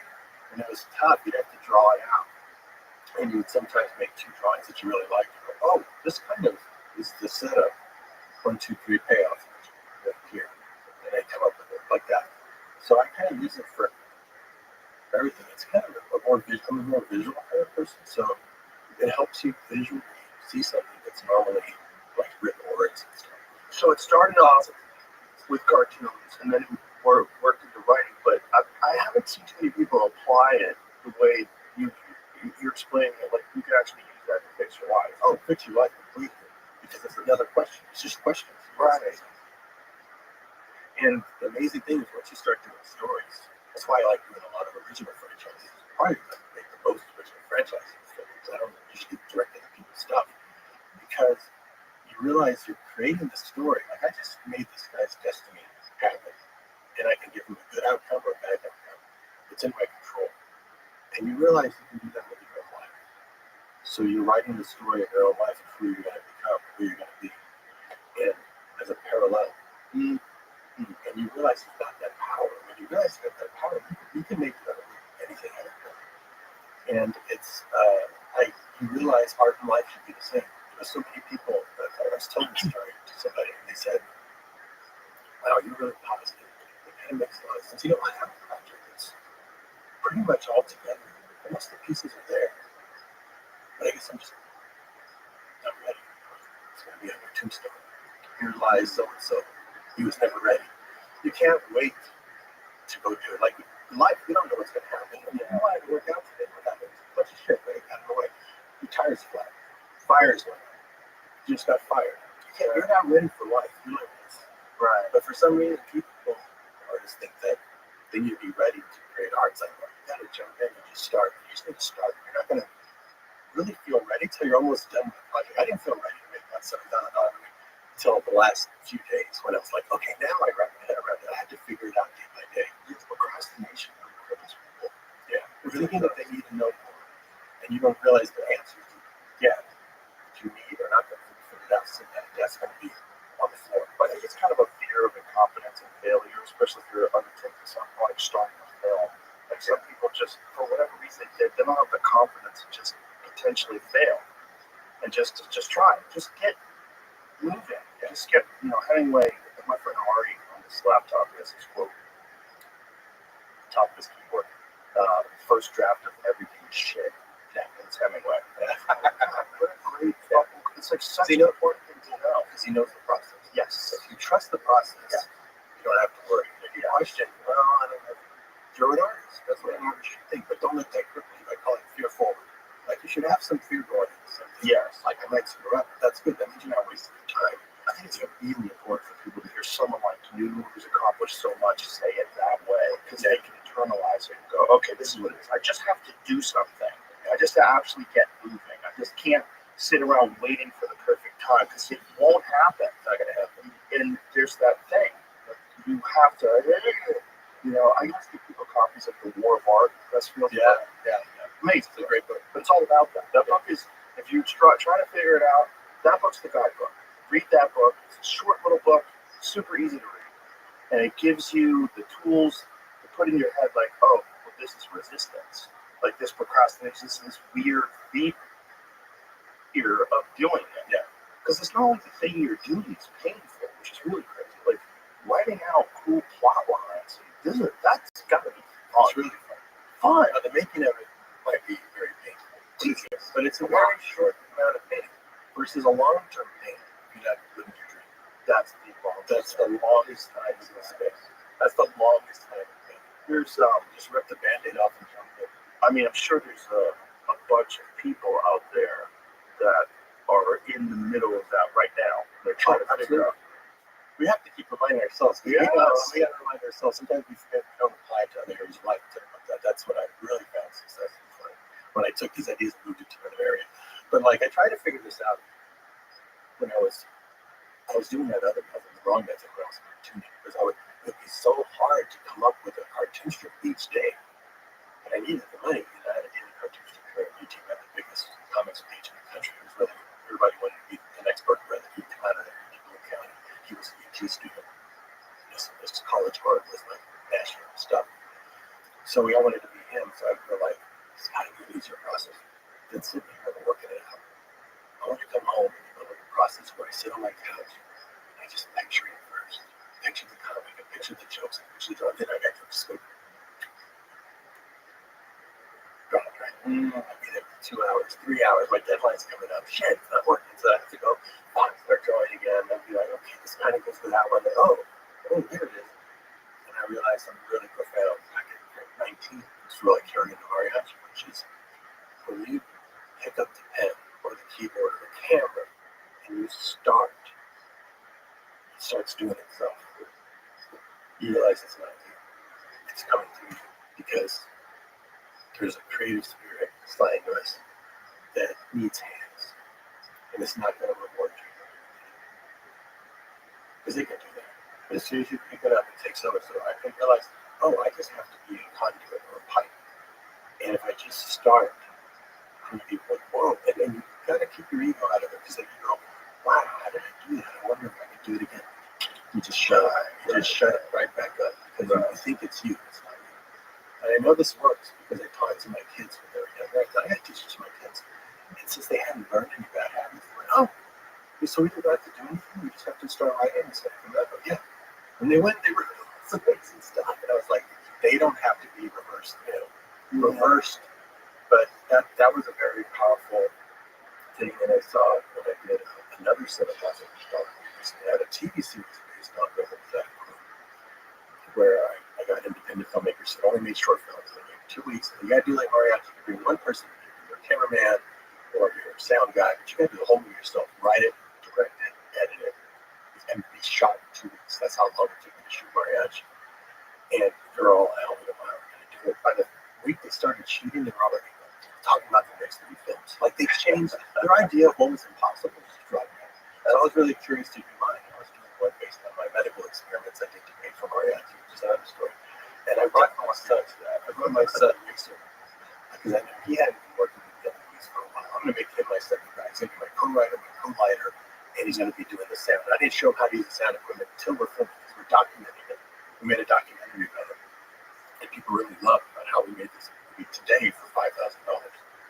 And he was fumbling around, and we're going, and I thought, he's going to hate this. He's got his own interests. But I need him. And so he comes to me at the end of the day with the brother and goes, Dad, the actor didn't show up. The set didn't match. The location didn't match the script at all. Everything was falling apart. We asked you how are we going to finish the day, and you said, well, I don't know, see what happens. But we thought, oh my God, is this the movie that finally, you can't figure out?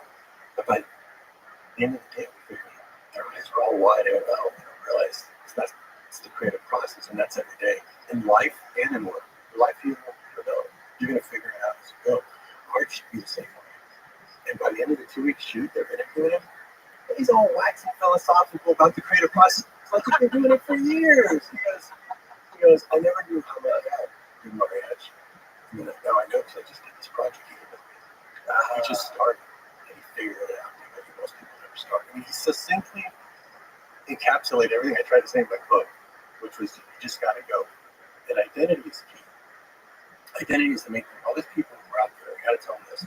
If you are listening and there's something you're not getting in your life that you really want, it's not a matter of desire. You have a desire. There's a missing element that I talked about in the book and I've forgotten myself. We forget our own good advice. Over the years, people would say, hey, in your book it says this. I was so smart back then. What happened? I got to go reread my own book.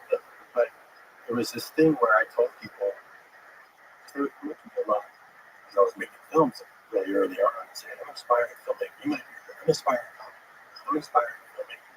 They go, stop aspiring. Calling yourself an inspiring filmmaker. That's not your identity. You're always going to be inspiring. Just say you're a filmmaker. Take one of these cards and make a business card, even if you have to handwrite it, who you are. I'm a director. I did one. I printed out director, cinematographer, editor, composer. That's who I am. Now you're going to have to conform to that. And you're going to start making films. So I started making something for Spanish video. And so you have to think it further. I forgot that lesson. So I wanted to use the gym because, I like to work out now. They never did. You started as a cartoonist. I'm surprised. I was always an artist. I was really tall, for school. Yeah, I was an illustrator when I was a kid. I wanted to do comic book illustration. Yeah. That was my thing. Yeah. It's fun, right? Well, because it's not you. You start drawing it and stuff. When did you learn that? I don't think I knew that. I think I was doing that, but I didn't know it. And until I started reading about it, like the concept of muse. Right. Like that, you just have to sit down and do the work, and it comes to you. Yeah, well, it started when I was 19 using a comic, but then it kept getting repeated. But you realized it at 19. I realized at 19 that it wasn't you. It felt like something else. Then it really hit me later on. And I'll get to that in a sec. It really hit me later on where I kind of put it all together around 2001, 2002 when I was doing a movie where I was, again, kind of going back to the way I did where I was a big movie. I was the writer, the director, the producer, the cinematographer, the editor, the composer, all these things. Plus I was doing production design. I was taking on real jobs to make it more like an animated film, more like a lot of factory movies would be made. So I want people just to feel different.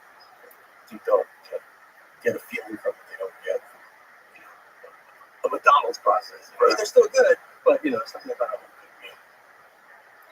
And I didn't know how to read or write music, and I was writing music for a 100-piece orchestra. I was like, how do I figure out my notes going? There weren't 12 notes, but even less than scales. You had 3 notes, 4 notes. That's a bad note. That's pretty clear here. And I was just writing note by note because it's a kid's movie, so I figured it should sound like a kid. Right? I'm like a kid. It should sound like that. And I was writing pretty complex stuff and not knowing what I was doing. I go, how is this even possible? I'm doing all these jobs I wasn't trained in. So I went on Amazon and I looked up any book that had the word creativity in it. I just ordered it. I didn't know what section these were on. I'm thumbing through there. And one of them really speaking about the creative process, how it worked.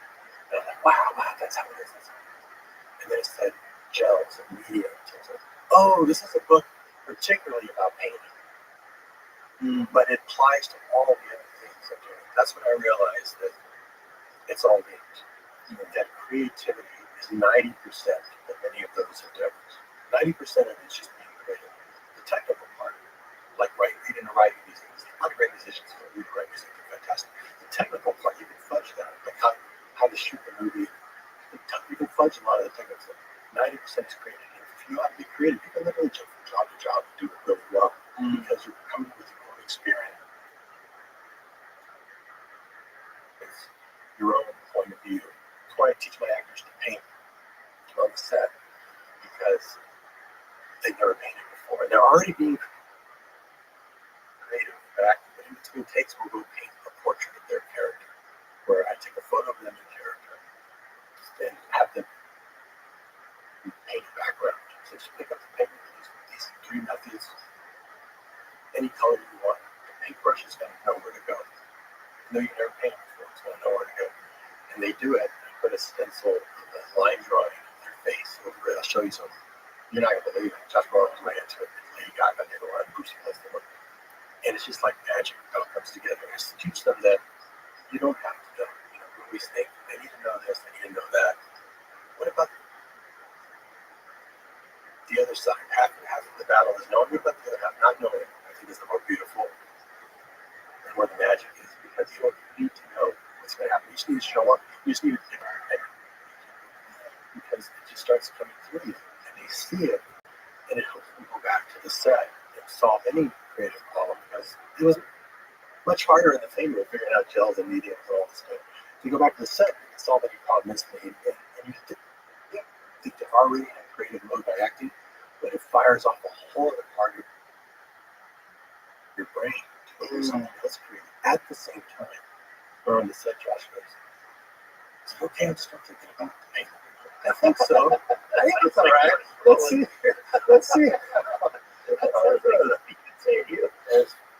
That sounds like a me about doing a massage quote from Book of 5 Rings. Right. Once you know the way broadly, you can see it in all things. Yeah, he starts to, and that's where I started piecing together that it was something, because I really wanted to look it up, because I would feel like when I would go to write the music, I don't have to write very many notes before it feels like I'm being pulled by the hand.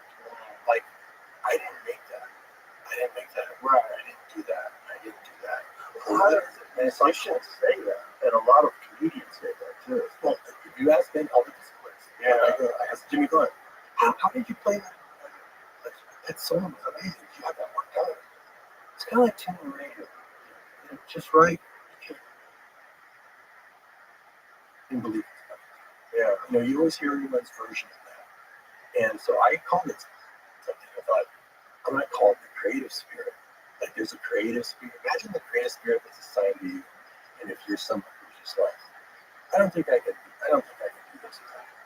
They don't pick up. They don't actually start frustrated. That's true. It's hovering over. Oh my God! Will you just? It's not you. It's not you. You just let me through. And it's crazy that that concept has been around forever. This concept of the muse, but yet still, I never heard it like that. Where it's like takes. It still feels like how that's Rothschild talks about it. You just go. I'm just need pipe. Yeah. A clean pipe. A conduit. Some more stuff comes to you. That means take your ego out. I mean, just do the work. Just show up and stuff. Yeah. Rothschild literally thinks that it's like an angel or like some sort of a divine presence that presents. I think there's something to it, man. And it sounds so kooky, but if something is super successful for amazing people, and they're all telling you the same thing, like, why do you have to, nah, man, I'm not stupid. I'm not going to believe in the concept of whatever the fuck it is. There's something that happens when you're creative where you feel like an antenna. You feel like you just take these ideas are coming to you. They're entering into your mind. It's not physical effort. It's not like you're picking up bricks and stacking them on the wall. Like something is happening to you. Yeah, you're tapped into. I remember Tim Ferriss over at my house. I was telling about it's a very creative house. Really, that's where I do a lot of my creative work. A lot of creatives like coming into this place. So you have to come check that out. So you can see the Frasettas I have. Oh, you have original Frasettas? Oh, yeah. Oh my God. But It's just totally. That's so much fun. It's totally creative place. I like people that come in, but it's just inspiring to be in an environment where everything around you is about creativity, because then you can get that headspace. Yeah. And you're able to do more because you realize it's not you, it's just coming through you. And you just have to witness it. And it just takes a lot of the load off. A lot of people can start easier if they know, oh, it doesn't have to be. Like my kids like, oh, it's not, I don't have to do it. I just have to actually pick up the pen. Yeah, it's very free. Yeah, it's something that everyone should learn. With anything in life, anything you do in life, is just to take action and trust this process that happens. Yeah. But you have to do things. You can't just sit and wonder. And it's that procrastination, the anxiety of starting that's like crippling for people. It keeps people hitting off the ground. And they're doing that for themselves. You literally do this to yourself. Yeah. So when you say, well, I don't know if I can just chopped off your leg. Right at the beginning of the race. Right. Well, I tried it once before. You just cut the other one off. I mean, you're literally doing your own worst enemy. I have this one gal, fear failure. This is the best thing. One gal that wanted to talk, she said, okay, you're real positive, but what do I tell myself when I spent a year and a half doing something that didn't work out? So it's very negative. Ask that and you rephrase the question first, then I'll attack. So I learned to be less than hard. Oh, that still sucks. If you're focused on the failure, you followed your instinct and it didn't work out. It doesn't mean you're wrong. Sometimes the only way across the river is just on the first two rocks. It's the only way. And if you just stay there, you're not going to go. So you have to embrace the failure. Because if you're on an instinct, I mean, you're doing it literally on instinct. That would someone say, hey, go over there, there's a money making scheme, go do that. Literally, my best example is 4 rooms. It's a movie I did quick. Because if you study the actions of your failure, you'll find the key to your next success. That was the movie where there was 4 different stories playing simultaneously. It's 4 different movies, 4 different stories. I love short stories, so I made a bunch of short films like that. I want to do that. So when Quentin asked, I asked the audience, how would you guys do this? Quentin goes, hey, I'm going to make a movie called 4 Rooms. 4 different directors. Got to use the bellhops. New Year's Eve, you're in a hotel, you can't leave your hotel room. What do you do? Can't do that. Just on instinct. I asked the audience, was I wrong? You just go by instinct. You should have studied a little bit. What would you say? You must be more are you more 100%. Yeah, I'm primarily instinctual. I figured that's why you're here right now. Because we're not that smart. I'm not that smart. I couldn't figure this shit out. It's because I was just had an instinct to go that way when everyone else was going that way. And you're gonna stumble. You're gonna fall. You're gonna stumble upon. You're gonna stumble upon ideas no one thought of because you're going the way that's not big for you. Right. So I just like 4 rooms. I said, yeah. Now, if I had just studied a little bit, I would have seen that anthologies like that never work. Like, you know, it's Scorsese, Woody Allen, what they did was nobody goes to see it. I wrap their head around this. Movies, anthologies, if I'd studied first, should I have changed my answer? But it doesn't say answer. Well, I'm going to go on instinct. I would say I say instinct. Movie bombs doesn't go well at all. Now, I could be really upset about that. And be like, wow, I got to be really careful what I'm going forward. I have to tiptoe around as an artist. And that's not the state of mind I was when I won Sundance. I was throwing stuff out. Can I offer a counter to that? Sure. They don't harm financially. Okay, no, I'm done with this story. No, the lesson is very good. There's a lot of good stuff there, but it was even better than that. My whole thing is examine the ashes of the failure. I don't find one, I find 2 keys in it to my biggest movies directly from that experience. So my instinct was right, but again, sometimes my way across the river is slipping on the first 2 rocks. I was on the set. Had to be New Year's, so I dressed everybody up in tuxedos. And Antonio just did Desperado. Next week, he came and appeared there. The little boy from Desperado, he had a little brother, so I hired him. And then I just found the best little actress. It's a half Asian girl, half Asian American, so I cast an Asian mom. So it would look like they were family. So I'm seeing Antonio and Tamara and Tamita all dressed up to the nines. I'm like, wow, they look like a really cool international spy couple. What if they were spies? 2 little kids who barely tie a shoe, who just don't know it. They get captured, the kids have to go save them. So my kids, there's 5 of those now. The other key to success that I got on that set was I love doing short films. That's why I signed up for it. It didn't work, but I'm going to try it again. Not 4 stories, 3 stories, like a 3-act structure. Not 4 directors, but the same director. I'm going to try it one. I unearthed that I tried again, except that I just I figured out there might be a different approach. That's Sin City. So Sin City and Spy Kids directly came from that thing you would call a failure. If you focus on failure. So go back and look, tell everybody, go back and look at something that you got a real instinct for, that you did and it didn't work. And sift through the ashes of it. And you're going to find either you've already had the success from it and you didn't realize it. What you really need is a boost of confidence in your instinct. Or you will find something that will be the key to success. Well, that's also the magical part of the creative process is that it's not always going to work. And that's actually good. It means when it does work, it'll be even more rewarding. Yeah, I mean, mariachi didn't work. I feel it. I was going to sell that to the Spanish. This was blew me away about rereading the book. I'm like, oh my God, I was so bummed. I finished making that movie. And you see in the book, clearly, I'm a penniless, clueless filmmaker making this movie. I think by myself, I think it's going to work. I don't know. I borrowed the camera. I didn't even know how to use it. I call a place in Dallas that rents this equipment. I go, I got an Aries 16S on the phone. It has 2 motor numbers. One has 1 number, one's not there. No, that's a variable speed motor. Can I do slow motion with it? I was literally learning like that. And then I went and shot the whole movie. I had to shoot the whole movie in 2 weeks. And I couldn't develop the film until I got back. So I shot the line, not knowing if that camera was even working. Is it true that you invented the walk away with the explosion behind you? Yeah, that was You accident. invented Yeah. If you look at all the compilations, it starts with Desperado. Wow. Because it was an accident. I didn't think you knew this is what happened. So Desperado, in the script, it says you throw some grenades over the side of this building, blow up the bad guys at him, and Salma walk away. He was just supposed to see some body parts fly. It was just a grenade. It wasn't supposed to be a nuclear explosion. Just some body parts, some shrapnel, some smoke. But it's 2 stories up. When we get there, we're shooting so fast. I went to my poor effects guy, who was just, so busy, just never done a big shoot out of it.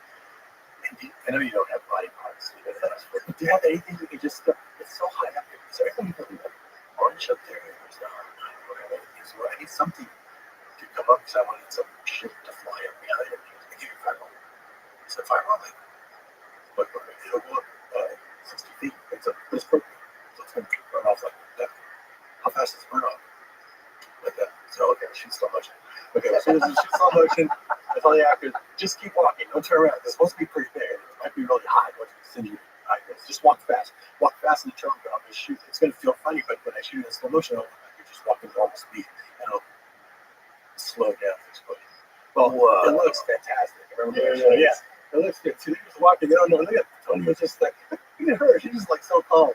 But if you play that, if you split that up and play the normal motion, like that. It's crazy because that scene's been copied so many times. Became an action like staple. But so they even used it for Fear Factor.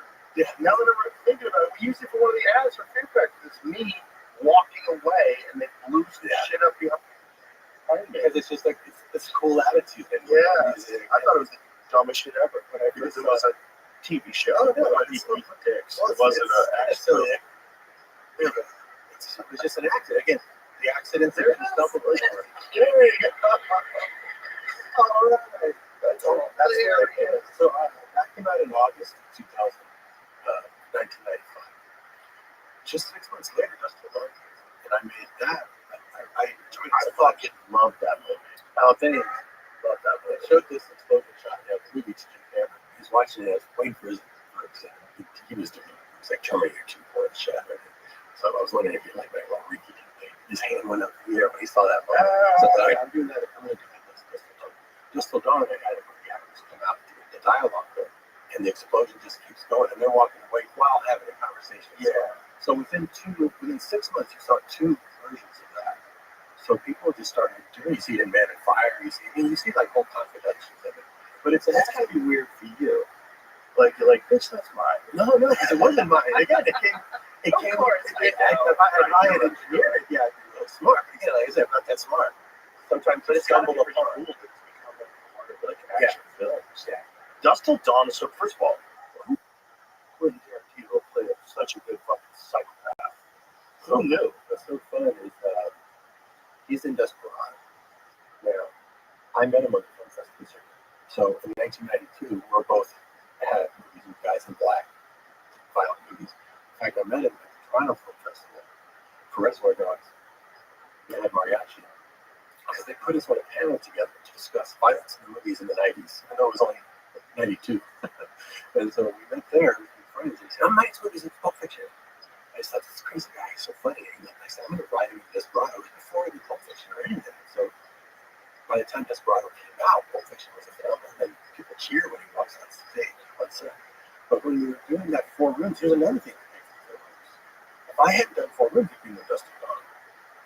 When we're doing 4 rooms, he takes me into a room, he starts reading me. It's on the internet, I put it out. Him reading me the first scene of Kill Bill. This was 8 years before he made the movie. And then he said, my very first script I wrote, I didn't get paid shit for $1,500, was Dust Till Dawn. And now, because of the success of Pulp Fiction, they want to make all my own stuff. And these producers have it. I get paid big, so I'll do a rewrite. And you and I are going together. You should be the director because it takes place in Mexico. You're Mexican. So I was like, all right. That's the second time he read me to see 2001. There's one video where he's even younger, and 4 rooms reading me a second version. So over the years, we had an office next to each other when I was writing Desperado. He was writing Pulp Fiction. So he'd read out scenes there, and I would read out, show him scenes from Desperado. We just became friends there. He was originally going to make Pulp Fiction for a TriStar, and they passed on it. They thought it's weird, it's long, and he went from there. Did he want to be a serial killer? I asked him to, because I knew he liked acting, and I just knew him as a person. Like a lot of times, I'll cast somebody just by meeting them. I want to cast you because you realize there's something about them that captures you that's going to just be magnified when you put 50 feet on screen. That's why I discovered a lot of talent. I saw it on Selma. I just knew she was going to be big. But he was so great. I thought, this is a really fun character. I bet he likes that. I can get a performance out of him. And he'll come in with a take on it. So I said, I'll do Dust Till Dawn. Would you be interested in playing Richie? He's like, love you. Okay, well, so he was the first person to cast. And he's fantastic. He's really great. It's really scary. He got all his character. He was terrifying. And he had this really cool, energetic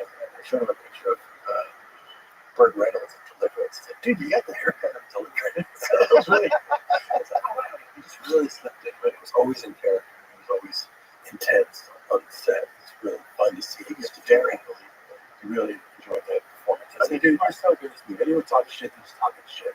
It's just bullshit through great. Don't listen to him. You're really great. Yeah, no one's done this time. You can't listen to him. If anybody's talking shit about Quentin in that movie, shut up. Oh, he nailed it. He scared the fuck out of me. Well, when you get a lot of success, people will tend to do some target. Yeah, of course. So they would say stuff about him and have him being in it when they should be acting. Of course. It's like, dude, they'll shut him up. And if it doesn't, it's just because you're really good.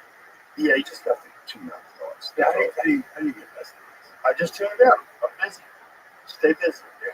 Don't read anything about it. That's the big one. Don't read this. Don't engage. Like sometimes people send me things, but don't send me that. I don't want to read it. I'm not going to read it. Yeah, friends. They don't know any better. Friends send me something. Yeah, it's just, just leave me out of it. I got some really good advice from another like shit. Let's have some actors they get a lot of shit sometimes. I was afraid to even do like a bigger movie because I was flying under the radar with Mariachi, Desperado, and Spielberg. Since Desperado was to do Zorro, which I told you he directed. It's like Spielberg is like a shit. Spielberg, you probably remember this time because we were about the same age. In the 80s and 90s, people would just throw shit on him all the time. All the time. Mm-hmm. No respect for this guy. They're so jealous. Yeah, it's public, everything. It was like he couldn't catch a break. He was making like the coolest big sucks. Jurassic Park sucks. Yep. Unbelievable. So I thought, oh shit, it's because it's head way up. Maybe I should fly with a radar. If I make a movie with him, what chance do I have? I went back and watched like Temple of Doom, which people say, that's not I watched that. If I can make a movie that's an eighth of that, I'd be lucky. It's like, hold on, it's like you get close to hell. I know, geez, that's a fucking incredible movie. But you get that much success and everything, people kind of it comes with the territory. Yeah, but how do you get past that? I was curious. So I like I said, hey man, I just saw Temple of Doom. I think this movie for you. So I think it's going to be great. So then I go there and I say, I'm afraid that if I make a movie at a bigger level, I'm just going to be a target like him. I mean, he's the best filmmaker. He's got the shit you got. So how do you do it? How do you do it? It's rock stars all day long. He goes, oh, you just don't need it. I was like, what? That's all I can say. This one, that's how he did it all this time. Just like, just don't commit to making a body of work. I'm trying to tell filmmakers sometimes that they have a success for the first one. They get really afraid of the second one. They think, oh shit, now it might fail, right? But the fear of failure cripples a lot of people. If you commit to just making a body of work, like he did, he just made any movie he wanted. Some hit, some don't. Some overperform, some underperform. A movie like Mariachi that was not supposed to go anywhere, way overperforms. And you can't tell who's going to be the one. So just commit to a body of work. Now no one gives a big shit. I think it's also important to recognize that the people that are tossing shit your way, they're doing it to distract themselves from the fact that they're not contributing anything. It's almost always the case. Yeah. That's what the critic is. The critic would not be a critic if they had something to contribute. So they see other people that are taking that chance of going out there and they're acting on their instincts and they're putting something together and they try to tack all those things as being garbage because really they're not contributing. Yeah. And so they may very well want to commit. Most of them the same instincts that make them want to attack successful people are the same things that hold them back from being creative. Talk about closing that pipe. Doing it to yourself. Doing it to yourself, and by doing that to other people. They would just commit to a body of work. Don't blame. Right. Just keep making shit. That's great advice. Commit to a body of work. Like someone I mentioned this in a February businessman called me and said, wow, that really spoke to me. You know, I kept on looking at all the different businesses that I've created that failed instead of moving to a body of work. And I fixated on the ones that didn't work. It's like, you never know what's going to work. That's not your concern. Just go make sure. Follow your instinct. Because again, maybe that one that didn't work is your 4 months. Then you get 2 other great ideas out of it. I've forgotten that Dustin Dawn came out of that as well. So that's the third one out of that. That's awesome. That thing gave and gave and gave. Dust Till Dawn was so fun because it was two different movies. It was like that's why it couldn't get made. So when it first run it couldn't get made because people, hey, this is what happened. The effects company hires them, and they said we want a movie that'll showcase our effects. This vampire brother. It's about two brothers who go vampire. Sorry, Quentin starts writing. He starts writing Quentin's style with the brothers. So much into the brothers, and it turns into like a Desperate Hours type movie. For half the movie, he waits half the movie to get to the bar. So now, for financiers, it's now like a mixed bag. It's like two movies in one, right? But it was a negative thing. It was like, this movie's all wrong. It's like suddenly it's one thing, and then suddenly it turns into a vampire movie. This we can't have. But then Pulp Fiction comes out.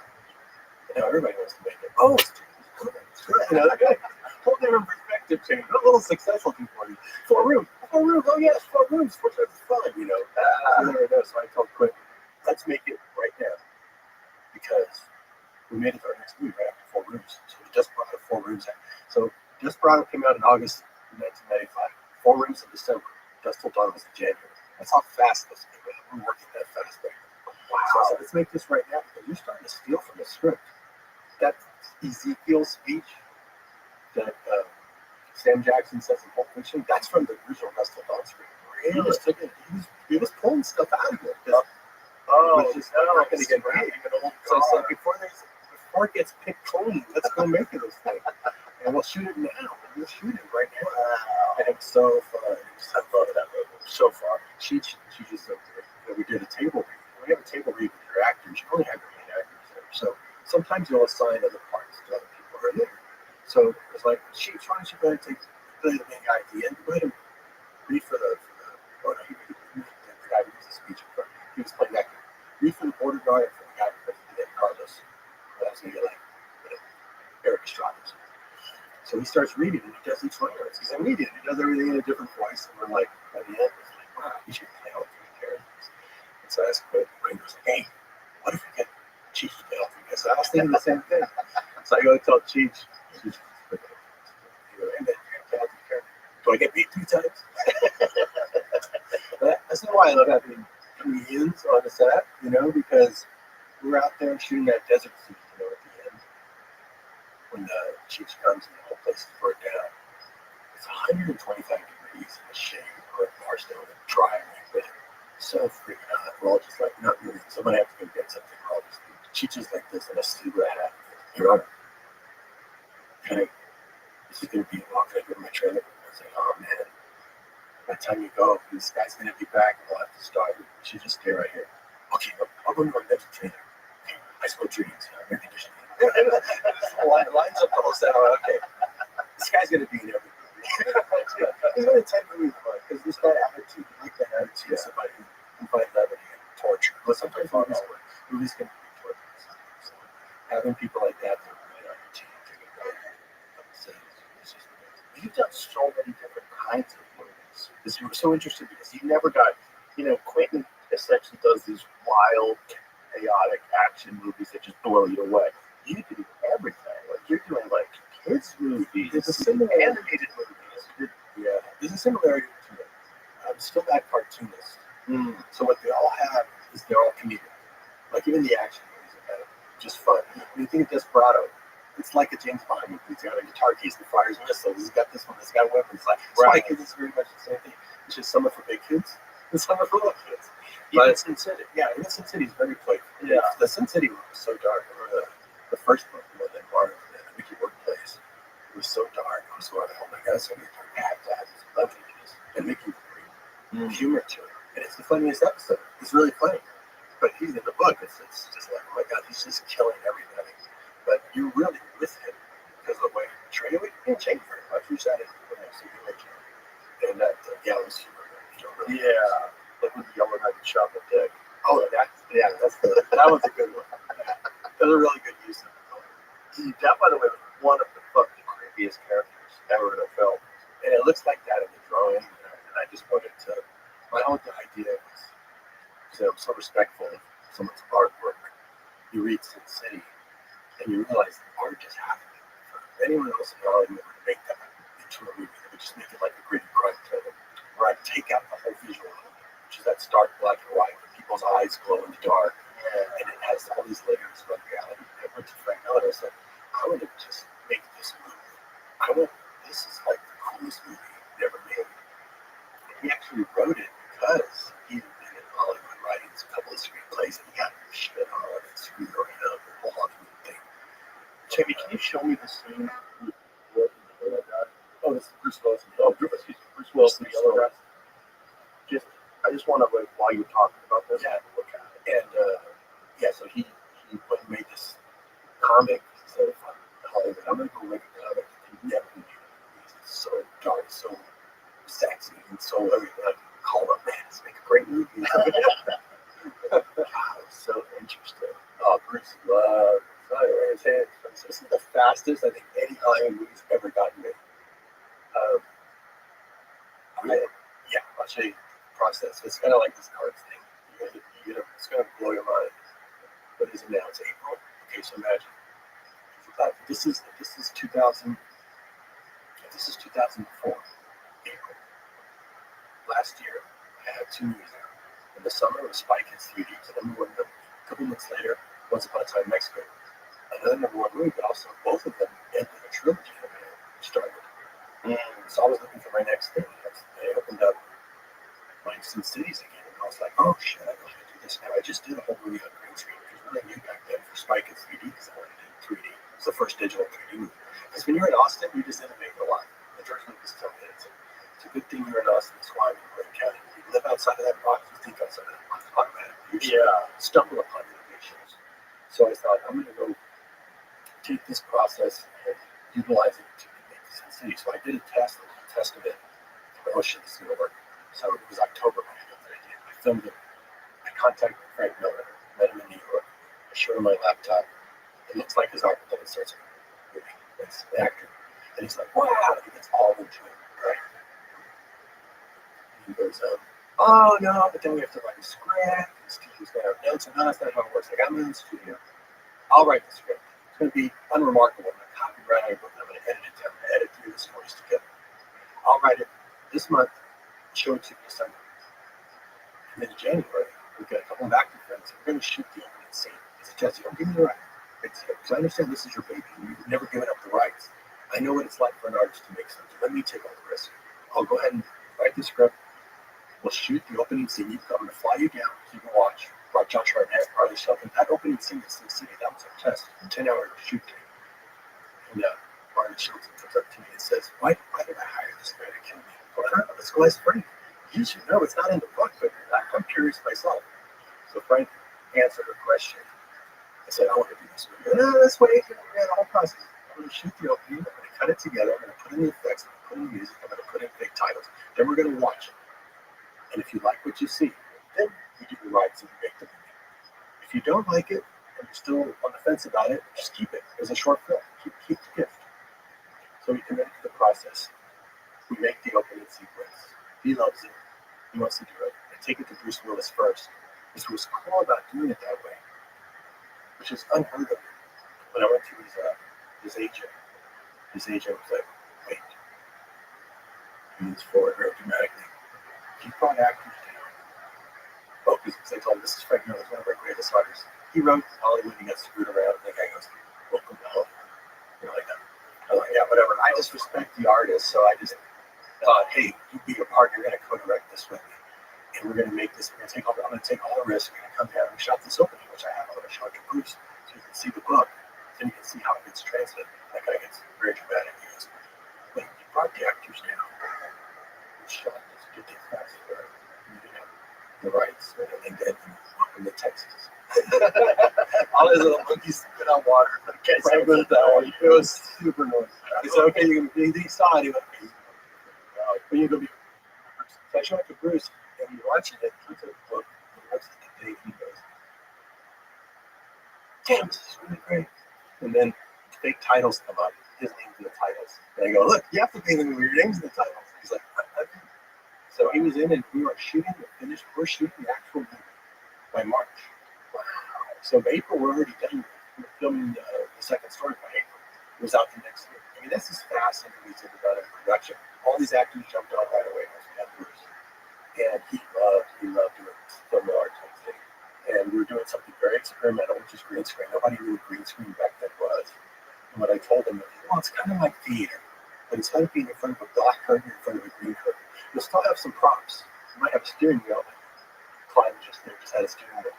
You might have, but just mainly the actors, and everything else goes away. And I'll fill in the rest later. So what's cool is their performances are so focused on each other because there's no other stimulus around them. And you got these great performances. You know, we built the bar. Hey, Frank, we'll build the bar so that you have a good place to hang out with and do our story. But everything else will just be on the same. And you're going to come see the screen when you come to my studio. The whole movie was shot in an area smaller than this room. By the time you bring your lights in, where the actors actually had the playground. It's unbelievable. That's incredible. And it was so inspiring too. The movie was so, because when I left the theater, I remember thinking, I've never seen anything like that before. It was like, that was so, yeah, it was so different. And it just like, when someone does something that really just steps up and enters into like just a new area of art, because that's what it felt like. You know, like a real legitimate comic book art movie. And this is before 300. Yeah. So 300 kind of took that as well. Yeah. When I called and said, it's like, I just put out a DVD. Hey, I put all the secrets on it. And they shot some. It was such a good movie. it was so fun. This is also family. The thing about right? Same thing. The thing about those kind of films where someone like does something new, it's like when you see something new, and I felt this way about Pulp Fiction too. You're like, wow, what happened? You leave the theater, like everything's different. You know, like the world's different. Like that got made. Like, just like I know. And the thing about people today, like young people today that don't know like how revolutionary Pulp Fiction was when it came out. Yeah. When it came out, it was like such a different kind of feeling that you got after you saw the movie. There's so many what the fuck scenes that you left that theater like, Jesus Christ. Like the world was different. The world was different. Quentin Tarantino changed the world in Pulp Fiction. That's how profound it was. Yeah. I'm not exaggerating. It changed what was possible in film after that. No, I was there during it. The studios were just like, you don't understand why this movie's beginning. We don't have anything like this coming out except your movie, Desperado maybe, because Quentin was in it. I was like, yeah, we got our pulse on what people want. Like, we don't. So I gotta tell you everything. Two things. First of all, George Lucas told me that he's like, I showed him the Sin City thing because we've both been early adopters of digital. And DPs, directors of starting didn't want to even look at digital. But that they always spell their time in film. By sticking your head in the sand and not seeing where the times are going to the detriment. Now the cameras are designed and they don't look as good as they look. But they weren't a part of the conversation. Ron was shooting my own movies. I was going to let some DPs who want to get digital shoot. Some cities I just shot it myself. I figured out myself. So I showed it to Lucas. He was like, this movie will show me. But more than the Star Wars because it's just so avant-garde and so crazy. But I only made it for me. I really wanted to see it. I literally didn't think it would be successful when it's theatrical. In fact, we didn't even test screen it. They're like, can we do a test screen? Like, what for? Everybody's going to say it's black and white. Why is it black and white? Why are there 3 stories? That's all like voiceover.